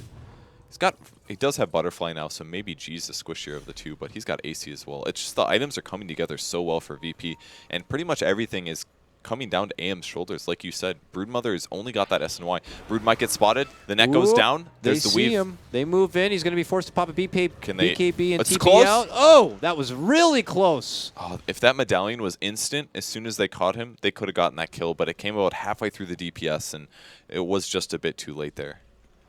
Now they're going to use the remainder of this shapeshift and head down this mid lane. Great blink. Leading with a quick fissure. Did he still? Ooh, he did. He's got the Dragonite ult. Oh, dragon on dragon action. That's Oh, good. this is my favorite. It's like a Disney movie. Okay, they're moving in. G on the high ground. Going to get caught out, sheeped up, and EMP'd. No more mana for him, but he is just chunking away at the tower. Doesn't need mana to do that. They're looking to help him out. They move in. They get the heal up from those Greaves. Hal charges in, gets swiftly pushed away the dunk, but Hal's not in the middle of it. But he's going right through a wall. And now his Replicant able to do some serious damage. Look at Virtus Pro go. They clean out the mid lane, and they're just charging right towards the top. This is their time. They are sick of all the split push antics that Vici Gaming have been doing thus far, and this is their moment. As they go right on through, it looks like they're going to be able to secure a second set of racks if Vici can't do anything to stop them. Yeah, that's the range barracks going down. G, a blink comes forward from How. He's going after DK Phobos. He can't kill that guy at all. Even an early grave from How. He's a little bit worried about dying, but he stays alive here. The big ultimate from Anti-Mage cleaves up the supports, but he's going to fall. Tries to blink, doesn't make it. As well as the Spider falling. Super running back at half HP, and VP is so happy with that. A buyback from AM. They got to get out, though. It's going to be close. G's got 19 seconds on his BKB. He doesn't have a TP scroll either. Eventually, he will fall here. Very little damage now that his mana is completely gone. His armor is so high here, but he will die. Gem of True Sight on the ground. Good pickup for Vici. Is it worth the buyback, though? He gets the killing spree for 666 gold. A pretty expensive swing. And to be honest, AM's almost at unlimited gold at this point, so I think that was a good buyback from Hal, but it might cost him in the next team fight. Could have been a little bit better if somehow he had a way to make it to that top lane and help get a bit of a push going their way. But yeah, I mean, it's just the one little cleanup there, and they've lost so much. 3 racks total go down.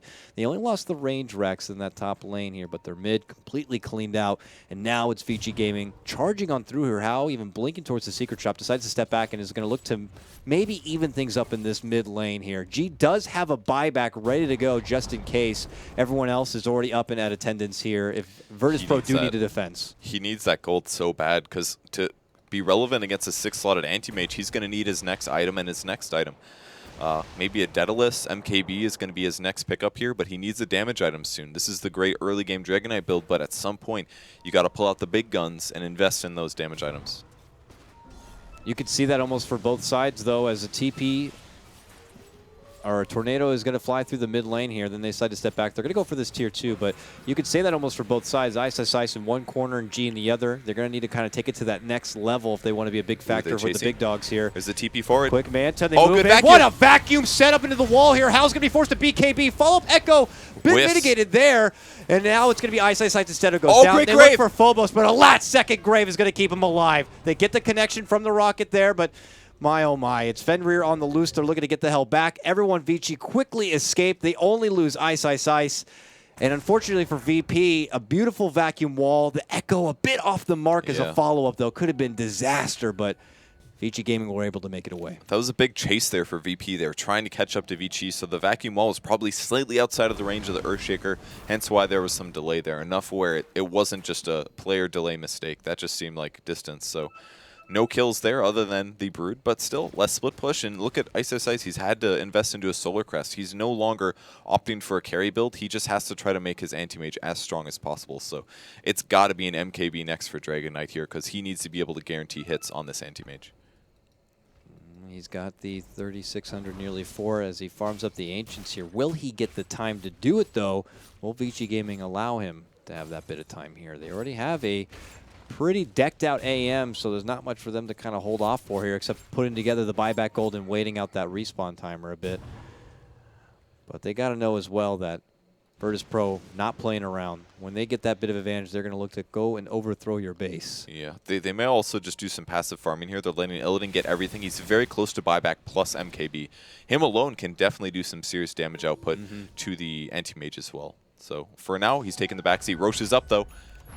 Radiant Wards are going to spot this. They know that VP is in the jungle, so anti-mage is shifting over, and they're ready for the 5-on-5. Vici Super moves in first. Could just dish out a casual Deafening Blast. Will do so here. No follow-up yet, but hey, bumps up Phobos to the high ground. He will blink down. Ice. By the side of Super now. Just a quick and easy roach for VP here. Oh, if they get caught in a bad position, they're going to get engaged anyways. Ice pops the BKB. Tries to go in. Fissure not going to be doing a whole lot. That's actually the stolen Fissure from Fenrir, or FY. They step back and away. Ice gets taken apart. Breathe Fire on the other end. How, though, gets the quick pick, takes out DK Phobos. Now Lil moves in, gets the stun lockdown on the Super, and they finish him off with the right click coming out from G.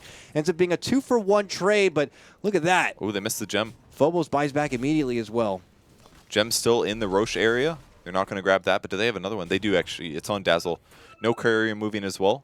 And they want to go. Oh, they're clicking on Throne. This is their chance. They're sick of split push. The lanes are in really good places.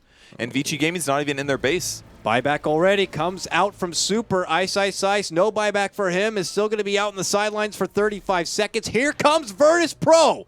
Right for the mid lane push.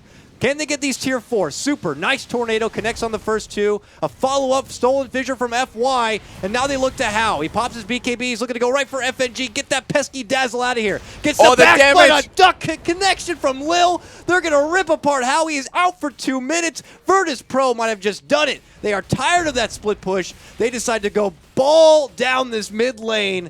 And like a wrecking ball, they just tear it up. That has got to feel so good for VP after that early game, especially with the way they got beaten game 1. But I love the Dragon Knight pick. They had some issues with the Shadow Blade, but getting towards the late game, their 2-core lineup of Gyro plus a Dragon Knight, that's 2 heroes that AM has some trouble dealing with because one of them's going to have evasion and the other guy has buttloads of armor. And they got the 6 bracer. Earthshaker just pulling out the big Echo Slams in the late game. I don't know how Lil does it with these items, but he always makes it work. Whether it's 5 mangoes, 5 bracers, he always seems to pull it out. But in all seriousness, I mean, you're right. There was a huge window there for Vici Gaming, though. Ice did his duty as a broodmother. Just took over that top lane. How was certainly farmed up, but there was just something missing. They couldn't quite finish it up, and Virtus Pro ended up getting too much. They got a casual picks onto How when he was trying to be cheeky on the side. They got a couple of picks thereafter onto Ice. They got those support grabs and just little here, little there. They eventually built up enough farm, and they were a bigger powerhouse in comparison to the lone core How. They just didn't have good initiation. That's what they were lacking. Like, late game, you can't do Tornado into EMP because they've all got BKB. So that's out. Well, he had a Hex as well, and they tried initiating that last fight with the Hex. They Hex the Dazzle, say, oh, no Grave, but where's their damage output? It's basically like Anti-Mage, that's it. And maybe they needed Lena to not go Glimmer Cape. They maybe needed Lena to go for more of a carry build because they just didn't have the burst damage set up unless VP was completely split. So I think it was part itemization, part draft. They just, and never, at some point in the game, they never really were going to be stronger in a 5v5 if VP had had good positioning. And that's basically what happened. They won that one fight, but it wasn't enough. And as you could see, as soon as one person on Vici gets stunned, Echo Slam follow-up, Vacuum Wall, and the other heroes, it's just way too hard to win the team fight. So, very well played in game number 2 for Virtus Pro, and with that win, they will even this series up now 1-1, each team just getting the 1-point advantage, and that means that Vici Gaming now, their 5 points simply just gets moved up to 6 points, and for Virtus Pro, their 8 points goes into 9 points. And, well, I don't know the result, of course, of the EG game, but as it stands right now, I imagine Virtus Pro are at the top for 9 points, given that if EG did win their couple of games, then they'll take over the top spot. But nonetheless, we're not done yet, folks. We have one more series to close out today's action for group stage here at TI5. We got eHome going against MVP Hot 6 right here coming up. It's going to be myself, Carlo Guy, once again with Purge. We'll see you in just a moment's time for eHome and Hot 6. See you soon.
defense. So I think the Winter Wyvern is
Hello, ladies and gentlemen. Welcome back to the International 2015 Group Stage coverage here. We are in our final heat today for day 3 of Group Stage action. It's going to be MVP Hot Six taking on eHome. I'm Kyle Guy, going to be joined once again from Purge. Purge, welcome back. Thank you. So, are you going to be coming to this with some bias here or not? I like a lot of the MVP Hot Six players. I think they're very talented and stuff like that. But yeah, I got maybe a little bit. Is that fair to say? I know them a lot, but I know them on a personal level. I don't know any of eHome's players, although we did see some of them go very far last year. LAN-M was on DK. They had a bit of a disappointing performance at last year's TI, but ROTK ended up getting second with VG Gaming. And DDC, I don't remember which team he was on last year, but he's been a very big focus of many Chinese teams for a long time. Very solid support player. And CTY is a bit of the newer addition, actually. Yeah. A very talented mid player. And ended up on eHome, and he made it to TI for his first one. So eHome have been following that formula that some of these teams are doing, where they got like the old crafty veterans who have been around the Dota block for many years, since the first Dota, and then they got these new young up-and-comers who just seem to really lay down the law with their raw talent. And CTY is that prodigy right now for eHome. I believe it was Arteezy who said when their trip to China, I think during DAC, during his pub play, felt that CTY was his strongest opponent in that mid lane. So something that eHome wanted to grab and harness for themselves. For Hot Six, whether you're biased or not, they are going to need that extra bit of love here, Purge. They are unfortunately at the bottom of the group right now. For Group B, which overall is a pretty tight group, Hot Six at the bottom, only sporting 1 point still, so they need to get a 2-0 run here in hopes of maybe some way something working out. Otherwise, they're going to be stuck in that BO1 lower bracket. For eHome, they've played 4 series, and they've had 4 ties, 4 draws, so they have 4 points. So their whole 3 points over Hot Six with the same amount of games played. I think the most surprising part about this is that Hot Six is doing so much worse than Phoenix. I mean, I guess they... Hot Six ended up winning their qualifier. They're guaranteed into TI, and Phoenix ended up getting second behind them, but Phoenix has been performing a lot better than them. So I don't know what happened the last couple months, but apparently Hot Six is just having trouble adjusting against the top-tier play. Both wild cards have actually been very impressive. This year, we've seen some of the best wild cards really step up and do a good run in the group stage. You know, Phoenix kind of holding the middle ground, but over on the other side, CDEC are making a run at the top spot. So it's been pretty ridiculous, and I recommend you guys checking out all the groups. There's tons of Dota to be had. So yeah, if anything, eHome's actually the disappointment of the qualifiers. Is they actually won their Chinese qualifier, and they're only sitting at the 1 game per set. You know, think if they actually moved those games into the same set and they did some 2-0s, 2-2-0s, and 2-0-2s, gives you way more points. That would put you up to 6 points versus the 4, which would put them like middle of the pack or something. Yeah, pretty much everybody else in their group is sitting in the middle of the pack. The Group B standings are a lot more back and forth rather than the top-heavy Group A. All right. So. Co-op right here. I am a Dota prodigy, and I can call it right now, Purge. There will be a co-op right here in addition to this Dazzle. Maybe. I mean, we got to figure the bans have already been done. Of course, Hot Six rid of the Gyro, and they rid of the Bloodseeker in the first banning phase. Bit peculiar. eHome rid of course, the magical Pony Man and the Lesh, and then they rid of the Bounty Hunter. So that leaves off top options like Dazzle. We already see Queen of Pain, Tusk, still out there. Today has not been Tusk for our games, at least. Yesterday was first pick Tusk every single game. Day 1, a lot of Tusk is there. Oh, man. Oh, I'm a Dota prodigy. You're a genius. Obviously, I had probably like an 85% chance of that actually working out. So the cards are my favorite. But as far as Tusk goes, I mean, we've seen a lot of it, but we haven't seen the results. For example, like Virtus Pro we just saw play, they didn't play any Tusk in that last series because coming into it, they had 5 games of Tusk. They only got 1 win. And I bet you, I looked at one of the other teams I wrote down, they also underperform with Tusk. So Tusk, Winter Wyvern, these icy heroes being picked a lot but not really performing, they could fall off a bit where heroes like Naga, who is still not banned, could slip in. I don't know if that's the Hot Six pick, though. Usually they put Jerix on a do things hero, as you could say, full PC. He goes around the map, he gets stuff done, and he makes space, gets kills, all that stuff. A very good Bounty is pretty much a perfect example of his playstyle. Move around, create space, get kills. Earthshaker, very safe pick for Hot Six here. They could play in the off lane, although I think Sunbee ends up playing a bit more team fighty roles, like Undying, Clockwork, stuff like that. Occasionally a Brood. They picked a lot of Brood in the qualifiers. So Earthshaker could be on Heen as well. Definitely a possibility. He usually plays sometimes the more farmed position compared to Jarek's, I feel. It kind of goes back and forth depending on how Jarek's is doing. So I don't think they reveal anything about their strat here. Definitely MP could play this in the safe lane. Maybe even Frev as well. He's very versatile in his playstyle in Heroes. You know what I realized, and I was very confident by Queen of Pain, but Shadow Fiend was completely ignored, and they had Radiant Advantage. eHome passed over that completely. I wonder if they could still end up snagging it and throw this Queen somewhere else. I know. I'm sure CTY's Shadow Fiend is very, very good here. Brood is banned by Hot 6. Perhaps something they've had trouble with before, and Earthshaker as well. Not very good against Brood in their early game, so it'd be a bit tough to deal with that. Yeah, we haven't seen that many Shadow Fiends, definitely. Queen of Pain, Dazzle. I like the eHome draft a bit more at the moment, but Earthshaker, he wins games sometimes too. Oh, yeah. You got to watch out for those dunk setups when through 2 or 3 heroes get a little too close to each other. Bam, all of a sudden they lose half their HP, and really, the tournament right now really seems about burst damage, doesn't it? It's like Quap all the time. Quap Lina. You just have a normal team fight going on, all of a sudden, bam, Quap jumps through, drops everybody's HP by half, and you got to get the damage off before the Dazzle, and that seems to be, that's the story of this TI, in my opinion. I mean, there's huge benefits with it. You do have just as many big cores that are very BKB dependent, like your Gyrocopters. You have heroes like Bloodseeker who do have the Blood Rage. If you're able to sneak in the lane while he's trying to Blood Rage farm and you just get off that quick Laguna or Finger, he's going to end up really getting hit hard and possibly taken out quickly with all that crazy burst damage. Both sides sharing a little bit of that flavor, though. And look at these bans coming out. Hot 6 prepare. They get rid of the Brood. And a Rubik ban here could lead to imply that they might try to sneak in a Clockwork possibly as their offlaner. Yeah, it's possible. And eHome rid of the Ember Spirit. We could possibly see the Naga come on their side. Maybe even a PL could sneak in. Ember seems a bit peculiar for a ban unless they're getting rid of him for that cleave. Well, I think Hot 6 actually had a very long Ember game earlier. I think that was them, I'm pretty sure. MP plays Ember just fine. Frev, statistically, I've been wrecked by MP's Ember. It was the Frev's other Ember. MVP. It was, Was it? QO's Ember, Okay. But I have seen Hot 6 play it as well. I am completely confident that they could play it as well. They're both very talented. PL banned? I actually don't think I've seen any PL at all at TI. I'm sure he got picked once or twice, but I've seen him banned like 3 times now. So who is PL very good with, very good against that they would have to ban it out? Like, you'd only be able to pull this off if you had a PL to go against it. If you don't have much AoE, he's very good, basically. And while they have Quap, Dazzle isn't the best against PL. I think he could easily get killed by him. Okay. And if you're also lacking Disable, PL can be really annoying as well. So good against Clock as well is another thing. If he goes on a support, you just hop on in there with PL and say, hey, let's party. And then you kill him. That's true. I can't help but feel like they stole this Clockwork, though. It was almost as if Hot 6 did them the favor by banning Rubik, and it's like, oh, we'll just take the Clockwork then. We know ROTK can play this very well. And it was picked a lot by Hot 6 early in the tournament. I've seen a couple Sunbee clocks thus far, so maybe put Hot 6 in a bit of a weird place here. There is still an Undying in the game, but they could always do Quap Dazzle plus a third and really shut down the Undying. That seems to be the solution. You can't put a regular hard carry versus it. You need to do some kind of a semi-carry. And how many Lina Quaps have we seen in the safe lane this tournament? It's like all the time, because it does protect you against aggressive tri-lanes because you're playing a non-standard carry. So could you even call it a carry? It's really like putting another your mid hero in the safe lane is what it seems like, honestly. Yeah, the same thing that we would do with a Quap or something like that. Sometimes a Shadow Fiend even does that. We'll see him take reign in the safe lane position. It looks like Hot 6 have had enough. They kind of sidestep banning it. We know eHome isn't committing to it yet, so Hot 6 grab it for themselves. Could be their potential mid lane matchup. A Queen of Pain, Shadow Fiend being on the dire side. It could go either way depending on how one side gets maybe a bit of assistance from their nearby support to secure maybe the first couple of CS waves. Could be hit or miss. Could still be a safe lane in a mid lane Lina. A lot of flexibility out there for the side of Hot 6. Shadow Fiend, though, is the grab. Maybe they're just like, this is a big option that's out there. Can't just let it go without being untouched. It's a Shadow Fiend.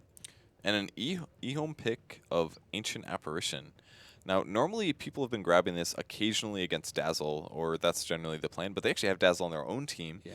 So, but they have really good magic nuke and burst. Obviously, the Ice Vortex will buff up Clockwork's damage by a lot, Queen of Pain, Scream of Pain, and first skill. And Storm. also, yeah. Sorry, I can't help but Storm might be actually coming out for eHome as well. Yeah, it looks just like the draft that we saw in the previous set. Which team was that? That was... That was CDEC, the in the last set. It was Vici Gaming and Virtus Pro. Vici Gaming. Okay, pulled it was out the Vici, VGA. Okay, that was the game where they won. They pulled out that. Yeah, they did some really good ganks. They ganked like crazy all over the gyrocopter, even occasional Ice Blast. They changed it up every time. It wasn't very obvious ganks every time. So Darkseer is the pick for Hot 6, though, and I don't really like the synergy here. They don't have a melee core other than the Earthshaker. So it's, where's the Ion Shell value, you know? Yeah, sure, you can zone, you can get some gold and you can push your off lane, but it's all ranged heroes thus far. I feel like Darkseer is just not a good pick here. Maybe if you're in a 1v1 versus Clock, you can get some abuse, but I feel like Hot 6 really did get kind of screwed by that Clockwork pick coming from eHome. Definitely seems like they're just scraping that top tier 1 barrel for what's kind of out there and available to kind of throw onto their side. Darkseer, I mean, maybe they, you know, want someone else to be the mech candidate on the team. Vacuum pulls Clockwork out of his own cogs is kind of, you know, there's got to be something maybe we're not seeing that this Darkseer kind of fills the void, because I agree with you as far as where the lane could break out, and then especially when these team fights break out, it's a bit peculiar. There are some, you know, hopeful things, you know, vacuum pull into a huge Requiem, vacuum pull into a huge dunk, into a Lina stun. There's synergy there. There's always going to be big team fight when you got a Darkseer. That's true. That's a really good point. The vacuum is there. The Ion Shell is not, but the vacuum is. Also, you brought up the mech problem. Both Darkseer and Shadowfiend usually building mech. I think what Darkseer has to do this game is build a pipe instead. I think pipe would make his pick a lot better, because then you're going to be stopping Clockwork damage, Ancient Apparition, Ice Blast. If somebody gets Ice Blasted, you can just pipe them, and that will stop the damage tick at least, buy you some time. So Stormband coming from eHome, that will not be their pick. Storm versus SF is not the best, I would say. SF can often just turn and hit him. And in the early game, especially when Storm's out of mana, Shadowfiend, it becomes very strong because you can do a couple raises as he escapes. So I think the Storm would have been okay for eHome, but maybe not the right choice. I assume Gyro's gone. Yeah, Gyro's way gone. And one more ban here for Hot 6. I think they should ban out what's a magic component carry. I was going to say Morphling, but that's really not likely here. Other go-tos for eHome, and what I imagine could be either the safe lane or mid lane Void, is the Razor has been pulled out in the past for them. I don't know if this is much of a stand and fight kind of a lineup that Razor is going to be utilized very well. It kind of seems like it is. Could Naga Core maybe? Naga Core, it's true. If you send out the illusions and you're Radiant sprinting a couple of Hot 6's heroes, you'll stop Blink Daggers. That might be okay. Has there been a Morphling yet this tournament? I don't think so. What? Stealer comes out. I wanted something spicy, baby, and that's what I'm talking about. That's really unexpected. I personally feel Lifestealer is one of the worst carries in the game at the moment. He's very easily kiteable. He does good damage, and maybe he's not even good against Shadowfiend. Like, Shadowfiend is a Lifestealer counter. Shadowfiend started getting played. Like, maybe eHome kind of underestimating Hot 6, feeling confident that this Lifestealer will work. They're going back a bit. You still got the vehicle there with your Clockwork to kind of set up the bomb, but yeah, and this Clop is a bit as of a well. throwback. And Clop so as well. It's very gank strong, but if you're just looking at hard carries on paper, I feel Lifestealer is very weak. And there's Surge from Darkseer, so whoever gets Open Wounds is going to be able to just run away. So they grab another support to help deal with a Lifestealer, and Bane is great for that. Fiend's Grip going through Magic Community, but Shadowfiend is not going to have trouble against Lifestealer if their gold is fairly even, because Shadowfiend will build a Scotty eventually, then Lifestealer is slowed for the rest of the game. And he's got a minus armor aura, which completely counters Lifestealer's low armor pool. Naturally, at least. He's going to have to build a fast AC. So this Lifestealer pick is completely out of nowhere. Yeah. Nobody is drafting this hero right now, and he's not even good against Earthshaker. Why would you pick Lifestealer? It seems so weird to me. But if they gank really well, it's going to be good. But if the game goes even at all, I feel like it's just going to be weak. Not really a team also, and not really a time that's like it's time to pull out a back pocket strap. Maybe for them, if they feel like they need to stay alive and secure a 2-0 sweep here to get those 3 points. But they're doing okay. Is it doing okay enough to pull out a Lifestealer, though, is the question. Well, we'll have to see here. Is everyone really plotting this one out? You know, this could either mean that they're looking to get a big early smoke movement, looking for an early invade, or maybe just Hot 6 perplexed by the last pick coming out from eHome. But nonetheless, I'm calling out for something spicy here. We're going to get it. It's game number 1 of this best-of-2 series. eHome going toe-to-toe against MVP Hot 6. Hot 6 down at 1 point right now, the bottom of Group B, while eHome with 4 draws have 4 points here. So let's get this party started.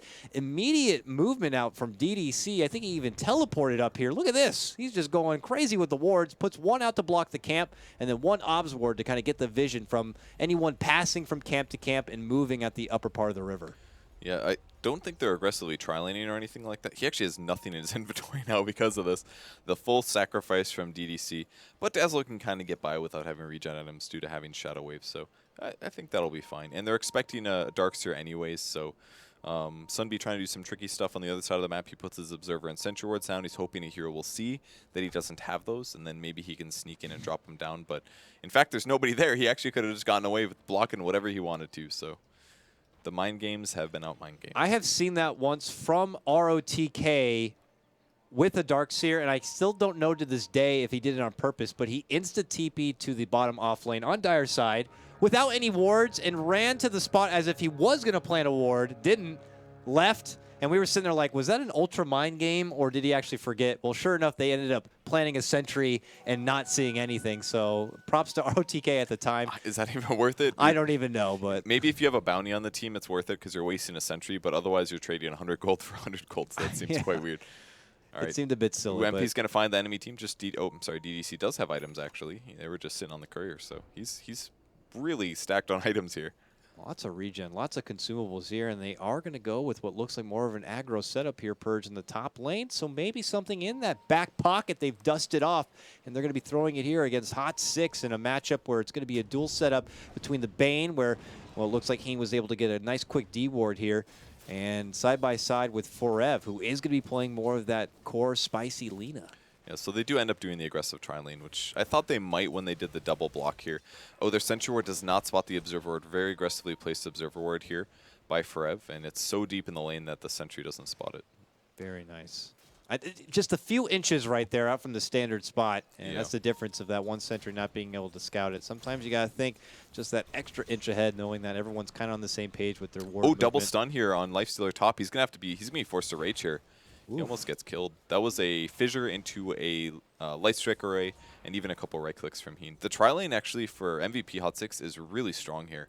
And they've got a lot of clarity potions on Jarek, so the stuns are not going to stop. Yeah, there really is no stuns on the side of eHome for this tri-lane setup, which is definitely a flaw there. Unless they commit to mass levels and poison touch or something, they don't really have much else, just some slows from each. But yeah, Lanham steps in, gets quickly sapped up, and then has to step back. But high contention over this pole camp already. Everyone just trying to get a little piece of that XP pie and trying to go for the lingering last hit. What a beautiful block coming out from Jarek's here, but obviously the damage is not going to be there as a follow-up. Meanwhile, ZYF is going to get caught out with an LSA. Dragon Slave going to be slightly off the mark, but Hot 6 letting them know, like, hey, don't get too careless getting out there and too aggressive. We'll catch you out with a quick fissure, and you could be in a bad spot. With CTY's completely zoning MP in the middle lane, only one last hit on SF, whereas CTY's up to 10 and 10. Really showing his mid lane dominance here. MP's not even a bad mid by any means, but he is just having a tough time. CTY is considered a freak of nature with his mid lane play here, and he's definitely showcasing it right now in this Queen of Pain. And MP's going to have to look for a catch-up, and he's not in Radiant side. It's not like he can have that easy sidestep to those camps, and there's no camps being stacked up. The supports are busy being obligated to this top lane where they're trying to assert their dominance with this tri-lane. So MP might be kind of stuck on his own here, and as the power advantage continues to go for CTY, that could be very, very scary for Hot 6 in general. More side pulls continuing here. I kind of feel like Hot 6 should just block this camp with their body whenever they get the chance. Stack the small camp and just take advantage that way, because with these pulls continuing, there's actually decent levels coming for eHome, and they really need to prevent that. Both of their supports are still level 1, and the aggressive tri-lane is all level 2. It's really surprising. Almost killing DDC here. The block. Ooh. Also trying to give some love here to our bottom lane, which is a bit more quiet because we got, you know, two offlaners kind of going just toe-to-toe with each other. OTK, though, constantly pressured onto the tower because there is creep cutting happening here from the side of Sunbee, who does get some wealth of farm for himself. He's 11-1 as far as CS, but OTK right at his heels, 11-8, even a pinch ahead. He gets his level 5. Both offlaners are going to be coming online really fast, Purge. Quick hook shot, quick wall. I would have to say the Clockwork has a slight nod on being able to participate in team fights sooner, though. There's a 2-level advantage in mid lane, though. Quap is level 5. Shadow Fiend just hitting 3 here. Oh. This is so tough. Got the double raise off, which helps a bit, but CTY's got a salve and 2 bottle charges here. Not even a bottle yet on MP. What a tough game for him. We got to dig deep at this point. And just try to stay alive and not allow too much top lane. There is Heen in going to trouble. be a catch onto Heen. Heen has really nowhere to run, the cold feet, and he's going to go down. And because of all the additional slow, the Solidify would have come shortly after. So it's going to be Ehome who end up striking first, and they take advantage of a lingering little Heen support. Yep. Ends up getting caught. The Radiant Observer Ward really helping out there. They knew he was out of position. And Earthshaker wasn't in the area to do the physical block. So very, very easy kill there with the Chilling Touch. And Ehome's dry lanes, it's working out. I mean, is it due to the fact that maybe the original game plan here for Hot 6 was to have Jarex more near this mid lane to help out MP, and he's kind of been stuck with this top lane aggro setup, and maybe that was Ehome's game plan all along. They give that little bit of wiggle room for CTY to know he gets that one-on-one matchup where they know he can win, and because he doesn't have that interference coming in from an Earthshaker, he's really just doing as he pleases. That's what it seems like. The salve comes for Shadow Fiend. He's got full HP again, but how long until CTY just lowers his HP with the double level of daggers? He actually goes for the double no build. He's like all in on this 1v1 matchup, and it's going really well for him. He's level 6 now. If he doesn't want to hang around too long in this lane, he could go elsewhere, but with an obs drop in the mid lane, giving him that high ground vision, he'll see if there's help nearby and when he can commit to a quick kill here. I mean, hell, he could jump the gun and go right for Jarex in the back lines if he could burst him down fast enough, but now that he knows the attention is nearby, he might have to pump the brakes a bit here. And for MP, he can feel a bit more rest assured that there will be help in case the jump does come. So back on the top lane, Frev's up to 27 CS, one of the highest in the game. Sunbee's farming pretty well additionally, and with that roam, Shadow Fiend's able to catch up a bit. He's finally got his bottle coming, so he's going to stabilize a bit here, not nearly as much farm as you normally see, and there are some jungle stacks, one large stack here, so he's got a little bit to go back for if things get truly terrible, but the shift from Earthshaker back to the top lane should mean that they can maybe get a kill on a support. They want to get themselves on the board if possible, and this could be a good time. DDC currently on low mana, 4 charges to his stick. But look at these supports. They're actually on the move here. Maybe they saw Shadow Fiend leave the lane, who is actually under the gun. Big pressure as it's going to be CTY who connects with the Sonic Wave thereafter. That ward paying off, knows that help is not nearby, makes the committed go, and gets the kill. And the supports rotate over. They're like, oh, you got it. All right, see you later. And they're going to head right back to the top lane. The 3-man rotation. And this is pretty smart to do. Pressure the Shadow Fiend really hard because Lina carry is strong, but it's not able to completely get out ridiculous in most cases, just because by the time you buy a BKB, you're usually pretty safe against that. And who's already got a built-in BKB? It's Lifestealer. Sleep on mid lane. They'll get off the 2 raises, but do they have Almost. enough? Try raises even. CTY, so cool and collect, doesn't even bother blinking. He's just like, I'll take the raises. And then bottle up thereafter. He gets the D ward as well on the cusp of the sentry he put down previously. Oh man, this continues to get better and better for Ehome in the mid lane. Just drops all of his items, doing the full efficiency build, picking them up again, bottle on the way back to base, and C2Y just really showing his mid skill. I'm actually happy that the game I get to watch of him is one where he can show that he's super strong. He's one of the best mid players in the world. I see he's not in the same group as EG, right? No, no. Yeah, God, yes. Yes. Yes, I don't know if we missed that matchup or not, but I'm going to have to go back and watch replays. I want to see how well he can do against RTZ on 0 ping. Well, that would have to be Secret Purge, and that's the other I'm group. sorry. That's My okay. bad. You're You in the got old. me. You're stuck Thanks in for the the boys save. in blue. No worry, no worry. Not to scoff at Sumail, too, who is also a very talented mid laner. I mean, I wouldn't mind seeing that much either, don't get me wrong. And I don't think it's been revealed, and to be honest, I don't think it's happening. If there was a one-on-one match for TI5, I certainly wouldn't mind seeing someone at CTY's caliber be participating in it. So, as it stands right now, though, he is definitely winning this matchup against MP. Still flexing his muscle, having higher levels, and getting that nice kill. ROTK now steps in. He's been waiting for this for a while, and it looks like MP is going to be going down. Beautiful setup from ROTK. Beautiful cleanup coming out from CTY. ROTK will get the nod. And it's still looking to Hot 6 to get their first kill in this game. Now the rotation from Sunbee to take advantage of this mid lane while SF is gone. While top lane, they're going to get the sleep onto ZYF after the fissure. Oh, nice kill. Follow-up combo comes through the trees of 4Ev. Good connection there, and they do get themselves on the board, taking down the Life Stealer, but only shortly after CTY shows up and says, how you doing? Gets a big Sonic Wave and a kill onto Heen.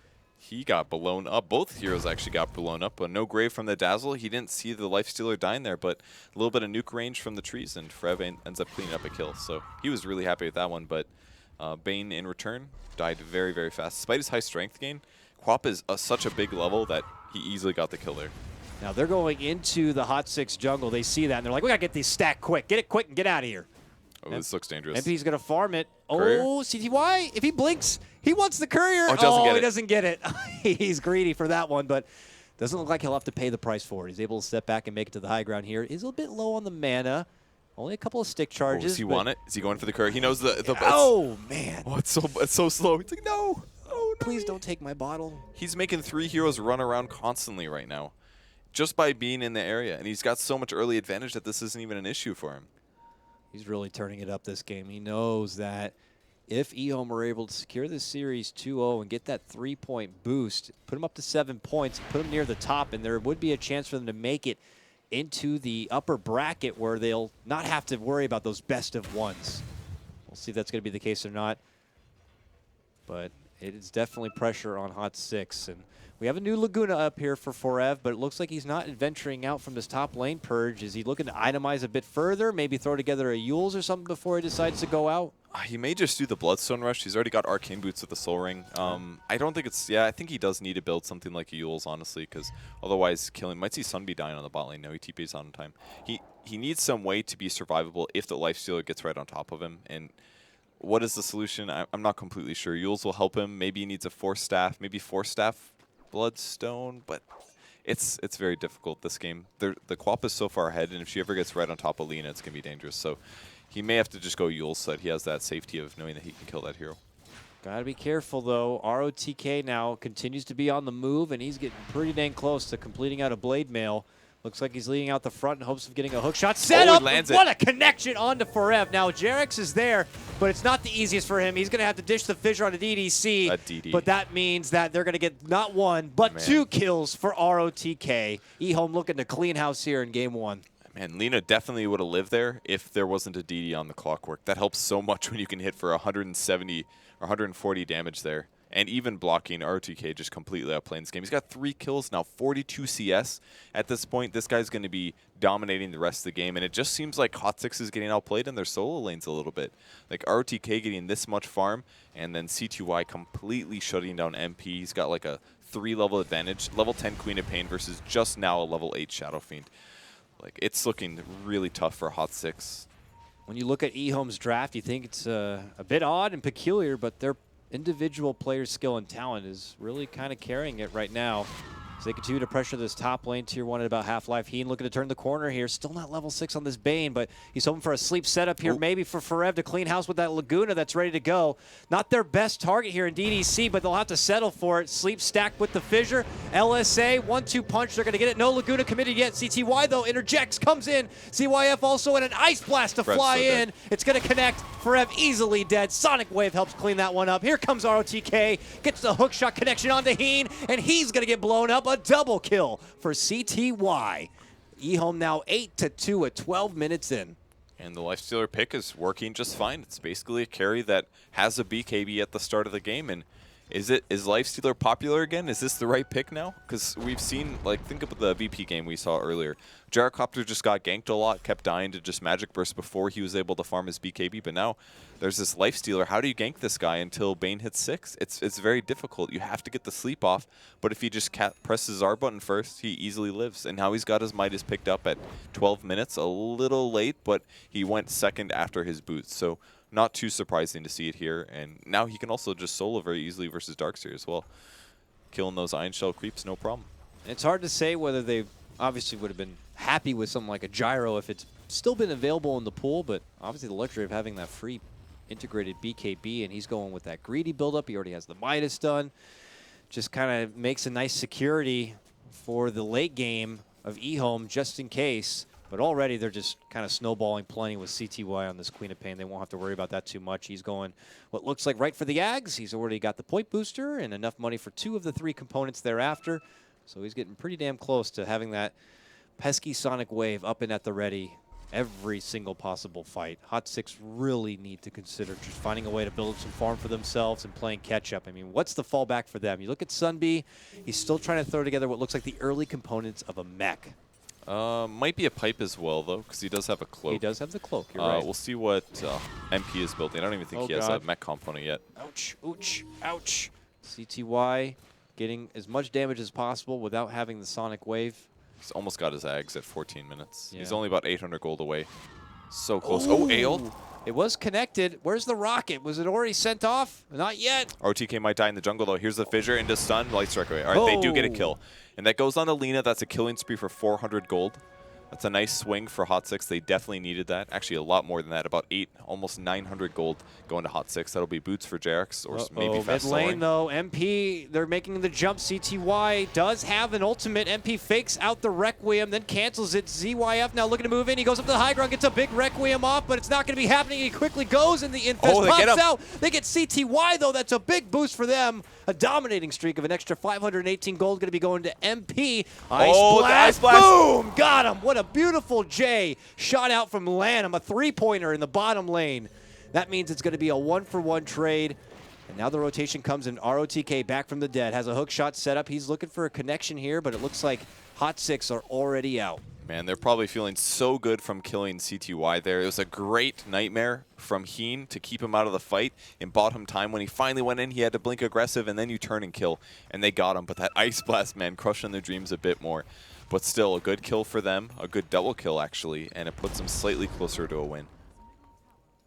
With that fight turnaround, we take a brief peek here at the net worth. You can see that slight boost back the way towards of Hot 6, but still a 5K advantage. But Hook misses, goes to Earthshaker. It goes to Earthshaker. Now they get the quick kill on the ZYF. They're hoping for a follow-up on RTK, who's going to pop his Blade Mail. Another Ice Blast going to connect, and it gets Jarex. Beautifully done once again from Lanham. But what a grip. Grave helps for now, but it's not going to help for much longer. The back end of the grip plus a right click coming out from Forev is going to secure his double kill now. And now great nightmare break. CTY is able to just get a big sonic wave, jump across, gets the kill with the scream. He's actually looking for Heen here, has help from DDC if he wants to go in and go a bit ballsy. Decides to pull back instead. And that was a big boost for Hot 6 in the earlier fight, but then they end up losing MB, and now Forev ends up going down. That was such a sick nightmare break by DDC. He knew he was about to get stunned. He breaks it, the blink forward, wastes the stun, and easy kill on Forev. So I don't think they realized there were so many heroes. The warding for eHome, by the way, has just been fantastic. Look at these weird ward positions. This one right here spotted the hook initiation that I think was maybe aimed for Lina, but ended up catching Earthshaker instead. And they had another one that was on the top lane over here that was fantastic. That see all these 2 sentry wards? They're trying to find where the heck that the ward gave them vision, but they just couldn't find it because the wards have been in such good places. They're wasting gold. They're not able to deward the vision, and they're losing team fights because of it. eHome getting very crafty with their wards, and you can see the payoff that's already worked for them. Hot 6 still trying to make the crawl back here. 11-6 here as we get into that mid-game period. About 17 minutes in. We take a moment to look over the item progression. You can see CTY, has his Agnums done, kill. just needs to kind of put it in hand. But, at that moment, they're able to get a hold of that pesky AA. One of the drawbacks, he was probably out in the side lane by himself for a while, but they're going to get the catch, and he does go down. The old Dragon Slave Laguna Blade, you're dead. Yeah. Definitely nice to not have to worry about landing the stun. And Lina's making the Bloodstone first work. It gives him a lot of HP. If he gets the Euls, it doesn't really prevent the Lifestealer from killing him. It doesn't really prevent the Quap from killing him after it ends. But the Bloodstone, just lots of HP. Spots out Jarex. Will they hook? He's looking for it. He's thinking about it. Misses. Oh. Good juke by Jarex. They're still going to lose the tier 1 tower most likely. No, they're TP and they can fight now actually. They're thinking about it here. Lanham is back. He's at the base, so a big Ice Blast could come into this fight, but they're going to smoke. Good smoke. Swinging from behind. Do they stay? eHome already on the way out, except for DDC. He's looking to play an award here, but might pay for with his life. They're going to get him with a fissure, a rocket to come in. Do they re-engage here? Fight? CTY going to be put up asleep. It is going to get removed from ROTK. There's the vacuum wall from Sunbee.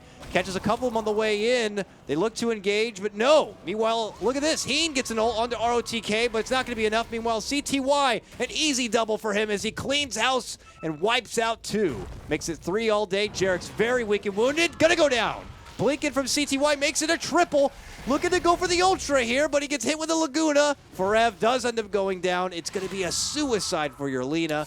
5-man wipe on the side of Hot 6, and eHome lose no one. That was started with a Hot 6 smoke, and it is just all fire for eHome. They just weren't organized in their team fight there. They needed to initiate better. It had to be a fissure into Lina combo, preferably on the Dazzle if possible, but they just didn't expect Dazzle to be there, I think, and they had to just kill him instantly. But they got so scared as soon as they saw the Dazzle there, they didn't know where the position of the rest of eHome was. And then the fight just went really poorly. You can't just initiate by running a Darkseer and just attacking the Dazzle. And if they do, they had to hard commit to it and play it correctly. But it seemed like they didn't quite know what they wanted to do in that fight. Yeah. And it led to cold feet and just bad team fight for them, losing 4 with a suicide. This puts Hot Six in a bit of a sticky situation now. There was a bit of a glimmer of hope for them to get a pullback, but eHome continued to triumph there.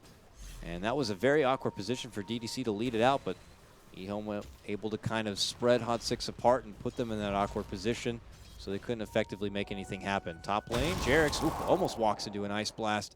And the thing is yeah, the Lina got that solo pick on the Lanham earlier, but Lanham had already completed his Midas and used it, was on cooldown, and he already has a point booster. And almost one component towards his Agnum Scepter. He's making beautiful time right now for this AA. Yeah, it's going to be really nice to have. Frev almost dying top, actually. RTK getting graved, and he's looking dead, gets silenced. Oh, perfect timing. The Rage runs out. They might be able to kill the Lifestealer now. Here comes the ulti as well. He does go down. Nice little turn for MVP. Now they're on the chase, trying to grab RTK. Great vacuum, pulling him back, but they've got so much HP, this doesn't even matter. Great back up again. The level 4. Will he be able to survive? Oh, great. Oh, man. C2I completely whiffs there. Ice Blast comes in, lands on Sunbee. He's probably going to tick down. Yeah, definitely dead. Nice connect with the deny right there because of the Shadow Strike that was on him. Oh, nice. Beautifully done. Very nice. So and MP gets a double kill. Get it?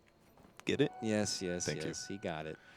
Well, who didn't get it? CTY, the connection of that Sonic It was Wave not off even the close. mark. It could have been huge with the Ice Blast follow-up, but just not there. And maybe credit to Hot Six, they had a nice split pattern at the moment. Ends up being a good turnaround for them, taking down the Lifestealer and then ROTK thereafter at only the expense of their Darkseer. Makes it very nice. Bottom. He might find. Rune, good sleep. Heen's like, I want that regen. It's 7 seconds. I think they might be able to get there. It's almost. Yeah, he's going to land this stun. Here comes stun. Laguna Blade in 3. Not quite enough time. He almost gets the kill. He ults it. Can he turn and just ulti him? Oh, no. They're not going to get the Bane. Forever trying to catch up and get his own Laguna. Lifecycle Ray gets in the mood speed. CTY waiting for the blink. Blink. He's out. Man, that's just so unfortunate. They were so close to getting that kill. Laguna Blade 4-second cooldown, and that would have been a dead C2Y for nothing. Instead, turns out with Heen dying as well. Oh, they might lose MP top lane now, who's out alone here. But he has a TP, and they have no way to stop him. No levels in the Poison Touch, no bash in ZYF. Makes his good escape.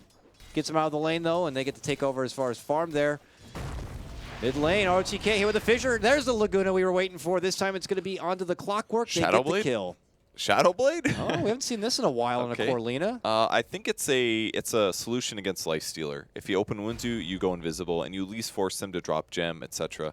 And it's also a bit of a damage item. If he goes for something like a Force Staff, it's not going to be as good as at getting kills. But the more important thing is that he can actually guarantee kills against the Lifestealer this way. If he Shadow Blades and he Light Strike arrays from Invis, he can't rage in time. If he attacks first and then Light Strikes, he can do it. If he uses first, he can rage, and he won't be able to get the kills. So the Shadow Blade allows him very good offensive possibilities, and it's something we started seeing 2-3 months ago and then kind of phased out. Well, they unfortunately are not going to get the opportunity to get a catch on the DDC or ZYF. They both already head out. They have that very deep ward here that saw the movement coming in. Might have not seen the Lina Shadow Blade, but CTY. I think it did, yeah. It saw him go invis initially. CTY has an invis rune. He's parked himself mid lane in hopes that someone will show up. No one here yet. He'll wait. Now he just got level 16 Purge. This is a level 3 Sonic Wave with an axe. He sees the fissure down here. Looking for the vision. Oh, yeah, he might go in and go to a quick kill. Now, Forev does get a kill, but mid lane, we're going to get the kill right here. Blink and you missed it. CTY gets the connection there. Now, Forev is able to get a trade himself, it looks like, as he takes the support top lane. Oh, how did they get a dazzle? Did they grip it? No, they didn't. It must have only nightmared. ROTK. Oh, I tried to get the hookshot jump in with Lifestealer on his back, but not going to be able to get the grab. They both got TPs, so they'll be out fine. Things are actually recovering. I think Hot Six has been doing a really good job the last couple of minutes, getting kills where they need to. I mean, obviously, they've lost a few heroes here or there, and C2Y is doing amazing. 10-1-3 on his QoP. But I think Shadowfiend is effectively recovered at this point. He's almost got BKB. He's got mech as well. Obviously, the net worth of CTY is far, far higher, but once Shadowfiend gets his BKB, he's in a good spot. He doesn't have to worry about just dying right at the start of the fight. Smoke from Hot Six. We'll see. It looks like it's going to be one to invade the eHome front, not one for Roche. They're going to go all the way back and around. Frantic pings to fly out here. ROTK closest to the action here. Could get caught out. Looks like he's just put himself in the corner. The smoke's going to pop. Where is he? They don't know. They're cutting to the left. Hey, there he is. ROTK just shows himself, walks in with a blade mail pop, and Great what a Grave. cog. It's going to bump them all back. Grave is going to be saving ZYF, so he's able to double back. Big Ice Blast Requiem thereafter. He ain't able to sec behind his comrade, but ROTK will go down. Sunby looking to run. He's going to get dropped thereafter. CTY gets the wicked sick for himself. MP on the run here as He's in ZYF trouble. looks to pursue. He's going to get the catch of the slow. Open wounds. Goes in for a right-click battle here. But he's getting the help from DDC and Lanham, so that means that MP is going to be going down. Jarix moving in, but he is just getting caught from behind. CTY will get that one. Monster kill for him. It's a double kill in the fight altogether. 24-12. Hot 6 lose 4. eHome only lose ROTK. They somehow walked all the way into the enemy team's base and just got completely surrounded accidentally. Like, they had the Lifestealer to the left, which is where Forev went on, but Clockwork was behind them, and the other supports were wrapped around, and it just caused Hot 6 to completely spread out. Their first initiation didn't get a kill because the Dazzle was sitting behind the Lifestealer, and from there it just became a war of attrition. CTY, great ulti, cutting right through the pipe because of the pure damage, and further advantage for eHome here. Hot 6 really needed to get a triple kill at least there. Not good with these big bursty ultimates like your Sonic Wave and Ice Blast to fight in such a tight choke point. And convenience for ROTK, he kind of just walked out in the middle of them, but because of those cogs, it really forced Hot 6 into that bad position, way back and behind, so they couldn't get the follow-up. So back to farming, I guess, for now, for MVP. Let's take a look, see if they have any smokes. Nothing in base, nothing on Courier, and in inventory they have one on Darkseer. So they still have a gank option that can be a little tricky. On the bright side, they also didn't lose Forev in that fight. He wasn't able to get a kill, but maybe somebody will come defend top. Forever was looking for someone to come top to farm. CTY does show up, but it's a bit too late. CTY, he has got the Octarine Core now. Octarine Core and an Agnum's Quap, 25 minutes in or so. Every 30 seconds, dishing out this crazy Sonic Wave. He may tank the gank as well, since he does have the Aegis. It's very easy to get away afterwards in most cases. Yeah. There's the Shadow Blade Forev. Oh, no, they're going to back up, I guess. Smoke on eHome. Oh, a DD rune as well, and they're going to go right into the ROTK transportation mechanism here. I don't even know if he gets the DD. It's not on his hero. Oh, they grab a grip. Oh, they get a hold of CTY. They might be able to get the quick burst onto him. They do. Oh, That's just hook the misses. Aegis. Hook misses from ROTK. Keen will TP. CTY will be coming back. Keen has to get the hell out of there. And here comes trouble. CTY looking to jump Suicide. in. Yeah, Forev is going to go down to the suicide there at the end. And that's the only casualty for this smoke That's movement okay. for eHome, which is not bad for Hot 6. Yeah, they lose some gold on Lena just naturally because of the self-deny, but I think that's all right. Considering how much went into that, that was a smoke. They killed the Aegis. Good trade there for that, and now they can take another fight. They don't have grip, though. That's the only other downside. They use that to commit and guarantee the first kill. So it should be a Tier 2 tower falling as a result. TP backs for CTY, going for the Jarix kill. Ooh, no. Just going to walk out and TP, and CTY, he's just here to defend the tower, it looks like. Now his team will be able to secure the Tier 2 at the top as they pull back. If Hot 6 did want to defend, they did have a lot ready up. Forev now on the move with his Shadow Blade, but, you know, Sunby does have wall ready to go. It looks like he has his pipe now complete. It looks like they don't want to take much unless they have everyone ready to go. And the tower gets denied, which is going to hurt Jarix a little bit there. Gets a bit of gold, but could have had twice as much at least if he got the deny. Yeah, and he's trying to get that Blink Dagger. Yeah, even Sunby's not that farm, just the slow ring with the pipe and the arcane boots. Obviously is a lot of good items, but coming up on the 30-minute mark, it's less than you normally expect a Darkseer to have. Usually they have at least a Blink Dagger at this point. I don't even know if that's the right item, though. Probably a Force for Darkseer here would be the next one. Make yourself survivable against Clockwork. Yeah. I mean, there really isn't much for Force staff candidates outside of him anyways, because just the way Jarix is farming, his Force would come after the Blink, and that seems to be a ways off. Oh, here goes ROTK. He's trying to get hold of Jarix. He got the care. Blink. It's like, So fine, it is man, what go it ahead. is. He'll do the dance of death and accept it. He just needed the farm for that. Just in time. One fissure, and he's good. 0-7 and 8, but he's got Blink at 28 minutes for a mostly roaming hero in a game that you're losing, especially against a Lifestealer. It's one of the worst heroes to play Earthshaker against, because if he gets in close on you, you just die. You got no solution. You can maybe fissure block him off, but that's about it. Still not as much as the supports on the other side of eHome, and specifically Lanham. This guy is loaded. He's got his Agnum's already complete. He's got about 1,200 gold saved up. He can get his own 4 staff. He can get whatever the hell he wants. I mean, on Agnum's, and you're just feeling great at this point. Hot 6, not so much. That Ice Blast connects. It's going to be what feels like an eternity of no health, no regen, no nothing.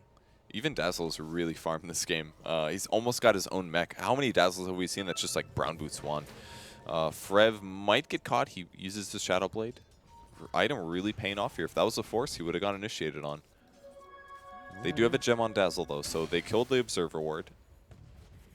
And any other that they find will be killed. So no vision now for Hot 6, and very good vision for eHome. Yeah, just a couple of sentries are all that remain on the side of Hot 6 near their woods, but eHome have bigger things on their mind. They're looking to go for a tier 2 here. And it looks like it shouldn't be too much trouble. CTY does hold a reserve Void Stone for now. We'll have to see if that's going to be saved for potential Sheepstick, potential Ewels. But this tower will help secure the extra bit of gold. 2,400, probably going to be the Sheep if he's saving up for a Mystic Staff. Yeah, I think so too. Hex is just so, like, you don't wait until 30 minutes to finally buy Ewels, especially if you're winning. Yeah. You want to have that proactive item, the item that's going to scale for the rest of the game. And he's got an Octarine core, so the cooldown's already 25% less. Hex is perfect at this point. Get that thing up as much as possible. Use it to kill Frev, use it to kill MP, use it to initiate first, start the fight off in a good way.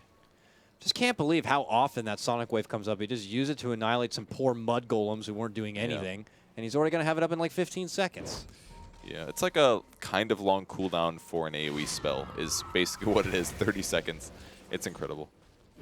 Well, eHome now will have the test, and now that they've completed and taken down all outer towers of Hot 6 on finding a way to breach into the high ground here, which is nothing to scoff at, Purge. If you look at Hot 6's lineup, you got Darkseer, you got Earthshaker, you got a good stun power, a Requiem. They have a lot of ways to hold the fort.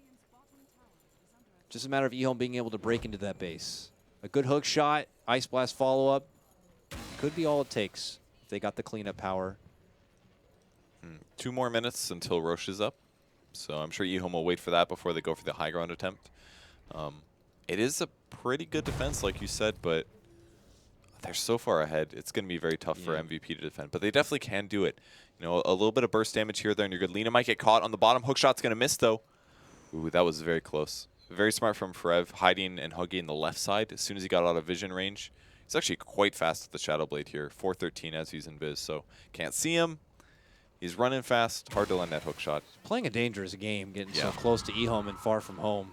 Gets caught out and taken down. These Bloodstone charges are going to quickly wither away, and he won't be able to come back as fast to pull out that defense. Yeah, that's really the important part for him. It's not really about the mana regen. He's got plenty of mana regen with the 2,000 or the 200%, but the fast respawn is really integral towards him keeping his farm up. He's almost got Ags, and when he gets that, Lifestealer's going to have some trouble, especially because he went for a damage item here with the Desolator. He's also picked up a Blink Dagger now, but, you know, Laguna cuts right through that. That's probably the main reason. I mean, another reason to say Lifestealer isn't good in this patch, because how many Lina Ags do we see all the time? And it's the perfect counter. Takes away, you know, a huge amount of his HP, or like 66% or so. Looks like ZYF misclicked his TP, was trying to go top, but then it ended up not happening. So now ROTK will come instead. He puts him to sleep. Go Catapult. Catapult! Oh, it's denied Dazzle. DDC man. ruining it. That would have been the coolest play. I'll let my Catapult handle it. Play. Not enough. Comes the delayed tower shot, though, following Heen. Ha ha ha! You didn't get the tower! All the way back to base, but just Hot 6 trying to stretch out their wings as far as possible and create some space for themselves before the inevitable eHome push does come their way with their big, mighty weapons and ammunition that they have been able to farm up. Well, look at this, Forev committing and buying out. He gets the Agnum Scepter now. Huge burst potential, regardless of Lifestealer's rage or not. And a smoke. Here comes they're Hot going to find him. They're going to see him from the high ground Can they here. land the stun? Oh, there's the Echo Slam. Just jump in Echo. A lot of hate on the dinosaurs here, and they're going to get the Laguna follow up as well. Ice Blast will connect on the 2. Hook misses Another again. miss from ROTK, man. He has been off the mark right now, but does force in, gets Big Cog, CTY, connects with a Sonic Wave. The pop of the pipe is going to be coming out. They're going to go clean up Heen, vacuum wall. Good catches race. out the backstaff here, and MP is looking to chase out, but they are still alive and well. DDC holding them out here. They only lose ZYF. Hot 6, they only lose Heen. Man, ROTK needs to land those hooks. He's missed like 4 or 5 in a row, something like that. Yeah. There's been, and every single Infest as well. Every single Infest hook is missed also, like at least 2. He had such a good early game, but ever since then, he's just not landing the hooks that he needs. He did follow it up with the old force into cogs, the poor man's hook, but if he was able to hook instead, and that would have been a setup on a support, his team could have followed up and possibly gotten a better ult. Well, he's building to an Ag, so that means more hooks to miss more often. We'll have to see. I'm just kidding, ROTK. You sick flamer. He's got the... Oh, he missed that one, though, Purge. But it doesn't matter. CTY will... It was all part of the plan, Purge. He zoned him to that way with the hook and right into CTY's arms. Sonic Wave connected. Wonderfully done, ROTK. If we had a stats man, I would love to know the hooks missed count. Is at least... It feels like 4 straight by now. Yeah, he hasn't hit a hook for probably 10 minutes, 15 minutes, and he's thrown them. If he misses another one, I mean... But his early game was so good. He played so well. Just got to keep it going, man. You got this. Yeah, I mean, he's still doing the job that needs to be done. Could be a lot easier if the hook shots were connected, but maybe he wants to make this a bit more challenging for himself. For now, he just kind of keeps his mid lane at bay. The rest of his company here, rotating on through, stealing the Ancients, keeping the pressure on the side of the Hot 6 map. Lifestealer back to the Ancient farming. The place he died. He's like, nah, I shouldn't make that joke. And you have no idea where I was going to go with it. Ooh. Abandoned ship. Well, they're going to instead step back, abandon on the farm, and go right for the Roche here. And Hot 6, they don't have a smoke on hand to kind of head that way. They have the Laguna Shadow Blade. Jerix has an Echo. Level 2 now as he has level 11. It's Good too positioning late. by RTK, though. Yep, he's waiting. He got that one. There we go, baby. RTK is able to move in and force right out. Oh, the grip, but he cancels. And traps MP, who gets hit with a Sonic Wave, even through that BKB. Now they're going to annihilate RTK oh, here. He's dead. No, he's still steal. good. What a save. Now they are going to be able to bring down the first life of ZYF while grabbing Heen from the low ground. Sunby trying to run. And he's not going to be able to make it away. CTY is able to catch up with the Scream. Now for Ev. Oh, I want to make it into base. Not going to be happening. He goes down. ZYF pops out the rage as the LSA wants to come out. And it's a 5-man takedown on the side of Hot 6. eHome holds strong after completing out the Roche. And now look for them to make the push happen. It looks like it's going to be on the bottom lane, going right into the base. The only guy they got was the Lifestealer, and that was just an Aegis. And immediately after, he's like, oh, I'm glad you did that, because I needed to buy my Hyperstun anyways. So, man, he just jumped right in there with the Blink Dagger. Even though the Roche just happened, he got there just in time. So, really good fight there for eHome. They got to initiate first. There wasn't the respond from Hot 6, and, well, they tried at least, but it's hard to kill a Lifestealer 2 times with the heroes they have. That was a Laguna Blade. You've only got 1 of those per fight. And you only got 6 Raxes, but they got 4 now, as the bottom is just going to be easily taken apart from eHome here. Could be the beginning of the end for at least game 1. But eHome not looking to risk anything and get wiped out thereafter and hand over a pretty penny to Hot 6. So after they get some damage on the mid lane, they're going to step back. But most of the damage had already been done. Bottom going to be wiped out. Tier 3 mid lane taken down to about a third of its life. eHome, really good position here. We'll see how they itemize even further here, Purge. You got a Lotus Orb that's pretty much done here for Lanham. He grabs it on the way out. And, well, just doesn't seem to stop here. CTY sitting on nearly 4K gold. ZYF 1,700, getting close to that Shadow AC. Fiend getting caught. Shadow Fiend getting caught right here, bottom lane. That hook will connect onto ZYF, and MP will be able to make it away, but it is a BKB charge. And oh, he goes face first! And the CTY Sonic Wave. Oh, well, about a facial right there. Heen goes down, gets hit with the cogs. He gets dropped. Sunbeam shortly thereafter. We might have just seen the end of this game. That is a quick 3-man drop, and now eHome could go right back towards this mid lane. We'll need the creeps to get here first, though. I mean, look at those wards. They knew there was nobody behind him. They had full ward vision around him, in the base leading up to him. And all it takes is a little bit of a Blink Dagger and way more farm than your opponent. And there's nothing that he can do to stop a Lifestealer from hitting him. He's going to have an Assault Curse up next. And at that point, it's just impossible for SF to fight. He's so far behind in net worth. Sitting at half of the pack. He's behind the Ancient Apparition in items. CTY goes for the Disrespect Dagon as well. I mean, it's a good item with Octarine Core, really, because you're reducing the cooldown by a lot. You can lifesteal from it. You're getting lower cooldown. He's got the mana regen. It's a great item at this point because he just needs more and more burst damage. He wants more kills. More and more kills. I want to get that stats padded up. Oh, Shallow Grave. He's going to be fine. No, not going to be fine is going to be Heat. He gets annihilated right there from the Sonic Wave coming out from CTY, who is now beyond godlike, sporting a very sexy 18-1-6 record on his Queen of Pain. The rest of the company able to jump behind enemy lines. They're going to get the quick kill on the Forev, and Hot 6 have thrown in the towel. eHome will take game number 1 here. That Lotus Orb was so cool. They were about to kill him, and all of a sudden they were like, I don't want to take 950 pure. I don't want to grit myself. And boom, and they just turned everything around. C2Y, that perfect ending screen, beyond godlike, is exactly what he deserves that game. He just completely shut MP down. I haven't seen somebody get stomped that bad in mid for a long time, especially not a TI setting. 19-1-7. This guy's like, I want to pump our points up. They're in a decent place. They have only 3 points, but they've only played 3 games, and a lot of the other teams you're comparing their points to are probably 6 games deep at this point. So if they can get a 2-0 here, they are absolutely going to be in the running for top 4 of their group, and what a game 1. They just outlaned them so hard. Very impressive. Yeah, credit to building up that aggro lane. It felt like Jarex was more pressured to kind of be in that top lane, which means MP's kind of stuck on his own. And in a one-on-one matchup, CTY probably feels very confident on taking out anyone, some of the best in that one-on-one matchup. So I'm curious to see if MVP Hot 6 are going to change things up a bit, maybe put more emphasis to help out their mid lane if possible, or if eHome are just going to have another answer waiting for them. We'll see as we get ready to go into Game 2 action here. I'm Cuddle Guy, that's Purge. We'll see you in a few moments for Game 2 of eHome going against Hot 6.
Hello, everyone, and welcome back to the International 2015 Group Stage coverage.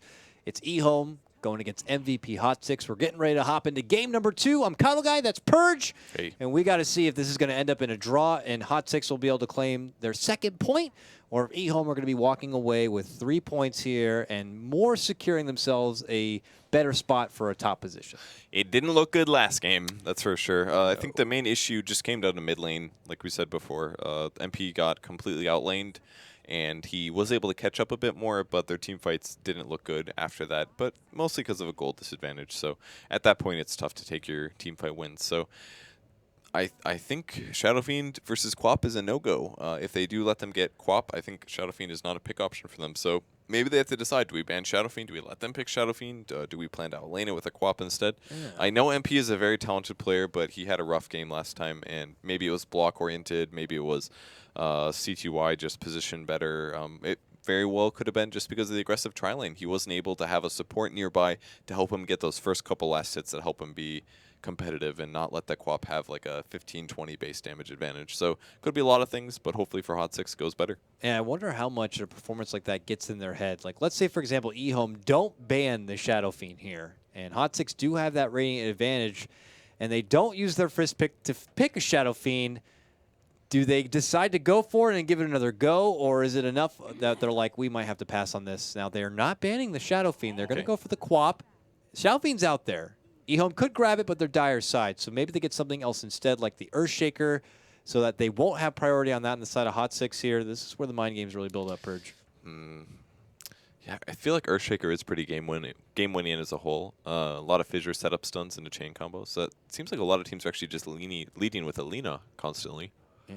All around pretty strong hero, though I've seen it lose a little bit more today. Not as much success there. Or just go for a classic Dazzle grab, you know. Yeah, right off the bat. He can't be first pick worthy for a lot of these teams. Yeah, it's good in everything. Yeah. Now are they going to go for the Shadow Fiend, though? Good, man. Now, was MP like, I don't know, dude. CTY's pretty good, man. Maybe we should consider something else instead of Shadow Fiend. But it's Radiant Sight Shadow Fiend. Like, that's the dream right now. When Lesh is not out there as an option, not even Queen of Pain, like, Radiant Sight Shadow Fiend is usually the winner in that kind of matchup, unless they do something totally funky, fresh on the side of eHome. I think he can do it. MP's a really good player. You know, he's had a lot of stressful situations. He's been playing in KDL for over a year, 2 years or so. He's been in the Korean scene pretty much since the start, so maybe it's not the same as playing at TI, but I think he's got it inside of him. I mean, they've already had a lot of tough runs. They haven't won that many games yet, but it's make or break here, and they need to get as many positions as they can. They have to win as many points as they can, and even one might help out, but if we look at the standings, it's really not looking good for them. Their eHome was actually ahead of them, but with that win, that puts them at least 5. So they're very clearly bottom of their group right now. So, and they've only got 2 more matches after this one to play. So they have to win this game probably and win the next 2 in a 2-0 fashion to be anywhere from bottom place. So there's also the chance that they're just absolutely morale crushed right now. Yeah, unfortunately for Hot Six, it's looking pretty likely they are going to be stuck on that best of one side and hoping to make the best of it here. And they're going to pass over the Shadow Fiend and opt instead for the Bloodseeker. Lina, not much of a surprise there, Purge. Yep. Coming into TI, it was their most picked hero, 19 Lina grabs, sporting a 13-6 record. This is definitely a comfort hero for them. We saw Forev in the last game do some work on the core Lina, even fancying a Shadow Blade after the Bloodstone, but just wasn't enough. But they're going to give it another go here. Bloodseeker Lina. We don't know yet where she's going to be placed. Maybe they try to sneak in a little crafty Zeus here. Yeah, maybe. You never know. Yeah, they were one of the first teams that I saw, at least, that did Bloodseeker Zeus. They actually played Lina a lot in the qualifiers, like you said, but it was more support then, actually. The core Lina is something that's a bit more recent. Okay. So, but I think Frev has been playing fine on it. It's just kind of tough. The first day that we saw the Lina core, it was a little bit more unexpected, and I feel like teams were less focused on that, so maybe that's why Lina was successful, because they were worried about the other heroes, like the mid heroes, and then Lina core was able to do a lot of good things. But now I feel like they're picking against it. I feel like people are figuring the patch out, and now we're seeing a lot more punish game going on. At first, in TI, it was a lot of safe lanes, a lot of safe tri lanes, so off lanes, and now they're saying, all right, this has weaknesses, and let's exploit those. And then you're going to see a Lifestealer go with a 100% win rate in TI5. Yeah, right? Who knows?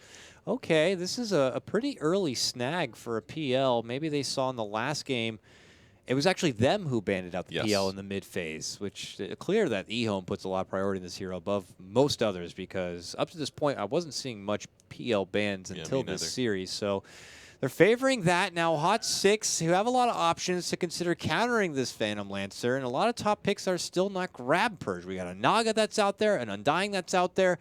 They could go for an Ember to help with the Phantom Lancer and his illusions. That sounds okay. Earthshaker was banned, though, which is the smart thing that eHome did do after picking up the PL. Yeah, the only problem with picking Ember Spirit on Hot 6 is they already have 2 cores, so that would relegate the Lina to a support position, which is being done by some teams, but usually they're preferring other supports like Dazzle or Shaker, stuff like that. So it's a solution. I think it'd be very good versus PL, definitely. But I'm sorry, they banned it. There it is. Goodbye, Ember. All right, so you're only stuck with so many options to help out against this pesky Phantom Lancer. Rubik is going to be the grab right now for Hot 6. AoE stun. Fade Bolt will be quickly showing you which one's the real one, and you can always steal spells. I feel like stealing spells from Peel's okay. Yeah, Rubik's okay here, and it just kind of covers them against all things. And it also allows them to do Alina support if they want, and they've got the setup for that. Yeah, and it makes it also not comforting if eHome wanted to try to go for the ROTK Clockwork again, or maybe something they Good can point. get themselves too. Hot 6 could still grab the Clockwork if it's not going to be banned from eHome's side, so that does I like limit the their Rubik, options. We could see the ROTK Darkseer still, though. That's a classic of his. I've seen him whiff some walls in my day, do some crazy antics. It's always a joy. He was a bit silly with the Clockwork in the last game, had a nice spree of missed hooks, but eventually pulled it together. He's always entertaining to watch, but they are going to opt instead for the Witch Doctor. All right, Witch Doctor versus Bloodseeker, I feel is pretty good. He was a little weak to physical. Cask bounces prevent him from moving in most cases, so I like that pick there. Witch Doctor plus Dazzle, pretty high in heals as well, so they can usually keep their heroes at high HP. Or if they get ruptured, they can generally keep them alive a bit longer than a hero like Rubik can. So I like the pick there for eHome, very safe. I think he has a pretty high win rate, I would feel, in TI thus far. I feel like I see a lot of Witch Doctors doing work in games. I'm not sure what his stats are. I believe it's the other MVP team who love to abuse the Witch Doctor as well. Nuts, right? Yeah. Nuts loves to play Witch Both Doctor. of them actually had like a close to 100% win rate in the qualifiers with Witch Doctor when they were playing against each other and other teams. So For a Hot 6 coming into TI, they have played Witch Doctor 8 times and sport a 6-2 record, so they definitely have gotten the wins with it. They know how to play it, something that's comfortable to them, and they'll see the kind of work they can do. Yeah, like you said, lots of sustained power there. I don't know if it's enough sustain for Hot 6 to be like, maybe we could pull out a sneaky AA or something, but it's something they will have to acknowledge at this point. I don't know if AA is their hero. They do go for the Zeus. I'm a little surprised it got let through, but I think both Earthshaker and the Ember Spirit would have been good picks, so I think it's fine that he got through in this case. I'm not going to criticize eHome for that at all. But now they get the Bloodseeker Zeus combo. Very, very good against PL. It's so easy to figure out which one's really. Cast one little Chain Lightning, and all of the illusions go down to such low HP because they're losing. They have full HP essentially always, right? And if your static field's doing 11% at level 4, which I think it does, yeah, 11%, that gets multiplied by 5. So basically, if they take any static field damage, they lose half of their HP instantly, and you very quickly will know which one's the real one. So I really like the Zeus pick here. I think it's perfect. And they are forced into the Clockwork pick, and Hot 6 has already covered them with the Rubik pick.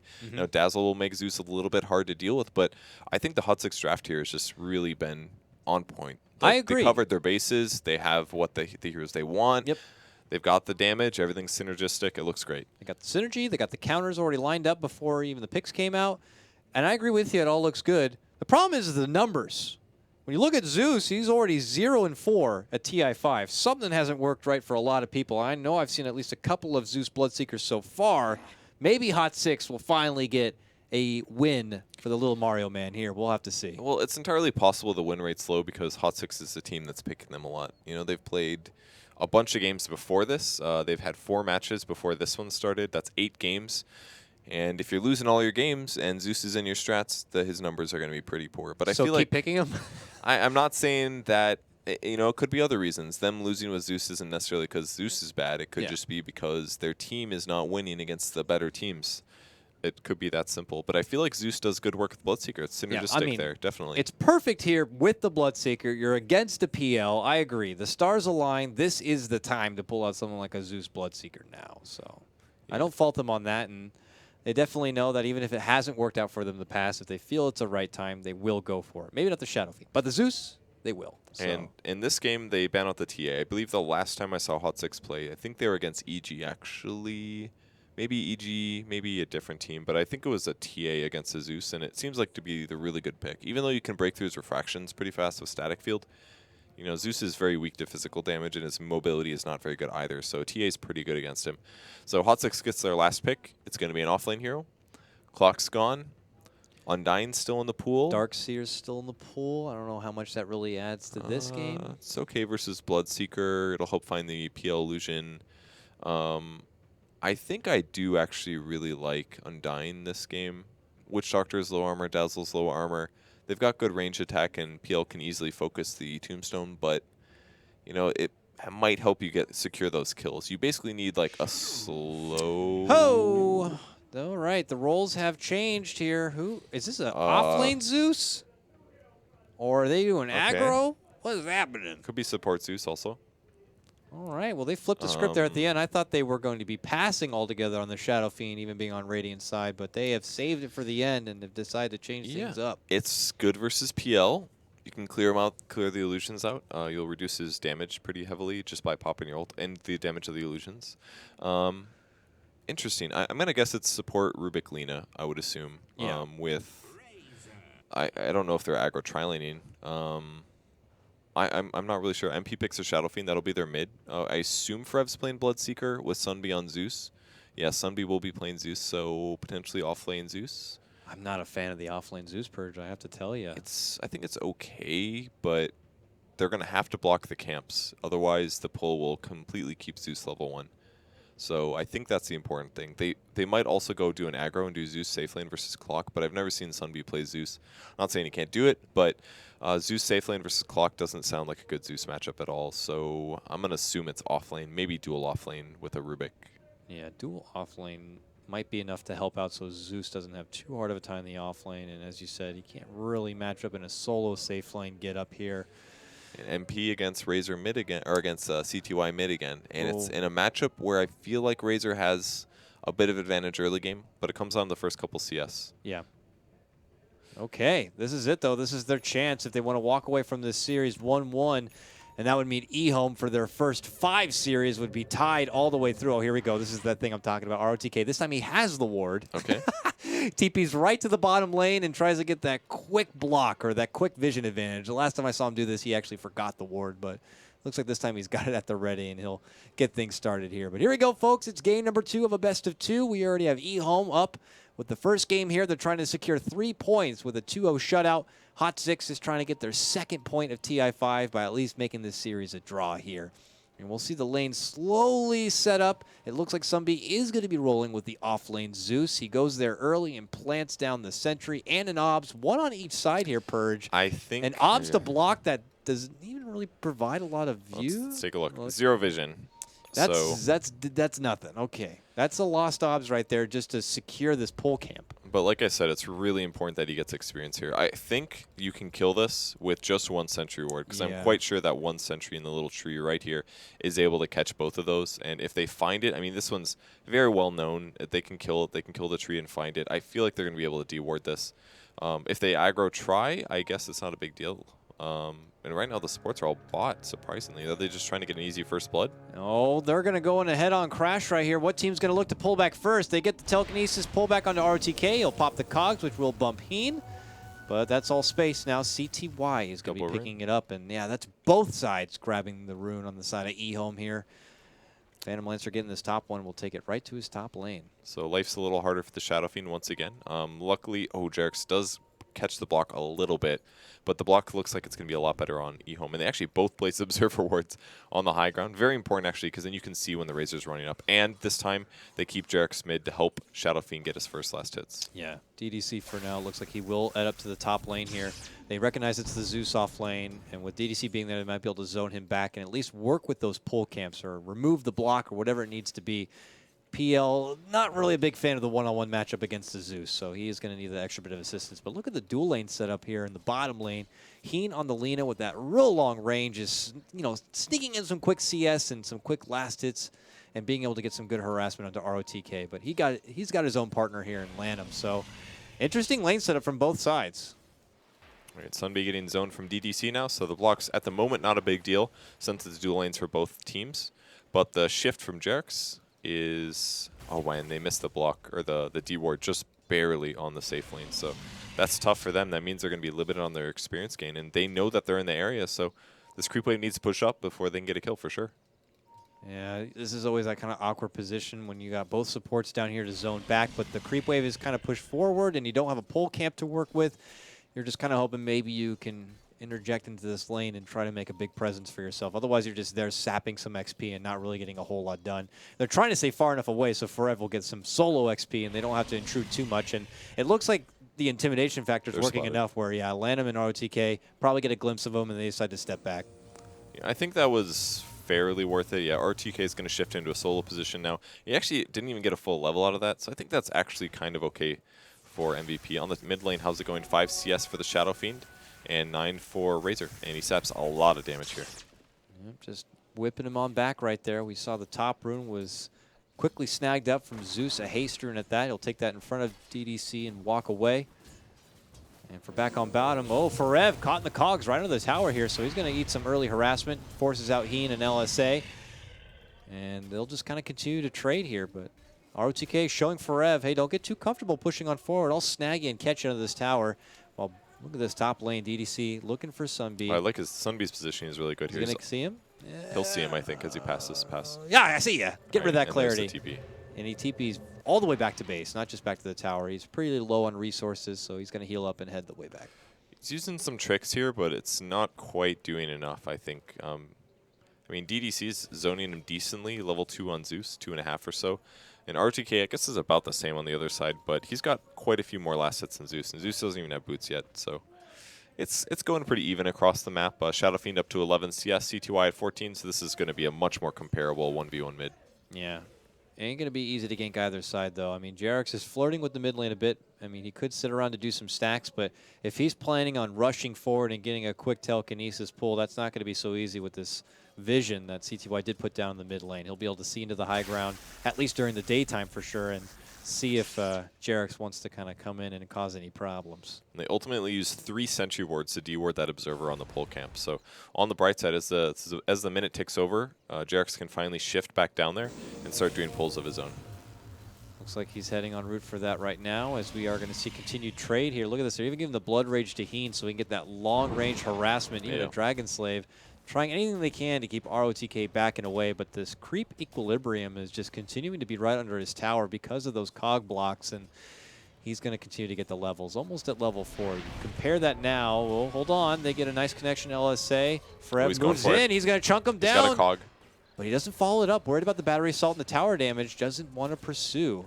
Meanwhile, on the other side, they might make a go here. It looks like Purge onto Sunby. You have Lanham, who drops down a pretty aggressive obs. Look at this. ZYF. Yeah, these just doppelgangers right to the trees. They scout him out. They got the Maldic. This Zeus is dead. And that is your first blood, and it's going to go to DDC. So an easy kill over there. I like that Forev played safe going for the dive there. It looked like the obvious kill, but he knew he had cogs. And worst case, it ends up with him pushing in trees and solo dying versus a clock, which can't happen. So, and even still, he's zoned. So Sunby going to find the observer where that was just placed. One of the nice benefits of having a Zeus, but he's got to be a little careful here. Yeah. Because if he stays too long, he will get killed as they rotate over. And they're just going to get so much free damage on this tier 1. This is going to be a little likely die from this. Yeah. They're going to cut it down. This is going to be a quick boost for everyone on the side of eHome here. Particularly CTY in general. And as he continues to whip back MP, look at this. Oh, big damage. Oh, he's a hungry boy. He thought about going in, but couldn't get the catch. A little sidestep into the fog, and CTY is going to eat a lot of harassment on the way out. So tower finally dies top. They will deward this ward eventually, but it's done its job. They got a kill out of it, and on the bright side for Sunby, though, this will guarantee him some experience. Yeah. Get a free lane to work with, no problem. Back at bottom lane, Jarek shows up once more. They're going to lead out. They get the lift into the blood right. Wonderful combo. And they're going to get the connection LSA. ROTK should go down here. That was a nice little choreographed routine that they had set up there. They pulled into the stun. They didn't just hold them in place or anything. Yeah. They knew exactly what they were doing there.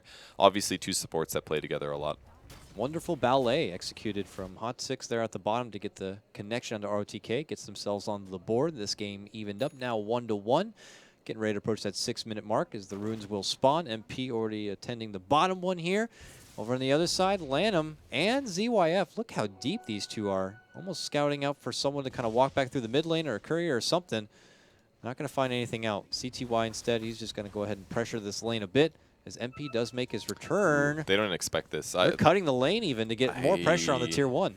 I don't think this was their intent here. They wanted to sneak around and go for the Shadow Fiend that was missing. Like almost every top team, if there's a Shadow Fiend and he's not in the lane, they know exactly where he is. He's in the jungle. So they just wanted to pass through and go for the kill, but they weren't looking at the clock and the creep wave spawned and walked right past them. If that didn't happen, if they timed that better, they easily could have gotten that kill on a solo Shadow Fiend. So a little bit unlucky for them, but well, it's not unlucky. It's honestly just a big mistake. They should have looked at the clock before they walked through there. So with that, the kill opportunity is going to be gone. They make their return back to the top lane, at least their DDC does, in conjunction with your PL. They'll continue to get the free farm up there because it looks like Sunbee is going to head up mid lane right now. Yeah. So this is a free top lane for PL and eHome. And CTY sees the Zeus and is like, are you really going to try to stand and swing with me? I will make a committed go. He has a haste room bottled up after all. Could be a bit scary. Yeah, definitely a little scary for there. But DDC pulled the creep wave back, so he can't just get that free experience top now. So he actually does have to play very scared. And Shadowfiend obviously can just jungle, so this is a good way to get some experience going for Sunbee. Unfortunately, the supports can't take it instead, but because the pull camp is back, they can actually start killing that. Though a new observer ward placed here by eHome blocks the medium pull-through camp. So if they do pull, they can only do it every 2 minutes, or they face doing a single pull and then pushing the lane. Yeah. But looks like they're just not going to borrow with the pull for now. They're trying to make their own push here and get some damage on this tier 1. Oh, the first Rupture going to connect onto ROTK. He's happy to run all the way back and behind the wave. Going to eat a Dragon Slave. Not a lot of damage, though, as both he and Jarek still pretty low on the levels as far as supports. But, hey, it's the space created for them to quickly get a finish here on this tier 1. Not going to get stopped. I don't think the glyph was even used for that. Oh, they pull him back, but Lena actually left. Might kill ROTK. No, he's battery assault. There's the TP support from DDC, and it was a bit of a waste, actually. All right, I think that was really good by MVP. I like the Rupture there. I thought it was well used. Guaranteeing a tower, it doesn't get denied. Nobody can TP support. All that good stuff. Gives them some gold advantage in the early game that they'll need. I wonder if they consider now making a move towards this PL, knowing that DDC made that long rotation all over the other side. He's not going to have that dazzle backup. MP is first, though, to this top lane. He's just trying to relieve the pressure here and take up some of that free lane farm. ZYF. He has the Aquila and a Bracer. Could go for the drums build up first on your PL. Everyone has their own PL style. They really do. It's all a little different. I've seen Vlad's. I've seen Mask of Madness. I've seen the Diffusal Rush. Maybe step off for a Yasha first. Everyone has their own way. I think this is going to be a BOT rush. We saw it earlier. I don't remember what team it was, but one team did it. They just did a really fast BOTs. And the goal was the other 4 heroes on their team would move around the map, and as they would get a kill, he would TP in, and then they would just take the tower afterwards because they'd have a hero advantage. And I'm guessing that because he still has brown boots. If he was going to get boots, he would have gotten them earlier, so I think it's just going to be the BOT rush into possible drum or diffusal blade, I would guess. No. Your Sunbee Zeus is level 6. Thunder God's Wrath is online. I'm not sure if they're looking to utilize it yet. Forevs, who continues to jungle farm with Rupture ready to go. Looks like building into an Ogre Club, possibly a Sage to lead things out, or BKB. We'll have to see, but I'm curious if they're going to look to put that to use. It looks like they could be here. Sunbee rotates away from the mid lane. They're hitting it bottom, but look who's coming in. Yeah, RTK charges at the high ground. Going to get welcomed with telekinesis. Nice connection of the hook shot, though. It's going to get the follow-up on the Jarek's. Brief TP going to get canceled from your battery assault. He goes down. RTK very low. Cleanup time. And Forev is using that low life to just quickly chunk on forward. Gets CTY right at the end of that. Gets a double kill for Hot 6, and they take that fight. Great sacrifice there by Jarex. His positioning was so that if the smoke did come, that they would be able to avoid it. And they didn't see the heroes on the map, and he threw a great telekinesis, great hook shot from RTK to catch up. But, you know, the double kill there, very, very good for Forev. And that puts him at 3 kills now, and he can pressure out the lane a bit. Just so much quick burst that can fire out from the side of Hot 6. Now you got your Lena, and of course Zeus showcasing that first Thunder God's Wrath. RTK was brought down so much, and because everyone gets hit with that Thunder God's Wrath, you could just see Forev go into ridiculous beast mode at that point. And he just is easily able to catch with CTY and gets the quick kill. So there's your classic synergy between your Bloodseeker Zeus combo, and with that he gets a new purse of gold, and Hot 6 move ahead as far as kills, 3-2 though. PL was not involved in any of that. He continues to farm up here in the top lane, and he now has those drums. Okay, so went for the drums first.